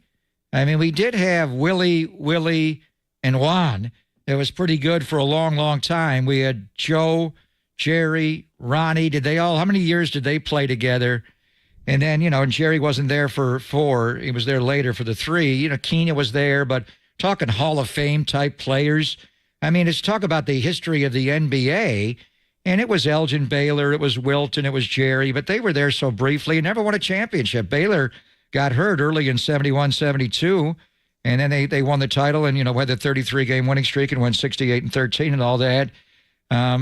You think of Tim and Manu and Tony, and obviously the greatest front court in history with Bird and Parrish and McHale. And then Run TMC was only here a couple of years. Just 11-30-23 got me feeling nostalgic about, because we want to bury all. And Clay played like the young Clay. He was Rocco. He guarded James Harden. He guarded Russell Westbrook. He made shots. He took the ball. It was a flashback night. But are they clearly the best trio in the history of Bay Area sports? Where would you put Willie, and Juan? Where would you put Joe, Jerry, and Ronnie? I mean, where do you put these guys? I think Joe, Jerry, and Ronnie are up there because they won titles in addition to playing at an extremely high level. I think you almost have to put Steph and Clay and Draymond at the top because they won 4 together. And they were together all the time. And Jerry came later. Right. Exactly. They did it together, and it changed everything with that franchise as we've seen here for the last decade. The other thing I thought of last night as everyone got nostalgic is, there's been a lot of discussion of lately because the team struggled. Was it the right decision to run it back and bring Draymond back? And I know Clay's a little bit in limbo and maybe he's frustrated about that right now. But last night showed anyone that wondered why, when they got beat down in L.A. in May, they were so quick from Steve on down, and even Bob, who decided not to return. They wanted everybody back, and Steph wanted everybody back, and there is a love and a connection between those three for everything that they've been through together and accomplished together, that they didn't want to break it up before they were absolutely sure that they couldn't do it again, and so they're trying to do it again. It really does make sense, and I think last night really showed it. So when we were watching the interview last night, and they lined them up in numerical order, it was Clay, it was Steph, it was 11-30-23. Yeah, you got to do it that way. And honestly, I thought you can all talk about Clay's demise. They ain't getting rid of Klay Thompson. They're just, I don't know. We'll see what the contract is. I don't know. But what they have meant to this franchise, this owner, the whole organization, the value, everything. They're all going to have statues, obviously.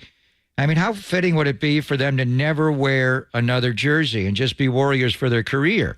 And when you look at the greatest trios in history, I mean, McCovey went to San Diego. Mays went to the Mets. Juan Marichal, he went to the Dodgers. I mean, it happens. And then do you want to be like Red Auerbach, where, and Robert Parrish was a Warrior to start, but he wasn't going to let Bird play anywhere else, even though Bird had the bad back, and McHale. He could have broken those guys up. He never did. But Bill Walsh did. He let Ronnie Lott move on.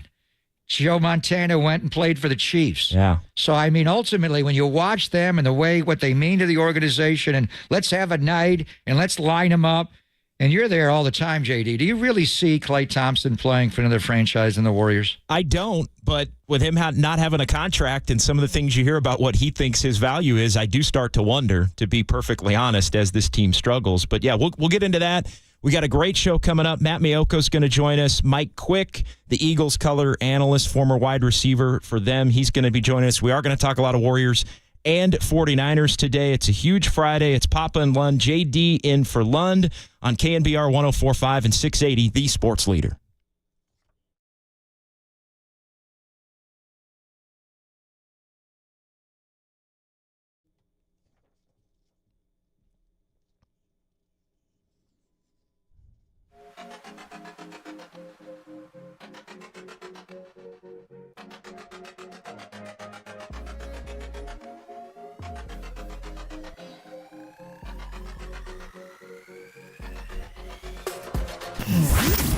Here's what's trending now. Trending now. On KNBR.com. John Lynch joined the KNBR Morning Show to discuss heading back to Philly for the first time since suffering that devastating loss in the NFC Championship game and how he has all the confidence in Brock Purdy to lead the 49ers back. That podcast and more trending now on KNBR.com and the KNBR app.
Nation, wherever you are around the globe, stream Gold-Blooded Radio 24/7, 365 on KNBR.com. This is the sports leader. We needed it, and that was a timely run, especially how our fourth quarters have been, or how they were, how it was in sacks. So for him to get hot, he hit a bunch of different shots. He had, I think it was a 3, then an elbow jumper, got the and one, I think another layup. So it's a reminder, again, with the way our team is built and the way teams defend us, you never know when it's going to come, and the selflessness of how we need to play. When the ball is moving, it's usually going to find the right person. I know he didn't have much going before that run, and that's Clay. Stay confident, let the game come to you.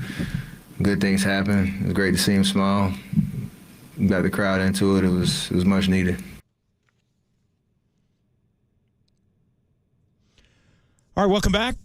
Papa Lund, John Dickinson in for John Lund here on a Friday. There's Steph Curry talking about Klay Thompson, the 10 consecutive points for Klay Thompson. Warriors had all the answers last night. A lot of it coming from the bench. They beat the Clippers 120-114. Now 3 in a row at home. So the Warriors playing better at home as they now can't quite win as much as they were on the road to begin the season. But you add it all up, it's 9-10. And Pop, I mean, Steph there really echoing what Steve Kerr said post-game as well about Klay Thompson just needing to relax and stay patient. And when things aren't going well, trust that the game's going to come back to him.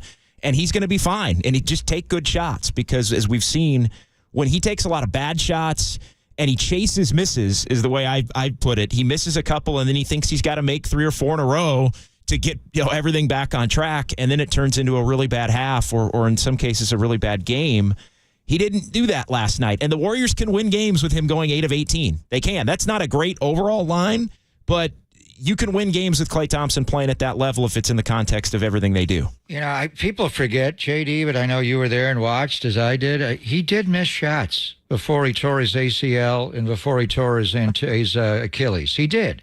He missed shots.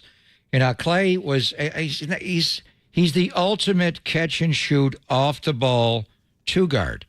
There has been so many great ones in the history of the NBA, but Klay's right there with anyone you want to mention. Running a baseline screen, a pin down, a floppy with Steph, where they both come off baseline screens, and that's why he and Steph work so well.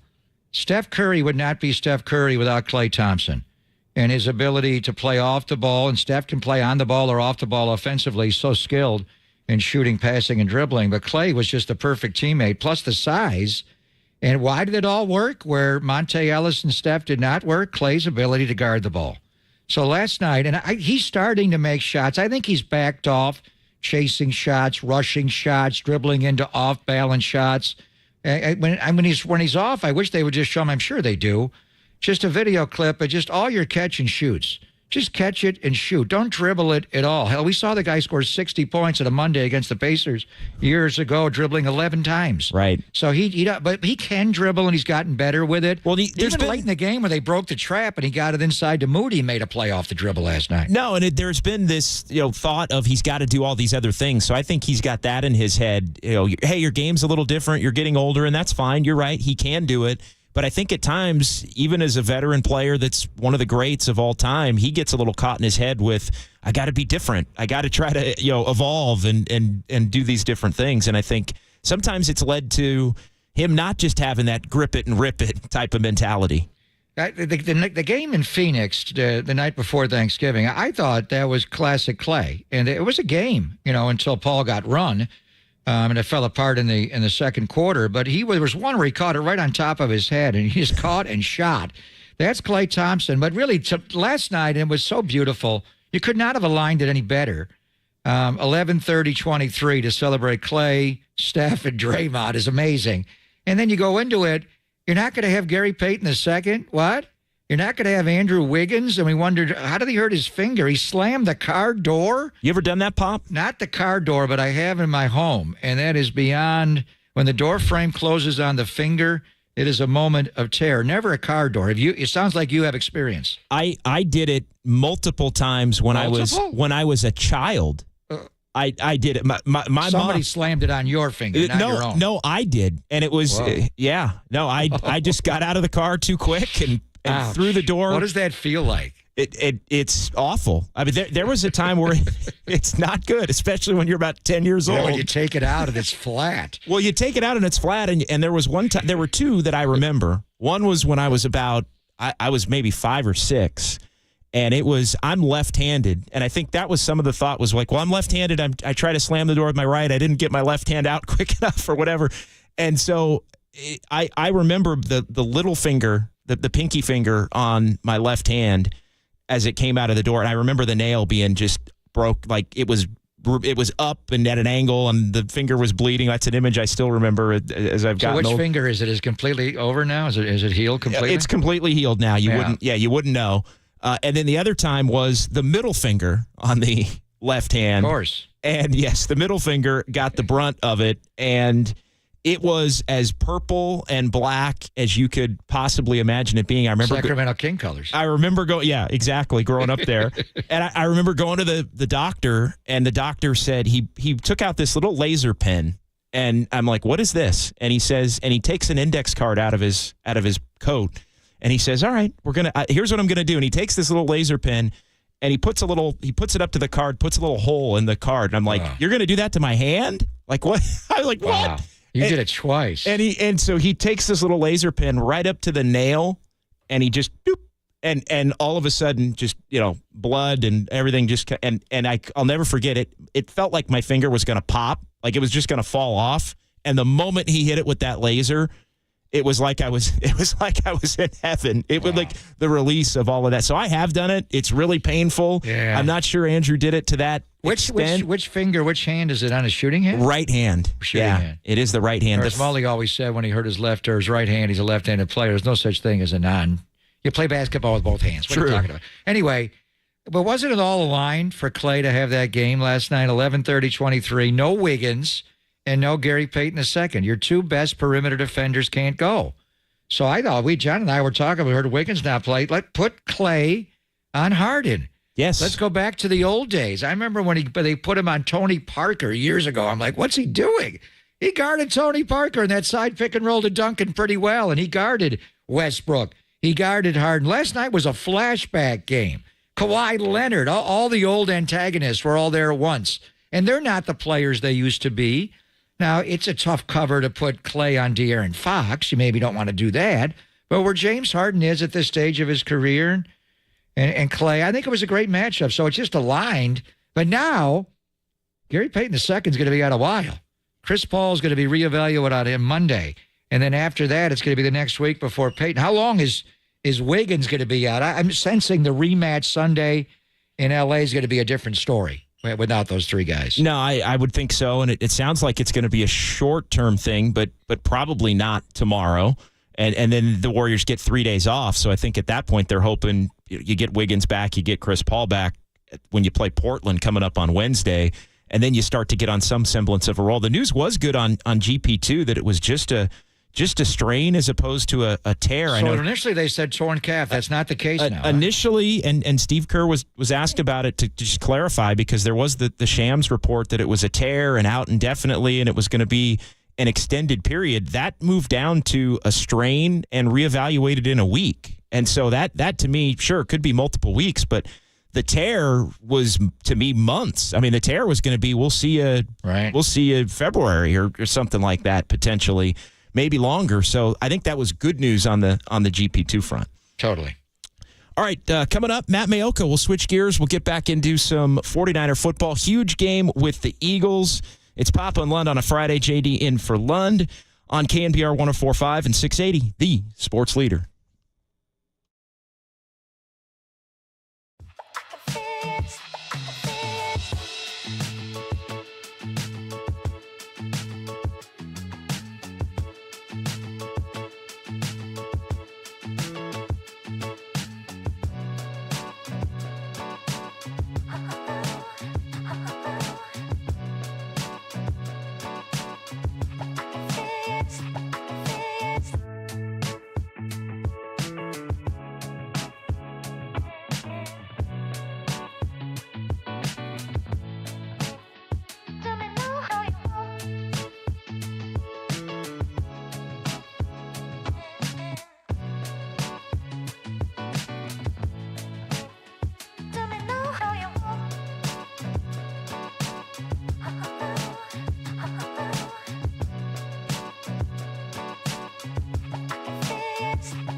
Sure, KNBR's got you covered on game day with Greg in the booth and John hosting pre and post. But NBC Sports Bay Area's Matt Mayoko has your Niners news all week long. Here's Papa London Mayoko on the Sports Leader. I mean, yeah, I got hurt there and everything, but for me, it's week 13. We're going on the road in a hostile environment. We're late in the season, so every game is obviously big for us, and so that's where I'm at with my mindset. Am I going to go back and feel a certain way? None of that. It's a new year, two new teams. Slightly different in ways. So that's how I'm looking at it. All right, Brock Purdy there, talking about going back to Philly. We welcome you back here, Papa and Lund on a Friday. JD, John Dickinson, in for John Lund. Let's head out to the UMA guest line. NBC Sports Bay Area 49ers insider Matt Mayoko joining us here on the Sports Leader. Matty, how are you? What's going on, friend? I'm doing well. JD, how you doing? I'm doing well, my man. Good to talk with you. Well, yeah, congratulations, and welcome to KNBR. Yeah, happy to be here. Thrilled to be on today with Greg and talking some 49ers football with you, which is something we've done a lot off the airwaves throughout the course of this season. So looking forward to bringing it on the air here as I make the switch over. Let's just start with going back to Philly. Brock Purdy talking about that, and Greg and I were talking about just the fact that the 49ers were so confident going into the NFC Championship game and never really got to even have a chance to try and execute their game plan. Just what's your sense for the confidence level given everything that's going on with the Eagles and the game they just had to play and being a little bit banged up as far as where the 49ers view their level of being able to go in and get a win Sunday? Yeah, I mean, they were very confident last year going to Philadelphia, and they felt like on both sides of the ball they had really good plans to face the Eagles, and of course none of it really materialized. After Purdy's injury and then Josh Johnson's injury, we never really saw what they had in store for the Eagles. I guess other than maybe that the play where Hassan Reddick beat Tyler Kroft around the edge, and Purdy did not step up to deliver that pass from a cleaner pocket. We saw where Brandon Ayuk was. He had a step or two on a kind of a stumbling James Bradbury. So that could have been a big play for the 49ers. Instead, it was a big play for the Eagles. And then defensively, never really saw what the 49ers had in store for them either, because the Eagles never really ran their offense. I mean, at some point, the Eagles are just like, oh, let's play it safe, kind of go into four corners and not do anything to screw this thing up. So the element last year that probably most intrigued me was how Brock Purdy would play on that stage. And it's not that he hadn't already played big games. He had already played 2 playoff games. And I think we're back there in the sense that these are the 2 top teams in the NFC right now. Purdy is playing at a very high level. Jalen Hurts is, I guess, the consensus favorite to win the MVP. And Purdy has pretty much risen to the occasion anytime he's been asked to go out there and face a formidable opponent. So, I don't think anybody will no one's opinions, I think, will change about who Brock Purdy is based on what happens on Sunday. But I think everybody's kind of curious to see, what he can bring to the table, what he has in store, how he performs on one day, the Sunday against the Eagles. So I'm debating, and we're going to ask Mike Quick, their lead analyst on the Eagles radio network with Merrill Reese. I don't think Philadelphia is as good as they were last year. They had the same record. They were 10-1 a year ago. They're 10-1 now. The quarterback did get hurt, Jalen Hurts, last year in the game against the Bears, and they lost a few games of Minshew, but I don't think they're as good. We'll get into that with Mike. But from the 49er perspective, the team that they're going to roll into the link with on Sunday versus the team that went in there on January 29. McGlinchey's gone. McKivitz is at right tackle. Brock is a better player than he was last year. McCaffrey's fully entrenched. On the defensive side, the injury last year to Emmanuel Mosley was stinging them. They couldn't quite figure out the opposite corner. Now you got a good trio there, which are Various Ward and Ambry, and moving Diamador Lenore in the slot. Jair Brown's in for Talanoa. Just everything. Jake Moody and not Robbie Gould. Are the 49ers a better team, and clearly a better team now than they were on Jan 29, Matty? Yeah, I think they are. And I think that, the one thing you mentioned, McKivitz and McGlinchey, I don't think there's been any discernible drop-off going to Colton McKivitz, kind of like I anticipated when the season began. In fact, after week 1, McKivitz has given up 2 sacks and 2 quarterback hits. That's in 10 games. So I think he's playing at a pretty high level. I think Deebo Samuel is better, in better shape than he was a year ago. Brandon Ayuk's a better player than he was a year ago. Purdy's a better player. But defensively, I think the only area where you can really say the 49ers aren't as good is at nickelback. And with their nickel defense, I wouldn't even say that, because I think their pass rush is better. The 4 guys they put out there to rush the passer now are better than the 4 guys they had out there in those money situations to rush the passer last year. The other area that we don't really know yet would be at free safety or at strong safety. Is Jair Brown up to the level of Talanoa Hufanga? At this point, that would be way premature to say that there's been no drop off there. So I'd say that Hufanga is, there's a drop off for a guy playing his second game in the NFL. So, yeah, I think the 49ers are better.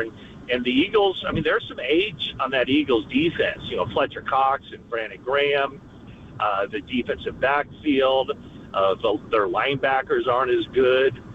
But yet, I say that, and yet they're 10-1, and they control the NFC.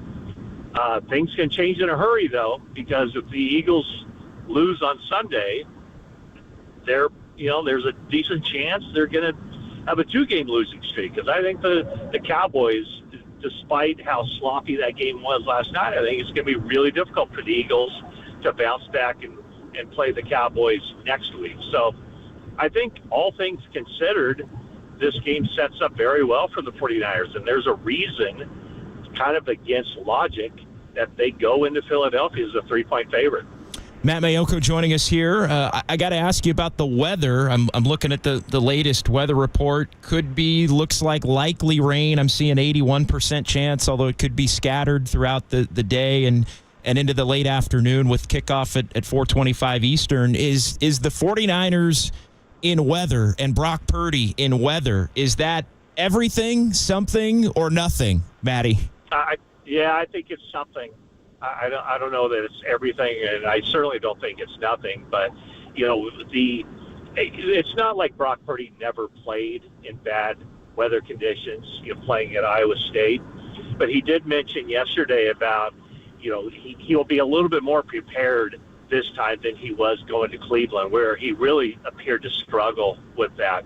So he mentioned the possibility of wearing a glove on his right hand to get a better grip on the football. So, yeah, that is definitely something that the 49ers would have to contend with. And I would go so far as to say, on paper anyway, and not just the fact that the Eagles played in inclement weather Sunday against Buffalo, I would think that if there is bad weather, if not necessarily if the footing isn't up to par, if the ball might be a little bit slicker than it ordinarily would, I think all that would help the Eagles, and that would definitely be something that kind of tilts the field in their favor. Although I think the Niners are built to play in any weather.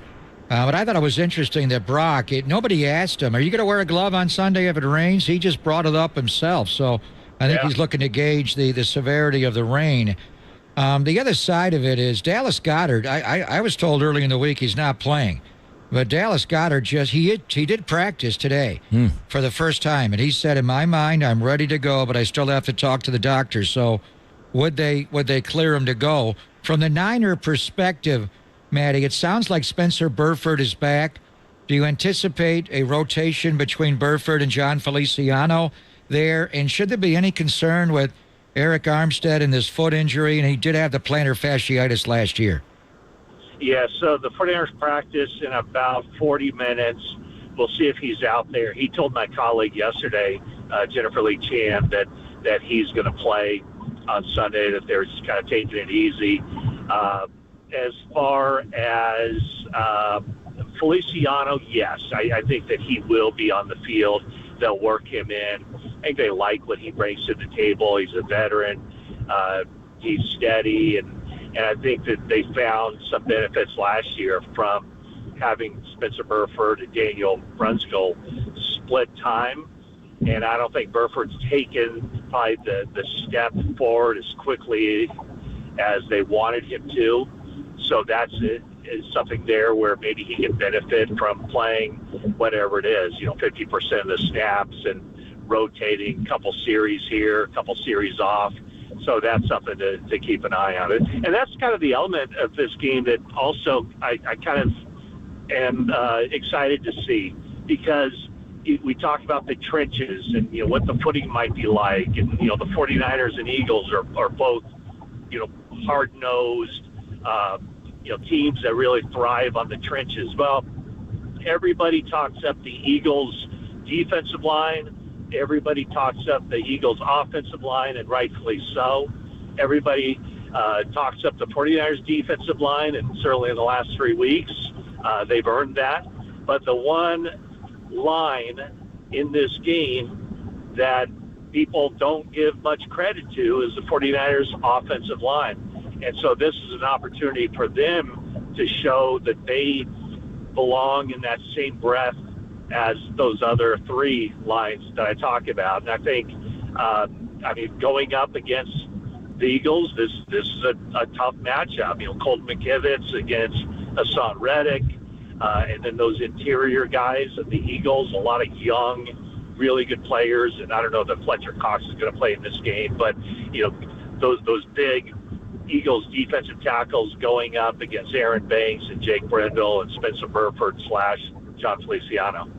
Matty, what do you think of the back and forth between these two teams as far as just some of the comments? And I know the Eagles got their dander up at some of the things the Niners had said, and Debo's involved in it. What do you think of that as these two get ready to face off? Well, I like it. I mean, it brings a little spice to the table. That NFC Championship game, there's really not a whole lot to break down from that. It just wasn't a good game, and it was painful to watch when you have a team that far deep into the postseason without a quarterback who can even throw the football. So, I mean, did the 49ers, could they have just stayed quiet and let the Eagles, enjoy it and whatnot? Sure. The 49ers really don't have much room to be chirping. They lost that game. The Eagles, they took offense to all the talk afterward. But at the end of the day, I think Nick Bosa kind of summed it up perfectly. He's like, nobody has bragging rights. I mean, both teams lost their final game of last season, so it's not like either team can puff their chest out and act like they accomplished anything last season. I mean, these are two teams that are very good. They all have high expectations, high aspirations for this season. And even whatever happens on Sunday, probably in the long run, maybe, probably won't make a whole lot of difference other than, the potential for home field advantage. But ultimately, I think a lot of people, myself included, expect these teams to play again. And they'll play again in mid to late January with a trip to the Super Bowl on the line. And this game will just kind of be a footnote, or, it'll probably be long forgotten, because whatever happens the next time these teams play will be the one that really carries the most weight. January 28th is Championship Sunday, so that would be the time they would meet. Unless, of course, Philadelphia loses the division and the Niners lose the division and somebody's a lower seed. But if they're 1-2, that's where they would be lined up to play. I agree with you. It's hard to even go back and watch the NFC Championship game from last year because there's not a lot there. But they did go after James Bradbury early in that game with a double move to Brandon Ayuk. It was a play Brock got hurt on. He double hitched. He didn't step up in the pocket, and Reddick got his elbow before he could get rid of it. But they were going at him. And then you hear they walked the comments back. But Brandon Ayuk and Debo, I think they kind of put a spotlight on Bradbury's side of the field. And I'll be anxious to see if Darius Slade follows Brandon Ayuk around like he did Stephon Diggs against Buffalo. But do you think that's someone they may target a little bit, James Bradbury, Matty? Because he has given up a handful of touchdown receptions this year. Yeah, he's given up 7 touchdown receptions.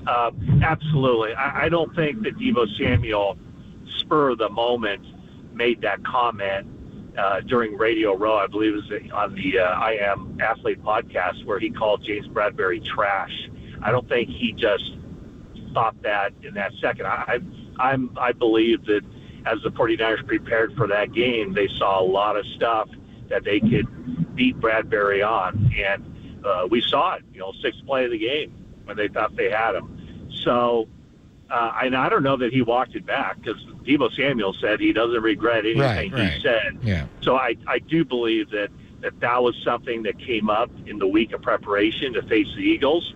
And I don't think that they believe that Bradbury is improved from a year ago. He's just another year older, and I think that'll certainly be something that to watch in this game. What Deebo did, though, was he did put it on himself. If Deebo Samuel doesn't have a big game on Sunday, then that's going to leave him open to a lot of criticism. Because if you're not able to go up against a quarterback that you call trash and put up huge numbers, then you're going to have to answer to that. Matty, great stuff. We appreciate it, and we'll see you on Sunday. All right, JD. All right, Papa. See you in Philly, Matty. All right, Matt Mayoko joining us here. Look at the 49ers side of things. We'll get a look at the Eagles side of things with their color analyst, Mike Quick. He's going to join us. That's what's coming up on KNBR 104.5 and 680, the sports leader.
Happy December. Today is December the 1st, and that means in 1 week time, the Laser Eye Center of Silicon Valley will have their free live CLR webinar. Yeah, Friday, December the 8th, 1 week from today at noon. It's a great opportunity to find out all about custom lens replacement. At the webinar, the doctors will answer any questions you might have. What's the difference between LASIK and CLR? Am I a good candidate? What's the cost? Is there financing involved? How long does the procedure take? So find out how CLR is the permanent solution to readers, contacts, glasses, and cataracts at the Laser Eye Center of Silicon Valley's free live CLR webinar. That is Friday, December the 8th at noon. Space is limited, so register now at lasereyeclr.com. That's lasereyeclr.com.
Listen to the sports leader anywhere, anytime. Download the all-new KNBR app. Now back to Papa and Lund live from the KNBR Casino Matrix studio. Casino Matrix progressive jackpots are here. Where are you? Just drop in. Please play responsibly. 1-800-GAMBLER. 3rd down and 8.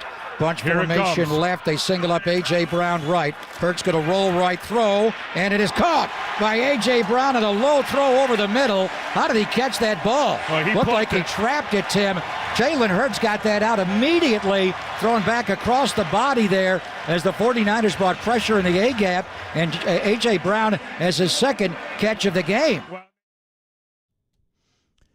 All right, welcome back. NFC Championship game highlight there. It's Papa and Lund here on a Friday. John Dickinson sitting in for John Lund. Let's get right back to the UMA guest line. It's a pleasure to be joined by Eagles color analyst and former wide receiver Mike Quick here on The Sports Leader. Mike, thanks a lot for coming on, and we're looking forward to this rematch. How are you? Absolutely, guys. I'm doing great.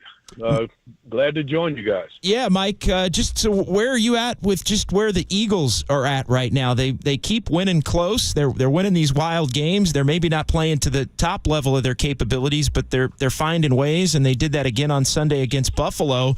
Do you think this team is as good or better than the team that made it all the way to the Super Bowl and nearly won it?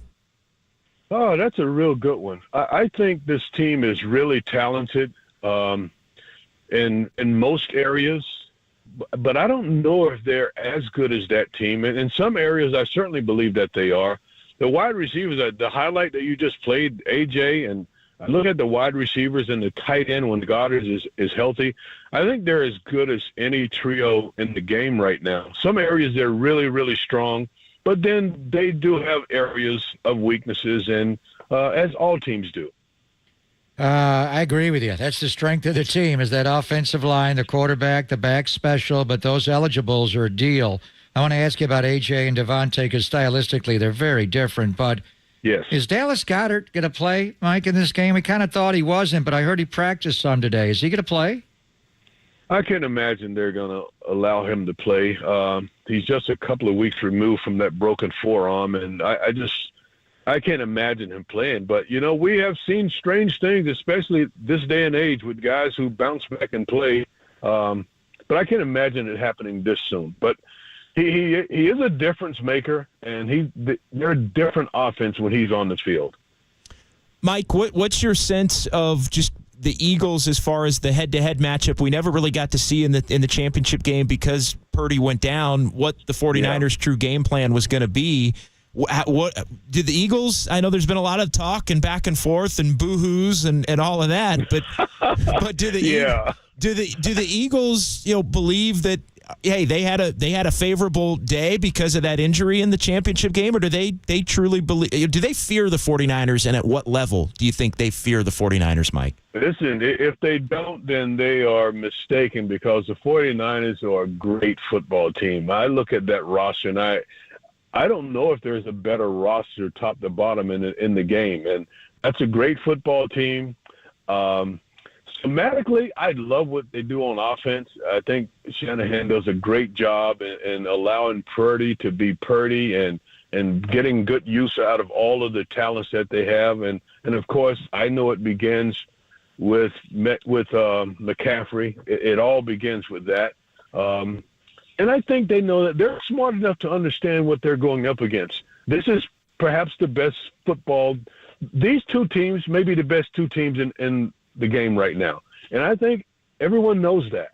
I don't think anyone on the Eagles side is like overlooking what the 49ers are. They are very good and a very well-coached football team. On offense, they average the same. They're over 28 points a game. They're tied for third in the NFL.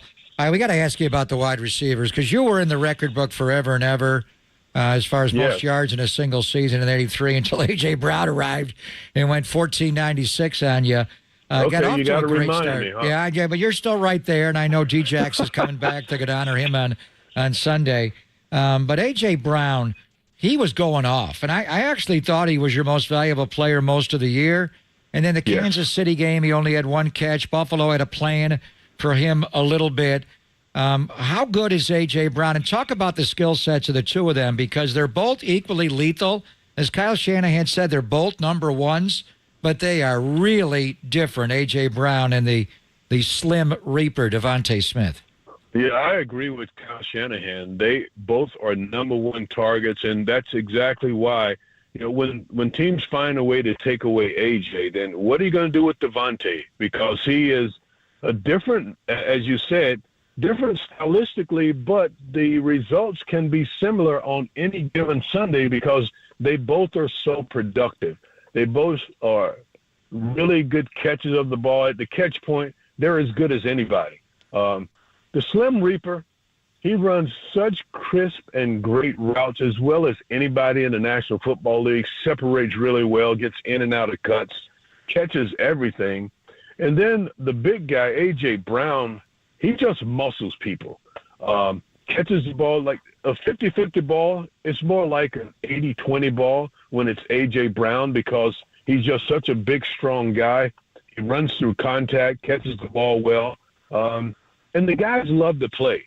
So one of the things that I always look at is how much does a guy really enjoy it? These guys really enjoy the game. They love to play. And for me, an ex-receiver, they're a lot of fun to watch play the game. So when teams want to take away one of these guys or just single one of these guys, more than likely that other guy can get open and give the quarterback somewhere to go with the football. You are listening to KNBR AM and FM San Francisco, the sports leader, a Cumulus media station. It's Papa and Lund here on a Friday. We're talking with Eagles color analyst Mike Quick.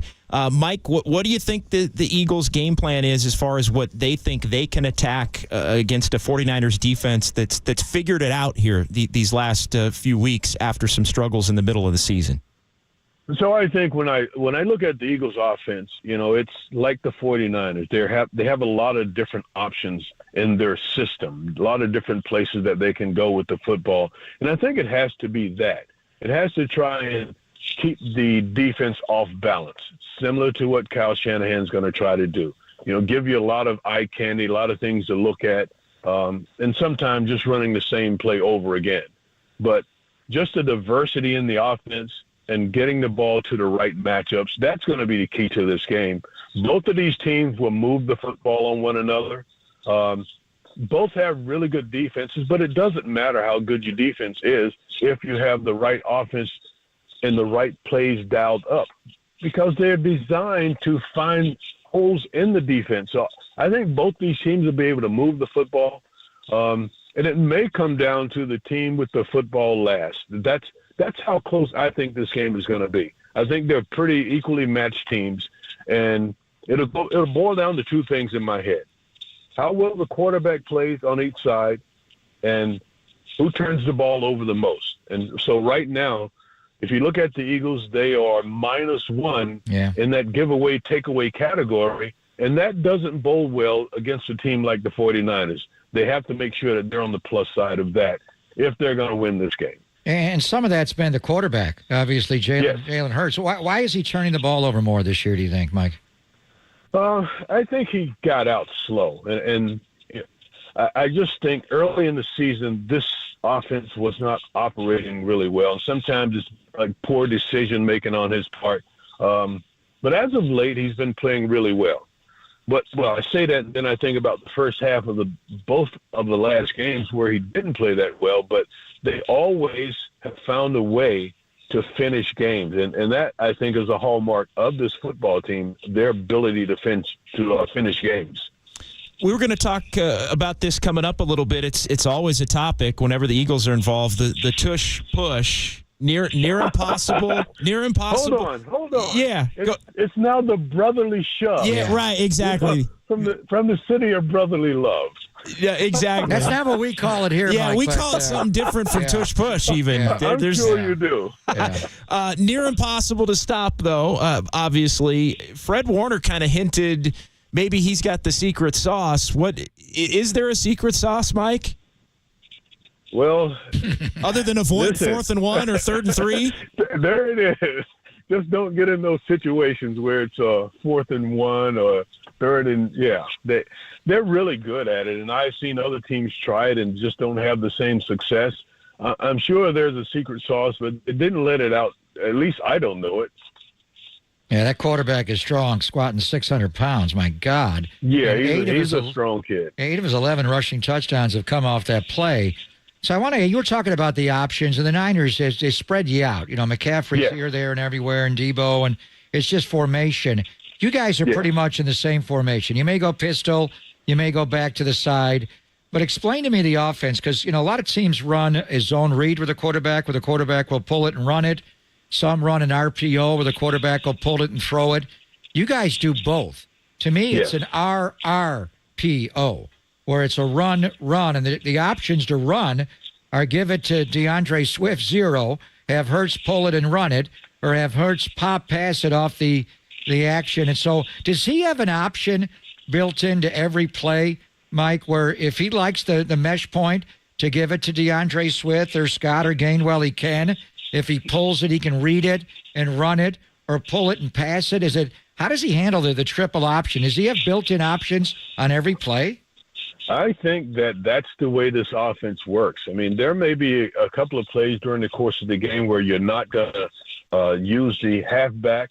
Of course, when he's in empty, you're not. But I think that there are multiple options on probably 80% of the plays that the Eagles run, that he's going to get the halfback behind him or both of them on the sides of him in the pony set that they run, and there are options off of it. They're going to look at the defense and look at the numbers on the defensive side and determine where the ball is going to go from there.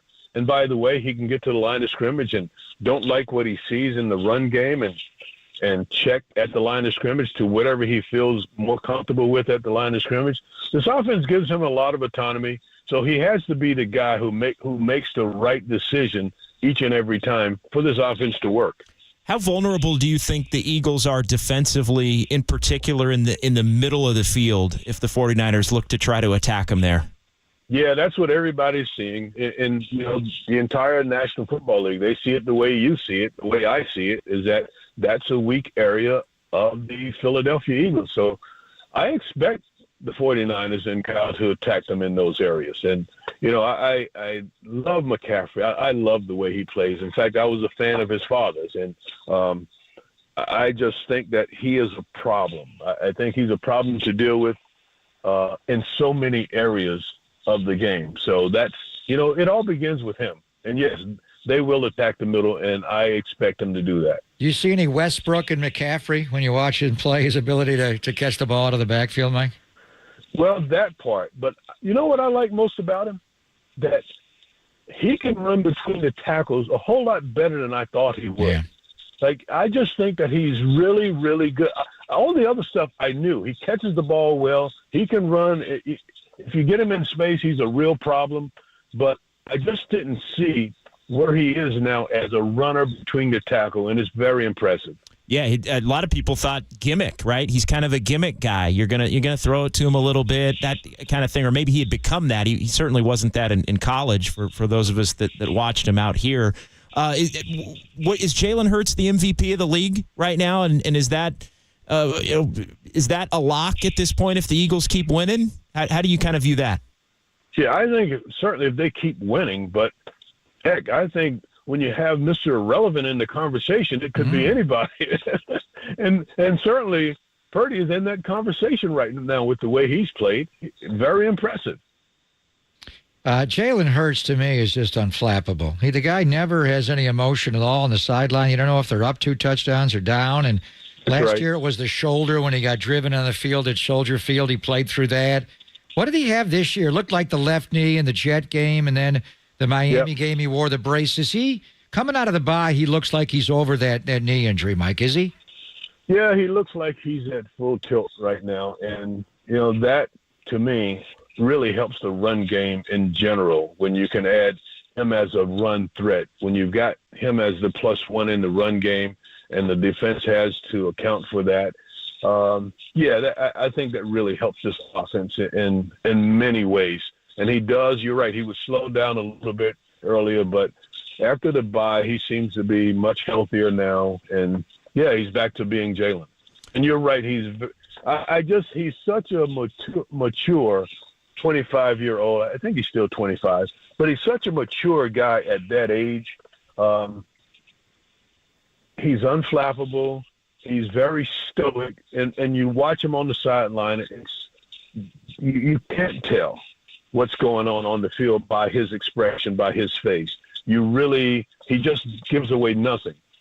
Last week, when Jake Elliott kicked a 59-yard field goal to tie the game up before to take the game in overtime, they showed a shot of Hurts on the sideline, and there was just no expression. Everyone's jumping around and going crazy, and you look at him, there's no expression, because I think he's always thinking. He's always in the moment calculating, all right, what's my next move? And as great as that was, he knew there was still work to be done because the game was only tied, right? In that moment where everybody's celebrating, it's like, we haven't won yet. That's right. And he plays like that all the time. Mike, great stuff. We really appreciate you taking some time, and we'll see you on Sunday. All right, guys. Thanks for having me. Is it going to rain Sunday, Mike? Are we looking at the same weather as the Buffalo game? What do we got Sunday night? Bring your slippers. Slippers or my galoshes? Both. Snow boots. My Shirelles. Right. Thanks, I'll Mike. pack 'em. Take care, guys. All right, Mike, Packing quick. my rubbers right now, JD. Yeah, get them in. Yeah, Hurts is so impressive because he isn't. He will make mistakes, and they will make mistakes that put themselves in positions to lose. But then they just keep coming. And I think that's been the story of their team throughout the course of this season. They are just relentless. He's thrown 10 picks this year. 10. I think this more than he had all the last year. I think the secret is make him a pocket quarterback. And you got to rush him from all angles, kind of like Rush. You can't give him the escape hatch to get out. But the way the Niner defensive line is rushing, that's why it's so key that Armstead plays the way he did in Seattle. JD, you got to come at him from all sides. Even when they put Bosa and Young inside, and put the Buckeye blitz inside, and it's Gravedigger and Armstead outside. You can't give him a hatch to get out. He's so powerful. He'll run right through arm tackles, but if you make him sit back and try to beat you from the pocket, and you take all the threat of the run and this and that away, and all the RPOs, and he's got to throw on 3rd and 10. I think that's where you have him. Yeah, and that was the plan. I think going back to the NFC Championship game, the Eagles obviously once they got control of that one and Purdy was out, they really got conservative as we were discussing, and so no escape hatch. Make him a passer. Try to get a couple of turnovers, and we know the Niners have been a little bit vulnerable to the quarterback that can run the football over the course of these last few years. So great stuff from Mike Quick coming up. We'll get back into the tush push a little bit. We'll keep the 49ers 49ers conversation coming as that's what's coming up here. KNBR 104.5 and 680, the sports leader.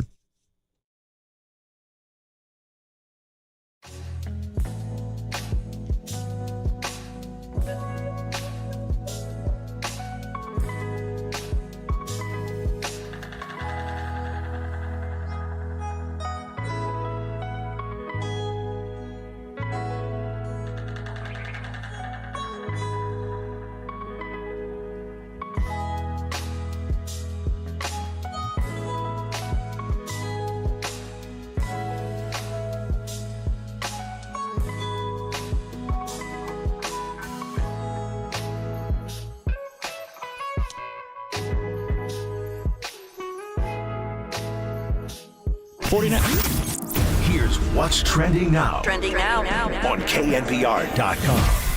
49ers Hall of Fame quarterback Steve Young joined Tolbert and Copes to preview the Niners and the Eagles. That podcast and more trending now on KNBR.com and the KNBR app.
Listen to the sports leader anywhere, anytime. Download the all-new KNBR app. We are your proud home of 49ers football. KNBR 104.5 FM and 680 AM.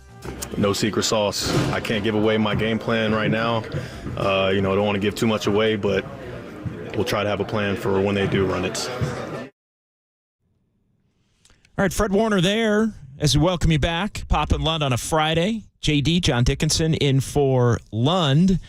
Fred Warner kind of hinting that they do have a plan of attack, but also saying, well, no secret sauce for the brotherly shove, Papa. The brotherly shove it, I think, is maybe what we're calling. What are you calling it, Pop? I don't know yet. But I think the intel, and he's quiet. I spoke to him yesterday for about 20 minutes, and I'll give you the interview to run after I leave you at 1 o'clock, JD, is the grave digger. Javon Hargrave is a Philadelphia Eagle. They never practiced this play because how do you practice it? They spent a lot of time in the meeting room and the whiteboards and looking on how to line up to do it.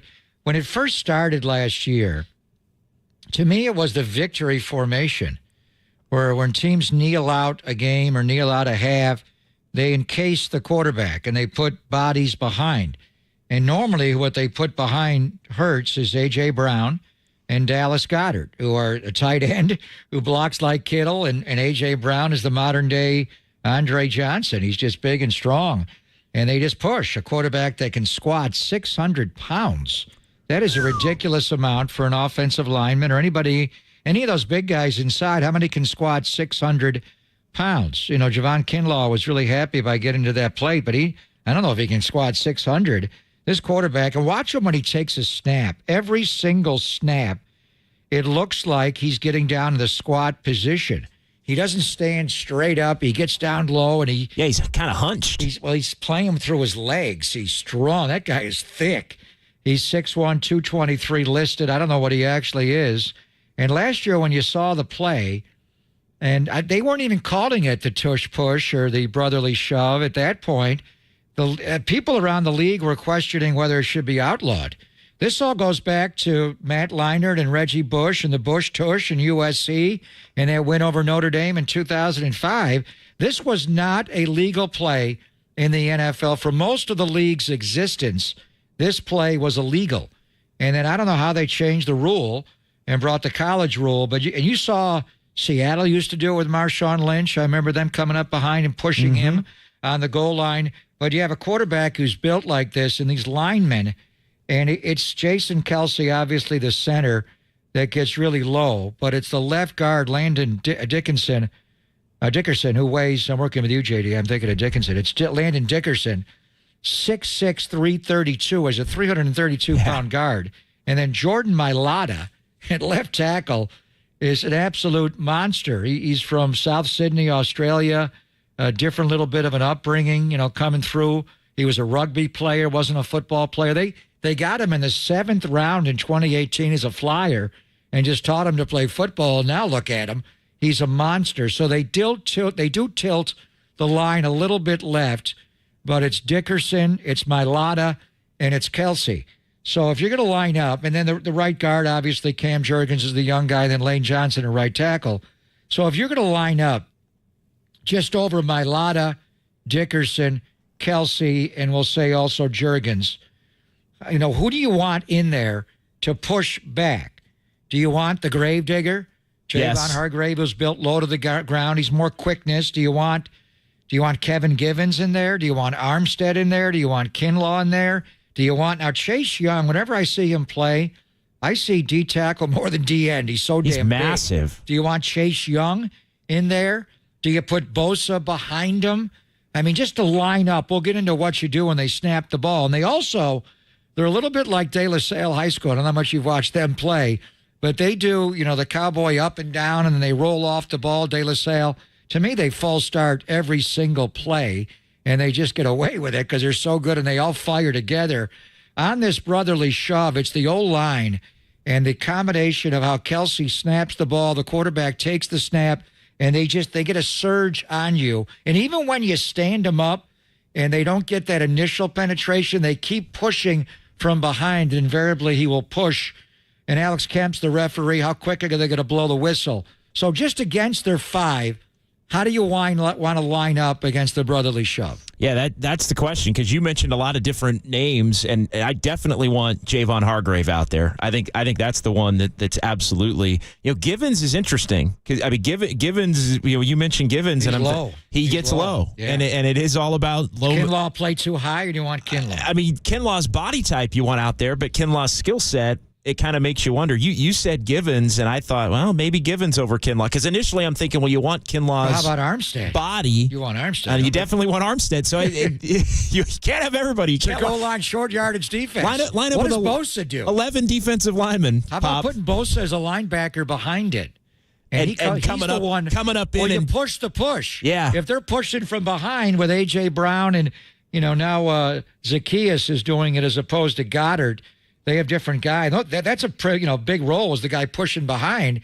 Do you want to push your D lineman to go on the other way and make it a push off, not a tug of war, but have Bosa and Chase Young pushing those guys inside? He got me thinking that might be the secret sauce. That might be what Fred Warner may have told you, but I don't know. No, I'm kidding. The grave digger. Listen to the grave. And then the other thing is Joe Green. Whenever you watch Joe Green play in the NFL way back when, he played what is known as a cock nose, where he would angle like a shade. I knew you'd like. See, you're much more mature than John. I could never use cock nose with John. I'm just glad Fletcher Cox may not play and Cox in your face. When you've got my name, you live with Dickinson, it for the rest of your life. So a cock nose.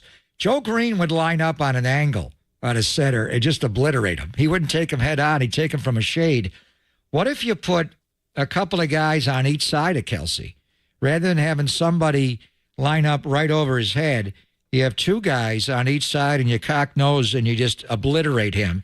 Or what Buffalo did, and I think that one Buffalo lineman, Phillips, he just purposely jumped off sides to annihilate the right guard, Jurgens. Right. You're going to pay a price. You're going to pay a price. Run that play again. We're going to hit you. So do you have Kinlaw take a free shot and just go at Kelsey and just try to rip his helmet right off his head? So, I mean, I think they'll do it legally. But this is the strength of the Niners team, is that D-line. Mm-hmm. That's all the number ones and all the great players on that D-line, the strength of the Eagles team. And you've got wide receivers and McCaffrey and A.J. Brown. They got great players out in space and big play Slay and all that. But the guys that are going to the Hall of Fame, Jason Kelsey's going to the Hall of Fame. We know that right now, right? Lane Johnson, he continues on this track. He may be there anyway at right tackle. Then you got Bosa, and obviously this is the strength on strength. So can the 49ers be the 1D line to push back against the tush push? Yeah, that's the big question. And the other part of it is, can you stay out of those situations? And you can't completely stay out of those situations. I mean, there's going to be a couple, but Right. you want to be playing from ahead. I mean, I think that's something we can get into coming up. I mean, the 49ers, it's not that they can't be a comeback team, but this year they either haven't had to do it or haven't been great at it when they have had to. I think this is the kind of game where if you can play from ahead, you can limit the impact. Like, they may still pick up a first down here or there on 4th and 1, but it's situational, right? If they're picking it up, but you're stopping them in the next set of downs, then that can be okay too. Just because they're picking up some 4th and 1s doesn't mean they're necessarily scoring touchdowns and putting points on the board. 4th and 1, they're going to go. Yeah. Are they going to go on 4th and 2, 4th and 3? I mean, the biggest play in the NFC title game a year ago before Brock got hurt was the 4th and 2 to Devontae Smith and the catch where he didn't catch the ball. Yeah. But they went for it. So I think, first of all, I don't think I'm going to say 1st and 10 Eagles all day Sunday. I'm going to say 1st and 8. You've got to treat it as though they don't need to go now. And when you change the math, in the old days, when it was 1st and 10 and teams punted on 4th down, they needed to average in the 3 downs 3.33 yards to get to 10. Now, if they're going forward on 4th down, now it's 2.5 yards they need each play. And I think that's the other element, is how do you treat 3rd and 6? It's not 3rd and 6. You can't play a sticks defense at the 6-yard line. You've got to play at 4 or 3. So that changes the way you play them. You can't play off and play sticks and rally up, and you can't miss tackles. The other side of it is just 4th down in general, JD. And I think Doug Peterson, and we asked Sal Palantonio the other day, I think it was Doug that brought the 4th down, going forward on 4th down into the NFL. I don't know if it was Howie Roseman, their GM, that did it through the analytics department. It was Doug Peterson's sale confirmed. And now Jeffrey Lurie's son, the owner of the team, actually runs their analytics department. The Eagles on fourth down have a different philosophy. The Niners have gone for it on fourth down this year 7 times, and they've made 4. There's been a couple where they've lined up to go for it, like Thanksgiving night and Feliciano false starts, but they've snapped the ball on a fourth down 7 times. They're 4-7. Which seems like more aggressive than in prior years. Are you ready for Philadelphia? And I think they're down from last year 17 times. Right. They've gone forward on fourth down, and they picked up 13 of those. And how many of those are the tush-push, the brotherly shove? But they'll go for it also on 4th and 4s, 4th and 3s. They embrace the analytics going back to Doug Peterson in the Super Bowl they won a few years ago, which leads to the 2 Jakes. Jake Elliott against Jake Moody in this game. If it does come down to a fourth down and it's a kick, and we just saw this guy make a 59-yarder through the wind and the rain in Philadelphia on Sunday. If it comes down to it, it may come down to the 2 Jakes here. Who do you got there, Moody or Elliott? That was an unbelievable kick. I could not believe it. It's sitting in my living room watching. One of the best in the history of football. I think it was, considering the elements and the timing and the circumstances and everything going on. Against the Raiders in the Tuck U game and that one. 100%. But this wasn't a playoff game. No, but it was a big-time. But it was a big-time kick in a big-time situation. So let's get into a little bit about that coming back. We're also going to talk more about the Warriors. Warriors get the big win on 11/30/23. That's what's coming up on KNBR 104.5 and 680, the sports leader.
faithful. There's a party happening on our podcast page. Hear every interview from every show on demand at knbr.com/podcast. Now on with the show on the Sports Leader.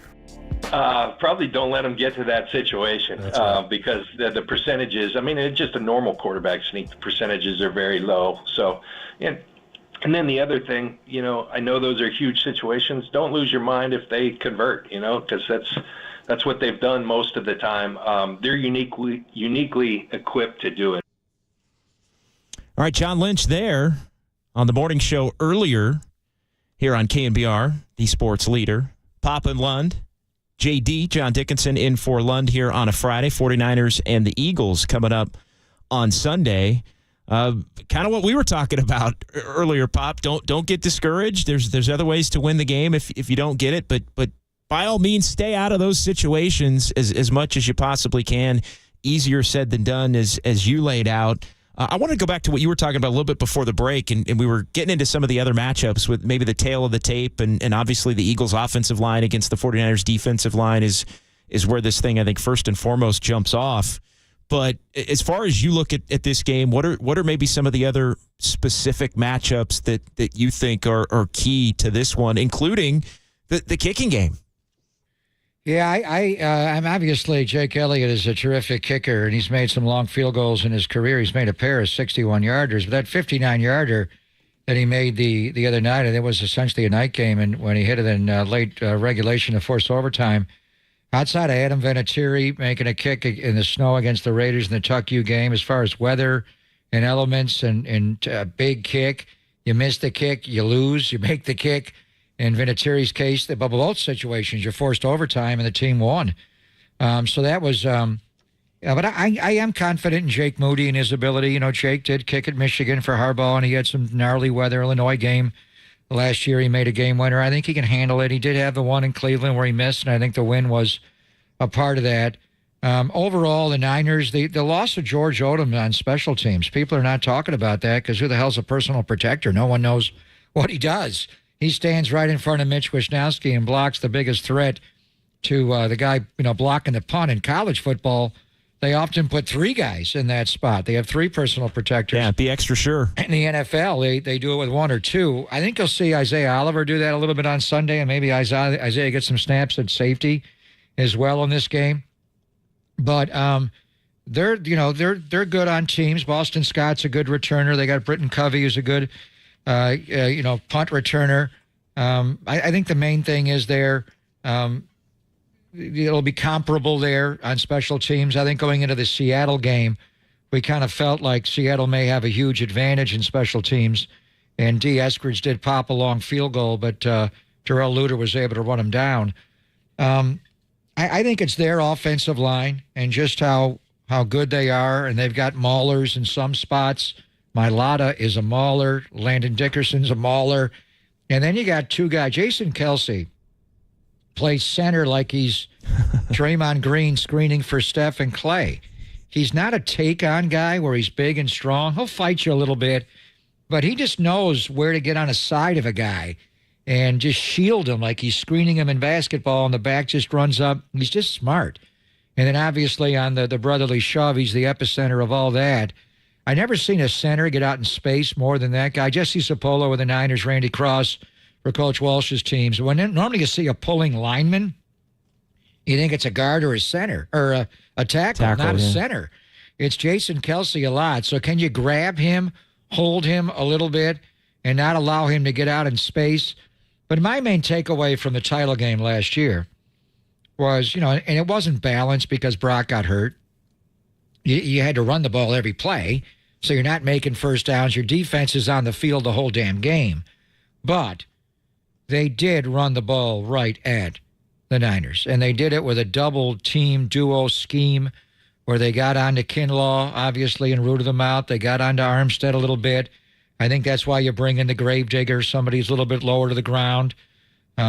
And we need Armstead to play in this game and be effective, and Givens, and Kinlaw's got to play lower, and he's fired up for this game.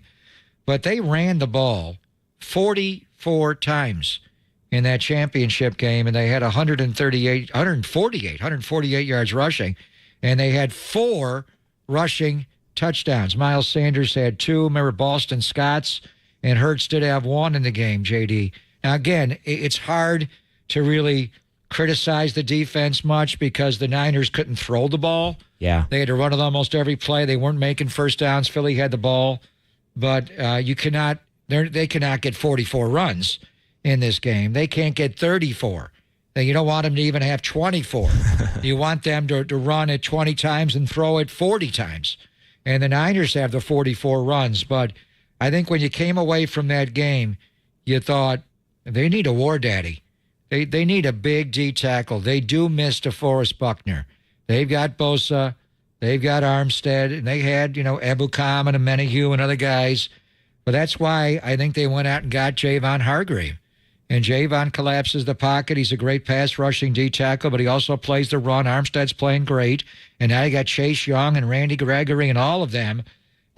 Is it just as simple as who runs the ball more and who runs the ball more effectively? Take turnovers out of it. If one team turns the ball over 4 times, the other team 1, it's going to be hard. But I think in so many of these Niner games, it comes down to time of possession, converting on 3rd down, and running the ball. Can the 49ers shut down the Eagles' running game on Sunday? Yeah, they got to make the Eagles a passing team, and it goes back to Hurts in the pocket and keeping him in. You can't allow him to escape on the 3rd and 7 and pick up 5 even, let alone 7 or 8. You can't pick up 5 because then you're in the 4th and 1, 4th and 2 type of situation. I also think getting out to a lead, and the 49ers have been so good on these first offensive series at going down and getting touchdowns, going down and getting points, but going down and getting touchdowns. And to me, the link is going to be rocking with everything and all the back and forth between the two teams. But you can make a Philly crowd turn on their team, even a team that's been as great as the Eagles are. They were getting a little restless against Buffalo. I heard some boos. Yeah, they were a little restless against Buffalo as the Bills were, shooting themselves in the foot, really. They had an opportunity to really seize control of that game even more than they had it before the comeback, and the Eagles just hang around. But to me, getting out ahead and showing that this is going to be different from last year right off the jump, and then make the Eagles pass, stopping the run's part of that because the Eagles will stick with it at least initially. And then it works hand in hand, and then maybe you force a turnover, and then everybody gets a little antsy. And I know you've been in that stadium many times. It can turn fast. So the Niners this year, JD, and they went right down the field on Thanksgiving night and scored on Seattle. They're far and away the best scoring team in the NFL on the first drive. They have 7 touchdowns this year, a field goal, 52 points on opening drives of the 11 games. If you're Nick Sirianni, taking the ball, didn't Mike McCarthy take it last night when Dallas won the toss? I've seen Zach Taylor in Cincinnati do it.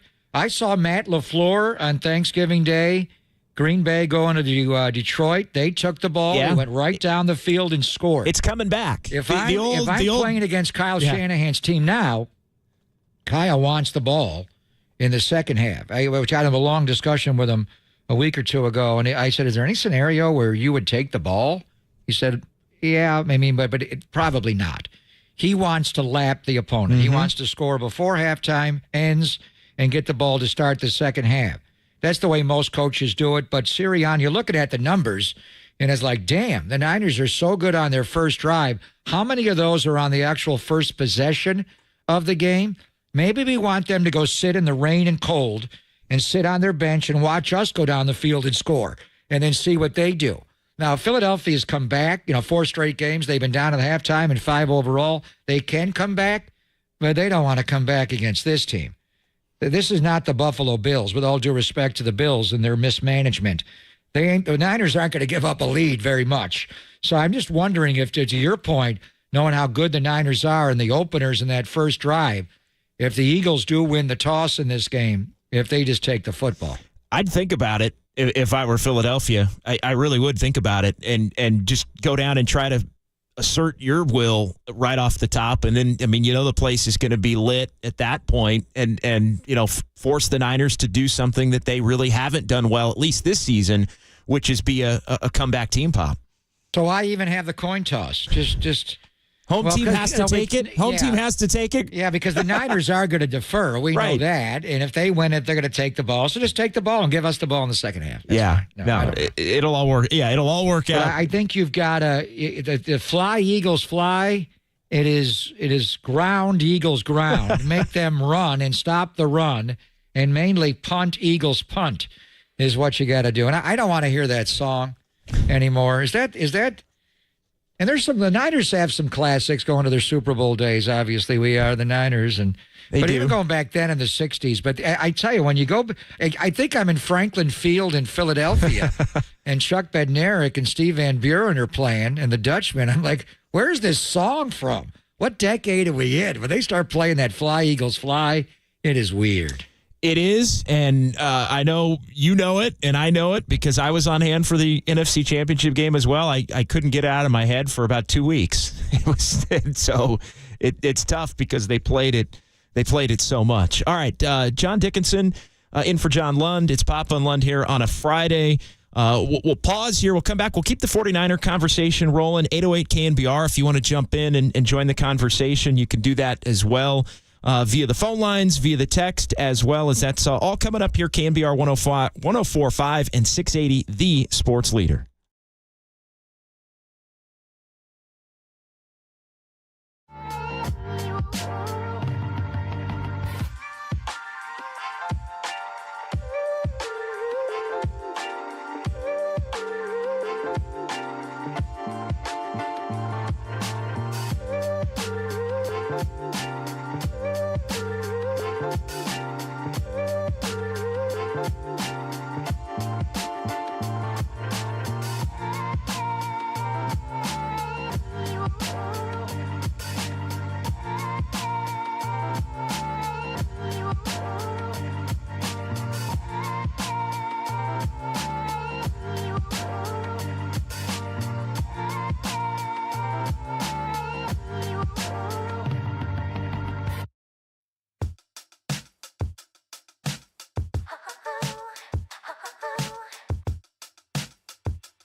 Listen to the sports leader anywhere, anytime. Download the all-new KNBR app. Now back to Papa and Lund live from the KNBR Casino Matrix Studio. Casino Matrix Progressive Jackpots are here. Where are you? Just drop in. Please play responsibly. 1-800-GAMBLER.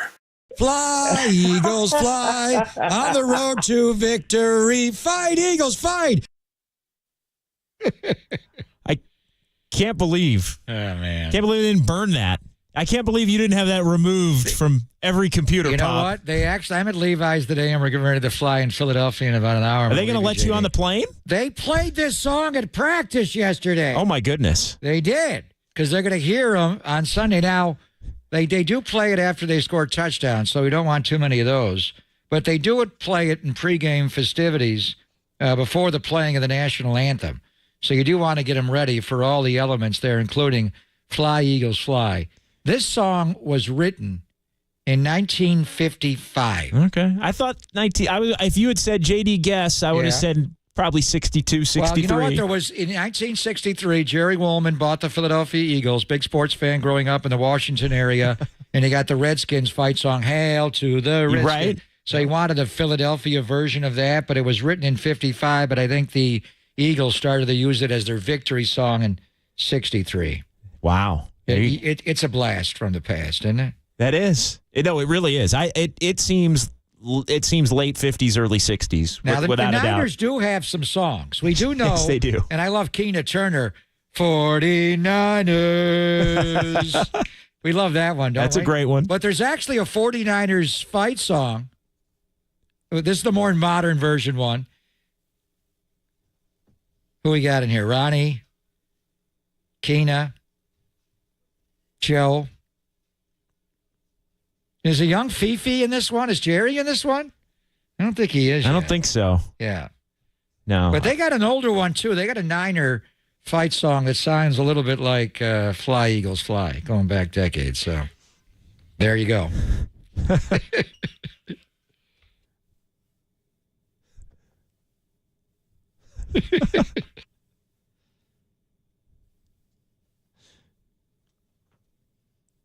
Throw the alley-oop, Y.A. Tittle to R.C. Owens. Where's Bob Fouts when we need him? Whenever I hear Fly, Eagles, Fly, it just goes back, doesn't it? It does. Like you're back at Franklin Field, the old home of the Eagles. Well, maybe you break that one out in the NFC Championship game at Levi's. Oh, and they play here? Break that one out at ground, Levi's. Eagles, ground. Punt, Eagles, punt. January the 28th. It's already circled. Yeah, right, Bob? Championship Sunday. Yeah. And that's really what it is all about. Is this game on Sunday is the 49ers' pathway to not have to go back there. Not a guarantee, certainly. The Eagles beating Buffalo gives them a little bit of a margin for error, but Philadelphia still has to play the Niners. They're playing at Dallas, and then they got to go play at Seattle in the game that game got flexed, right? That game got flexed. That's a Monday night. Forward. First time ever. Yeah. It goes to Monday night, and they took Patrick Mahomes in Kansas City off Monday Night Football as they're playing the Patriots. I'm sure they'll figure out another way to get Pat back on there between now and the end of the now and the end of the season. But this is the game. It's basically you got to win there. Well, you don't want to have to win there twice. Right. Is the thing, because the Niners could go in there and. We've talked about it a little bit today. I mean, things really do. And I rarely go down this path where I'm so confident in, hey, one team's really got the edge. And obviously the odds makers and lines makers are seeing what everybody's seeing. I mean, it's not some secret. I mean, the 49ers are rolling. They're healthier. They're, the fatigue factor of Buffalo, making the Eagles play as many snaps as they did and as many snaps as they've had to play the last few weeks just to win games against Kansas City and Buffalo, that gives the 49ers a significant advantage as they look like they're rolling. So for a game of this magnitude, I don't know that I could be more confident in the 49ers' ability to go in there and win. You just hope that allows you the path to not have to go back on January the 28th and do it again, because that'll be tough. This game is not a rematch of the NFC Championship game. The winner of this game is not going to the Super Bowl. The loser of this game, their season is not over. It's not January yet. It's still early December, but it's December. But it is going to set up where these games can be played. But I got into this conversation with Matt Mayoko, and I don't know how you look at it, how good the Lions are when you compare them to the Eagles, the Niners, and the Cowboys. And I don't even know if I put the Cowboys there. They found a way to wiggle out of that game last night, but Deron Bland was getting lit up. He had the big pick late in the game. We'll see what happens when Philadelphia plays Dallas and Arlington next week, JD. But you would want to be the number one seed, because with the number one seed comes your rest wild card weekend. You get a bye. You don't have to play. And every game you play, divisional weekend, championship Sundays in your stadium. So that's the easiest path. That is the biggest advantage in all of professional sports. Outside of the WCC tourney that wants Gonzaga and St. Mary's in the championship, and you just go right to Vegas. This is nothing said. It used to be the top two seeds would get wild card weekend off. Now it's just one. Mm-hmm. Okay, so you want to do that. But when you look at it, your division winners are going to be, in some form, Philadelphia or Dallas, the Niners or Seattle, Detroit or Minnesota, then Atlanta, New Orleans, and all that. So if you're, and the NFL does reseed after it's over, but let's just say that on wild card weekend, say it's the Niners and not Philadelphia, just for the sake of argument, then you'd have to play, if you're the Niners as the 2 seed, the 7. Which would be, who's that going to be? Yeah, Minnesota, Seattle right now. Green Bay, the Rams, all of that. But what you're really looking at then is divisional weekend, and is the final 4 of the conference. And to Matt's point, would you really want to be the 1 seed? So say the Niners win on Wild Card Weekend, Detroit wins on Wild Card Weekend, and Dallas beats whoever wins the NFC South. Now the 1 seed has got to play Dallas.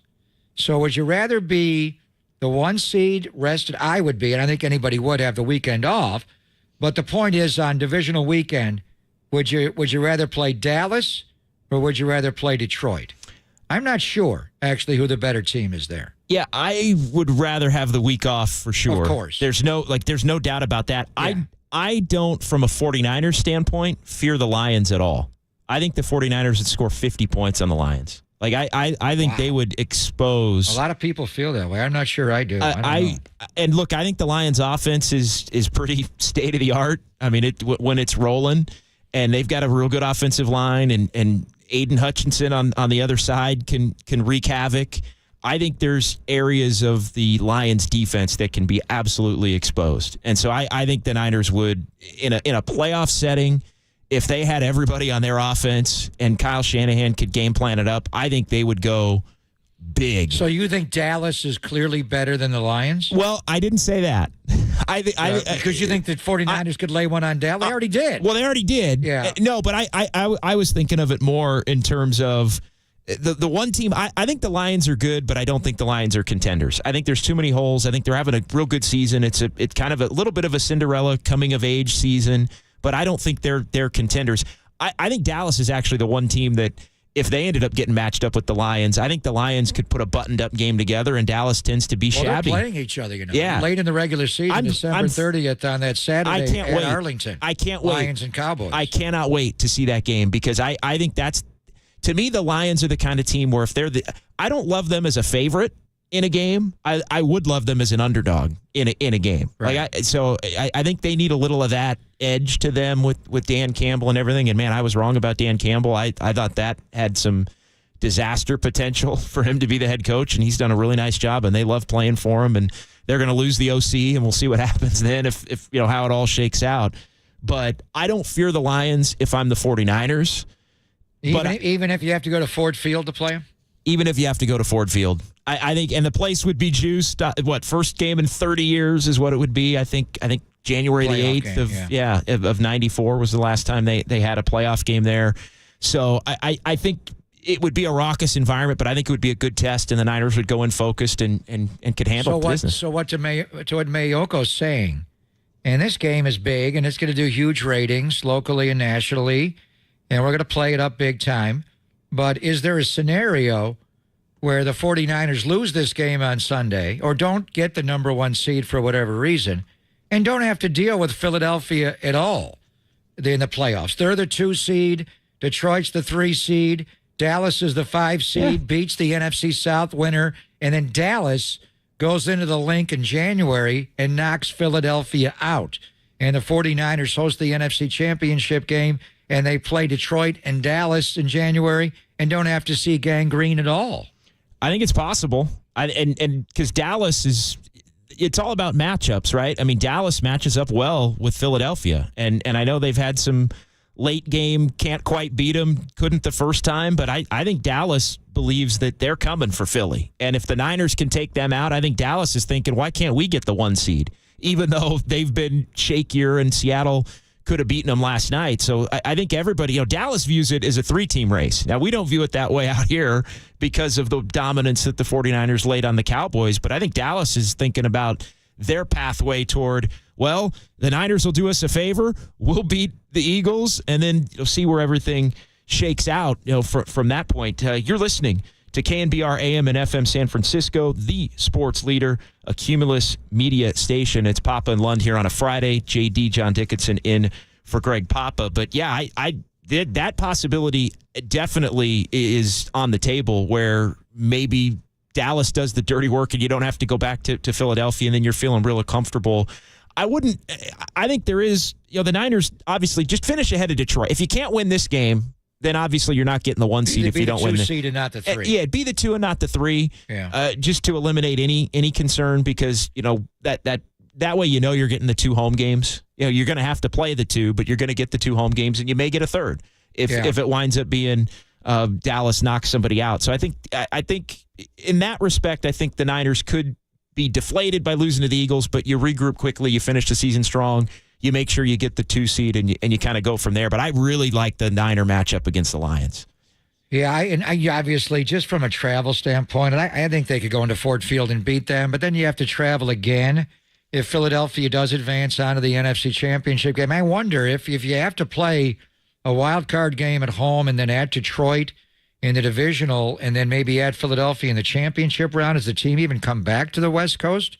Or do they stay somewhere on the East Coast and not fly back? Wow, it hasn't been done in the playoffs. I was going to say that would be unprecedented in my mind. You may remember a scenario where somebody did that. I don't remember off the top of my head a scenario. Playoffs. Not in the playoffs. Yeah, but I think that's something they would look at, and I think that was part of the reason they didn't play well in Minnesota, having to go to Cleveland and come back. If the Minnesota game was not a Monday night game and it was a Sunday afternoon game, they would have stayed over. They would have stayed somewhere on the East Coast, either the Greenbrier or gone to Florida. I don't know if IMG Academy was ready or Youngstown. They would have gone somewhere, which also leads to Detroit.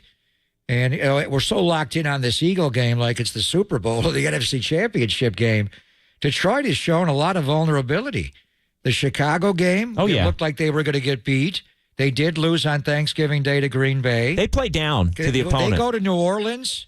What's going to happen there? Is your boy Derek Carr going to rise up and beat Detroit in the Dome? And then after that, they got to go back and deal with Chicago at Soldier Field. So, the Niners and they play the have a tough Vikings schedule. Twice. They still play the Vikings twice. So and at Dallas. Yeah, so their schedule's not. I know I'd read a lot before the Chicago game that the Lions should have lost and didn't. I was reading a lot about, could they be the 1 seed? Could they run the table, even the Lions? And I'm thinking, we went through the schedule. John picked him to go 13-4.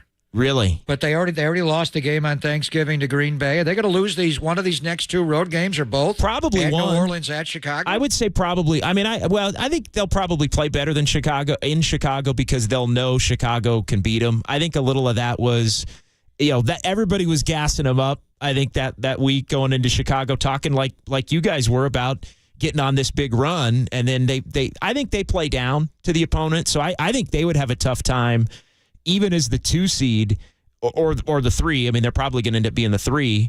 in the most likely scenario. I mean, Seattle went in and beat them at Ford Field earlier in the year. Seattle went in and beat them last year at Ford Field. Seattle's won there 2 years in a row and scored, I think, 40 points in both games, or damn near 40 points in both games. And so they've been able to go in. What if Seattle plays them on Wild Card Weekend at Ford Field? I'd pick Seattle. Seattle's won there this year. They won there last year, and you look at the numbers. They put up, I want to say, an average of 40 points in both games, and they've been shootouts, both of them. But I think Seattle would be very confident playing the Lions. I think the Vikings, we'll see how their head-to-heads come out if they end up as one of the wild card teams. I think they would be, in a divisional opponent, comfortable going and playing at Ford Field. So I also don't think it's a lock. You could end up with a 6 or a 7 getting a win, depending upon who ends up 6. Obviously, if the Niners end up playing the 7 as the 2, one of those teams I think the Lions could lose to somebody in that bottom half that's a hot team. And then it all changes. Then maybe Philly's playing the Rams or whoever, the Vikings or whatever, and I think that's a different story. So you never know as you try and flesh through it and how it's all going to play out. You think you might get a great matchup, and you might be getting the most daunting road possible. All of a sudden, the Packers and the Rams are in a position to get in the playoffs in the wild card. Missed opportunity for the Vikings on Monday night. What was that? Well, Dobbs just didn't play well. I'm a big fan of his, but he didn't play well. He turned the ball over way too much in that game. And then, who wins the NFC South this year? I mean, somebody's got to win it. It was like last year when Tampa Bay got there, and I thought Carolina with Steve Wilkes was going to get in, but Atlanta's 5-6, New Orleans 5-6, Tampa Bay. I don't think Tampa Bay. But this game with New Orleans hosting Detroit, as long as Derek doesn't throw a pick 6 again, that's a big game for the Saints to win their division and make the playoffs. It is. I picked Atlanta because I just didn't trust Dennis Allen. I just didn't trust a Dennis Allen coach team to max. I think the Saints should be the best team in that division. I think they're the most talented team. They got the best defense. And definitely have the best defense. But I just think top to bottom, they have the most talent all over. But I felt like Atlanta was the least likely to maybe screw it up, if that makes it. Just play basic, simple football. But it was always going to be, I think, an 8-9, 9-8 kind of a division, no matter what. And right now the Falcons have the lead at 5-6. But no, it's going to be fascinating to see how it all shakes out with all of these head-to-head matchups and everybody playing everybody, with the Niners playing the Vikings, and Seattle's playing Dallas, and Dallas played the Niners, and the Eagles are playing everybody here in the next 3 weeks among that group. And so it really does lay out to where, by the end of it all, I think we're going to have a really good picture of where everybody stands up. Detroit playing Dallas, as you mentioned. Like, we're going to have a feel, not that those matchups tell you how the second matchups are going to go, but who's confident in playing who where. And that, and even going back, we kind of had the same conversation last year. Philadelphia was 8-0. They lost to Washington on Monday night. They were 10-1. The quarterback got hurt in Chicago, and are they going to be vulnerable? Minshew came in. They lost a couple of games that they wouldn't ordinarily lost, but they still went 14-3 to the Niners 13-4. And Minnesota was also 13-4 last year. So my thought was, could somebody beat Philadelphia before the Niners have to go to the Link? And I thought, could Minnesota do it? Could the Giants do it? The answer was no. The Giants, beat Minnesota, knocked them out, then got rolled. And that's where I thought Philadelphia is good. They just took the Giants apart. So I think still this game on its own, forget Detroit, forget Dallas, forget everybody else. This one is, I think, a little bit personal in some degree from the Niner perspective, because they lost the game. They felt like they never had a chance to compete. And whether or not they win this game on Sunday and don't get the number 1 seed, I mean, they could win this game and Philadelphia could run the table. And they got 2 losses, you got 3, and you could trip up somewhere else. The Baltimore game on Christmas night is going to be a difficult game. You got some hard games coming up. Even Seattle, I think, is playing them so close together. Another one that kind of sneakily worries me is at Arizona, because they're going to have their bye week before that game. And they would love to rally up and knock the Niners out.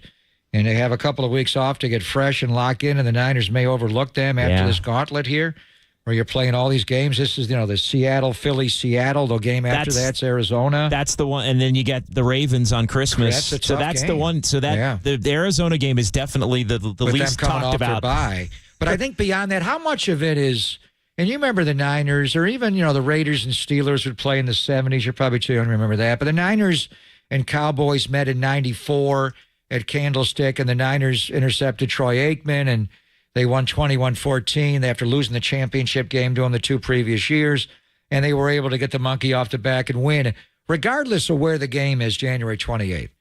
It no matter if it's in the South Bay or South Philly, what does this game on Sunday impact that game? Psychologically, structurally? Part of me thinks, do you give them the whole game plan and you got to win this game no matter what? This is not the game. You got to win. You got to beat them in January if you do play them. But forget all that in venue. If they do play on January 28th, how does December the 3rd impact January 28th? I think you go in and let it hang, to be honest. I think you go in full throttle to win the game. Do everything you got to do. Don't worry about the future because so many different things. We just laid out a million different combinations that can change everything. To me, you go in and you treat it as if it's the regular season version of an NFC championship game, and you go win it and you let the chips fall where they may. Right. You don't win it, then you're not going to be the 1 seed. Like, that's the one thing you know. If you don't win it, you're not going to be the 1 seed at that point. But you're not eliminated. But you're not eliminated. When the buses rolled out of that stadium on Jan 29 last year, the season's over. Quarterbacks facing surgery. What the hell? It's none of that. Well, and so much of it is how you play, too. I mean, you could go in there and play a damn good game, and the Eagles play a damn good game. And, the Eagles are... The one thing about the Eagles, as much as we've kind of discussed it, and it's been the topic of the week, is just how gassed they're going to be and how they don't, have not really put a full game together, and they're stealing games here. You could make the case, and I think they're probably a little too banged up and maybe tired for this to be the case, but they are kind of due to put one together in a big way, knowing that they're going to have to play their absolute best to have any shot to beat the 49ers. So there's also always the possibility of that happening, but I still think there's too many matchups working against them. But the Eagles are good and should be respected. And if you go in there and you go in there and you play well and you lose, then this team, Pop, the Niners would be confident even if they lose Sunday that they could go back there and win in January. I don't think that would be a deal breaker. No, but they don't want to go back there a second time. No, you don't. Let's be honest. No. I mean, Philadelphia started 5-0. And then lost to the Jets. And now they've won 5 in a row. I'll never forget. You feel the symmetry here now? I was sitting there in Cleveland when they're watching after the Niners lost. After the Niners lost, and it was like a gift. Right. It was, wow, the Jets and are going to beat them. And they held them to 14 points. But Philly won 5, lost. They've won 5. I'm feeling another loss for them. And then they drop down to 10-2. We'll see. All right. He's Greg Papa. I'm John Dickinson. Hey, coming up between now and 2, you're going to get a chance to win 2 tickets to see comedian Sebastian Maniscalco at Chase Center. That's coming up August 18th of 2024. Be listening between now and 2 o'clock. That's what's coming up on KNBR 104.5 and 680, the sports leader.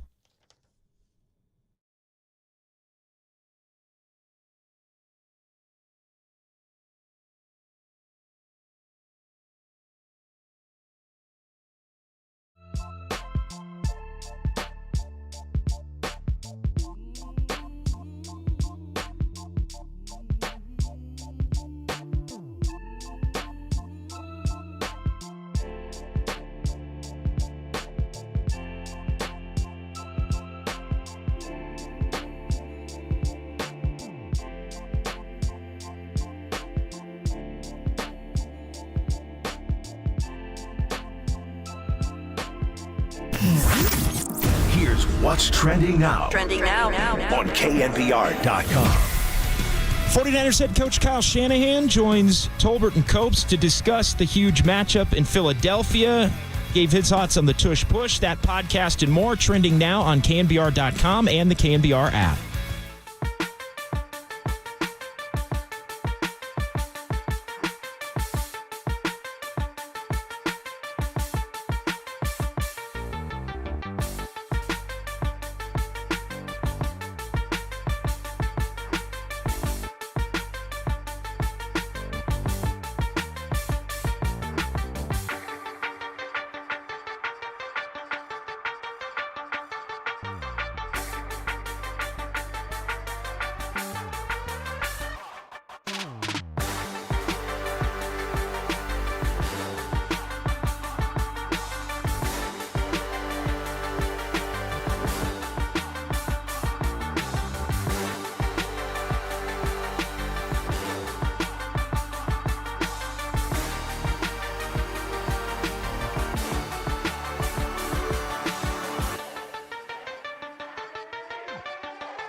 Now, time for the Protect Your Assets with David Hollander Business and Technology Report.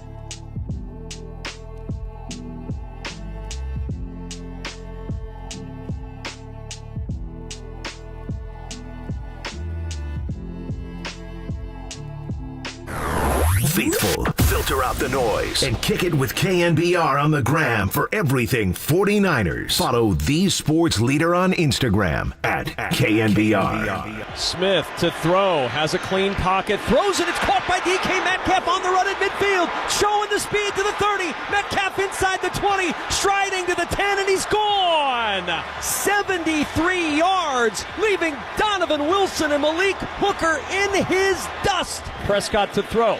Sets a little pump fake, throws for the end zone, caught! Jake Ferguson, left side of the end zone with the touchdown and the emphatic spike to celebrate. The Cowboys regaining the lead, 36-35 with 4:37 to play. Yeah, Cowboys going to win it 41-35 over Seattle. So you look at Dallas now and the NFC. Cowboys 9-3, but still in that 5 spot. We were talking about just the seedings in the overall NFC. We welcome you back. It's Papa and Lund here on a Friday on the Sports Leader. John Dickinson in for John Lund. Greg Papa here as well. Cowboys found a way. Wasn't a great game. Seattle bounced back off of the loss to the 49ers and played better in that game, and Dallas had a chance to win it. But just kind of your general takeaways on that game as it relates to the 49ers and the Eagles going at it. Geno was not healthy on Thanksgiving night, and he had 10 nights to get ready for that one, and DK Metcalf was a whole different guy. That 73-yard touchdown he threw early in the game over the middle was a dart. I mean, Geno threw for 334 and 3 touchdowns in the game, all to DK Metcalf, who had 6 catches for 134, and it wasn't enough. CeeDee Lamb, 12 catches for 116. Dak, he's in the top echelon right now of the MVP balloting. I think right now it is Jalen Hurts of these Philadelphia Eagles is number 1. And we saw Dak back on October the 8th, JD. We thought no chance that they would be this good of a team. But Mahomes is right behind Dak right now, is third in the favorites to win according to ESPN Bet. And you got Lamar, Tua, and then Brock. And Dak's having a good year at the exception of that Niner game. He just didn't play well in that game. The Niners overwhelmed them. So it's interesting. 49ers and Eagles play on Sunday, and then they're going to play each of these 2 teams. They're going to flip it. The division teams match up. Yeah, it's like group play in the in-season tournament. So fun, isn't it? Because that's what the NFC West is playing the NFC East this year, and we got them all. We got Washington, 1 more to go after already playing Dallas and earlier in the year beating the Giants at home. And I think that'll give Seattle an advantage for 10 days. And I think Seattle's going to find a way to get in the playoffs. I'm not sure how the math works for them. Losing to the Rams twice hurts them. Big time. But we'll see. The Rams have a hard game on Sunday. We'll see how it all goes. But that was a fun game. It was a wild shootout. And then it leads to the performance of Charvarius Ward against DK Metcalf. Yes. And I think DK had a toe injury in that game. I know he had one. And he kind of just took himself out of the game. He's a powder. If it doesn't go well, he'll kind of back off. He's a fierce competitor, but if it's not going his way, a little bit of a front runner. And then Geno had the elbow, and he wasn't himself. But the way that Charvarius Ward took on the challenge of DK Metcalf, and then you see what DK did to Deron Bland and the Cowboys, Stephon Gilmore, just ran right through their defense last night. How about the touchdown he scored when they called the PI in the end zone? They put it on the 1 yard line before half, and he's just so big and strong on that slant. How do you cover that? In this game, do you want, JD, the Niners to do what they did in Seattle on Thanksgiving night and have Charvarius Ward, Mooney Man, follow a receiver around, and it would be they were teammates at Ole Miss, A.J. Brown and DK Metcalf. Stylistically, DK's bigger and stronger and faster, but A.J.'s close. So do you want the Mooney man to follow A.J. Brown on Sunday? Listening to Kyle Shanahan and the way that he spoke of Mooney Ward, Charvarius Ward, I mean, it sounded to me like that's something that's almost going to be the expectation moving forward against certain types of receivers. And we may hear from Kyle Shanahan. We hope to when he has his press conference. I know you're down at Levi's waiting to board the flight to Philadelphia for the game, and he's going to speak to the media at some point when the Niners get off the field and he can get everything acclimated over in the auditorium there at the stadium. So we hope to hear the latest from Kyle here coming up maybe in the next 10, 15 minutes here on the Sports Leader. But to me, it seems like that's, I don't want to say the plan, but it's definitely an option in the toolkit for Steve Wilks and company to go to, and something that Kyle, I think, likes. Like, hey, you're the guy that was brought here as a big time. We paid you a lot of money, corner. We want you to be that kind of guy that everything else can fall in line in front of you along the defense with the pass rush and the dominant defensive line, and obviously Warner and Greenlaw flying around and making plays. But when he plays like that, it just adds an element to this 49ers defense to where I think they truly become dominant at every level when he's playing like that. If you do that, and I agree with you, and I think Charvarius just plays better against a physical guy like A.J. Brown. And he likes the challenge, too. I think he likes going up against another guy that's a talker or that everybody else likes talking about. But on the other side of it then, Ambry Thomas has to flip sides, which for a young guy is a challenge. He had a great interception on Thanksgiving night against Tyler Lockett, and that was on the other side where he was when he had the interception against Matthew Stafford. So he has played both sides. But in any event, you are asking him to go to the other side. And the one way they can get off of this now, because they know the Niners just did it. They did it more last year, whether it was asking Charvarius to follow DK or D-Hop in Arizona or Mexico City or Drake London in Atlanta before he got hurt, is if you simply put that guy that he's shadowing in the slot, Mooney Man's not going in the slot. And what Philadelphia does a lot of, and Seattle does it as well with Sanjay Lal, their passing game coordinator, is they go to a 3-by-1 formation, 3 on one side, and then on the the short side, you put the X wide receiver over there. But Seattle typically has DK Metcalf be the 1.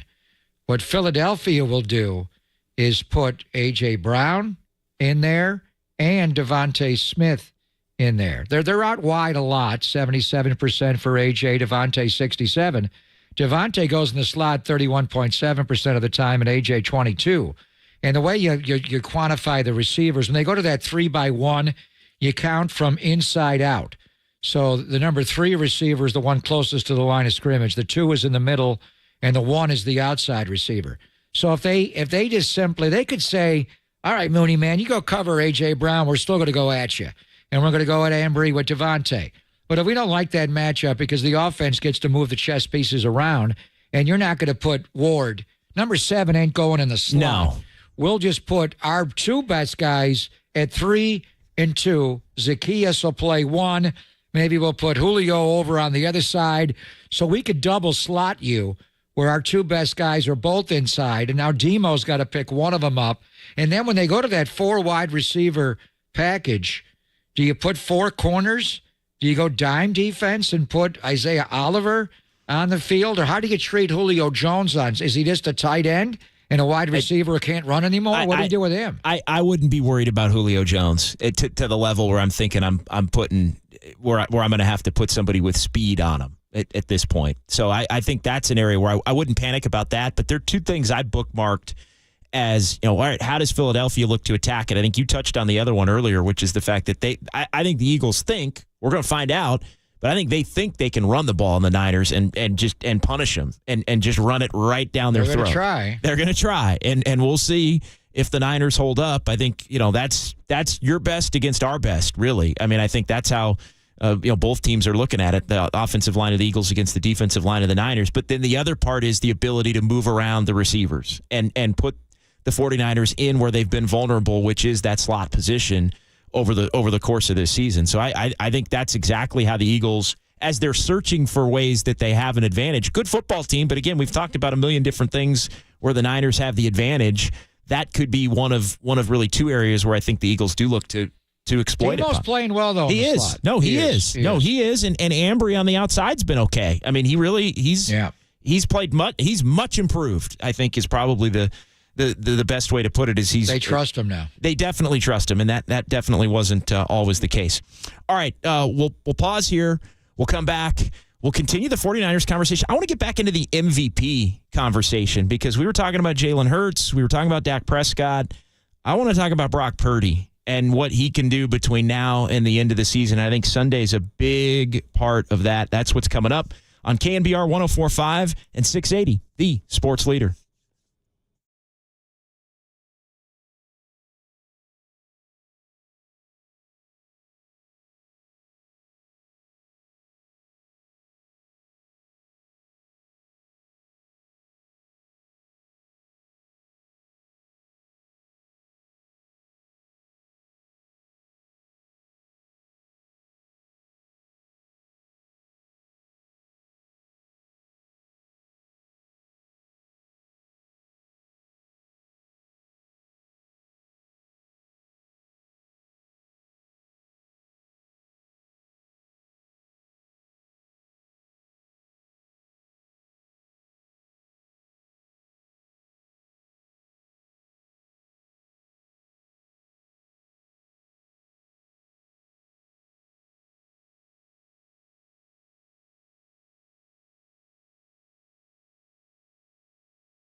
wherever you are around the globe. Stream your faithful home of 49ers football 24/7, 365 on KNBR.com. This is the sports leader. I mean, I'd give him my MVP vote. I think Brock Purdy's really good. I think we got to stop talking about him like he's a 7th-round pick.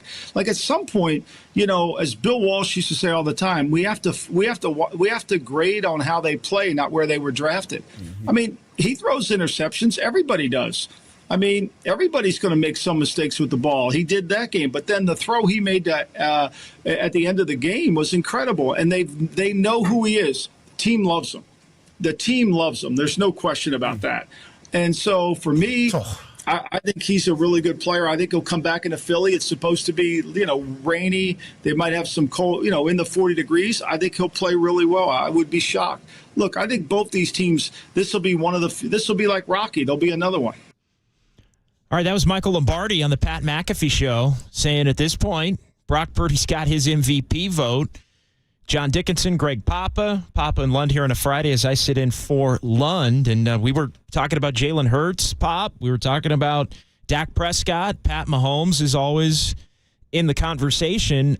I will admit, I think because of those other names and because really of the 3-game losing streak in the middle of the season, I had dismissed probably a little bit too prematurely Brock Purdy's ability to put himself in that conversation. He was, admittedly to me, just off my radar personally when it comes to the MVP, and I really don't start looking at it until about week 8, week 9, even thinking about it. And at that point, I was like, well, he had some couple of tough games, and they'd lost 3 after being 5-0, so just dismissed it. And in these last few weeks, he's been exceptional, and the 49ers are winning, and now the showdown game on Sunday. And it really has made me, as we were going through that list earlier, start to come back to if he plays excellent football in some elements at Philadelphia and they win and he's a big part of it and this team runs the table, how can he not vault all the way up near the top or even to the top? We know Michael well. He's a Philadelphia guy. You got to text him. Maybe he'll come to the game or we can go out and get a cheesesteak over the weekend. But we had Michael Lombardi, JD, John, and I in the show, I don't know, a month ago, and it was all, you still had a little pushback about his talent, but Michael's so good. Michael was a scout. He scouted for Bill Walsh and Al Davis. He was assistant GM, whatever his title was here, and then he went to work for Belichick. He worked with Mike Shanahan after Al fired him here, and I don't even know if Mike paid him, as the Raiders were still paying him. But in any event, Mike knows the game inside and out like a coach, but he's also a talent evaluator. So I wanted to have him on, and he surprised me by his answer. He kind of downplayed Brock Purdy, put him in the Tua Tagovailoa category, where he's a little bit of a scheme quarterback, and I was surprised. So to hear Mike come around and make the comment about Brock, and right now he said he would have his MVP vote, and Tua's right there as well. I mean, right now, according to ESPN Bet, the favorites to win the MVP, Jalen Hurts is the favorite at plus 160. Mahomes is a 4-1. Dak is a plus 450. So what? 4.5-1. Lamar's at 5-1. Tua's at 11-1, and then Brock at 12-1. So honestly, knowing Brock, I don't think he cares. He would love to win the MVP award. Who wouldn't? What a story it would be. And this would be the Kurt Warner story for Mr. Irrelevant last year to losing and getting hurt in the championship game to being the MVP of the National Football League. And it's an award that goes back to 1957. It is the Associated Press NFL Most Valuable Player Awards. The Niner players that have won that in their history, John Brody won it in 1970, and then Joe and Steve won it twice. Joe back-to-back years, 89, 90. And if the Leonard Marshall hit never happened, and they win that Super Bowl, and it's 3 in a row, and he, how many more does he continue? But that kind of ended his chance at it. And then Steve came in. Steve won in 92, and he also won in 94 when they finally won the Super Bowl. So to be on the Niner list of NFL Most Valuable Player awards, and, going way back when, Y.A. Tittle, Hugh McElhaney, Joe the Jet, they didn't have an award like that back then. It started in 57, but still, you're on. And then John Brody's, to me, a borderline Hall of Famer. He's overlooked. He had a hard time in playoff games, and in particular against Dallas. They couldn't win those. But John Brody, Joe Montana, Steve Young, for Brock Purdy to make it and to do it in his first full year as the starting quarterback. And I will embrace that award. Although I don't think, Brock's not thinking about that as we're flying to Philly. No. But we may be talking about it Monday. Well, you know why he wins the award? Because they win the game. Yeah. To me, if they have the best record in the NFC, and right now Philadelphia is the best record in the NFL, so if you run them down and you got a bunch of teams in the AFC that are 8-3, including Lamar and Mahomes, and also Tua in Miami's right there as well, Trevor Lawrence in Jacksonville as well. But if you run all them down and the Niners wind up at the end of this year with the best record in the NFL, then that's an award you have to look at on top of all the QB numbers that he does lead the league in, like QBR, average yards per attempt, completion percentage, all of those important numbers. On top of that, if the Niners have the best record, and that's all Brock cares about, is winning the game, then I think you gotta put him in there and let's see what happens. So run the table, and Brock can win that award. Run the table, and I also think he does need I think he needs a big game in Philadelphia, and that doesn't mean he has to do too much or anything. I mean, he's within the confines of their offense. Perfect quarterback rating wasn't good enough against Tampa. But I just mean that it's the signature win kind of thing. And I'm not saying he doesn't have one. I think Tua, you could make the case, doesn't really have one. I mean, he was the one name that popped up. The Dolphins really don't. I think for MVP, though, and for him to win it, it's got to be, and it could, look. It's not on his mind then. No. If they rush for 300 yards and he throws for $150, then they win that way. He don't care. No, and he shouldn't care because he shouldn't care. Forget about and if that means he's not in the conversation, so be it. If you win a Super Bowl, I mean, that's all that matters, really. Right. So I'm not saying he's gunning for it or needs to be gunning for it, but it's very much within the realm of possibility because we've seen him play, some great games. Like, what if he ends up 20 of 27 for 310 and 3 touchdowns? And I mean, and that's what I'm saying. When I say he needs a big game, it doesn't mean he's got to be out there trying to get it, but it may naturally happen that the 49ers need him to be that player on that day to win. And I think if they do that and he plays like that, then I think he's gonna shoot up like a rocket in everybody's voting and conversation. What a story that would be. I mean, think about it. I mean, as far as the most unlikely NFL MVPs of all time, Kurt Warner in 2001 and 99, the first year he won it then. Yeah. I guess Tom Brady when he won it, but he already had Super Bowls when he won it, but he was picked 199. I mean, it would just be one of the great stories. These are awards that go to Jim Brown and Dan Marino. And Dan was a late pick, but he was a first-round pick still. I mean, to have somebody, Johnny Unitas got bumped around, but, Johnny was Johnny U, whatever. I'm just saying, as far as unlikely NFL MVPs, it'd be him and Kurt. Terrell Davis was a 6th-round pick. He wasn't a high one. He won the MVP after his 2000 year in 1998. But in the modern era, it would blow people away if Brock Purdy. That's why we had Rich Eisen on this week, and we asked him, and Rich said, nah. he thinks he's going to finish second no matter what. Okay. That it's just too many stars on this team. He also brought up. Well, what about McCaffrey? Splitting the vote. Exactly that. And how many is Brock even the MVP of the team? Well, that was where I was going because I do think there's a case to be made that everything runs through McCaffrey, and it reminds me as the football version of Steph Curry. Yeah. Really, with the gravity and everything's based on what McCaffrey does, and then you roll through it, and he is the one that allows for Debo and Purdy and Kittle and it all flows so beautifully. And Kyle dials it up, and when it's on, it's as good as anything in the NFL. Although Debo does pull some gravity his way with the Debo decoy. I mean, he does when they're motioning him. Yeah, one guy's going that way. It's like, damn. Yeah, but you clone Debo? You got 2 of them? Exactly, which is why it made all the sense in the world to go get CMC. So we'll continue that conversation. I also want to get some final thoughts from you, Pop, about the game on Sunday. We hope to hear from Kyle Shanahan as well. That's all coming up on KNBR 105 and 680, the Sports Leader.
Greg Papa here, doing play-by-play during the NFL season. I have to stay on top of my game. I really need to make sure I get the best sleep I possibly can.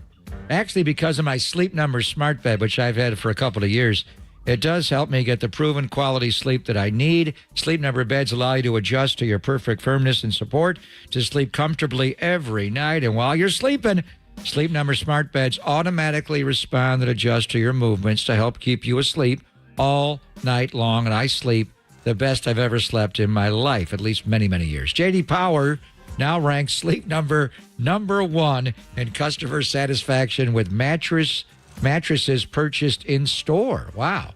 And now don't miss Sleep Number's Cyber Week sale. The all-new Queen Sleep Number C2 smart bed is only $880, the lowest price ever. Plus, you get free home delivery when you add a base. It ends Monday, December the 4th. For the J.D. Power 2023 award information, visit jdpower.com/awards. Only at Sleep Number stores or at sleepnumber.com. See stores for details.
Listen to the sports leader anywhere, anytime. Download the all-new KNBR app. We are your proud home of 49ers football. KNBR 104.5 FM and 680 AM. All right, Papa and Lund on a Friday. Let's go to Levi's Stadium in the auditorium. Kyle Shanahan addressing the media here. Whenever a team has a play like that pass down the field and you don't have a clear replay or angle, but the team rushes to the line of scrimmage, have you thought about how you'll handle that in the future? And that play, will that influence anything you guys do moving forward? That play didn't. I handle it the same way I always have. When they rush to the line, if it's a big play and you don't have any clue, I throw it. I think I did that earlier this year versus Jacksonville. I think it was Jacksonville. You remember? No. I threw one, and then I think we ended up getting a pick a couple plays later. The problem with that one is everyone on our headsets thought he caught it, and then they showed something on the replay that looked like he caught it. And so then we didn't care. Some people go hurry up after an explosive. Sometimes on offense they do it just to be safe. But then we had no reactions or anything, so we don't want to waste a timeout because the replay we saw, the way we thought they were acting, from everyone who saw it live from our side, we thought it was complete. And then when we have the ball next time, I hear from upstairs they just saw another angle. It wasn't complete. So nothing changed there. If we don't know it all and it's a big play, I usually throw it. But we just thought he caught it because of what we saw and the fact that no one live from where we were standing knew it was questionable. Does it work both ways where the team will rush to the line of scrimmage even if they Definitely. They have to, they made the play just to try to induce Yeah, that's something teams do just automatically. Sometimes it gets you to waste a timeout, and sometimes because after an explosive, sometimes it's the best to run down there and go real fast because the defense isn't quite ready. What do you think about Nick Sirianni? Makes him a good head coach. I mean, watching how accountable he has his team, how hard they play, the style they play. I love the commitment to the run game that they do on offense. I think that's one of the coolest things. It's not just that they're committed to the run, but they know what they're doing too. They know how to use the quarterback as a runner. They know how the adjustments defenses have to make. And then they know when they are making those adjustments, how to use them as a passer. So it's got a lot of respect for them just schematically and what they've done there. And don't know them the best, but Bob Lang speaks very high of them, so he must be a cool dude. Change much schematically with two new coordinators, or are they doing the same things? No, they're doing the same things. Just like I've explained with us, always when you have different coordinators, a little different personality, and sometimes you can see that, but now what they do is what they do, and they're really good at it. After last year, the NFC Championship game, you and a lot of your players kind of had the same vibe of like, you guys were really excited and prepared, and you had a great plan for that game. I realize these are new teams, it's different. But do you have similar emotions for this one? Yes, I mean, very rare that we haven't felt that way. Especially, I think then we were on a big win streak in the NFC Championship game, so we felt the same way going to that game that they felt, and probably as the two AFC teams felt. Everyone's real confident at that time, and I think that's what we made a big statement on. I mean, it's the one thing that was weird about that game is none of us had been in a game that lost all your quarterbacks. And that's what was a little different. But besides that, we thought it would have been a real good game. Doesn't mean we would have done anything, but we were excited to play in it. And you go back and watch the tape, I love how we played. Then 10 of it, just we were ready for it, but didn't go the way we wanted to. The MVP has become kind of a quarterback award. Do you think Christian McCaffrey has made himself a legitimate candidate for that honor? Yeah, I think, without a doubt. I mean, I know it goes to quarterbacks the majority of the time, but and there's plenty of worthy quarterbacks, but you definitely you can't say that they're behind. That Christian's behind anyone. I mean, he's as valuable in this league as anyone. Well, this is my bottom line question for next week. But You can get both in. It won't still be relevant next week. I can make it relevant. Don't worry. Their linebacker situation, and they're down to backups starting. What is your assessment of who you guys are going to face? I know when you have injuries, it's always a challenge. I mean, it happens to us at positions throughout the year and throughout plenty of years, so it's just part of football. They're going to play their best guys, and they're going to play in the scheme just like the other guys do. They're not going to make up a bunch of new stuff, so you find when you get out there, you don't go back and really evaluate all those guys, but you just get ready for their defense. You want to sneak your next one in? All right. All right, well, you only get one next week then. All right. All right, so Kyle Shanahan there, the back end of his Friday press conference before heading off to the bus and heading off to the airport for the flight. Pop, I know you're getting ready to head over and hop on there. Before we react to what Kyle had to say, want to give someone the opportunity to win these tickets. We teased it earlier, the 2 tickets. Comedian Sebastian Maniscalco at Chase Center. That's going to be August 18th of 2024, so it's a few months down the line, more than a few months down the line.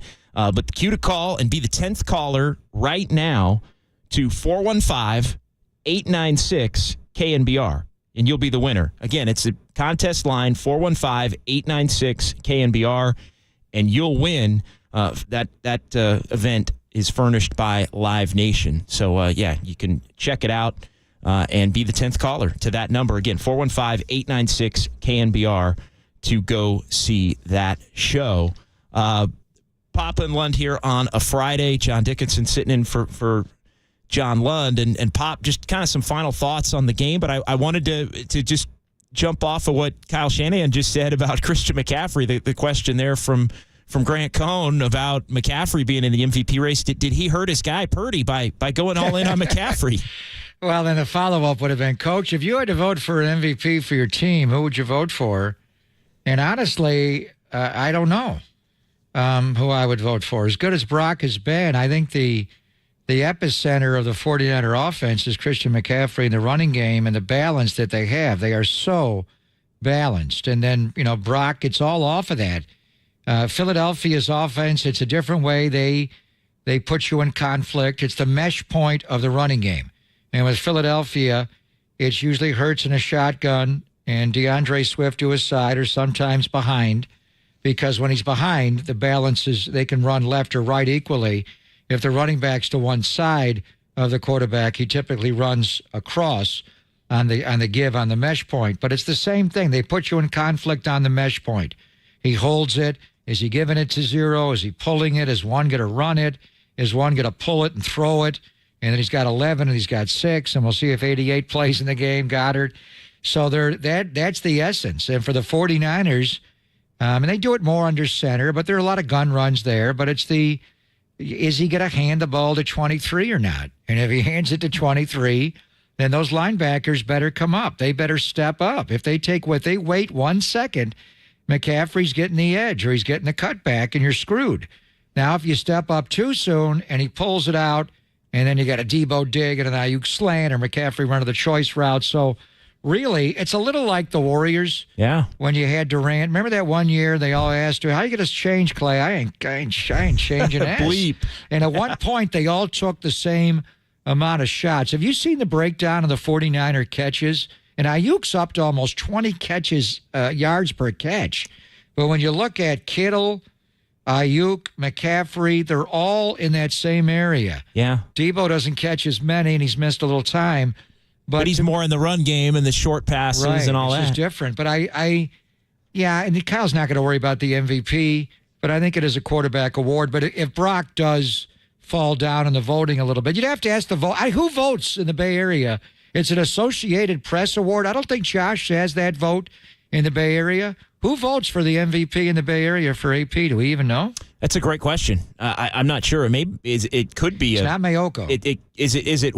Does it rotate? I know. I don't know. Some of the, we should find that out later. And from some of the league awards, like in the NBA, and I know it's different because that's an assembled. It's a bunch of different 50 media voters. I think one in each of the 32 cities, and they pick 18 national, more national people. I think that's the way it works. So yeah, well, it's just different. And regardless, I mean, if Purdy has a big game, then he, I think, vaults his way up. I think you could say the same with McCaffrey, even being a running back. I mean, if Christian McCaffrey scores 4 touchdowns and runs for 175, which he has done, he's had games to do that. So if he does that multiple times and ends up, I mean, what if he runs for 200 or goes for 200 what passing? What if he breaks Jerry Rice's record? Jerry had a 23 touchdown year in '87. He played just 12 games because of a strike, a lockout. McCaffrey's got 16 touchdowns, JD. Yeah. Can he get to 22, 23 and beyond and break? If he gets up into Rice's realm for total touchdowns, then he's got to be a candidate for MVP. No, I think he will be. I would bet you, Pop, right now today that he ends up with another 4 touchdown game at some point. Like I will bet he has another one at some point. Just give it. Yeah, I know. It's some. I'll get some. Would it be Sunday? I don't think it's Sunday. Who's the MVP of this game? Forget the year. Who's the MVP of this game Sunday? Man, that's a great question. That's a great question. Dallas Goedert, by the way, doubtful. Now they're saying doubtful? Now they're saying doubtful as the official injury report starts to trickle in. And if we do get the full... What the Niners say on Armstead.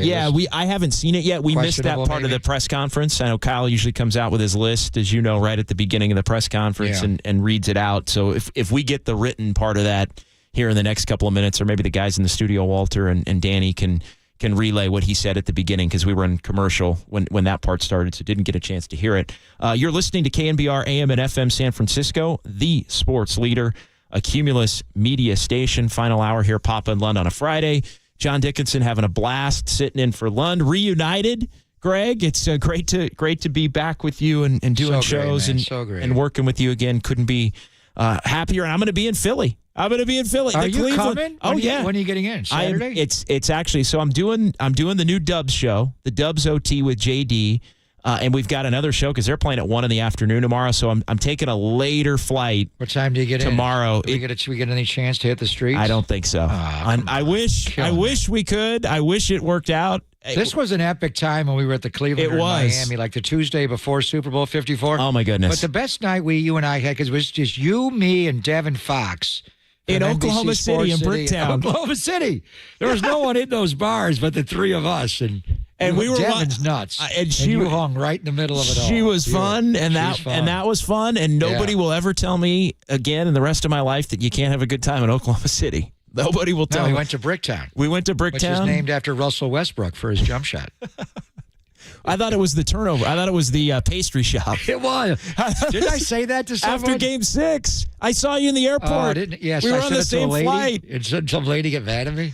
I saw you on the flight, and you said, you said, JD, do you want a cup of coffee and a Russell Westbrook turnover? I think we were flying out at like 5 so many glares. After Game 6. Was that Game 6 Clay? It was the Sunday morning after the Game 6 Clay on that Saturday night, and what was Durant's last game. At home. In that building. Yeah, they closed them out on Memorial Day, on Monday. Yeah. And that was classic. No doubt. Russell Westbrook. Looking at the injury report, Armstead questionable. Yeah. Looks like Jordan Mason questionable, Ray McLeod questionable with the rib, so all questionable. I don't know if you've got a take on any of those. I would think they would all be up. Well, Jordan. If he can't go, then Ty Davis Price would obviously get a jersey. That'll be up. I think Armstead will go. You heard Matt Mayoko when you asked the question say that Jennifer Lee Chan or Eric told her he was going to play, and he just gave me a nod. He's been working hard. He's not practicing. I don't know if he practiced at all today, but he's got plantar fasciitis, which is, that's the old Mark McGuire injury, and that took years off of Mark's career. It's just a pain tolerance, so I don't know if they can numb that at all. So I think based on what he said, he's going to try to play, but you have to play effectively. If you can't get down and, get a good base, again, these Eagles will root you out. Their offensive line, they got a few Hall of Famers on that line and 4 Pro Bowlers on that line. Yeah. Jurgens would be the one guy that would line up over Armstead. He's their right guard. So, maybe Eric could win that matchup. But if he can't go or he's not effective, and one thing they're going to do, going back to the championship game, they love those double team schemes. And they like to get him on Kinlaw and Armstead, the two guys that are tall, and just root them out of there and run right behind. You don't have to block everybody. Just put 2 guys on the big guy that stands up too much, and we just run all right behind him. It was a brutal watch live, and it was even worse when you went back and you watched it and saw how dominant. That was their plan, though, in the run game. No, that was their plan, and we'll see how the 49ers combat it. That's with Miles Sanders. This guy, DeAndre Swift, is way better. This guy. To pluck him away from Detroit was a game changer. No doubt. That was definitely going to be a help. What if the Lions get bounced out of the playoffs and DeAndre Swift has a huge game against them at Ford Field? What are they thinking? It's possible. But I think I know they went young and they went David Montgomery and they drafted Gibbs. Montgomery's been really good for them. He has been good. He's been really good for them. And the rookie's been good. The rookie's been very good. So I think that's one of those worked out for both teams, but Swift was definitely an upgrade for Philly. For Philly in a big time way. Among the areas where I know we were kind of decipher, who's better? Are they better? Are they not better? That is one area they're better. What they love to do, go back to the Kansas City Monday night game, the Buffalo game, they like to put, and they do it out of different, you heard Mike Quick talk about pony personnel. Mm-hmm. So like the 49ers like to put McCaffrey and Elijah Mitchell out there together, 2 backs, 2 true halfbacks. They'll put Gainwell, Boston Scott, mainly Gainwell, with DeAndre Swift. They put Swift off to the right in the gun, and they like to run that wide run left, but then he cuts it back. The Kansas City game flipped on that out of a 2-back personnel, 2 running back personnel, because they don't have a fullback on their roster. So if they've got 2 backs on the field, it's 2 halfbacks. And then against Buffalo, he hit a big run going to his left behind Mailata and Dickinson. So that's something. He's an elusive player. Sirianni has likened him to Jamal Charles, because Nick was in Kansas City. Jamal Charles was little. He was. That guy was electrifying. I don't know if Swift is that good, but he's good. No, he's really good. And I also wanted to get your take, and I'm sure you guys have talked about it during the week when Brock mentioned it, but the whole wet ball rainy conditions, glove or no glove. I know you're always a glove or no glove guy in these situations. Like, what do you think? I mean, it sounds like it's a game time decision. Well, I had a long talk with Kyle about it yesterday, and he said we're not going to say anything to him. Well, whatever he wants to do to prepare, he's got to grip it and rip it. And the game in Cleveland, I don't know if he has regrets on it, but there were a handful of throws. The interception he threw to Ayuk over the middle, I think he lost control. A couple to the sideline, the ball just left his hand, and whether Lake Erie's winds picked it or the rain or he just didn't grip it, and then obviously he lost the ball on the pullback. He did wear a glove on his right hand only at Iowa State in the game against Drake in a heavy rain. He did. When they asked him about the weather and preparing, he was not asked specifically about gloves, and he brought it up. So it's in his mindset. Let's see when they have walkthrough tomorrow on Saturday if it rains at all. He typically doesn't throw at all during walkthrough. He'll just hold the ball. But maybe he wants to throw a little bit tomorrow if it does rain tomorrow. And then mainly in the pregame would determine it. But I also remember a practice before the Seattle wildcard game last year here. And it rained a lot during that practice. And I went into Kyle's office after practice, and all he could say was, "You see Brock throw the ball? Gripping it. There's no problem with his hands." And that was no glove. No glove. No glove. And it was a practice, but he had no problem controlling it. And, John Elway, there have been guys with big hands that had to play in weather that had a hard time gripping the ball. Tom Brady wore gloves, both hands, in domes. Kurt Warner, we had him on. He hurt his fingers late in his career in Arizona. He went to gloves. Remember Peyton Manning didn't wear them in Denver initially? Hey, that one playoff game against Baltimore, I think that was the year Baltimore beat the Niners in Super Bowl 47. It was, and they hit the big pass at the end. They wound up kneeling down, Jacoby Jones over the top, but they wound up kneeling down Denver at the end as Peyton, he couldn't grip the ball. The next year, he went to gloves. And was that the year he threw the 55 touchdown passes? It may have been. Anyway, it's just something to keep an eye on, what the weather is like, mainly for pregame warm-ups, and if he does come out, and if it's raining really hard on Sunday night, then he may put a glove on his right hand. And just looking at quickly the injury report for the Eagles as well. Cunningham and Evans out. Goddard doubtful. So Zach Cunningham's out. Yeah, Zach Cunningham they ruled out officially. And then Fletcher Cox and Calcaterra are both questionable. Yeah, the tight end. Yeah, Calcaterra. They haven't signed Zach Ertz yet, right? They have not. Not that I have seen. And then Kyle did tell the media the Niners did not put in a waiver claim on Zach Ertz. So not coming. Happy with what they have, which that makes sense. I think they like Werner and the depth that they Charlie have. Warner, They've got some young players that they'll have. I think coming into the fold in the future, they hope to be. Well, and Zach Ertz did clear waivers today. Okay, so he's free to sign with any team. So we'll see if he goes to Philly, if he goes to Baltimore.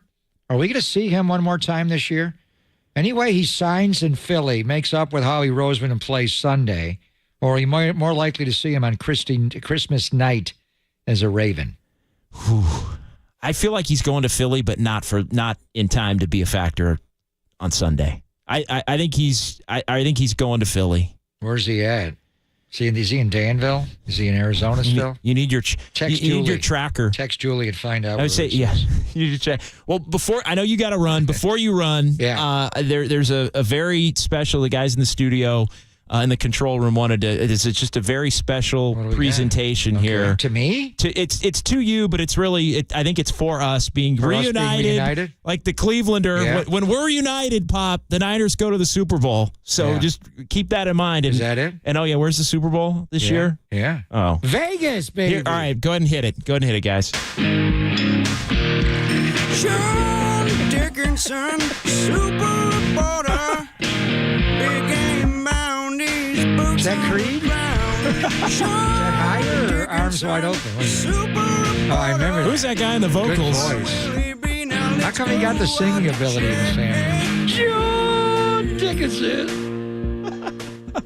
Was he on the toilet when he recorded that? By the way, it sounded like No, man. He was No, man. You got it right. JD could come anytime. You got it Love you, right, brother. man. Yeah. Welcome back, man. Safe travels. I'll make sure and see you on Sunday, man. Oh, you're coming to Philly. Text me when you get in. I'm coming to Philly. I'm gonna be in pretty late or pretty early, depending upon how you look at it. It's a late game Sunday. But it's a late game. Fire me up Saturday night. You got it. I'll find you. Thank you, Dave. All right, see you, Pop. Great to be back with and on the airwaves here in the Bay Area with the great Greg Papa. So good stuff there. We're going to hear from Matt Mayoko coming up. We're also going to have an extended face-off on this Friday as well. Hope that Copes can join me for that as Pop heads off to join the 49ers on the bus and then on the flight to Philadelphia as the Niners and the Eagles, of course, are going to be coming up on Sunday. So we'll pause here quickly, and that's what's coming up right here on KNBR 104.5 and 680, the sports leader.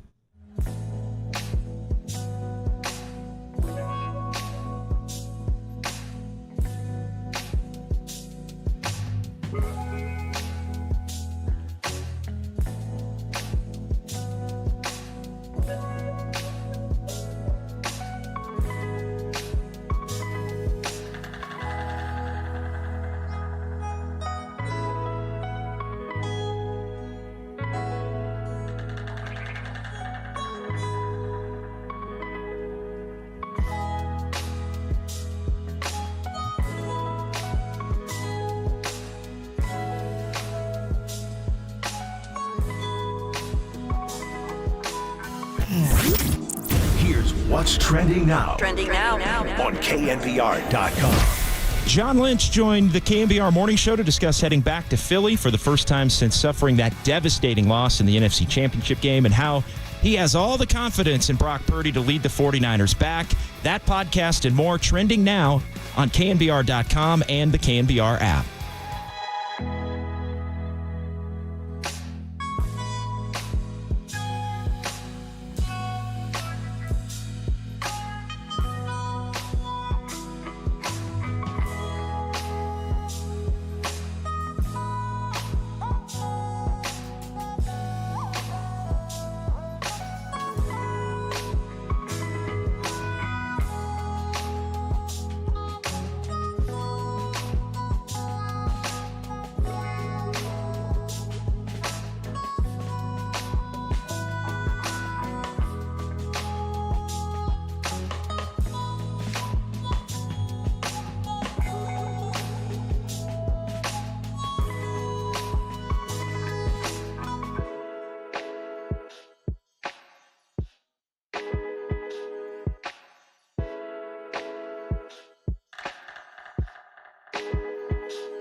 And now, time for the Protect Your Assets with David Hollander Business and Technology Report.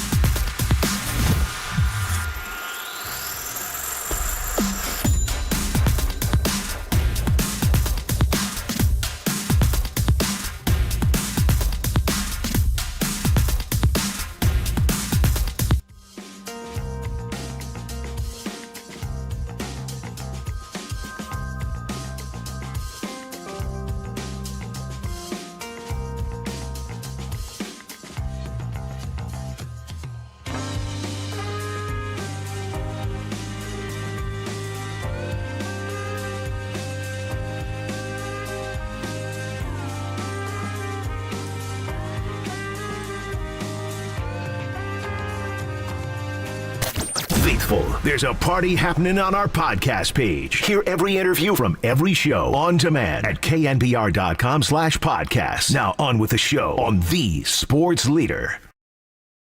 We welcome you back here, Papa and Lund on a Friday. JD, John Dickinson in for John Lund. Let's head out to the UMA guest line.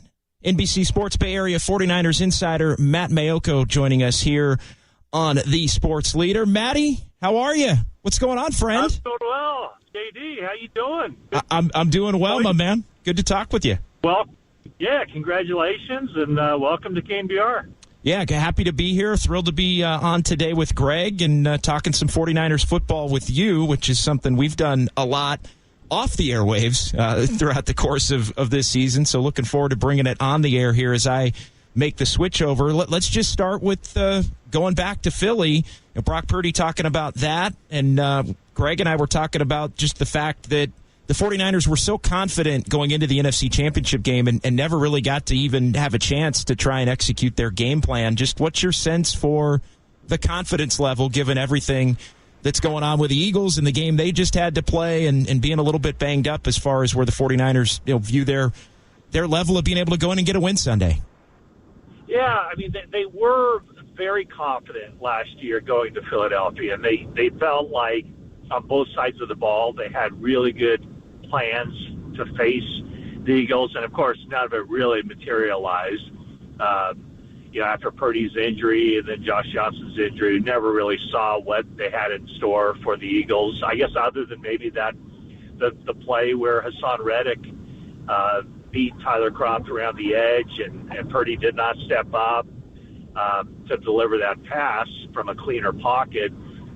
We saw where Brandon Ayuk was. He had a step or two on a kind of a stumbling James Bradbury. So, that could have been a big play for the 49ers. Instead, it was a big play for the Eagles. And then defensively, never really saw what the 49ers had in store for them either, because the Eagles never really ran their offense. I mean, at some point, the Eagles are just like, oh, let's play it safe, kind of go into four corners and not do anything to screw this thing up. So the element last year that probably most intrigued me was how Brock Purdy would play on that stage. And it's not that he hadn't already played big games. He had already played 2 playoff games. And I think we're back there in the sense that these are the 2 top teams in the NFC right now. Purdy is playing at a very high level. Jalen Hurts is, I guess, the consensus favorite to win the MVP. And Purdy has pretty much risen to the occasion anytime he's been asked to go out there and face a formidable opponent.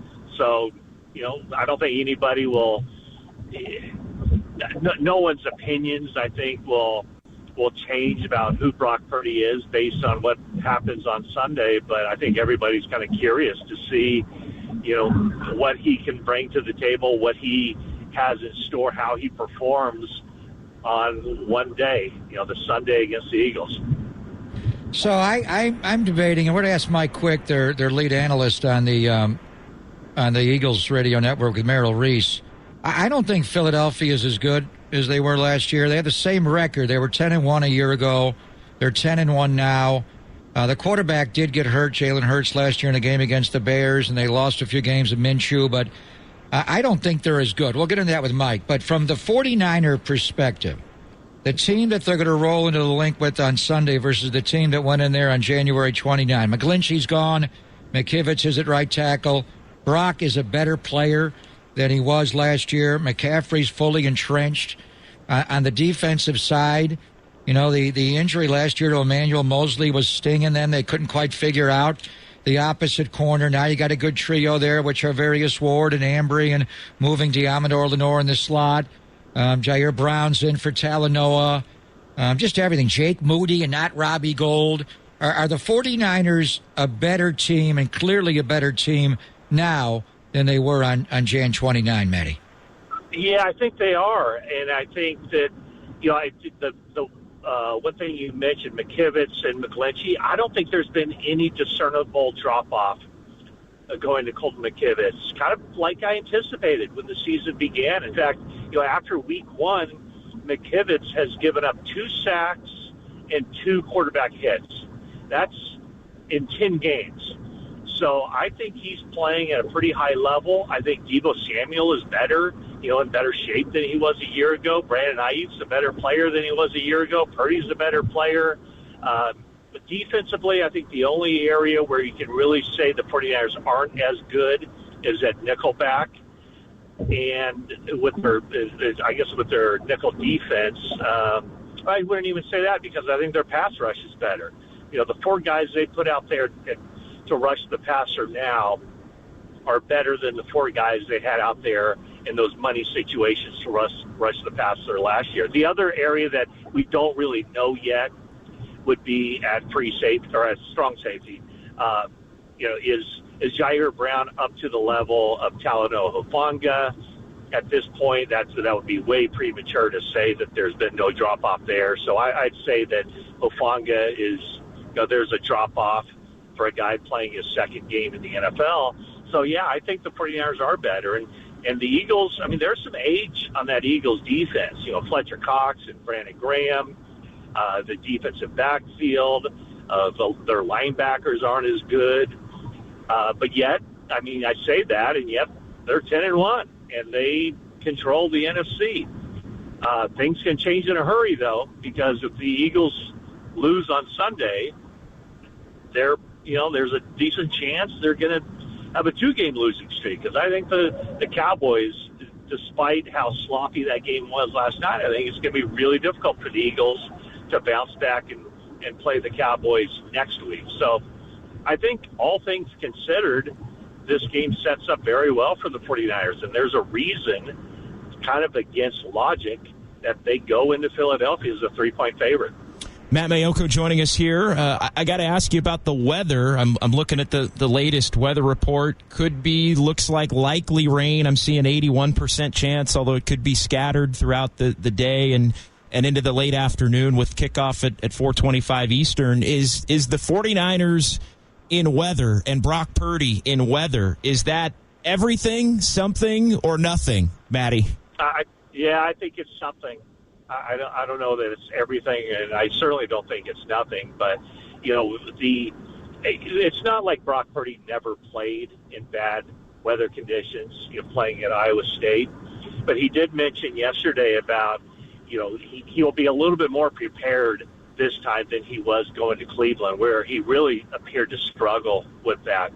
So he mentioned, you know, the possibility of wearing a glove on his right hand to get a better grip on the football. So, yeah, that is definitely something that the 49ers would have to contend with. And I would go so far as to say, you know, on paper anyway, and not just the fact that the Eagles played in inclement weather Sunday against Buffalo, I would think that if there is bad weather, if not necessarily if the footing isn't up to par, if the ball might be a little bit slicker than it ordinarily would, I think all that would help the Eagles, and that would definitely be something that kind of tilts the field in their favor. Although I think the Niners are built to play in any weather. But I thought it was interesting that Brock, nobody asked him, are you going to wear a glove on Sunday if it rains? He just brought it up himself. So I think he's looking to gauge the severity of the rain. The other side of it is Dallas Goedert. I was told early in the week he's not playing. But Dallas Goedert he did practice today for the first time, and he said, in my mind, I'm ready to go, but I still have to talk to the doctor. So would they clear him to go? From the Niner perspective, Maddie, it sounds like Spencer Burford is back. Do you anticipate a rotation between Burford and John Feliciano there? And should there be any concern with Eric Armstead and this foot injury? And he did have the plantar fasciitis last year. Yeah, so the 49ers practice in about 40 minutes. We'll see if he's out there. He told my colleague yesterday, Jennifer Lee Chan, that he's going to play on Sunday, that they're just kind of taking it easy. As far as Feliciano, yes, I think that he will be on the field. They'll work him in. I think they like what he brings to the table. He's a veteran.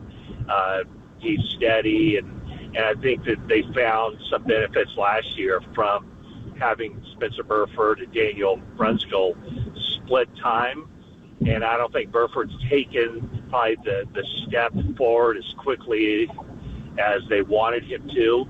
So that's is something there where maybe he can benefit from playing whatever it is, 50% of the snaps and rotating a couple series here, a couple series off.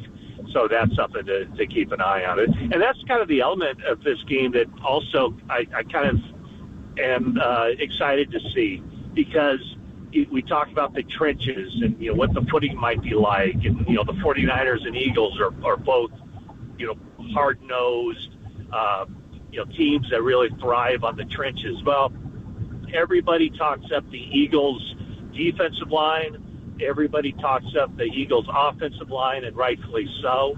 Everybody talks up the 49ers' defensive line, and certainly in the last 3 weeks, they've earned that. But the one line in this game that people don't give much credit to is the 49ers' offensive line. And so this is an opportunity for them to show that they belong in that same breath as those other three lines that I talk about. And I think, going up against the Eagles, this is a tough matchup. Colton McKivitz against Hassan Reddick, and then those interior guys of the Eagles, a lot of young, really good players. And I don't know that Fletcher Cox is going to play in this game, but, those big Eagles defensive tackles going up against Aaron Banks and Jake Brendel and Spencer Burford / John Feliciano. Maddie, what do you think of the back and forth between these two teams as far as just some of the comments? And I know the Eagles got their dander up at some of the things the Niners had said, and Debo's involved in it. What do you think of that as these two get ready to face off? Well, I like it. It brings a little spice to the table. That NFC Championship game, there's really not a whole lot to break down from that. It just wasn't a good game, and it was painful to watch when you have a team that far deep into the postseason without a quarterback who can even throw the football. So, did the 49ers, could they have just stayed quiet and let the Eagles, enjoy it and whatnot? Sure. The 49ers really don't have much room to be chirping. They lost that game. The Eagles, they took offense to all the talk afterward. But at the end of the day, I think Nick Bosa kind of summed it up perfectly. He's like, nobody has bragging rights. Both teams lost their final game of last season, so it's not like either team can puff their chest out and act like they accomplished anything last season. These are two teams that are very good. They all have high expectations, high aspirations for this season. And even whatever happens on Sunday, probably in the long run, maybe, probably won't make a whole lot of difference other than, the potential for home field advantage. But ultimately, I think a lot of people, myself included, expect these teams to play again.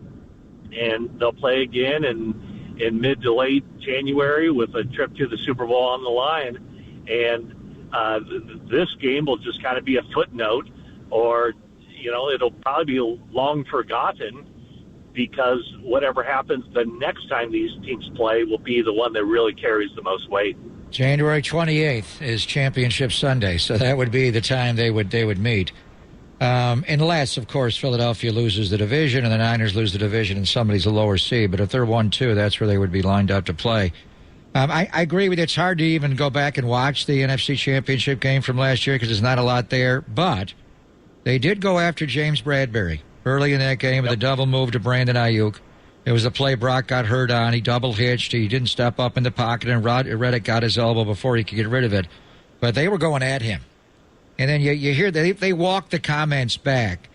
But Brandon Ayuk and Debo, I think they kind of put a spotlight on Bradbury's side of the field. And I'll be anxious to see if Darius Slade follows Brandon Ayuk around like he did Stephon Diggs against Buffalo. But do you think that's someone they may target a little bit, James Bradbury, Matty? Because he has given up a handful of touchdown receptions this year.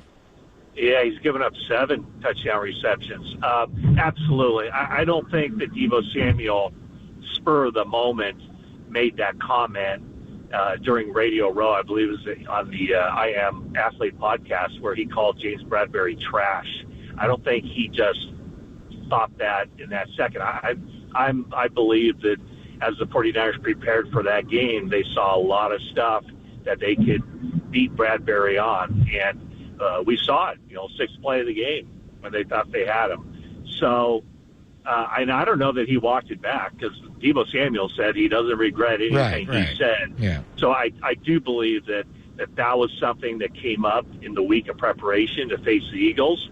And I don't think that they believe that Bradbury is improved from a year ago. He's just another year older. And I think that'll certainly be something that to watch in this game. What Deebo did, though, was he did put it on himself. If Deebo Samuel doesn't have a big game on Sunday, then, that's going to leave him open to a lot of criticism. Because if you're not able to go up against a quarterback that you call trash and put up huge numbers, then you're going to have to answer to that. Matty, great stuff. We appreciate it, and we'll see you on Sunday. All right, JD. All right, Papa. All right, tremendous conversation there earlier with Matt Mayoko of NBC Sports Bay Area, their 49ers insider. It's Papa and Lund. John Dickinson in for Lund here on a Friday. We'll pause here. We'll come back. We're going to have the face-off with Adam Copeland as well as Tolbert and Copes. That's coming up here at the top of the 2 o'clock hour on KNBR 104.5 and 680, the Sports Leader.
faithful. Filter out the noise and kick it with KNBR on the gram for everything 49ers. Follow the sports leader on Instagram at KNBR.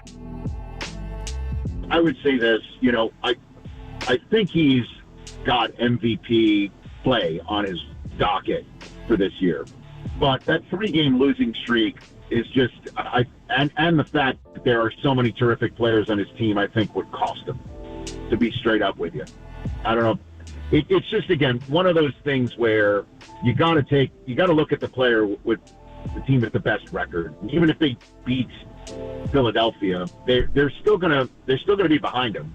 And I'm concerned that 3-game losing streak, to be straight up with you, is going to end up earning them a second plane ticket to Philadelphia for the playoffs. Unless Philadelphia gets tripped up significantly in the final weeks of this regular season. I don't see that. I mean, I could see them losing this game and then losing in Dallas and making it somewhat open. I do see that, but the 3-game losing streak, I think, is something that might cause Purdy to, and also the split vote. There will be people that throw some votes in McCaffrey's direction, I would think. He's been phenomenal, just phenomenal. So put those two things together, and I still think it's Hurts's award to lose right now. That was Rich Eisen on the Papa and Lund show here on The Sports Leader. Earlier in the week, it's John Dickinson back filling in for Lund today, and Rich Eisen talking about Christian McCaffrey and maybe a split vote and the 3-game losing streak, which I think the 49ers and McCaffrey and Brock Purdy, I think Purdy in particular, has been able to move on from that in a big-time way here over this last few games to vault himself, I think, as much back into the conversation as he possibly can at this point. But the McCaffrey thing is nothing to shake your head at as far as his ability to be able to be in the conversation. And should he be ahead of even Brock Purdy? And I think you probably have to make the case that he should be ahead of Brock Purdy at this point. And so the split vote and is the best 49er player offensively, McCaffrey or Purdy. But bottom line is the game on Sunday is going to have a lot to do with, I think, how some of those narratives potentially shift if the 49ers go in there and win. And I think it's for either player. I was talking about this earlier with Pop. It's just a simple fact that if Purdy goes in there and has a 300-plus yard game and a 20-25 or 22-28 or something, 23-30, and the 49ers have to pass it, maybe they get down, he's got to lead him back, he throws for 3 touchdowns, and the Niners win the game, and Purdy's stat line is what it is, and then they go on to run the table, then I think it's a situation where it's like, wow, okay, Brock Purdy is. To me, this game, with all the eyes that are going to be on Brock Purdy, this is the game, and even for McCaffrey, I think to a lesser extent, who's already on the radar, but the 49ers don't have the total resume. To me, this is the kind of game for both of those players, depending upon how the 49ers win it, where it could be a major topic of discussion come Monday. As far as moving ahead of or moving closer to is probably the better way to say it. A Patrick Mahomes or a Jalen Hurts. I think Hurts among the leaders in the clubhouse at this point. Dak Prescott's been hot. You're always going to have Lamar Jackson in the fold there. Tua has been somebody that's been mentioned. And then the 49ers, when you start listing out their candidates, Purdy's getting a little bit of the run lately here with the way that he's played because it's always thought of as quarterback on the best team. And the 49ers still have that opportunity, especially if they can win in Philadelphia on Sunday, of being the best team. But then Kyle Shanahan was asked about it at his press conference earlier, and it was, should McCaffrey be in the conversation? And, just paraphrasing, Kyle Shanahan was like, hell yeah, he should be in the conversation. And so maybe he's jokingly taking some votes away from his own guy in Brock Purdy. But it feels like Purdy's beneath the surface as far as the national landscape goes, and maybe even beneath McCaffrey as the best player on his own team should the 49ers keep rolling. But I think both of those guys have the most to gain as far as an MVP race goes in the NFL, based on if the 49ers can win that game and if either or have a huge game. If McCaffrey scores 4 touchdowns and has 200 yards total, then I think he finds himself in the conversation, even at running back, when it's a quarterback award, as so many have pointed out. So, it's going to be fun. Niners and the Eagles, with Philadelphia coming in at 10-1. You've got San Francisco at 8-3, tied with the Lions, but ahead of the Lions based on conference record, with San Francisco 6-1, Detroit coming in 5-2 in the conference record, even with both 8-3. So the Niners control their own fate as far as that goes. But you take a loss to Philadelphia, and you're probably going to have to go back to Philadelphia. And if you take a loss to Philadelphia, you also find yourself maybe chasing the Lions down the stretch of this season and trying to avoid a potential second-round matchup at what would be a very, very raucous and appreciative Ford Field, because that would mean that the Lions, in all likelihood, would have to mean that they've already won a potential playoff game at that point. So a lot on the line for the Niners on Sunday, and it's going to be tremendous. We'll find out what's coming up with Tolbert and Copes, as Copes will join me for the face-off. That's all straight ahead right here on KNBR 104.5 and 680, the sports leader.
Listen to the sports leader anywhere, anytime. Download the all-new KNBR app. Now back to Papa and Lund live from the KNBR Casino Matrix Studio. Casino Matrix Progressive Jackpots are here. Where are you? Just drop in. Please play responsibly. 1-800-GAMBLER.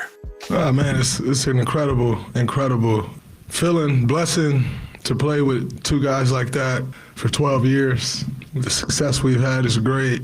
The downs we've had is great. You know, they bring us closer and we stick together through those. The journey has been incredible. Very thankful to our organization for making this happen. I think most people get their flowers when they die. Like, in our case, it wouldn't be dying, but you get your flowers after you're done. You know, and for the organization to honor us and make it a point. Like, we didn't have to have a game today, you know, just to make it a point to get it done. Very appreciative. You know, it's a great night, great moment, but a lot more work to be done. A lot more work to be done for this Warriors squad, but Draymond Green, emotional last night in the postgame press conference as the Warriors did get the win over the Clippers, 120-114.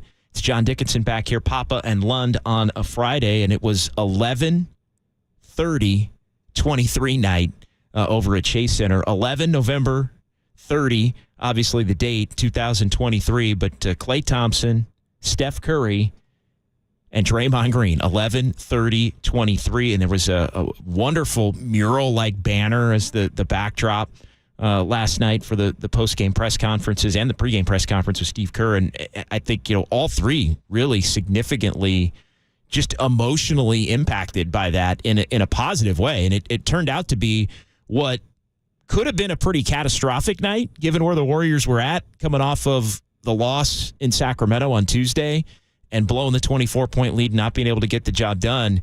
It almost felt a little bit like a mini reset as far as trying to get some of the feel-good vibes and the nostalgia and the grasping of trying to make one more run back toward a potential playoff run and an NBA championship run. You just could see in the postgame, both in the interview right after the game on NBC Sports Bay Area and in the post-game press conferences when these guys are asked about it, you feel the love and the respect. And you know, I've gotten the impression that hasn't quite been at the forefront of this thing as this season for the Warriors has sort of gone awry.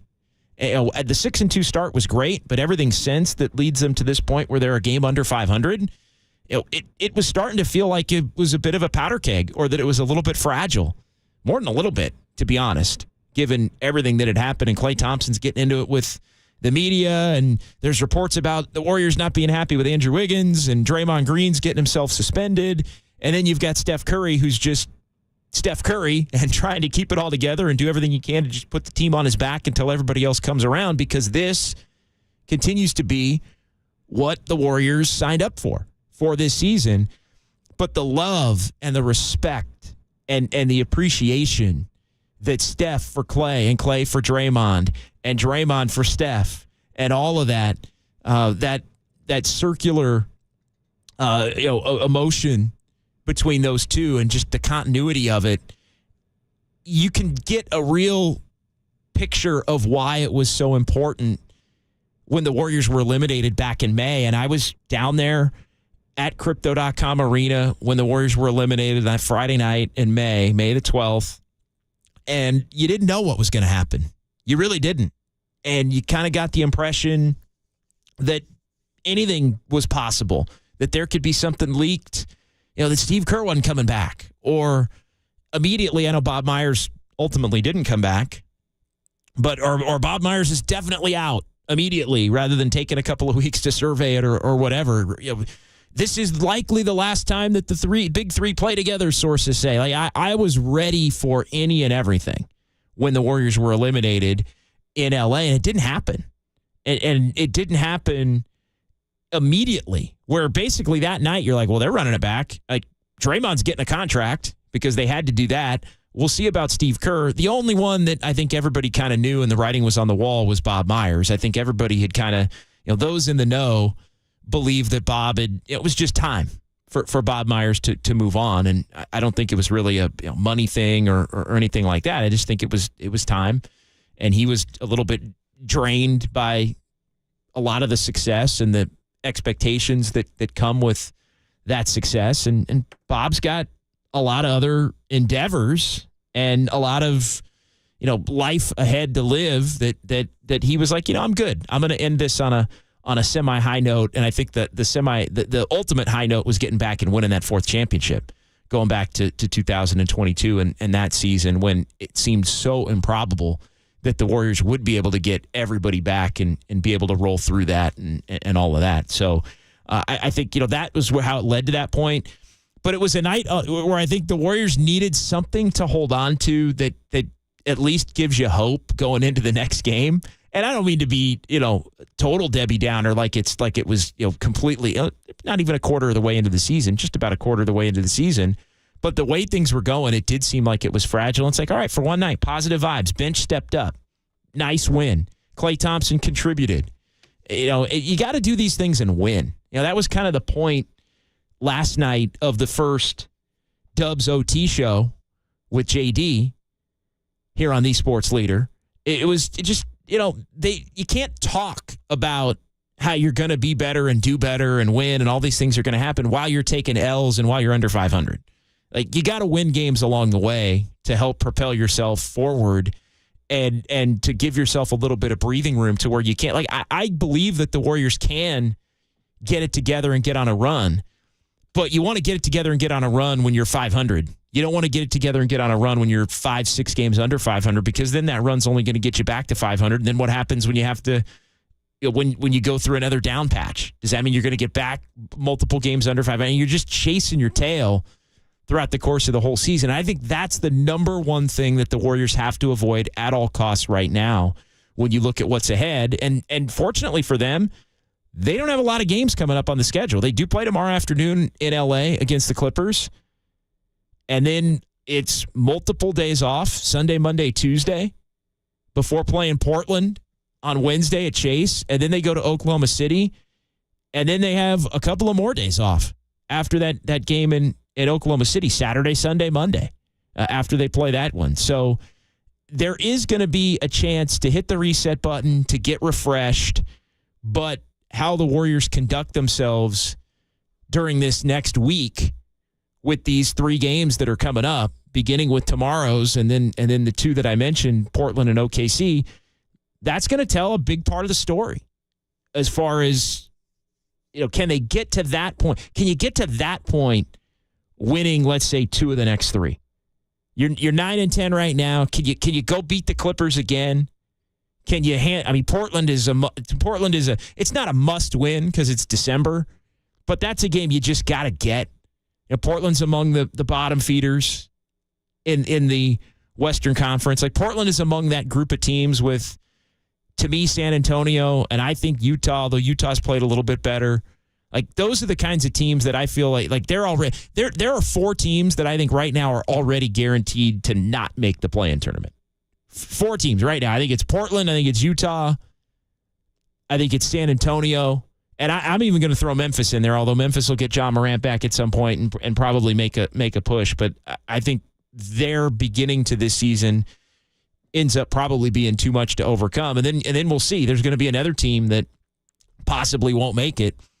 And right now it's the Clippers of all things. Although, again, probably a little too early to look into too much depth as far as the standings go in the NBA. But it was a feel-good night on a night where the Warriors needed some feel-good. And need to start stringing some feel good together to be able to get back on track, because at 6-2, they were winning close games and everybody was contributing and the bench was doing their thing, and Steph was at the all-time great Hall of Fame level Steph that we're so used to seeing around these parts. Like, it was all dialed in for the Warriors at that point, but it was a lot of close game wins. The 50-50 games were going the Warriors' way. Klay Thompson hits a shot with 0.2 of a second to go. The Warriors get the offensive basket interference wiped away in Oklahoma City, and all of a sudden they're 6-2. Well, lately it's been Chet Holmgren hits a 3, and Malik Monk hits a wild shot after the Warriors turn it over twice in the final minute and blow a 24-point lead to boot. It's all of those things that have been problematic for the Warriors of late that have led them down this path to not be able to win some of the close games, and not winning the close games, in addition to the difficult schedule, in addition to not being good enough at home, that's what's put them down in a spot that's, had them, I think, vulnerable. And we've seen when this team isn't winning and when the superstar players aren't performing at the level that they're used to, that it can very quickly, as much as there is that connectivity and that love, it can very quickly lead down a path to I think that's the best way. Like it's maybe not teetering as much as it felt like, but it just feels like every game for the Warriors right now is just this roller coaster ride toward they win a game, even like last night when it's close, and they get so many contributions from so many different players that you're feeling good about all of that. But it's a scenario where, if they're not winning those games and all of a sudden it gets into you lost 7 of 8, lost 7 of 9, a couple games under 500, it just feels like the whole thing could potentially come apart at the seams. So it looks like we're not going to get the face off at this point. Not going to get the face off. Copes is standing me up. Got sidetracked. Well, that's true. Look, there's a lot going on. I just hope Copes got a good enough night's sleep at this point, because I gotta imagine there aren't not a lot of sleep going on at this point. Are we free to? All right, we're free to roll. No, so we'll catch up with Copes another time. Tolbert and Copes coming up on KNBR AM and FM San Francisco, the sports leader, a Cumulus Media station. Packing my rubbers right now, JD. Yeah, get them in.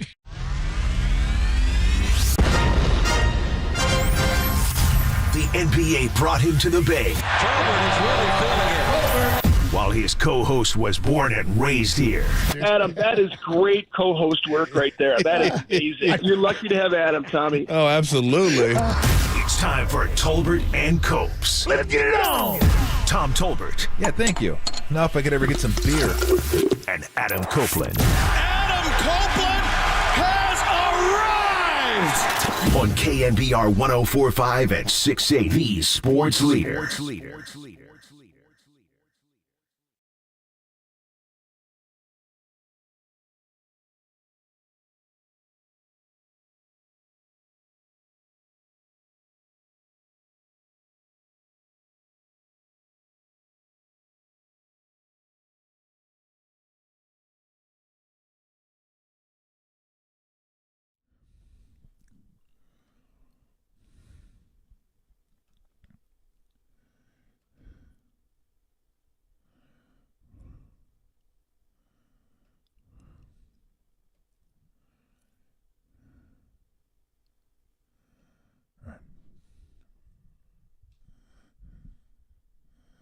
What is shaking? Adam Copeland, Tom Tolbert with you. Hopefully everybody can see me now. Really? No respect. None whatsoever. Cat does not give a damn. Yeah, I was on the IR yesterday as far as the television appearance it went. Had to cut it short. You were right. Blue tent.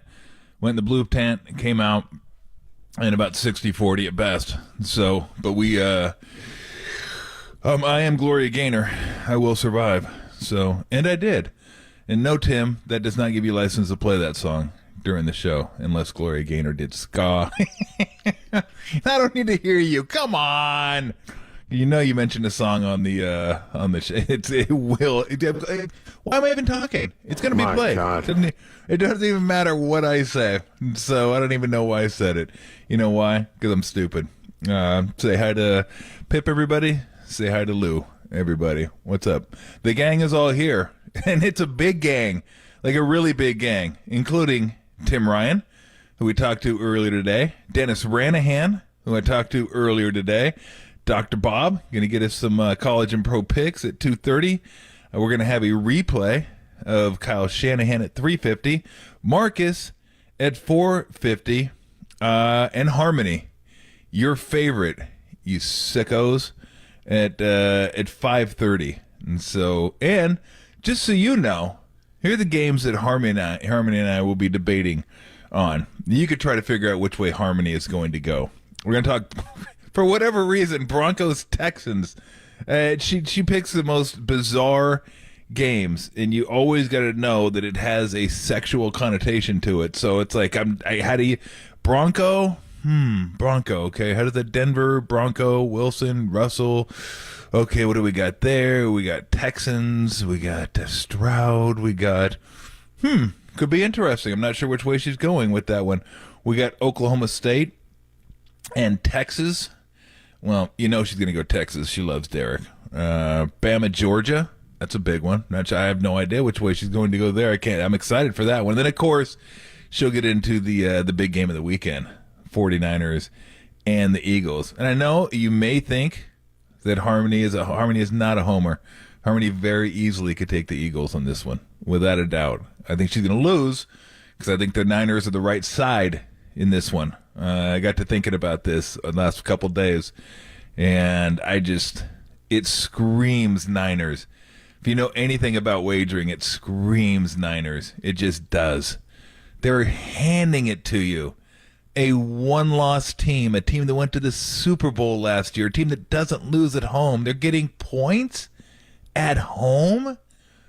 Yeah, not only are they getting points, they initially weren't getting points. They were laying one. And then all the sharps decided, nope, let's go Niners. Let's go more Niners. Let's go more Niners. Until it got to 3, and then they stopped. Then that was it. But everything before that, I still don't see a reason to take... I'll be honest with you. I thought about Philly early on. I'm like, Philly's getting points at home? That didn't seem right. Anytime something doesn't seem quite right, you got to look at it a little bit closer. There's something there that you may not be seeing.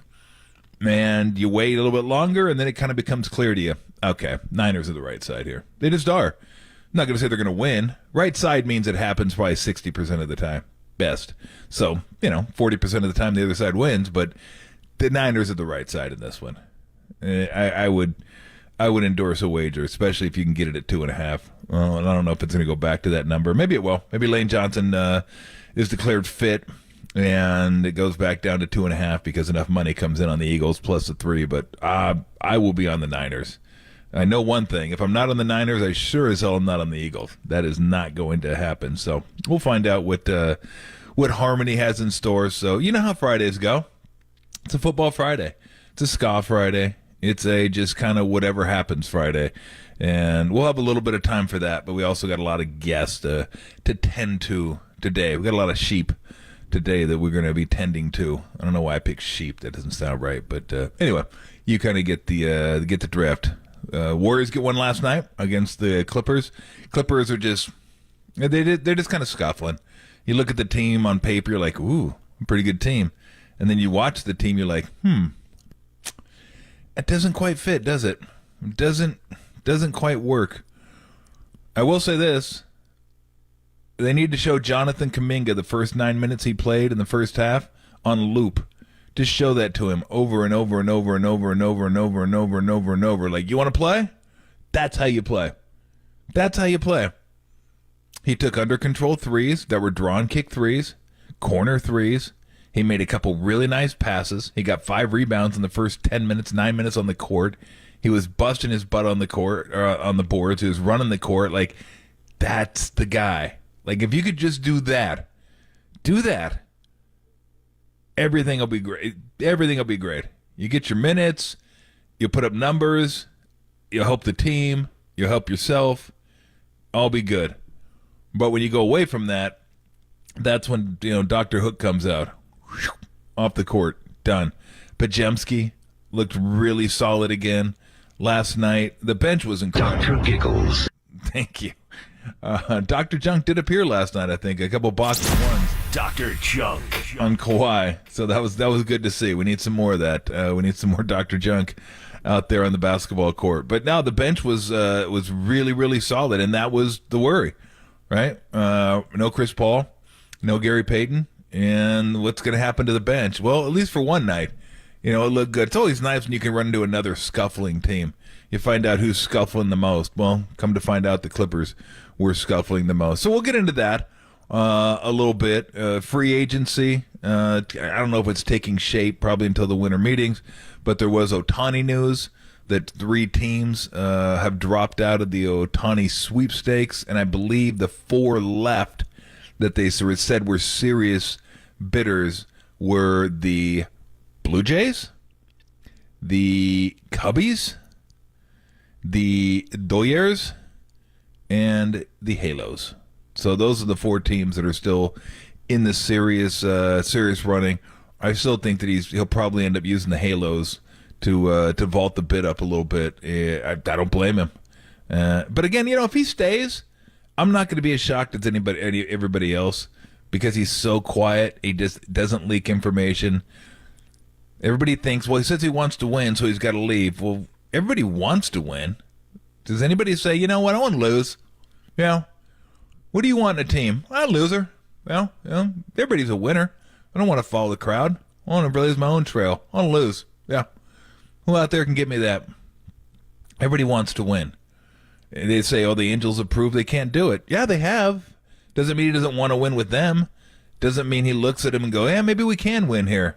I don't know what would give him that idea. I'm an Angel fan. I don't buy it. But who knows? That's the thing. Nobody knows with this guy because everything is like, keep it inside. No one's going to find out. All just kind of guessing. But those are the 4 teams, and I think everybody be mildly surprised if it's not the Dodgers. Like, that one just seems to make sense. But again, who knows? Does he like Southern California that much? I don't know. Sounds like Texas is out now. They're moving on. Boston is moving on. The Mets are moving on because he didn't want to go to New York. So, who knows? Who knows? Maybe he likes the OC. Maybe he's hanging out with Jason Priestley or something. He's still alive, isn't he? I think he is. Like Luke Perry died though, didn't he? Yeah, that was a bummer. I was like, God, Ian Ziering, he's still with us. That is Brian Huston Green was on one of those like kind of reality shows. I forget which one it was. Oh, you know what it was? It was a World's Toughest Special Forces, World's Toughest Test. He was on that. Didn't last at all. Tara Reid was on it too. I know. Everybody sit down. Okay. Everybody good? She was the first one out. I know, huh? It was a rough day. Rough day for her. I think that's about all she lasted was one day, to be honest with you. I just don't want to shock anybody. When you find out information, you may be driving, or you're just walking and your knees buckle like, oh my God, you got to be kidding me. Tara Reid was out first? Wow, that was amazing. But it is a fun show. I do like that show because they actually have to do something. You actually have to physically and mentally exert yourself, and you got to have some willpower to fight through it. You may not know the people as well as you know some other celebrities, probably for good reason. The other celebrities are like, I ain't going on that damn show. You kidding me? And the ones that can't, that the other shows don't want, they're like, what else is out there? This? Okay, crap. And this one was brutal, too, because it was up in the mountains, snow, cold. Oh, that cold water, man. It's going to get you. So, yeah, Tara Reid, tough run. I had her going out first, though. So at least I won a little bit of money. Anyway, coming up, we're going to continue on. Copes will join us. Our first guest of the day, Dennis, is going to come. Oh, no, Dr. Bob, 2:30. So that'll be our little handicapping half hour. I have Dr. Bob, 2:30, Dennis at 2:50. Not a ton of games this week. We got the championship games. We got Oregon and Washington starting tonight. We'll get into that game, too, because that is officially, unless things change, the last Pac-12 football game. Can you believe it? The last Pac-12 football game. And I think it's going to be a banger. It was an incredible season, which is the ironic part. The Pac-12 is gone, and it's the best season it's had probably in 25 years, maybe more. Incredible season of Pac-12 football. This is the best championship game they've ever had. Oregon and Washington, 2 teams that the winner has a good chance. Washington win, in. Oregon win, probably in, unless Bama wins. Because if Bama wins, you're going to have to take Bama and Texas. I refuse to believe there's a scenario in which they take Bama and don't take Texas. I don't believe that. I don't know how you walk out of there and expect people to look you in the eyes and you have stand there with any dignity. Like, you're gonna take Bama, get it. SEC, you beat Georgia, you deserve to go in. They have one loss though. Who'd they lose to? Oh, damn, that's right. Texas. Oh, was that Texas, right? No, it was at Bama. Last second field goal? Not by 10. 2. All right. Yeah, we got to go back in there. Give us a second. We'll be back. I'm going to tell you right now. I'll tell you what the College Football Playoff Committee is praying for. Praying for. All right. Tim, so we got to go. I'll tell you that next. Coming up, Copes and Tolbert. Shut up. Everybody always says that. I do a tease like once a month, and when I do, everybody's like, hey, that's a good tease right there. That was well crafted. You know what? Anyway. Coming up, more Copes and Tolbert here on the Sports Leader. Shout out to you for supporting KNBR, American Canyon's sports leader.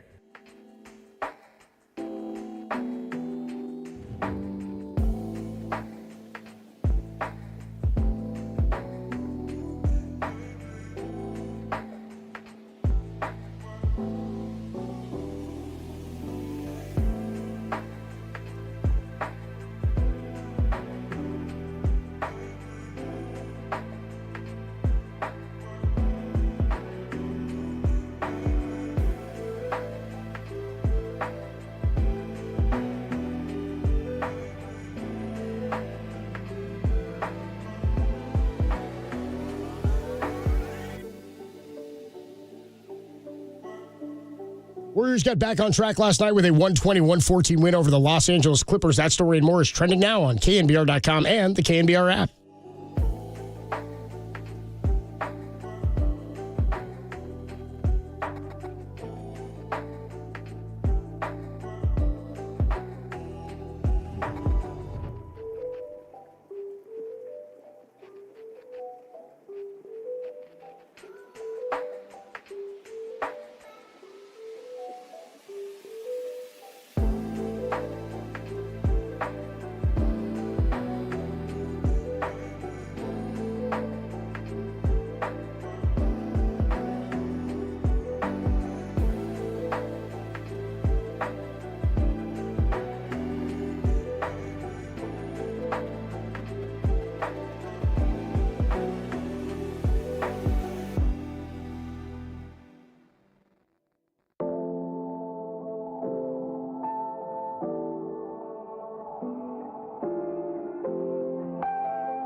And now, time for the Protect Your Assets with David Hollander Business and Technology Report.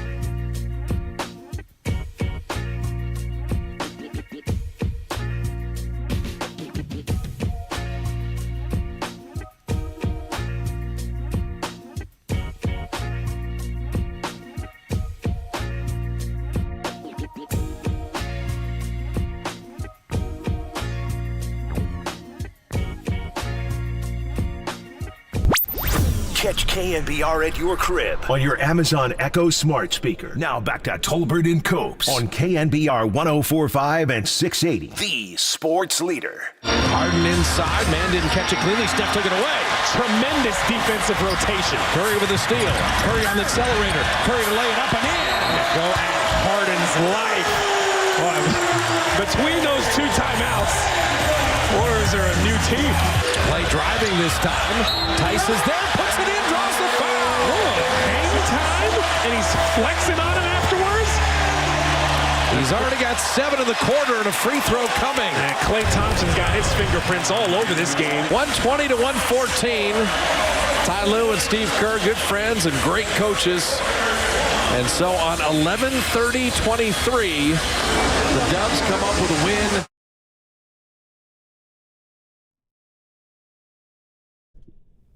Should I do this? Should I bring us in? Adam Copeland, Tom Tolbert with you Friday afternoon. It's a Ska Friday. I'm here. Well, I called in my mulligan from yesterday.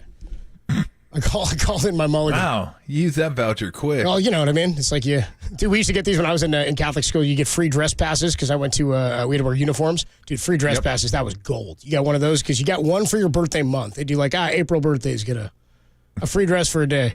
And the free dress pass, if you could collect them, and they had to be redeemed within the year. They were not transferable year to year. You had to redeem them within the school year. Those things would get redeemed quick. Sometimes you get into like September, you're like, you know what, it's hot. I'm going to wear a T-shirt for this one Wednesday afternoon. So Tolbert and Copes with you on a Football Friday. It should be a really fun Football Friday. I know you went through the guest list. Got a lot of great stuff to get to. We will get you the Kyle Shanahan interview that we did yesterday. Of course, Ranahan and Dr. Bob are right around the corner.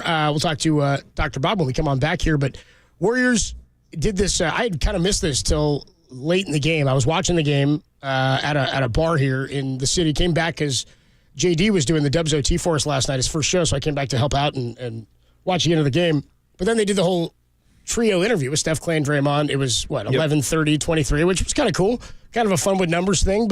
And then everybody's been talking about their status as the greatest trio in Bay Area sports history. And if it's not them, it's got to be 3 49ers. But I think there's debate about the 49ers, which 3 it would be, maybe. So, I mean, it'd have to be what? Joe, Ronnie, and Jerry? I guess that's it. I guess there's not much debate. No. There you go. Yeah, that's it. There you go. No, no debate. That's it. I mean, I don't even know. I'd like to posit the pitchers for the Giants. Lincecum King. And really quick, I have to finish off my tea since I gave it. I said what the committee's praying for tomorrow. I'm not going to get into it. I'm just going to say they desperately want Florida State to lose. They need Florida State to lose. Trust me on that one. They want them to lose. It opens up a lot of different avenues for them. So Bama and the favorites are a problem. It's that simple. Yes. Yeah. Bama and the favorites are a problem. Who would you go? Well, who would you go A's? I mean, you got the 3 pitchers. Ruin the tease, damn it! No, I didn't ruin. No, he's saying I did. Stay out of this. Tim. No, you didn't. Nobody ruined it. You back off, Tim. We're good. Should find some new scale. So who's the A's? Find a dildo story.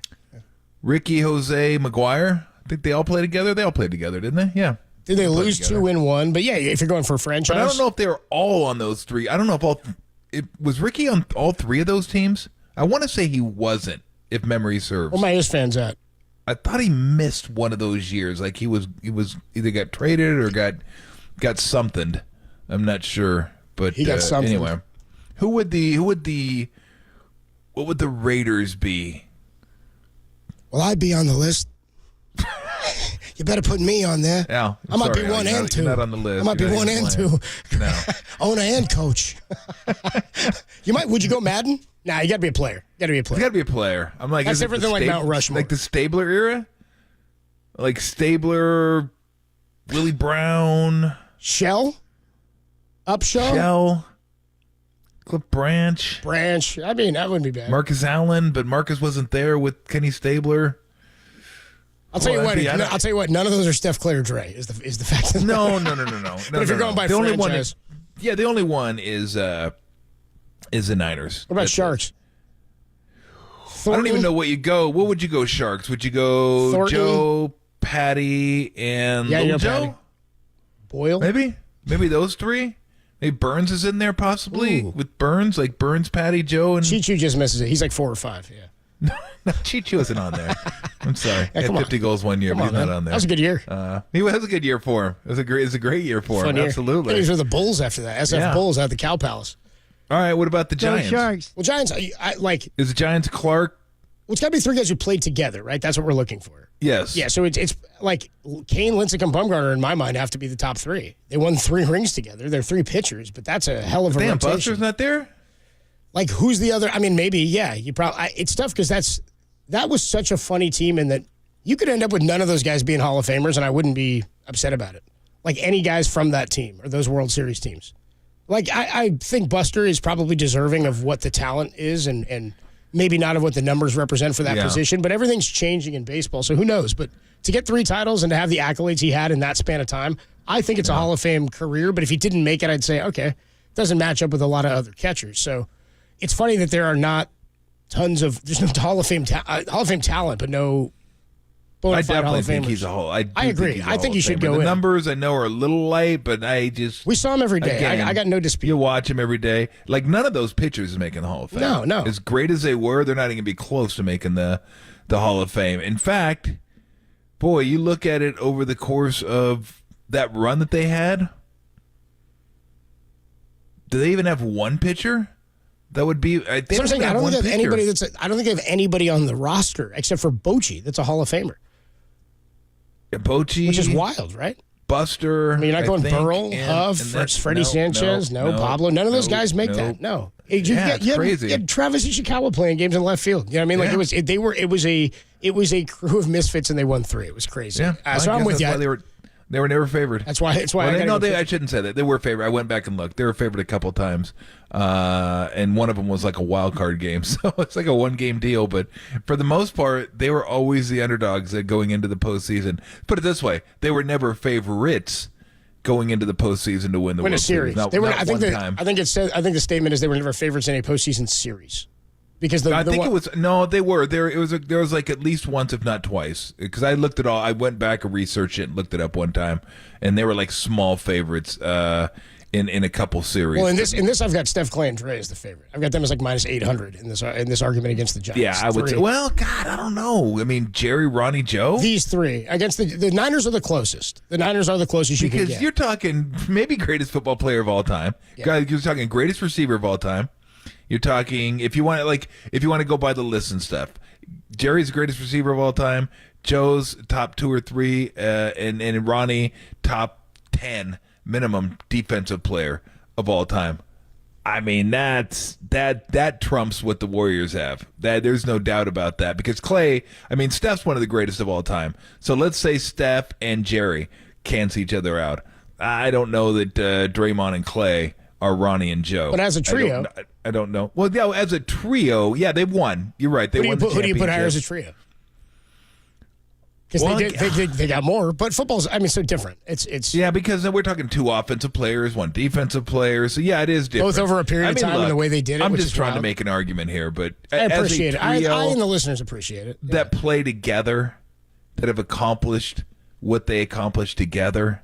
Yes, I agree because football is just a different sport than basketball because, again, 2 offense, 1 defense, it seems kind of clunky putting those together. Even though they are teammates, they don't do everything together. These guys are sharing the ball. They're on the court at the same time. They're there in crunch moments. They're all making crunch time plays. So, yes, I would say these 3 are the 3. And it's hard to even think of guys that compare with them, even in the NBA. I mean, really, all I can think of is Parker, Ginobili, and Duncan. It's one of the best trios ever. You're right, because they got what? They got five. They got five, and so getting four is they're one shy of that. I mean, they're already three of the greatest and put together one of the greatest dynasties in the history of sports. Well, Parker and Ginobili didn't get five. Duncan did. Duncan got five. Parker and Ginobili wasn't there for the first. They got for the first one. At least for the first one. I think it was the first one. First one. Because Robinson retired after the first one. Yeah, the first one, Avery Johnson. Right. Was the and Kerr was there. The point guard. Huh? Wasn't Steve there? No, Steve was there for maybe the third or fourth one. Oh, he was later. Sean was there for the first one. That's funny. Sean was there. Cool. They all got one from Pop. We have an Arizona. We squeeze an Arizona guy. Pop's dishing out rings there. You get a ring. You get a ring. Everybody gets a ring. He says it on the mic during the game. Your point is well taken. Right. I mean, They're elite. It's special. It's cool. It's special what these guys have done to come in basically together. You know, Steph came in, I think, a couple years before Clay, and then Clay came in, a year before, or maybe even two, but a year or two before Draymond. But Draymond was the same age because they came in when they were younger, and Draymond was like 22, 23 when he came in. So, yeah, no, it's been awesome. It's coming to an end. It always does, but the fact that they've stuck it out together, no trades, no free agency, there's been some ups and downs, but the fact that they've been there together and they've complemented each other so very well, it's a pretty special time to be a Warrior fan. There is no doubt about that. Certainly, it's hard to do in the NBA. Have we given them the cue to call and all the good news on how we're giving away for one more day here Rolling Stones tickets? How about this? Tickets to the Rolling Stones to see them next year. It's next summer, July 17th, 2024 at Levi's Stadium. Tickets are actually on sale as of today. They went on sale at 10 a.m. at rollingstones.com. You can grab the official rules for this contest at KNBR.com, but what you want to do is listen between now and 5. We'll give you the cue to call, and when you hear the cue to call, be caller number 10 to 415-896-KNBR, and you're going to win 2 tickets to see the Rolling Stones. Tim, why don't you give us a cue to call? There you go. That's a cue to call. When you hear that, be caller number 10 to 415. You laugh every day at that. I do laugh every time. It makes me laugh, too. Because the image I'm getting is you and Marcus coming up with this last week. Like, what song should we go with? Rolling Stones song. And you came up with Black Sugar. I don't think you're allowed to say that. It's furnished by AEG and Golden Voice. I'll let you say Honky Lips. We'll let you stick with Honky Lips. That's where we're going to stay. Wait a minute. That was just an insinuation. I said you can say Honky Lips. I won't say it. Okay, I didn't say anything. I just insinuated. Wow. The tickets are furnished by AEG and Golden Voice. And I'm sure they love this riff right in the middle of the Rolling Stones tickets. Sure this will turn them off. Again, you can get the tickets. They're on sale now at rollingstones.com. Tolbert and Cope's hanging out with you. We always get you your football gambling action for over the weekend. A lot of great football coming up tomorrow. No. It's been a while. It's like 1860-something. Dr. Bob Stoll joins us next, only here on the Sports Leader.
Wherever you are, we're streaming 24/7 at KNBR.com. This is Tolbert and Copes. Tom Tolbert and Adam Copeland on KNBR 104.5 and 680, the sports leader.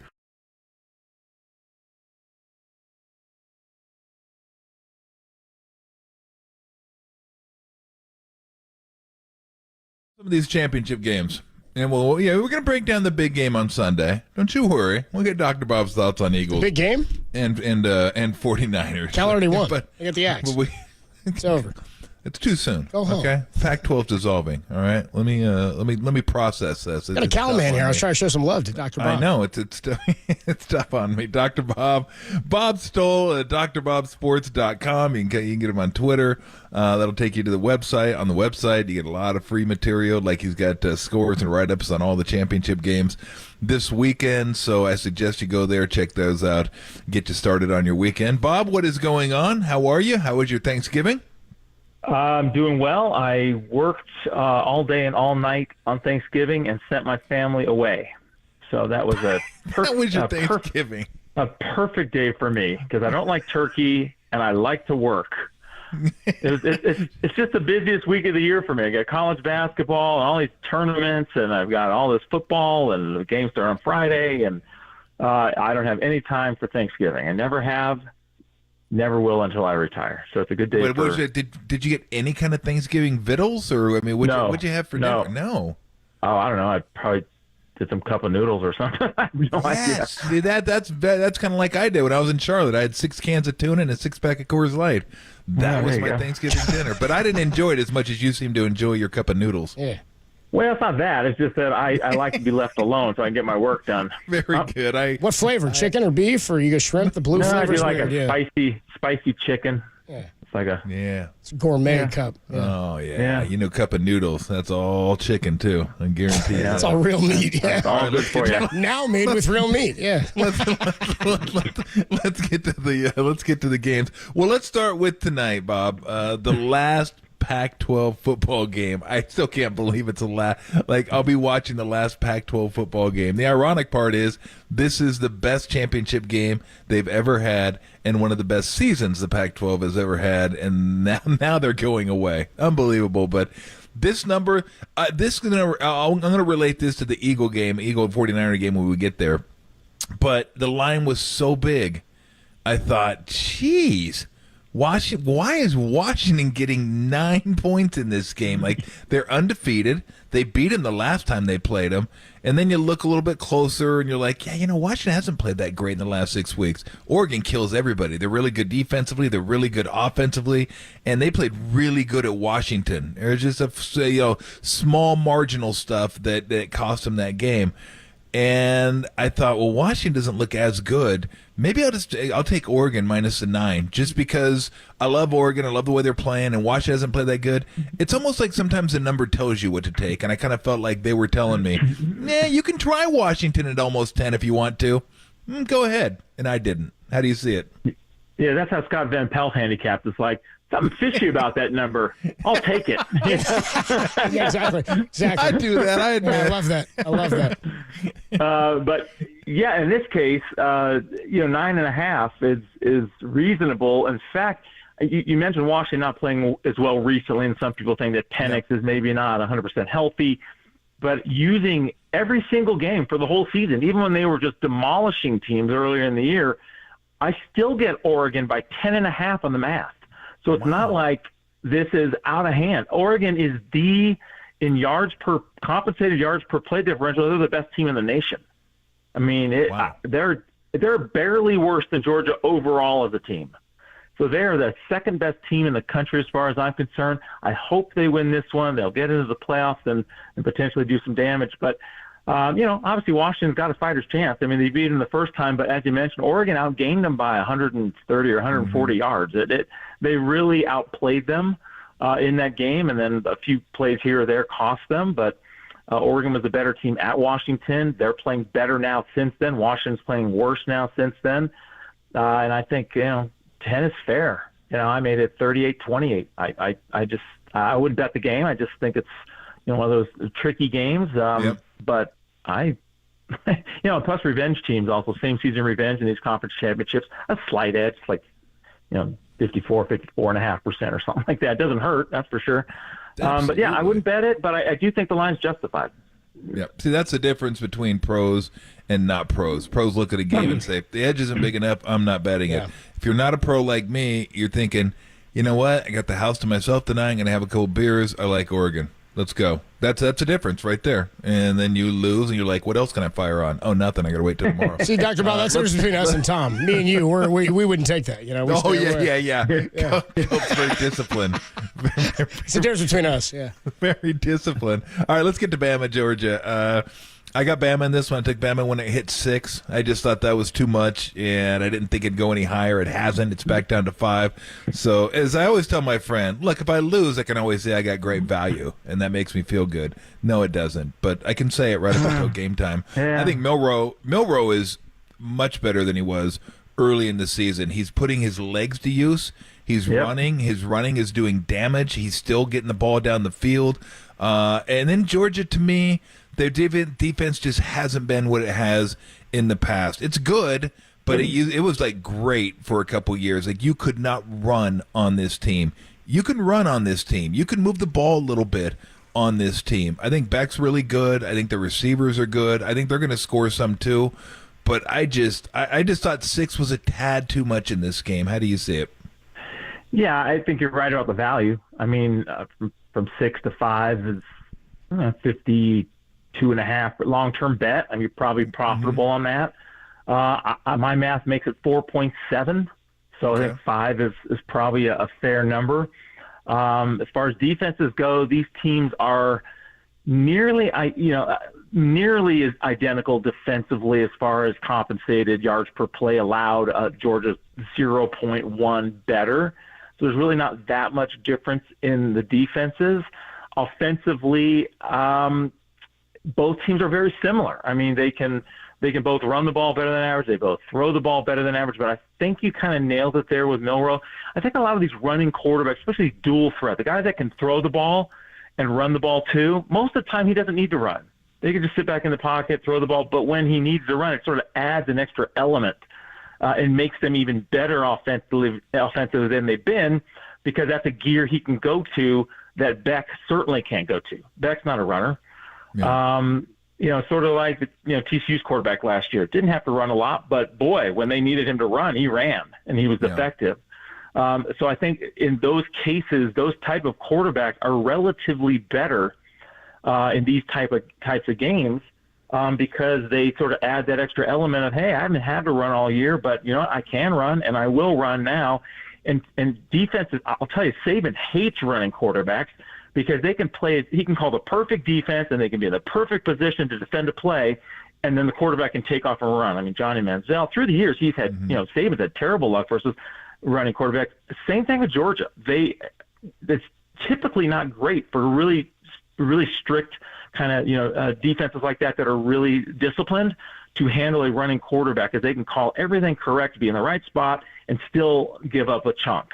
So I think in that case, I think you're right about the matchup sort of favoring Alabama, because they do have that extra element that they go to with the running quarterback. Once again, I get 4.7. I'm not betting the game, but I think you're on the right side. Yeah.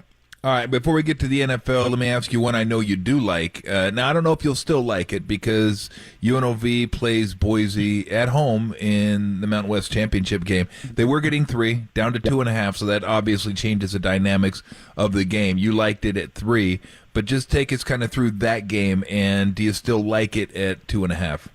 Yeah, I still like it at any underdog. I think UNLV is a better team than Boise. They're at home. They're getting points. They continue to be disrespected. I mean, they lost last week to San Jose State. San Jose State has just played so well. The last 5 or 6 games, they've been super good. But still, even with that loss last week, they're still 10-2 against the spread. And they've been underrated the entire year. They've got a quarterback who can really throw the ball, Jaden Maiava, can really throw the ball. They've got a potential All-American wide receiver, probably on some All-American list, maybe third team or second team. He's been great. And Boise State, the one thing they're okay against the run defensively, but against the pass, they've really struggled against the pass. they've only faced 3 quarterbacks all year that are better than average. When you compensate for the quarterbacks have faced. So 3 better than average quarterbacks all year: Washington, UCF, and Memphis. In those 3 games, Boise has given up 10.3 yards per pass play. They have been blistered by good quarterbacks the entire season, and my offense averaged over 7 yards per pass play in every single game except one game against Hawaii. He didn't need to throw, and he averaged 6.8, and they still won by 24. So he's going to get his yards through the air. And this is also a pretty good matchup for UNLV's defense. UNLV does not stop the pass well at all, and UNLV stops the run pretty well. Well, Boise State, they lost their passing quarterback, Maddox Matson. They have a 2-quarterback system. Matson was the passing quarterback, and he's out for the season. The running quarterback, Taylon Green, only completes 55% of his passes, is a below-average passer, but runs the ball pretty well. So they've been running the ball a ton in the 2 games that after Matson got hurt. So that relatively helps UNLV's defense, which stops the run pretty well but doesn't stop the pass well. So the matchup works for UNLV's defense as well. So I just think it's a good matchup. I think they're the better team. They have elite special teams. You're talking about why does Iowa keep winning and covering? Because their special teams are the best in the country. UNLV's special teams are the 3rd best in the country. So that's sort of hidden yardage that doesn't get factored in a lot, and maybe that's why they're covering the spread all the time. But I think UNLV, better team all around, at home getting points. So +1 or more is a best bet for me. Got it. Talking to Dr. Bob Stoll here on the UMA Guest Line. Do it every Friday, getting you through some college and NFL games. Let's get into the NFL. Let's talk about the 49ers and the Eagles game. So opened as, what was it, Eagles were favored by a point. It swung the other way. Tom and I were both kind of surprised that it got to 3. And then basically all week, everybody we talked to is like, no, I'm not surprised at all. I kind of like it right there. So what do you think about this line and the movement from +1 to -3? Well, I think Philly first of all, I think it should be around pick'em. I wasn't surprised because this is just, boy, San Francisco's got everybody back, and aren't they playing great? And yeah, all right, well, beware of teams that are hot in the NFL. I mean, the better a team looks, the more likely they are not to cover the spread in the NFL the next week. And we saw that in general, teams that have won and covered the spread 3 weeks in a row and then go on the road against the winning team tend to be terrible bets. Historically, it's like 32% against the spread going back to 1980. And the last time the Niners won and covered 3 in a row, they went on the road and lost to Cleveland. So beware. Philadelphia's better than Cleveland. And it's actually the last 3 times the Niners have won and covered 3 in a row and gone on the road. They haven't covered the spread any of the last 3 times the last couple of years. So this has been a flat spot for them, a flat spot in general. But saying that, this is a good matchup, I think, for Shanahan. I'm sure he's been scheming for this for a while. And the Eagles are without 2 starting linebackers. Fletcher Cox is out. He's an all-pro defensive tackle. And when you don't have the middle of your defense intact, like Philadelphia this week, you got McCaffrey running out of the backfield against 2 backup linebackers. You got the tight end available. You got crossing routes by Deebo Samuel. I think the matchup is really suited for the Niners offense here. So I'm not eager to be jumping on Philadelphia plus the points. If I had to bet it, I would take Philly +3. But I think the Niners offense is going to do well. I think Philly's offense is going to do it well. In general, really strong defensive teams tend to play relatively worse on the road, especially against a good offensive team. So I think there's some favorable stuff for Philadelphia there as well. I think the game's going to be higher scoring than people think, and I'd rather have Philly. But I'm not betting Philly. All right. Let me ask you about another one that this is one I took early and got the Packers +7. And I know that changes the dynamic, so I don't know if +6 or +6.5 is still good. I just like the way Love has been playing, and the Chiefs are having a harder time getting margin. Last year was one of the few weeks where they just kind of extended out in the second half. The defense has been really, really good, but the offense isn't putting up a ton of points. So on the road, 7 against a team that's playing pretty good and Love's playing pretty good. I just thought that was a few too many points to be laying on that one. How do you see that one? Yeah, getting 7 is a good bet. In fact, if the line were 7, I might have been more interested. That's a 53.4% bet based on my ratings. If you're getting 7, if you're getting 6, it's a 51.1% bet. I do think the correct line is around 5.5.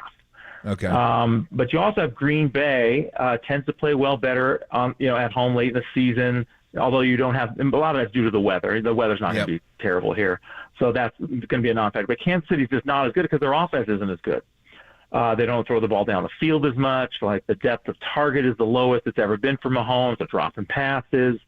And you got Green Bay playing with some confidence. Generally in the NFL, home underdogs that are coming off an upset win tend to be good bets. They have the confidence. A lot of times with home underdogs, you just need to be confident. And teams that come off an upset win, now they're at home and they're an underdog again, tend to play with more confidence. And those teams tend to cover the spread in the NFL.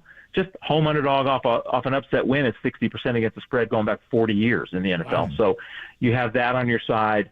So I do think Green Bay is the right side. I don't think there's enough value at less than 7 to bet it. But I think you're on the right side if you've got 7. Got it. All right, let me give you one more before we get on out of here, and it's kind of an ugly one, but I just want to throw it out there. You don't got to spend too much time on it if you don't want to, but I can't believe I'm asking you. Jets, Falcons. All right, I'm not even going to say anything. Just go ahead. No, it's fine. I think it's gonna. This is ugly. Super ugly. I think the Jets defense matches up well against what Atlanta does offensively. I don't trust the Jets offense, and neither should anyone in the world trust the Jets offense. If I were to bet this game, I would either bet the under, which I'm considering betting the under here, and more likely I'd rather be on the Atlanta team total under. So if you have team totals, I'd sort of be looking that way because it's going to be over 17. So it's probably going to be around 17.5, maybe 18. If it's 17.5, I come Sunday morning, I might nibble on Atlanta under 17.5 on the team total. I think that's the way I'd probably rather bet the game. Takes the Jets offense out of it. You know you want to root for Boyle. You know you want. Yeah, God, he's the worst. He's worse. He's worse than Tommy DeVito. Oh, that's how bad he is. That's how bad he is. Boyle got benched at UConn. I mean, benched at UConn. I don't understand. This guy must be a good conversationalist. The only reason that supposedly he's on the team is because Aaron Rodgers likes talking to him. And he was the backup at Green Bay, and he's, hey, bring my boy Boyle over. And so because Green Bay was going to cut him because he sucks. I mean, he's terrible. Oh my God. Look at his college stats. If you get a chance, look up his college stats at UConn. Like 46% completions. I mean, just so bad. Worse than DeVito saying a lot. Oh, dude, that's so funny. Hey, Bob, have a great weekend. It's always fun having you on. And the next time we have you on, maybe we'll do a little bowl preview. We'll get to some early bowl games, and we can start getting into some of the bowls as they start trickling out. So have a great weekend. Enjoy it, and we'll talk to you next week. All right, guys. Thanks a lot. Thanks, Bob. I appreciate it. Good conversational. 48.4% in college at UConn was Tim Boyle in the American you Conference. Root for Boyle. And he came out. He's worse than Tommy DeVito. Oh. That was wrong. Dude, he came out for the draft after 60 passing attempts his junior year at UConn. All right. Bizarre. We got more to come here on a Football Friday on Tolbert and Copes. We'll get you Dennis Ranahan's picks when we come on back, and then we'll get into a whole lot of the 49ers and the Eagles. We got a great rest of the show for you. We'll replay the Shanahan interview that we did yesterday. Tim Ryan joins us, Marcus Thompson, and Derek's girl Harmony is going to be here later. He brought her back from their holiday road trip. So Harmony a little bit later in the evening, but Dennis Ranahan joins us next on the Sports Leader.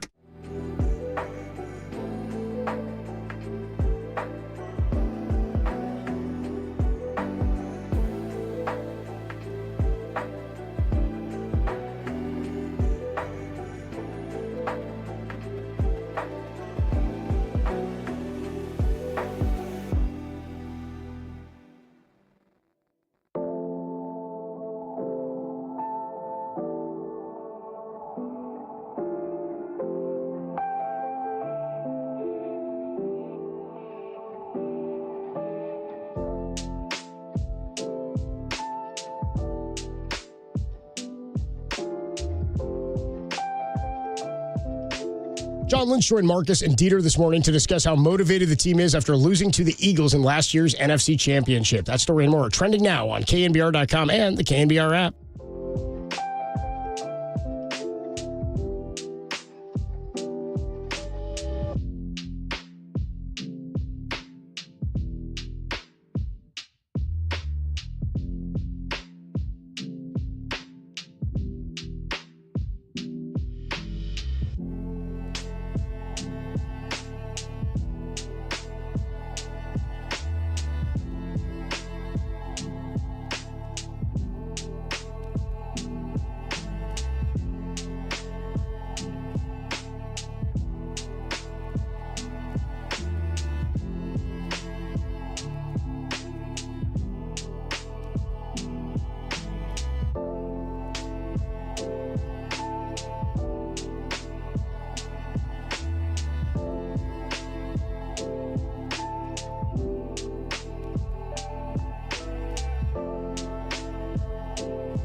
Now back to Tom Tolbert and Adam Copeland. Tolbert and Copes. Download the KNBR app and listen anywhere, anytime. We are KNBR 104.5 and 680, the sports leader.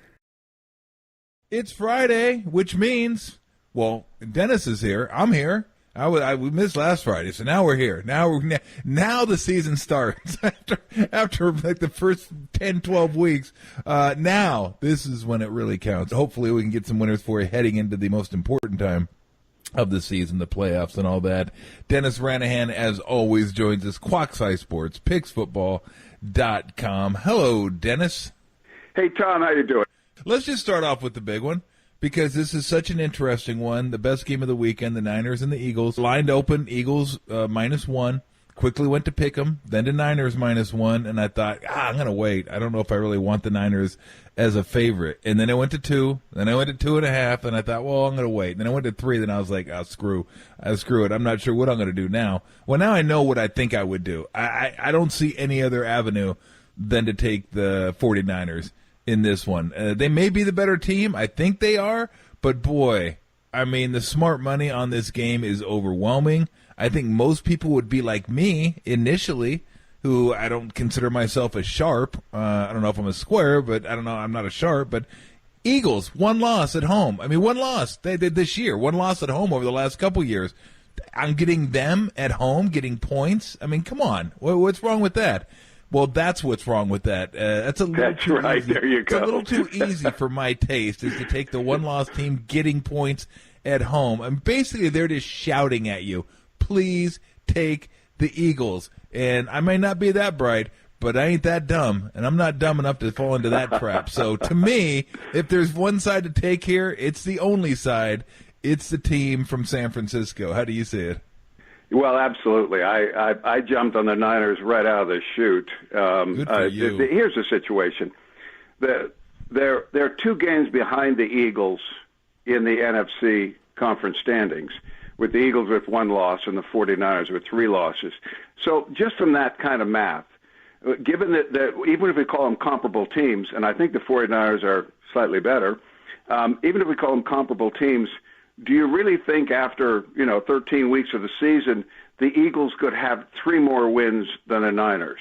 That just doesn't work math-wise. It's much more likely that San Francisco pulls within 1 game of the Eagles in this situation. Philadelphia also has Dallas coming up next week, and so they are looking down the gun barrel. That overtime win that they got from the Buffalo Bills last week was huge for Philadelphia. But that's now in their trunk. So they now have these 2 games coming up.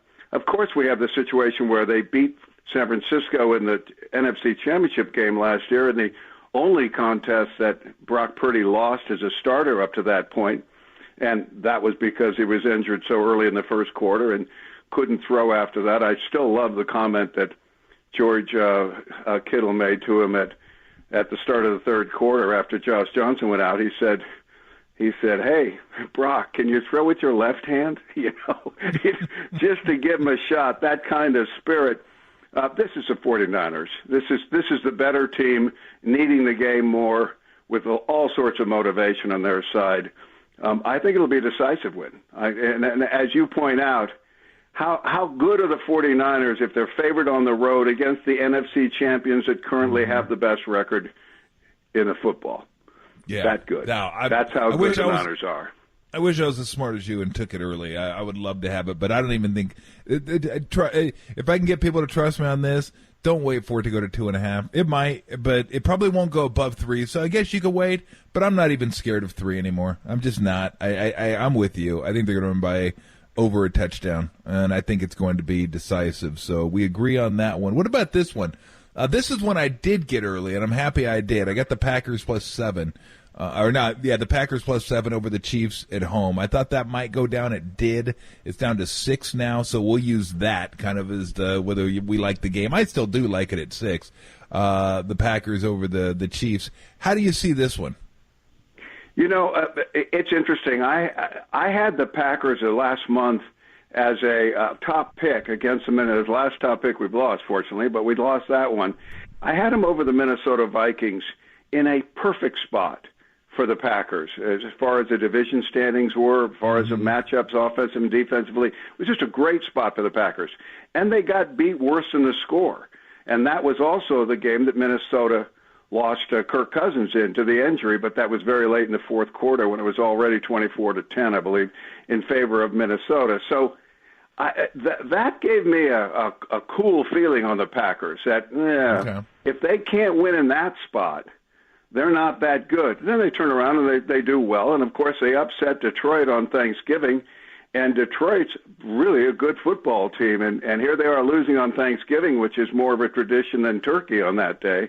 So I'm looking at the situation. I still respect the Chiefs from a defensive side, and so I'm not. I wouldn't be excited about the Packers here, but I certainly wouldn't be on the Chiefs. I would side with you with the points in Green Bay, but I still don't think Green Bay is special at all.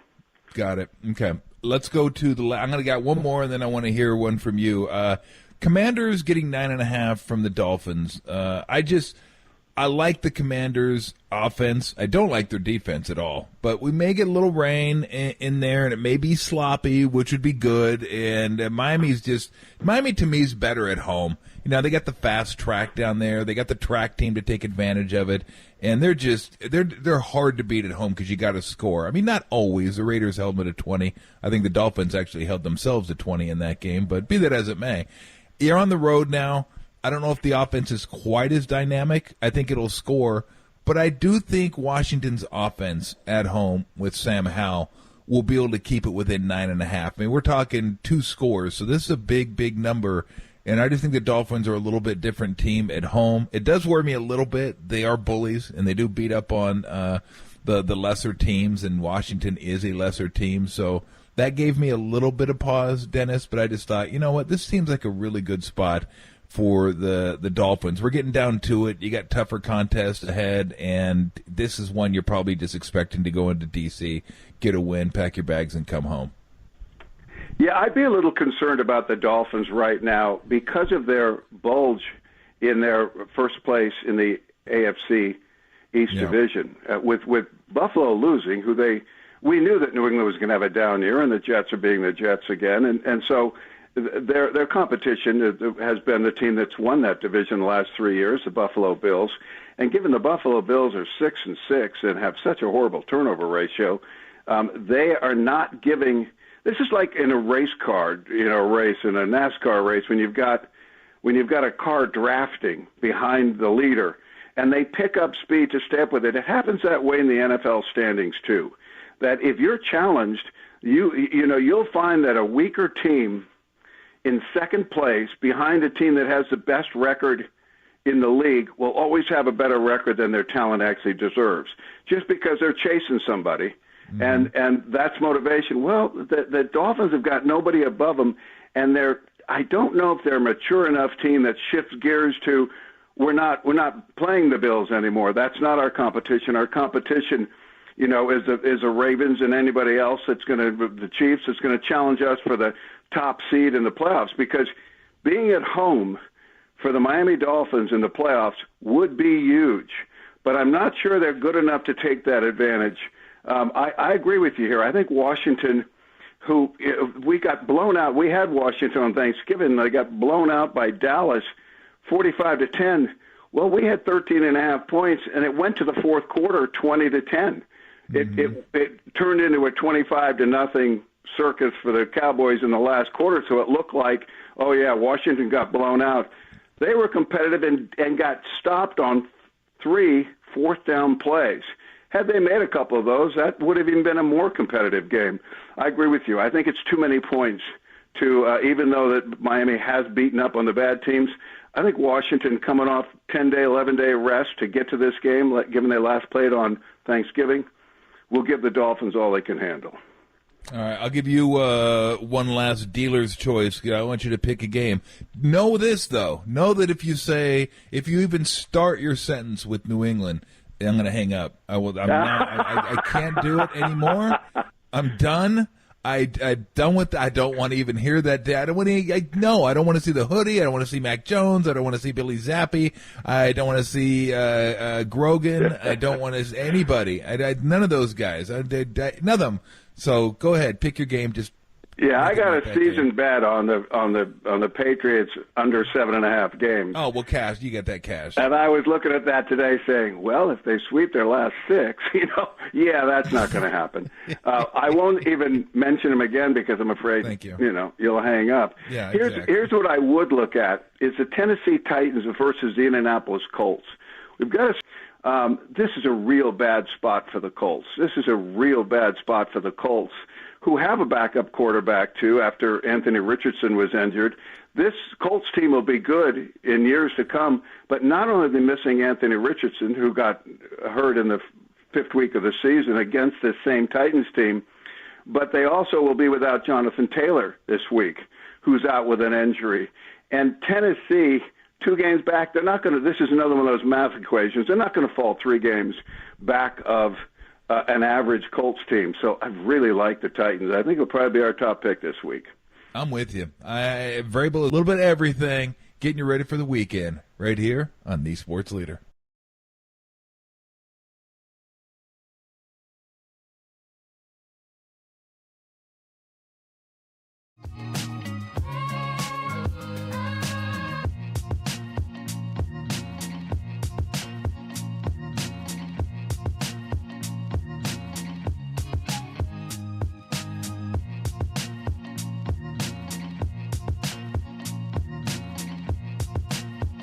Kyle Shanahan and Steve Young joined Tom Tolbert and myself yesterday to preview Sunday's epic clash between the 49ers and the Eagles. Check out both podcasts. They're trending now on KNBR.com and the KNBR app. Milpitas, shout out to you for supporting KNBR. Milpitas' sports leader.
There's Tolbert and Copes, or Tom Tolbert and Adam Copeland if you want to be formal about it. Got Google Nest? If so, listen to the sports leader at home. This is KNBR 104.5 and 680.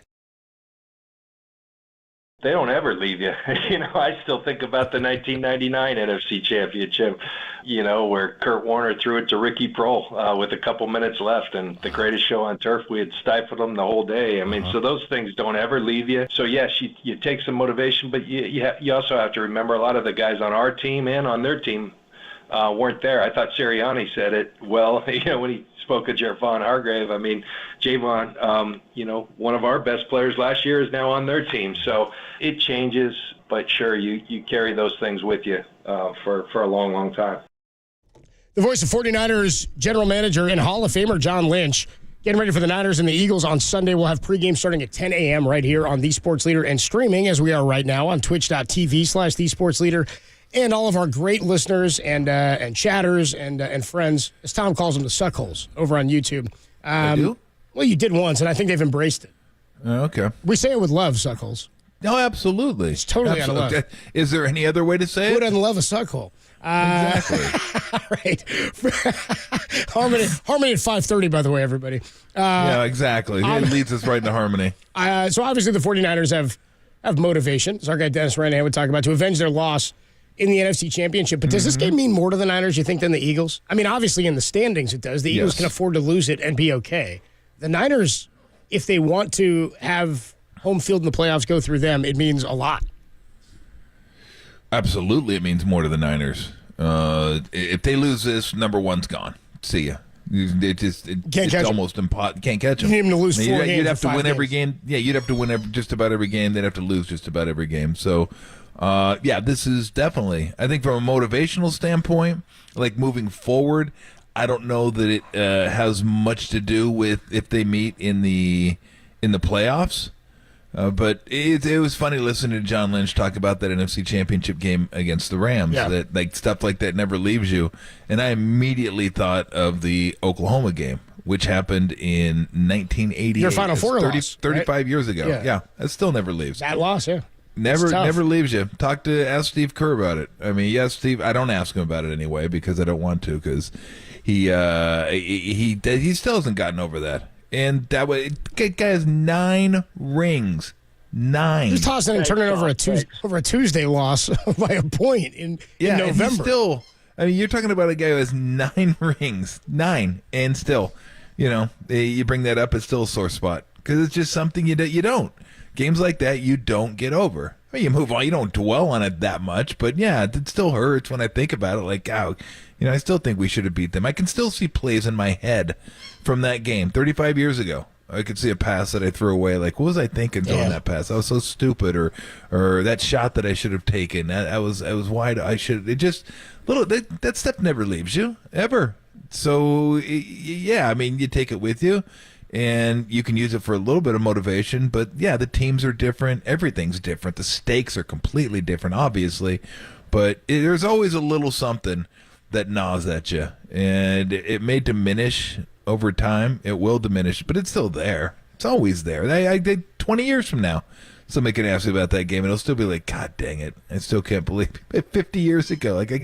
So it doesn't matter. You play athletics at a high level, and you lose something like that in a big-time spot, NFC Championship game, Final Four, championship game, it's always going to be there. It just always will be. Yeah. You lose that close when you're on the doorstep, and especially when you're the 49ers in the way you lost, because last season it's sort of funny. Like it by the way, is that Lou with the squeaky?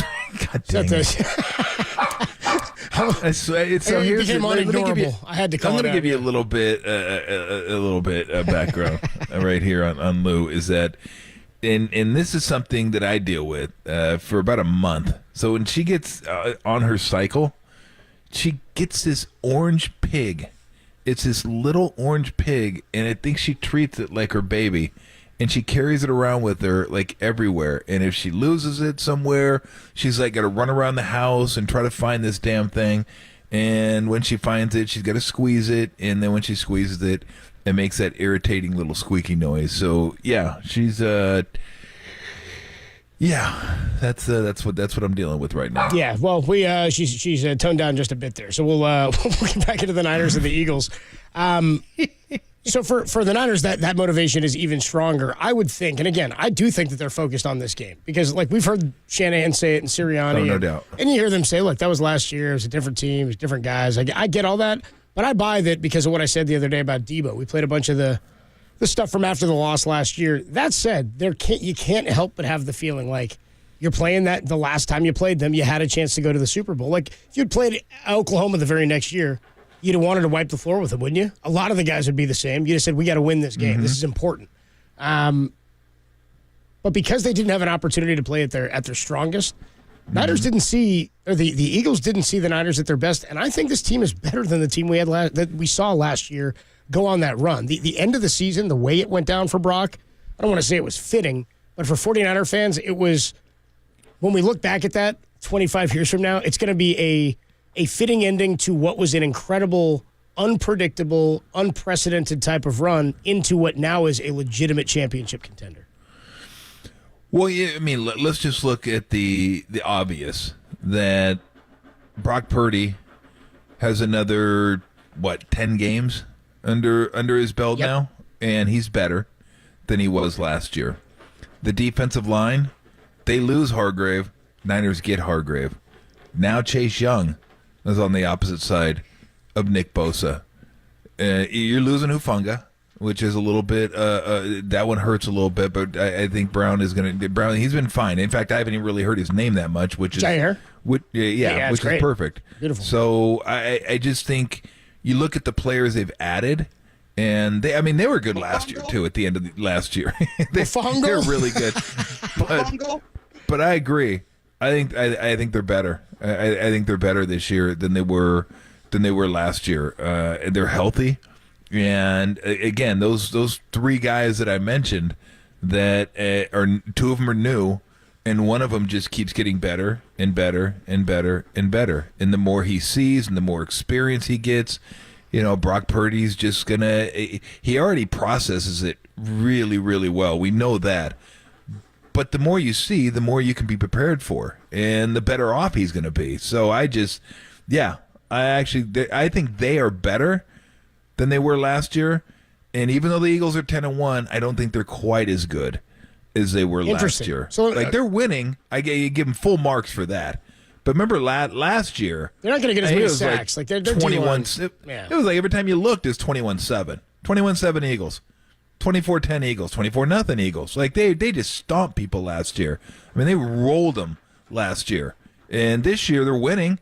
And again, I don't take anything away from them for winning those games. There is something to the fact that you find a way to win these games. But they didn't have to find ways to win games last year because they won them so comfortably. They games are over in the fourth quarter, a lot of them. I'm not going to go back and look at the scores, but I know if I did, it would be halftime, done. Halftime, done. Halftime, done. Oh, hey, they're in a battle. Surprising. Fourth quarter, done. Like, that's just who they were last year. They steamrolled people last year, much like the Niners are kind of doing, except for that little 3-game bump that they had.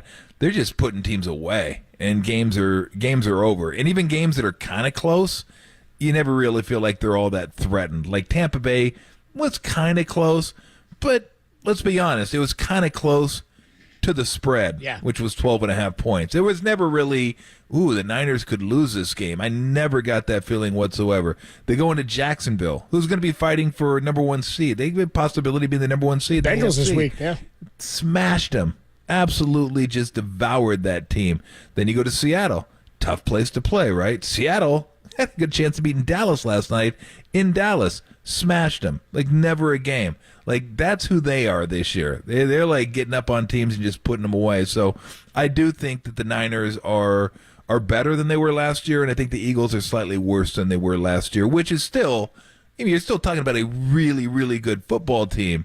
But last year I just thought that team's like, they were dominant last year. I don't know if they're quite as dominant this year. I think the optics of a 49er win make them solidified because people haven't seen it over the Eagles, right? A lot of times when you think there's the two best teams, when you see them head-to-head, you go, okay, now we've seen that. Can Josh Allen figure out how to get past Mahomes? Can Joe Burrow do it again? Is that a consistent thing? Is he are the Chiefs? Is he the Chiefs' daddy? They did that whole thing, right? The Pedro Martinez Yankee deal with Joe Burrow and the Chiefs. But if the Niners and Brock Purdy beat the Eagles, I think for a lot of people that would say, okay, now we've seen it. Now that solidifies it a little bit in our minds. They've proved to us that they're capable of winning the conference. Do the Eagles have anything to prove here? I don't think so. No? I don't think they have anything to prove. They've already beaten enough. We know they can beat good teams at home. They can beat good teams on the road. They are solidified as one of the best teams in the NFC. If they lose, they're still going to have the top spot in the NFC. They'll have another crack at Dallas next week, who they beat by 3 points about 2 weeks ago, I guess. So, no, I don't think they have anything to prove. For them, it's just about, let's win this one and lock up that number one seed. Because if they win this one, that keeps them 2 games ahead of Dallas. And even if I don't know what the tiebreaker is if you split, I don't even want to get into it, because if they win this one, they could even lose to Dallas, and they're still going to have a 1-game lead leading Dallas. So for them, it's all practical stuff. Like, they don't need to prove anything to anybody. They already proven it, and they've proven it to themselves. I'm sure they'd love to have the bye and love to have the 2 games at home before the Super Bowl if they can get 2 games there. So for them, it's all about practical stuff. But for, like, we talk about Dallas, we talk about Miami, we talk about Buffalo, we talk about some of these teams that are, kind of even Baltimore, that are in that mix, but for some reason or another haven't been able to get it done. Like, I think the perception is, at least for me, is they have something to prove. Like Dallas, what do they need to do? Beat a good team. Don't play them close. Beat a good team. Yeah. What does Miami have to do? Go on the road. Beat a really good team on the road. Prove you can do that. What does Buffalo have to do? Prove you can beat Kansas City or beat Cincinnati and get through the playoffs. Baltimore, what do they have to do? Okay, prove you can win in the playoffs. Prove you can get there with Lamar Jackson in the playoffs. I think from that standpoint, the Niners still have maybe something to prove as far as getting there and finishing the job, like winning the Super Bowl. Yeah, they made it an NFC Championship game. But it's not Jimmy. The Super Bowl. Yeah, it's not Jimmy. It isn't Jimmy. It's yes, you're absolutely right. It's a different team. A lot of the same guys on that team, but you're right, different team. But the Eagles, to me, the only thing they have left to prove is, can this team win a Super Bowl? As far as like the NFC, and are they a good team? Can they win in the? Yeah, I think. Check. We got that one. I feel like I'm Teddy KGB. Check. Kid's got the alligator That's all blood. He does. Check. He's got the alligator blood. The kid won't go away. So I don't think they have anything to prove. So bottom line, I think yes, this is more important for the Niners to get to stay alive for the number 1 seed, which I think would be huge for them. They play so well at home, and it just that is it. So. They might have a little bit of motivational, like, hey, we want to go in there and kick their ass just in case we have to come back here again. We want them to know what's coming. As far as the Eagles are concerned, I think the Eagles are just, hey, we want to win this. We know we're a good team, but we want to win it so we can get that number 1 seed. Yeah, it's a big time for the Eagles. They do not want to have to come west to face the 49ers if they lose to them here, and that would mean they'd have to lose a couple more games, and the Niners were red hot rolling in to the postseason in that game. They'd probably have to win out to get that done. Tolbert and Copes with you on a Friday afternoon, a football Friday, a Ska Friday. Shout out Rockin' New Era on the YouTube chat, who says, yeah, it's a Ska Friday. Noemi checks in and says, yay, Ska Friday as well. Well done. When we come on back. Love Ska Friday. Gotta love a Ska Friday. Tim, you got any new tracks, man? Come on, man. Okay. Give me a second. All right, you know what? Coming back next. When we come back, some new Ska. New Ska from me. Yeah, and also when we come back. From 1989. Some new Ska from 89. Well, from in my lifetime, perhaps. We'll see. So we talked about the spread all week long. We talked about with Dr. Bob. A blowout or a close game. I think you and I both thought this was going to be a game that was going to be a little, I don't know, I thought it was going to be closer to a pick 'em, kind of like Dr. Bob said, or maybe closer to even an Eagles being favored or hanging around the -1 like it opened as. I've always wondered, for you as a professional athlete, did you ever look at spreads when you played? We'll talk a bit about that before the game. And is a blowout or a close game more likely, and what's better for the 49ers this weekend? We'll talk about it next on the Sports Leader. Just a chicken. Chip, chip, chip, chip, chip, chip.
Listen to the sports leader anywhere, anytime. Download the all-new KNBR app. Now, Tolbert and Copes continue live from the KNBR Casino Matrix Studio. Casino Matrix Progressive Jackpots are here. Where are you? Just drop in. Please play responsibly. 1-800-GAMBLER. Donovan, do you head into next Sunday's game against the 49ers feeling confident with the Eagles winning the game? Yeah, absolutely. A win is a win, guys. And at this point in the season, there are teams that are dying to get just a win. And so I think for the San Francisco game, I mean, it's really mano a mano. Whoever lines up, and no matter what you did lead to this point. But the confidence-wise, winning last week definitely helps us out in so many ways. But again, we got to find ways to get our offense going early because we can't allow ourselves to get down versus San Francisco. It's a Scott Friday, a Football Friday on the Sports Leader. Tolbert and Copes with you until 6 o'clock tonight. That was Donovan McNabb on WIP, confident going into the 49er game in the Eagles, but he says the Eagles cannot allow themselves to get off to a slow start. Niners could pull away. If the Niners get off to a fast start like they have, I believe they lead the league in opening drive scores. They'd scored in their first 5 opening drives until they got to Cleveland. Their first loss of the year. If they start fast and Cleveland and Philly start slow, this could be a great start or a great momentum builder for the 49ers. Real quick, that song coming in there. Was that New Ska? Yes. We get New Ska? It is. I just found this is my favorite band name ever. The Horns. You got to love them. Hans Gruber and the Diehards. Dude, Hans. Booby. Booby. Hans. Booby. I'm like, how did I not know about this band? That's on brand for us. How do we not get them? Booby. How did I don't know. I don't know how that one slipped through, but that I'm gonna find out they actually play a concert. If they do, I'll buy us all tickets. Oh, dude, we're going. Yeah. All right, let's find when they play in the Bay Area. Let's find one. We're going to see Hans Gruber and the Diehards. You know, one of the guys I heard left. Go. I heard one of the guys left the band. He started his own. It was called Simon Says. Was the name of the? Oh, it's a deep pull, dude. I know. I went deep. You know what? Spin-off. I went vengeance. Spin-off band. Tolbert and Copes with you. So we were talking about last segment about the 49ers and the Eagles, of course, going head-to-head. 3-point spread. Niners are still favored, and it hasn't moved. Haven't seen it move since it moved. Was that Monday that it moved from +1 for the Niners to -3? Yeah, I think it probably Sunday, got to 3 Monday? late Monday, if not maybe it was Tuesday. 2.5 early, and then it moved. It's definitely 2.5 most of Monday. It's kind of stuck there, and I kind of expected it to stick there, maybe go back. I don't think it's going to 3.5. I don't think so either, because I think at 3.5, the Eagles are everybody's going to hammer the Eagles. Yeah. Yeah. So I'm hoping to still get a 2.5 at some point. I doubt it, but maybe. I think it's more likely to go that way than it is to go the other way. If it goes the other way, then I just expect the Niners to win by like 17. If it goes to 3, if it's 3.5, I'm like, oh my goodness! Like nobody wants the Eagles, and you could bet that right now at the Niners -3, just about anybody that's betting the Eagles is a square player. That's just it. They're like, oh, Eagles, who wouldn't? I mean, even I thought about it for a second, and then I thought, well, wait a minute, hold on a second here. But you're talking about a one-loss team. They're getting points at home. Like, doesn't that seem ridiculously obvious? 10-1. Yeah, and they're getting 3. Yeah, and they lost twice at home in the last 2 years. Yeah, I'm not falling into that one. I don't know. I might stay away from that. So last year in the NFC Championship, Eagles started pretty fast. They scored on that opening drive. Remember, Kyle should have challenged the Devontae Smith catch that was not a catch? Yes. And as evidenced by him being like, get to the line, hurry up, let's hurry it up. Didn't challenge it. And he was looking for a replay and did not get one and said, I didn't get a good look and didn't have any clarity on that. So in the last 2 weeks, the Eagles have been down both 17-7 at halftime in both games, and then they exploded in the second half. Came back to beat the Chiefs, came back to beat the Bills. Chiefs didn't score in the second half, did they? I believe they were shut out in the second half of that game. They ended up getting defensive stops against the Bills, which, you can give them credit, but everybody does it. Turning over Josh Allen late, I'm not going to give you credit for that. Seems like it happens every week. But in it being a blowout or a close game, we're just talking about those two potential scenarios. What bodes well for the 49ers? Is it, obviously a close game is tougher. It's more of a coin toss. Anything can happen, one mistake, one flag. But we also haven't seen them win in close games. And I think that's what makes this matchup so intriguing, is the two styles of play and the ways they've found ways to win. What bodes better for the Niners, you think? Well, I think if the Niners blow them out, that's just planting a flag right there saying, come get us. Come get us. Debo's never going to shut up if that happens. You're telling everybody in the league, let's go. We take on anybody anywhere. We can go to Philly and beat them by like 17. Like, what if they come out of there with like a 34-20 victory? They just dominate, win. You're like, this team's lost once all year, lost twice at home, 2 years, and we went here and we dominated this game. So, yeah, that would be great. You know, if they win a close game, just as good. You get the experience of a close game. Maybe you got to make some plays late and do that and win the game. I mean, yeah. I mean, as far as I'm concerned, I'd like to see just an ass kicking. Well, you know why you'd like to? You know why? Well, because if I'm going to lay the 3 points, I'd like to have an ass kicking. Yeah, but not 30 seconds ago, he was like, I don't know about that one. I don't know if I'm taking that. Well, if I lay it, I'd like it to win. Yeah, thank you. He's saying the same. Like it to be a snooze. So how about this, though? Here's why a blowout is important. Okay. For Kyle. Here's a stat we don't bring up almost ever, if at all. Kyle Shanahan is 1-31 entering the fourth quarter trailing by 3 or more. Okay? That's an interesting note. Yeah. That's not for, 3 or more, 3, 6, 7, you could be down a touchdown, you're not going to win. Statistically, he has not. He's 0-37 when it's more than a touchdown entering the fourth quarter.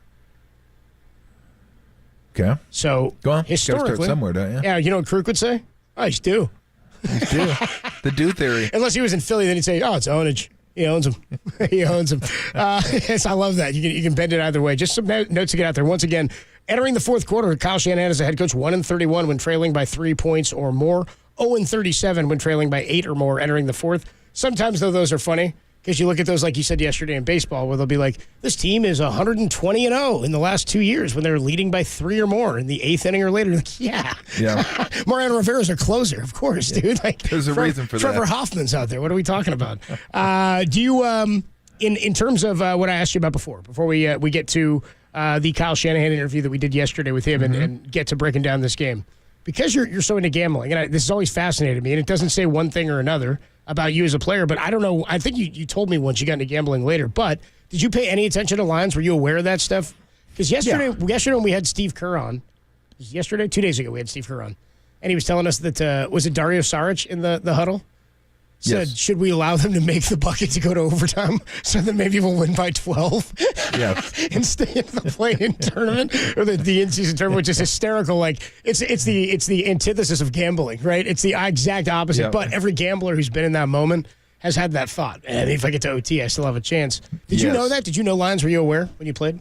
Oh yeah, College, I've known. College, not as much. I didn't scour. Remember back then, we're talking late 80s, early 90s, you had to buy a USA Today to get the lines back then. Yeah. They weren't readily available, so you didn't know. They weren't over on 8-10 the spread? They didn't just have them over there?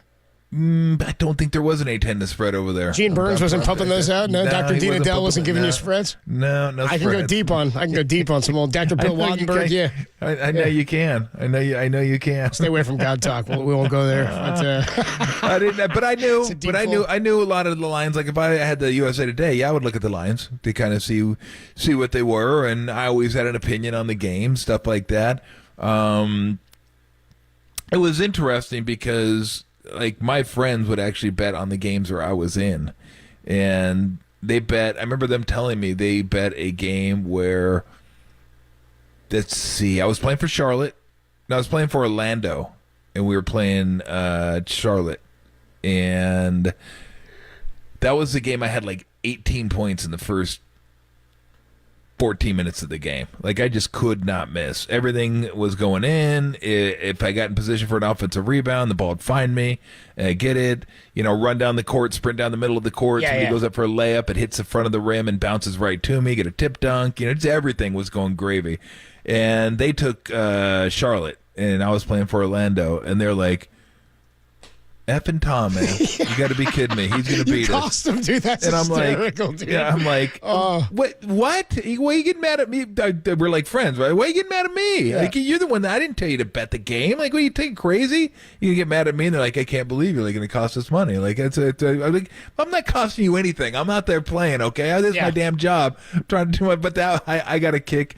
I got a kick out of that one. That's but I good. will you cost say, your buddies money. That's funny. If there was ever a time where, like, I knew if I wanted to give out information, like Wall Street insider information, like on who was hurt or who was playing. If I wanted to, oh God, I should just under a pseudonym get my buddy to bet this for me. And full disclosure, I didn't even bet NBA when I was playing. I certainly did not bet on my team when I was playing. That never even occurred to me. It sounds like somebody who well, did. Maybe it occurred to me. Sounds like somebody who did bet would say. No, maybe it occurred to me. That's what I would say, but I didn't do it. But I could have made a killing. I bet. I didn't know all the games, but for 4 games. Oh, for a stretch. So for 4 games Let's stretch. hear this. This is good. I want to hear We our totals for our games were usually in the 240s. I knew what the totals were. Do you remember the games? Can I look up the box scores? No, I don't know what they were. I remember one of them was against Houston. You were in where? I don't know what year it was in. It was in Houston, yeah. And so our totals were always really high, and that was the high end. Today's totals are bonkers. You get some Pacer totals that are 248, 247. They're ridiculous. I mean, now they go over because of the Pacers, but they're super high. But there's a ton of 230s. But ours were always a little out of the range, the 230s every once in a while. But ours were 242, 243, 241, 239, because they expected us to score 120, give up 120. Anyway. We've been playing like crap. Ball distribution wasn't good.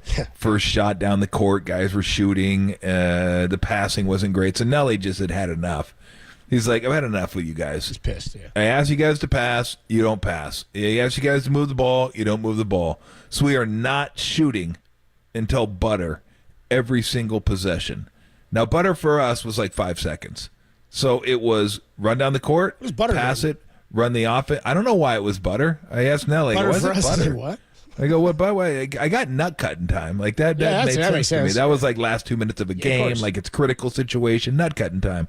This was butter. I have no idea why it was butter, but it was butter. So 5 seconds. If you're running the play and you heard butter from anywhere, could be from the bench, could be somebody on the court, you knew it was hey, it's time to go. It's time to get a shot up because you got 5 seconds left before you hear it. So. But we weren't allowed to shoot until butter. He goes, you shoot it before butter, you're out. He goes, that's just a deal. So for that 4-game stretch, I knew there is no way we could possibly get to 240. No way. So we're going to run the shot clock down. We're not going to get the shots up to get to that number. So I was like, damn. If I knew, I could I could retire the next 4 games. I'll be done. And of course, the first game we played was against Houston. I think the total was 240, 241. And I think the final was 198. It wasn't even close. Ugh. And then 3 games after that, it was the same thing. Maybe a little bit more, but not even close to the number. And then when we got to passing and stuff like that, he goes, okay, let's just go. Let's start running again. And then, of course, boom, next score was 127, 118 or something like that, which is, kind of a typical game for us.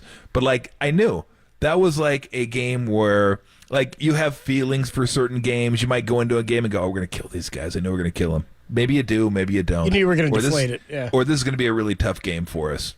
Maybe you win it. Because, it's basketball, it's sports, stuff like that happens. But I knew, just based on how we're going to run our offense, we could not get to those numbers unless it went to triple overtime. It just could not. Physically, it could not happen unless we get to triple overtime. We make 80% of our shots, which we weren't going to do. So that was the one stretch. I always look back and I go, God, if I'd have just given it I could have told everybody hey, I got a tip for you. I don't want any part of it.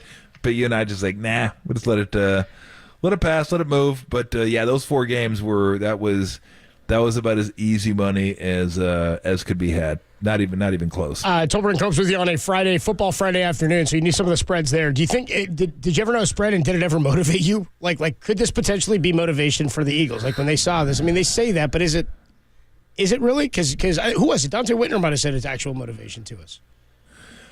I don't, you know what? I never used it as motivation. It's different, I think, in basketball, just because the game's coming and, they're coming so fast and furious. You don't really pay attention to that stuff. I don't ever remember a game going, we're underdogs to those guys. You got to be kidding me. And it being motivation. It's just, there's too many games for that kind of stuff.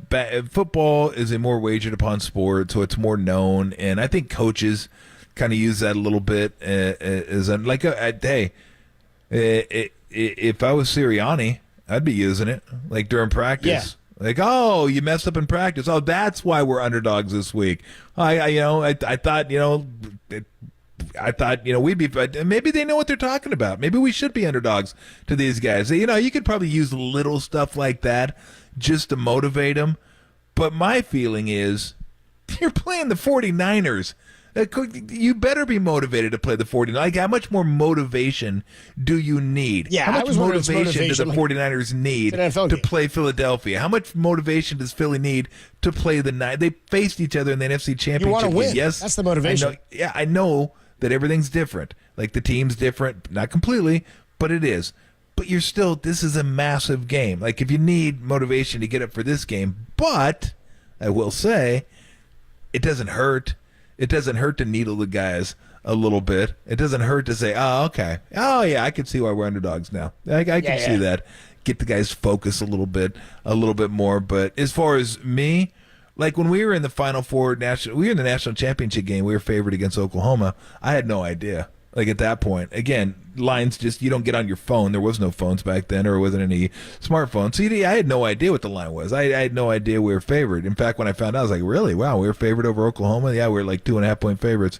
And then the game was over, and I go, well, I guess we shouldn't have been, apparently. But a great value on that, though, if you got Oklahoma. But I didn't know. Yeah. But look, I mean, I go back to high school. I used to put together pools, and we'd do NFL pools, and I'd know the spreads to all those games and stuff. And in college, we'd do pools and stuff like that. And I used to do the little you get the parlay cards and stuff that you'd bet, and I'd do some of that. That's why Steve did that. I've told that story before, where we had a free throw shooting chart in the locker room, and you'd go shoot 50 free throws at the end of practice, and the manager would write down your total: 46 for 50, Steve 48 for 50, Sean 44, 45 for 50, whatever. Yeah. Tom 44 for 50. And then Steve came in and erased it and said, Tom, Jets +6, Bills -4.5, and the Niners -8. And of course Lute saw it, so I got to call into the office. Tom, do you have a gambling problem? I go, no. I go, I play those cards occasionally. He lied, yeah. And he goes, yeah, basically. Why? Naturally. Maybe. Of course. And then my next visit was to Steve, where I said, are you out of your mind? Are you serious? Hey, I was just in Lute's office talking about what you wrote up on the stupid free throw board. I really appreciate that. Thank you. I go, next time, do it somewhere else, okay? I go, it's pretty funny. I'm not gonna ding you for that. I am, however, gonna ding you for having me be in Lute's office, where it's very uncomfortable talking about betting on football. Maybe what I should have said is, no, I don't, but Steve does. Kerr does. Maybe you should talk to him. And that's why you got yelled at practice, and you were like, must be nice to be Steve, and like, it's just me. Oh, you said it was just Steve, me and the Golden Boy, baby. That's it, just me and Kenny. The Kenny. Golden Boy did not get yelled at. Did not get We're yelled at. gonna ask him about that, about how he was in the good graces, being a teacher's pet with Lute Olson. It was like Lute's son. It just that's hysterical. If Steve did, trust me, if Steve did something wrong, I'd get yelled at for it. Why would you do that to Steve, Tom? What'd you influence him for? You're supposed to be in that spot for Steve. Yeah. Okay. If Steve's there, you're in the wrong spot. That's what it comes down to. It's Over the Copes with you on a Friday. Every week of the football season, we get to catch up with Kyle Shanahan, head coach of the 49ers. We spoke to him yesterday. We'll play it for you next, only here on the Sports Leader.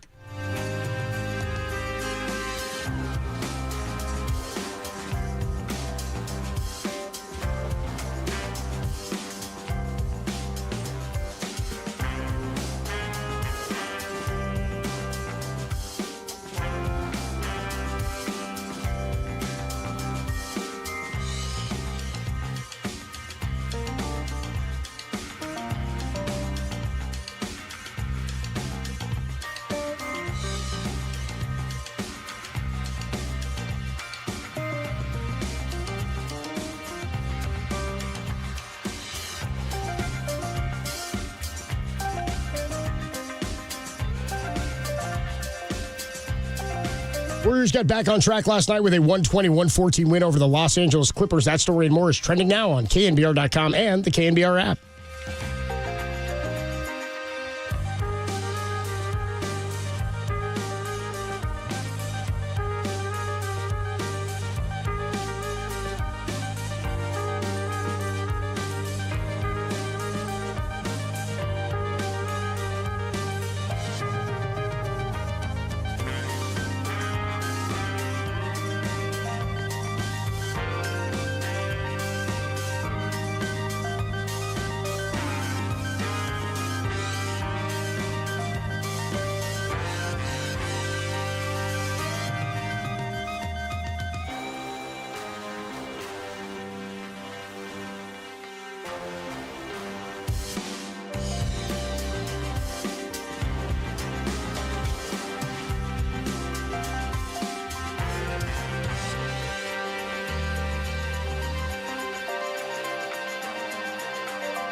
Play KNBR at your pad on your Apple HomePod. Tolbert and Copes now continue on KNBR 104.5 and 680, the sports leader.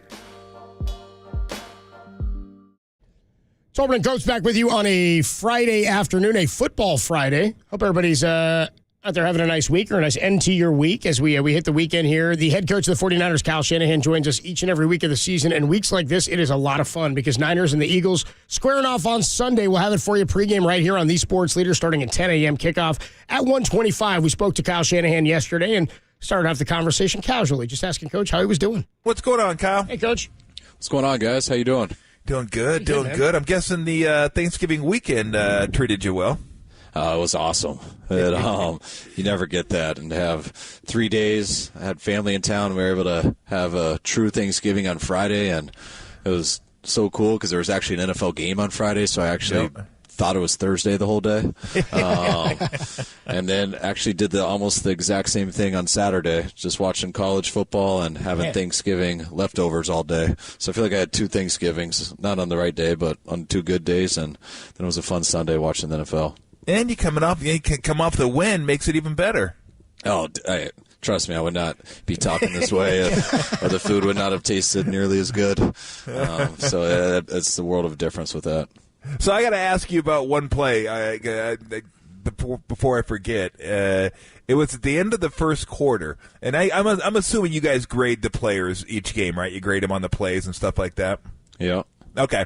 So I'm wondering, what kind of grade did Kittle get on a block that he threw, which I thought was a really good block? It just happened to be on use check. So I'm wondering how you graded that one out. Kittle got a good grade. Juice didn't get the best one for not getting that out of the way. It's funny. They sit by each other on the plane, and halfway through the plane, after I saw it on film in my seat, I went back there and started messing with both of them. But I thought Juice was going to be sensitive about it, but he wasn't. Thank God he got his foot out of there because it could have been bad. Yeah.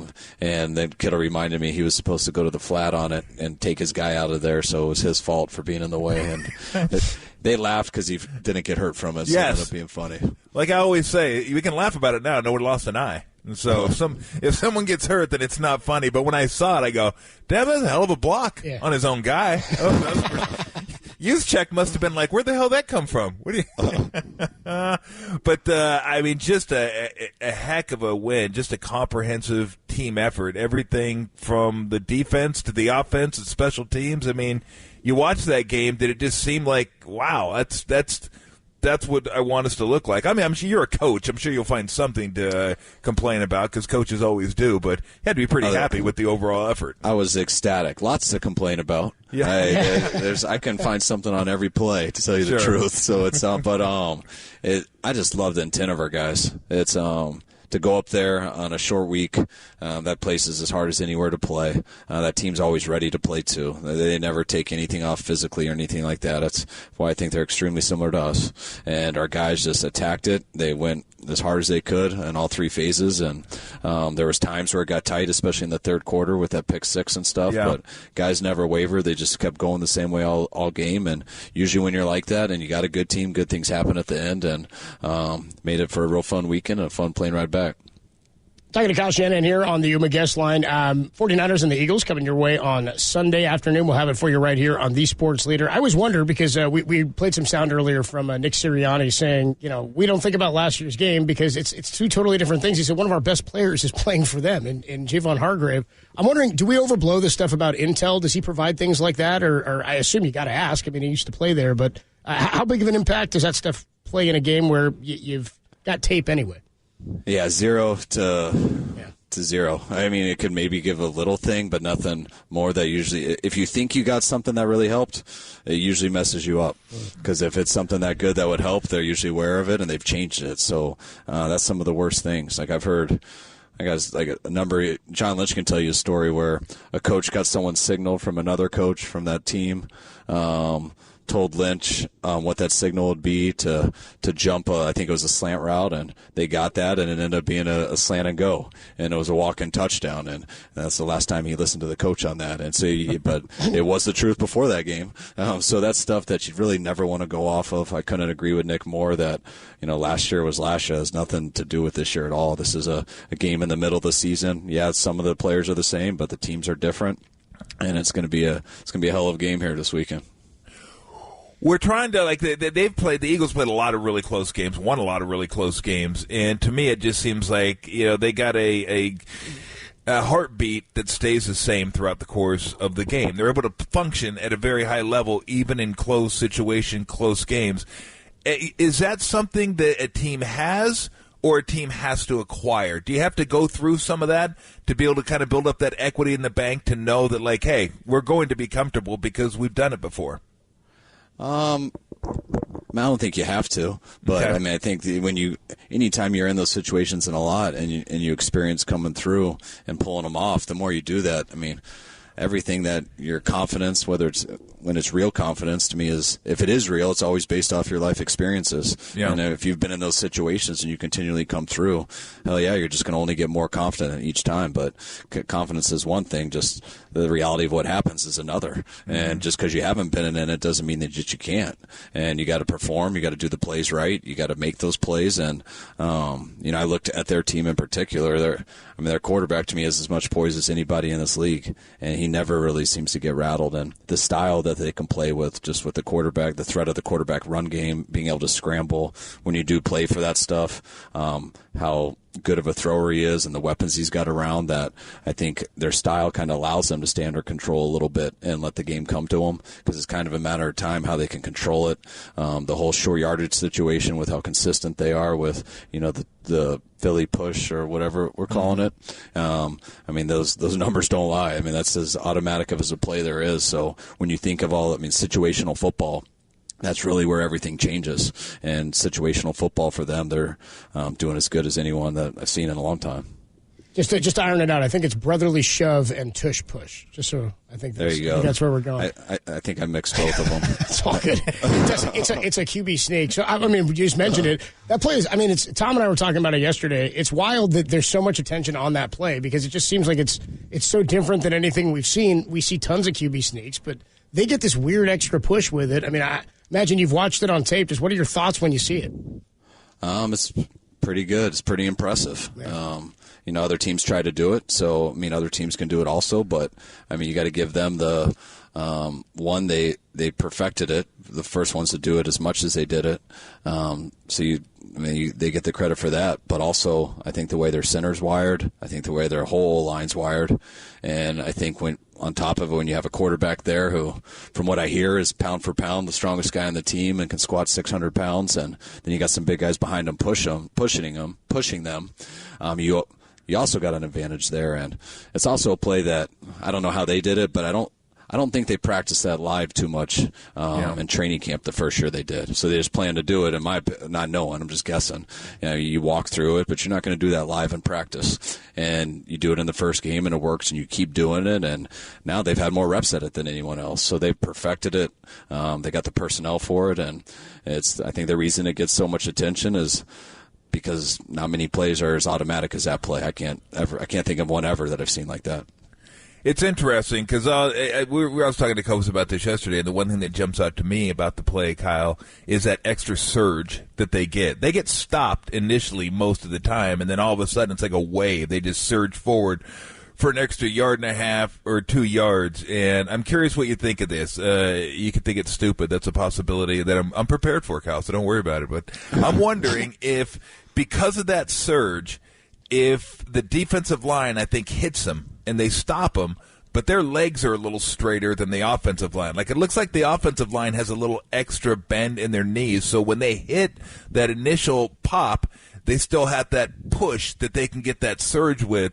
And I was wondering if a defensive line, like if they tried to get their feet up underneath them, so when they hit them, they still had their knees bent a little bit so they could surge a little bit more, because it just seems like that surge is what always gets you, and no one's been able to stop that. No, I hear you with it, and I can't give our secrets on how we're going to stop it. So.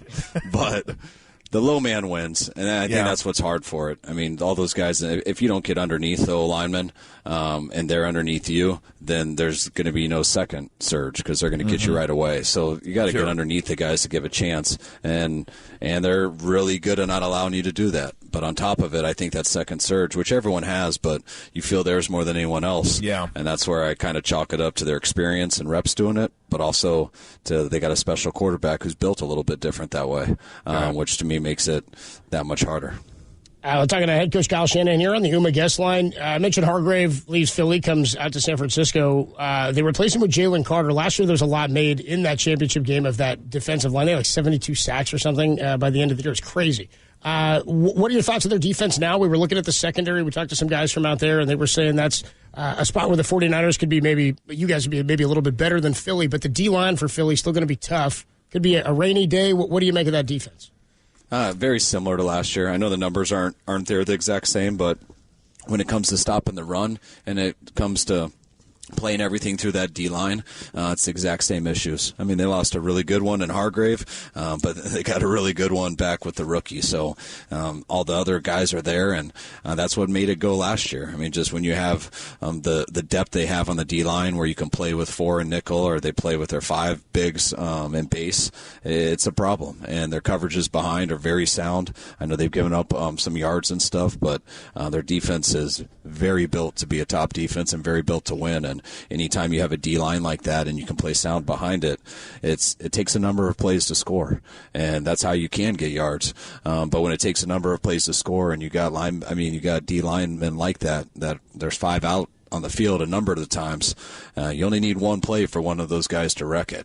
And when usually you wreck something on first down, it leads to 2nd and 18, or if you ever do it on 2nd down, and it leads to 3rd and plus 12. So usually the drive's over. If you look at percentages, you need one of those plays to end a drive. And because the way their defense plays, and it's hard to get the big one on them, they usually get one of those drives. One of those plays, and that's why they do a good job of getting off the field, not letting you score. And then when their offense gets the ball, it's the exact opposite. It's really hard to get them off because of their short yardage situations. 3rd and 4 is kind of like 3rd and 1. 2nd and 6 is like 3rd and 3, because you always, once you get to that 3rd and 3 element, the threat of what their quarterback can do, they usually got 2 downs there, and it's really hard to stop 2 of those quarterback runs for less than 3 yards.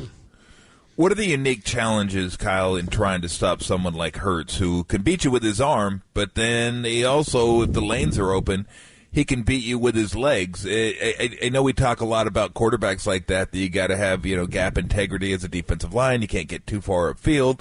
But you got to get to him, because if you don't get to him, then he can hurt you with his arm. How do you deal with someone like that? Do you just expect occasionally he's going to make a play with his legs, and because he's so talented, you can't contain him all the time, but you do the best you can with what you have? Yeah, there's no doubt about it. I mean, you got to stress it huge. I mean, you can't just tee off and just go for all sacks all the time, because he's going to rush when that's the case. But you also got to understand, no matter how you stress it, no matter how good you are at it, he's really good too, and he's going to have his plays. You want to eliminate him, but there's going to be times where he does get out of the pocket and scramble and make some plays. And what I always try to tell the guys, that nothing counts until they get points. And so when someone scrambles and gets a big first down, we don't think they should have, you can't go in the tank, because it's about the next play. So it's not about that play. And you can get disappointed about it when they cross the goal line. And when they cross the goal line, then it actually mattered. But the whole key is, we gave up some big play. I talk about a verse that I think it was Tampa Bay. There was a number of plays that we gave up on them, but our guys never really changed, and they stood up in the red zone, and we ended up not allowing them to score a touchdown. No, that was Seattle. Getting my weeks mixed together. But that's the whole thing. When you're going against good players, you can't just think that you're just going to go out there and dominate in that area. If they're going to have some, it's about us making the plays that get them off the field and don't allow them to capitalize with points. Well, best of luck in Philly. It's always great catching up with you, and we'll look forward to talking to you again next week. All right, guys. Thanks. Good catch. All right, Talk Kyle. San Rafael, shout out to you for supporting KNBR, San Rafael's sports leader.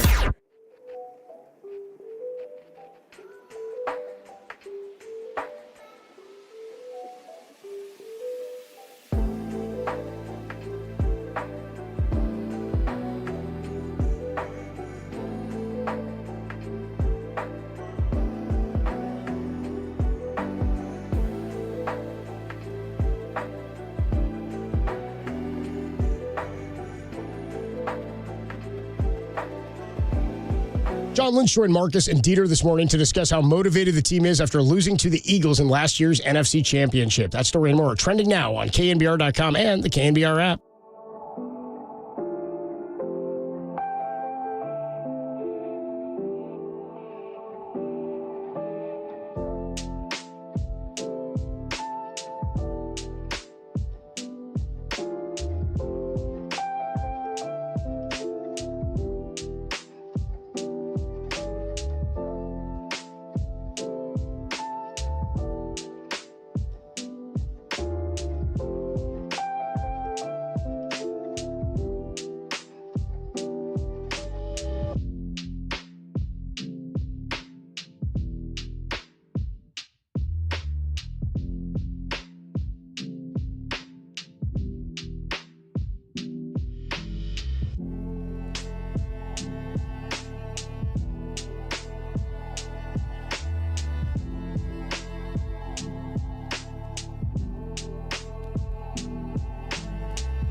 Listen to the sports leader anywhere, anytime. Download the all-new KNBR app. Now, Tolbert and Copes continue live from the KNBR Casino Matrix Studio. Casino Matrix Progressive Jackpots are here. Where are you? Just drop in. Please play responsibly. 1-800-GAMBLER. Yeah, I think, if it's a downpouring rain, putting on a glove, I think for me at least, sort of just helps. Obviously, a little bit more tack on the ball and whatnot. If it's a light rain, I don't know if that's necessarily a necessity. I feel like I can grip the ball just as fine with or without a glove with a light rain. So if it's downpouring, I feel like having something to help the hand sort of grip the ball. That's really the only difference. So. That's Brock Purdy, 49er quarterback. A lot of talk about whether or not he'd be wearing a glove. People yesterday on the YouTube chat were saying, you guys are idiots. There's not going to be rain, except for that 77% chance of rain on Sunday. The Eagles have played back-to-back games in the rain. They fared pretty well. Raf in our weather center said there will be rain. I don't think the rain is as heavy as people are making it. 77% chance could be a little bit. Could be spitting and drizzling a little bit at in the morning time, could be game time. It's not looking like it's going to be a ton of rain, or it could be a really, really wet game. But they played pretty well. I think the Niners are fairly well equipped to handle a rain game. They have taken some deep shots lately, I should say. But they run the ball an awful lot. What for you is the biggest factor in this game? I mean, I don't know if a glove helps. Niners saw rain one time earlier this year in Cleveland. That was sort of a messy game, but that was a different style game, I think, than this will be. Buffalo did expose a weakness in that defense. I don't know if the Niners can do the same. Your thoughts just on weather and it being a factor for the Niners? I don't think the heavy stuff's going to come down for quite some time. Nice. So. And as far as a glove, all I have to say is a glove. A glove. Hey, look. Has there ever been something, by the way, made more a deal of than the glove for a quarterback on this hand in a rain or a wet game? They make a huge deal of that. He will be wearing a glove today. Papa's big on that. Brock's got that glove on. He's got the mitt. I see him out there. I want to see Brock looking at an iPad and then looking up going, a glove. And then Jordan's laugh. A glove. He's like ripping that laugh from his gut, dude. Yeah. Oh, man, beautiful. All I know, and look, I'm not saying Brock Purdy's Josh Allen, but all I know is Josh Allen threw for damn near 350 yards in the rain last year.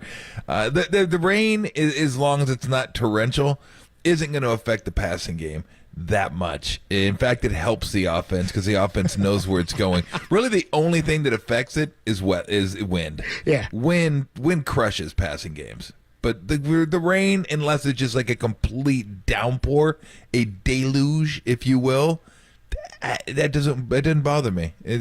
Not worried about it at all. If he has to wear a glove, he has to wear a glove. Whatever. None of that means all that huge much factor, to me. right? I mean, it was raining a lot last week in Philly, and it rained all game last week in Philly. In case anybody had forgotten, go back and look at the final score of that game. It may have been the highest scoring game of the week in the NFL. If it wasn't, it had to be damn close. I think it was, but there was a ton of points and a ton of yardage in that game. So the rain to me, it doesn't mean a whole heck of a lot. Like when people go, oh, rain, under, like, nah, not so fast. Snow, under. Has anybody ever seen any more snow in a game than last week's Iowa State-Kansas State game? You mentioned that one, yeah. Not much. You know how many points were put up in that game? About 70 in that game. I mean, they were and a bunch of like 70-yard touchdowns. Yeah. Too. Yeah. So again, the offense has the advantage in that type of weather. They know where they're going. When you have to react, it's harder. You're more prone to slip when you are reacting to what someone else is doing. When I know where I'm going, it's 1 step, 2 step, 3 step cut. Like I already have it in my head, so I know how to put my feet. I know to keep them under my body. I know not to exert too much when I get to the cut. Yeah. So the rain, that's not a factor to me. The rain's not a factor. Now, yeah, you may get an odd turnover here or there if the ball is slippery. I mean, that always could come into play, but that really doesn't affect either of these teams because they're so evenly matched. If one team was a big underdog, then yeah, anytime you get luck into a game, that's going to help the underdog because the underdog could use a little luck to win a game. So, but these teams don't need luck. There's no clear underdog in this game. Even though Sirianni mentioned Rocky, it's Philadelphia, city of Rocky, underdogs. They love underdogs. Like, bro, you're 10-1, okay? Just because you're a 3-point underdog doesn't mean you're a Rocky. Rocky was much more than a 3-point underdog. Let's put it that way. So yeah, the rain doesn't mean much to me. Yeah, it may not play a big factor here. We've got Rockin' New Era on our YouTube chat here. Says, no glove, no love, Tom. You know the rules. No glove. No glove. In terms the glove. The glove. The glove. So dismissive, so mad, man. dude. I mean, God. Just a mockery of his great nickname, too. So dismissive. It's a good nickname, I always thought, too. I always liked the glove. Great nickname. It's a Hall of Fame. The glove. The glove. It was a difference and beating him down a little bit. The glove. Could you be more dismissive? I mean, good grief. It's unbelievable. Oh, it's unbelievable. It's fantastic. All right, so one of the weaknesses that was exploited, their linebacking core, the Eagles, that is, one healthy linebacker with Nicholas Morrow. He's the healthy backer.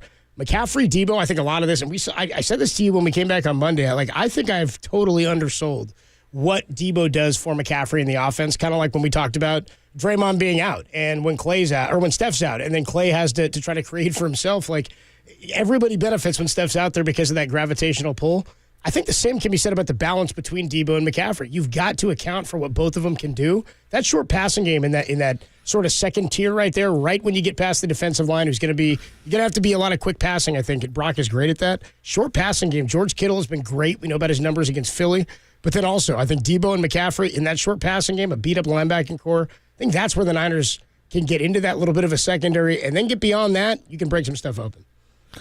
Well, and the running game, too. I mean, once you get through the line, he's got the linebackers to deal with, and I think McCaffrey has a massive advantage in that regard. Yeah, look, it makes sense what you're saying, and I agree, the short passing game, but, I mean, Brock throws all the throws. I mean, he's short, he's intermediate, he's deep, and he's accurate. So I just think they have an advantage. I think their passing game, like that, to me, is the biggest advantage of the game. Is the 49ers passing game versus secondary of the Eagles. As long as the offensive line plays relatively well and the Eagles aren't just going crazy getting into the backfield. I think if he has just a little bit of time, he doesn't need all day. Just give him a little bit of time, and I think that's where they're going to make their hay. I think in any other, like their running game against their run defense, that's pretty even. I mean, I think McCaffrey will have an advantage because of the linebackers, but that's pretty even. I think the defense on the Niners, the run defense against their run game, as long as Hurts doesn't go nuts, always a possibility. Yep. I think that's close. I think the Niners have a little bit of an advantage, but not much. Maybe you might want to call that one a push. And the Eagles' passing game against the Niners' secondary, I think that's pretty even. I mean, one way or the other. Like, the only clear advantage that I can see where I say, yeah, they have an advantage there, is the Niners' passing game against the Eagles' pass defense. That's the one. And I think that's going to be the difference in the game. Of course, could be 3 turnovers. I mean, that's a great thing about sports. That's why I always call it the greatest reality television going, because very rarely does it go to form. Very rarely is it like looking, I always mention horse racing, because you look at a horse race, you're like, okay, this horse usually gets out first, this one's a stalking horse, this one will come from behind off the pace, and a lot of times it'll work out that way. You know, whether the horse wins or not that you think's going to win, sure, it'll work out similarly to the way you think it's going to work out, because the horse that usually leads. The horse that's a stalking horse usually stalks. It doesn't like all take off and get like, it follows a pattern. NFL can, NBA can, but the trends are different. Yeah, there's something the waves, the ebbs and flows are weird. That we won't mention that will happen. Yeah. You know, Swift will bust a 70-yard run that you didn't see coming, or a pick six, or a call back on one of those plays, or special teams. Yeah. You know, something like that could happen. So that's one of the beautiful things about sport, is that we can sit here and talk about it, and we can say this is going to be a huge advantage, and this should come into play, and it might. And percentages dictate that maybe, you know, probably will, but those percentages aren't overwhelming. So that's what I think. I think that's where the advantage lies. Passing offense versus passing defense, Niners Eagles, but. Who the hell knows? Yeah, who knows? I mean, anything. Again, Brock Purdy got hit 6 plays into the game last year, and that was it. And football is maybe the most unpredictable. Baseball's up there too, but it's super unpredictable in terms of what can happen, flags that get thrown out. And you said that in close games, the special teams is always something. It's funny, close type games that you predict to be close ones, or big blowout games where teams are way overmatched. Those are ones where I got special teams. You got to make sure you're not allowing anything extra in that area of the game. All right, Tim Ryan joins us each and every Friday. He's on the block. Shut up. He's on his way out to Philadelphia for the Niners and the Eagles. He'll be on the call on Sunday with Greg Papa. Again, kickoff right here on The Sports Leader at 1:25. Pregame on YouTube, twitch.tv/The Sports Leader, and of course on KNBR.com, and the app starts at 10 a.m. Tim Ryan will join us next, only here on The Sports Leader. The glove.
It is a pleasure to welcome back to the Tolbert and Cope Show. We do it each and every week with Tim Ryan. He'll be on the call, of course, on Sunday with Greg Papa for the Eagles and the 49ers. Tim, we've had this one circled really since last year, and I know that you say it's a different team, and we will look at all that, and fans view it differently than the players will, but there's still a lot of juice in this game, dude. It means a lot, I think, to 49er fans. Oh, no question. They ended the dream, the quest for number 6 last year. And, after winning 12 consecutive games and the way last year went down and Jimmy getting hurt and starting with Trey Lance, then Jimmy coming back, getting hurt, and then Brock Purdy going out there and taking the league by storm, and the McCaffrey trade, just everything and how all that stuff went down last year and finished with 12 consecutive victories all the way to the NFC Championship. So, there's no doubt everyone has got this game circled on their calendar, and the fans do look at it different than the players. I think these players are very confident. I think one thing that weighs into it, Coach, is last year, because of the situation with the quarterbacks, 49ers really didn't even have a chance to play their game. Of course, man, yeah. If that's a barn burner grinder game, everybody stays healthy, and Philly came out on top, so be it. I think the redemption factor would be more. In terms of, this one's, but I think this team is so far along from the neck up in terms of how they view things and what their perspective is. They know where the goal is. They know where the top of the mountain is, and that's coming home from Las Vegas with the Lombardi Trophy and getting number 6 for the organization. Yes, this is going to be a massive atmosphere. It's going to be a playoff-type game. The action is going to be freaking smoking hot out there, but I think for a lot of these guys, and this is where the emotion can get you. You get yourself so hyped up all week long, and man, we've had this circled since, last February or since May when the schedule came out, and event, you wear yourself, your stinger's not sharp by the time you get to Sunday emotionally, and because you get worn down a little bit. I think this team is looking at this as another step in the journey towards Las Vegas, and it's 1 week at a time. They know what they're capable of. And I think we all know as fans and people that are within the organization, and I'm sure the fans do, they've watched this team enough. You have come through them, big time. You understand what this team's about.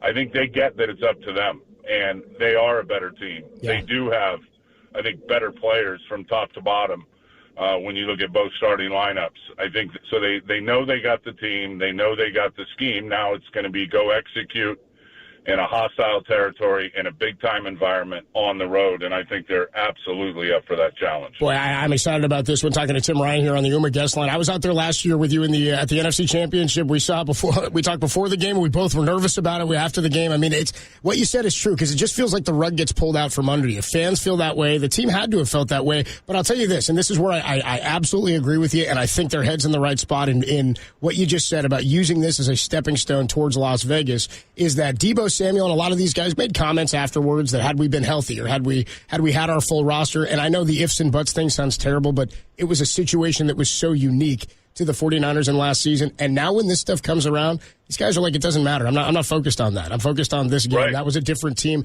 That tells me that, again, it's not week 17. It's not week 18. This isn't divisional round play. They've got steps that they need to go through, and this is a step to try to get to the number 1 seed. If they can win out the way they did last year, they can end up on top still in the NFC.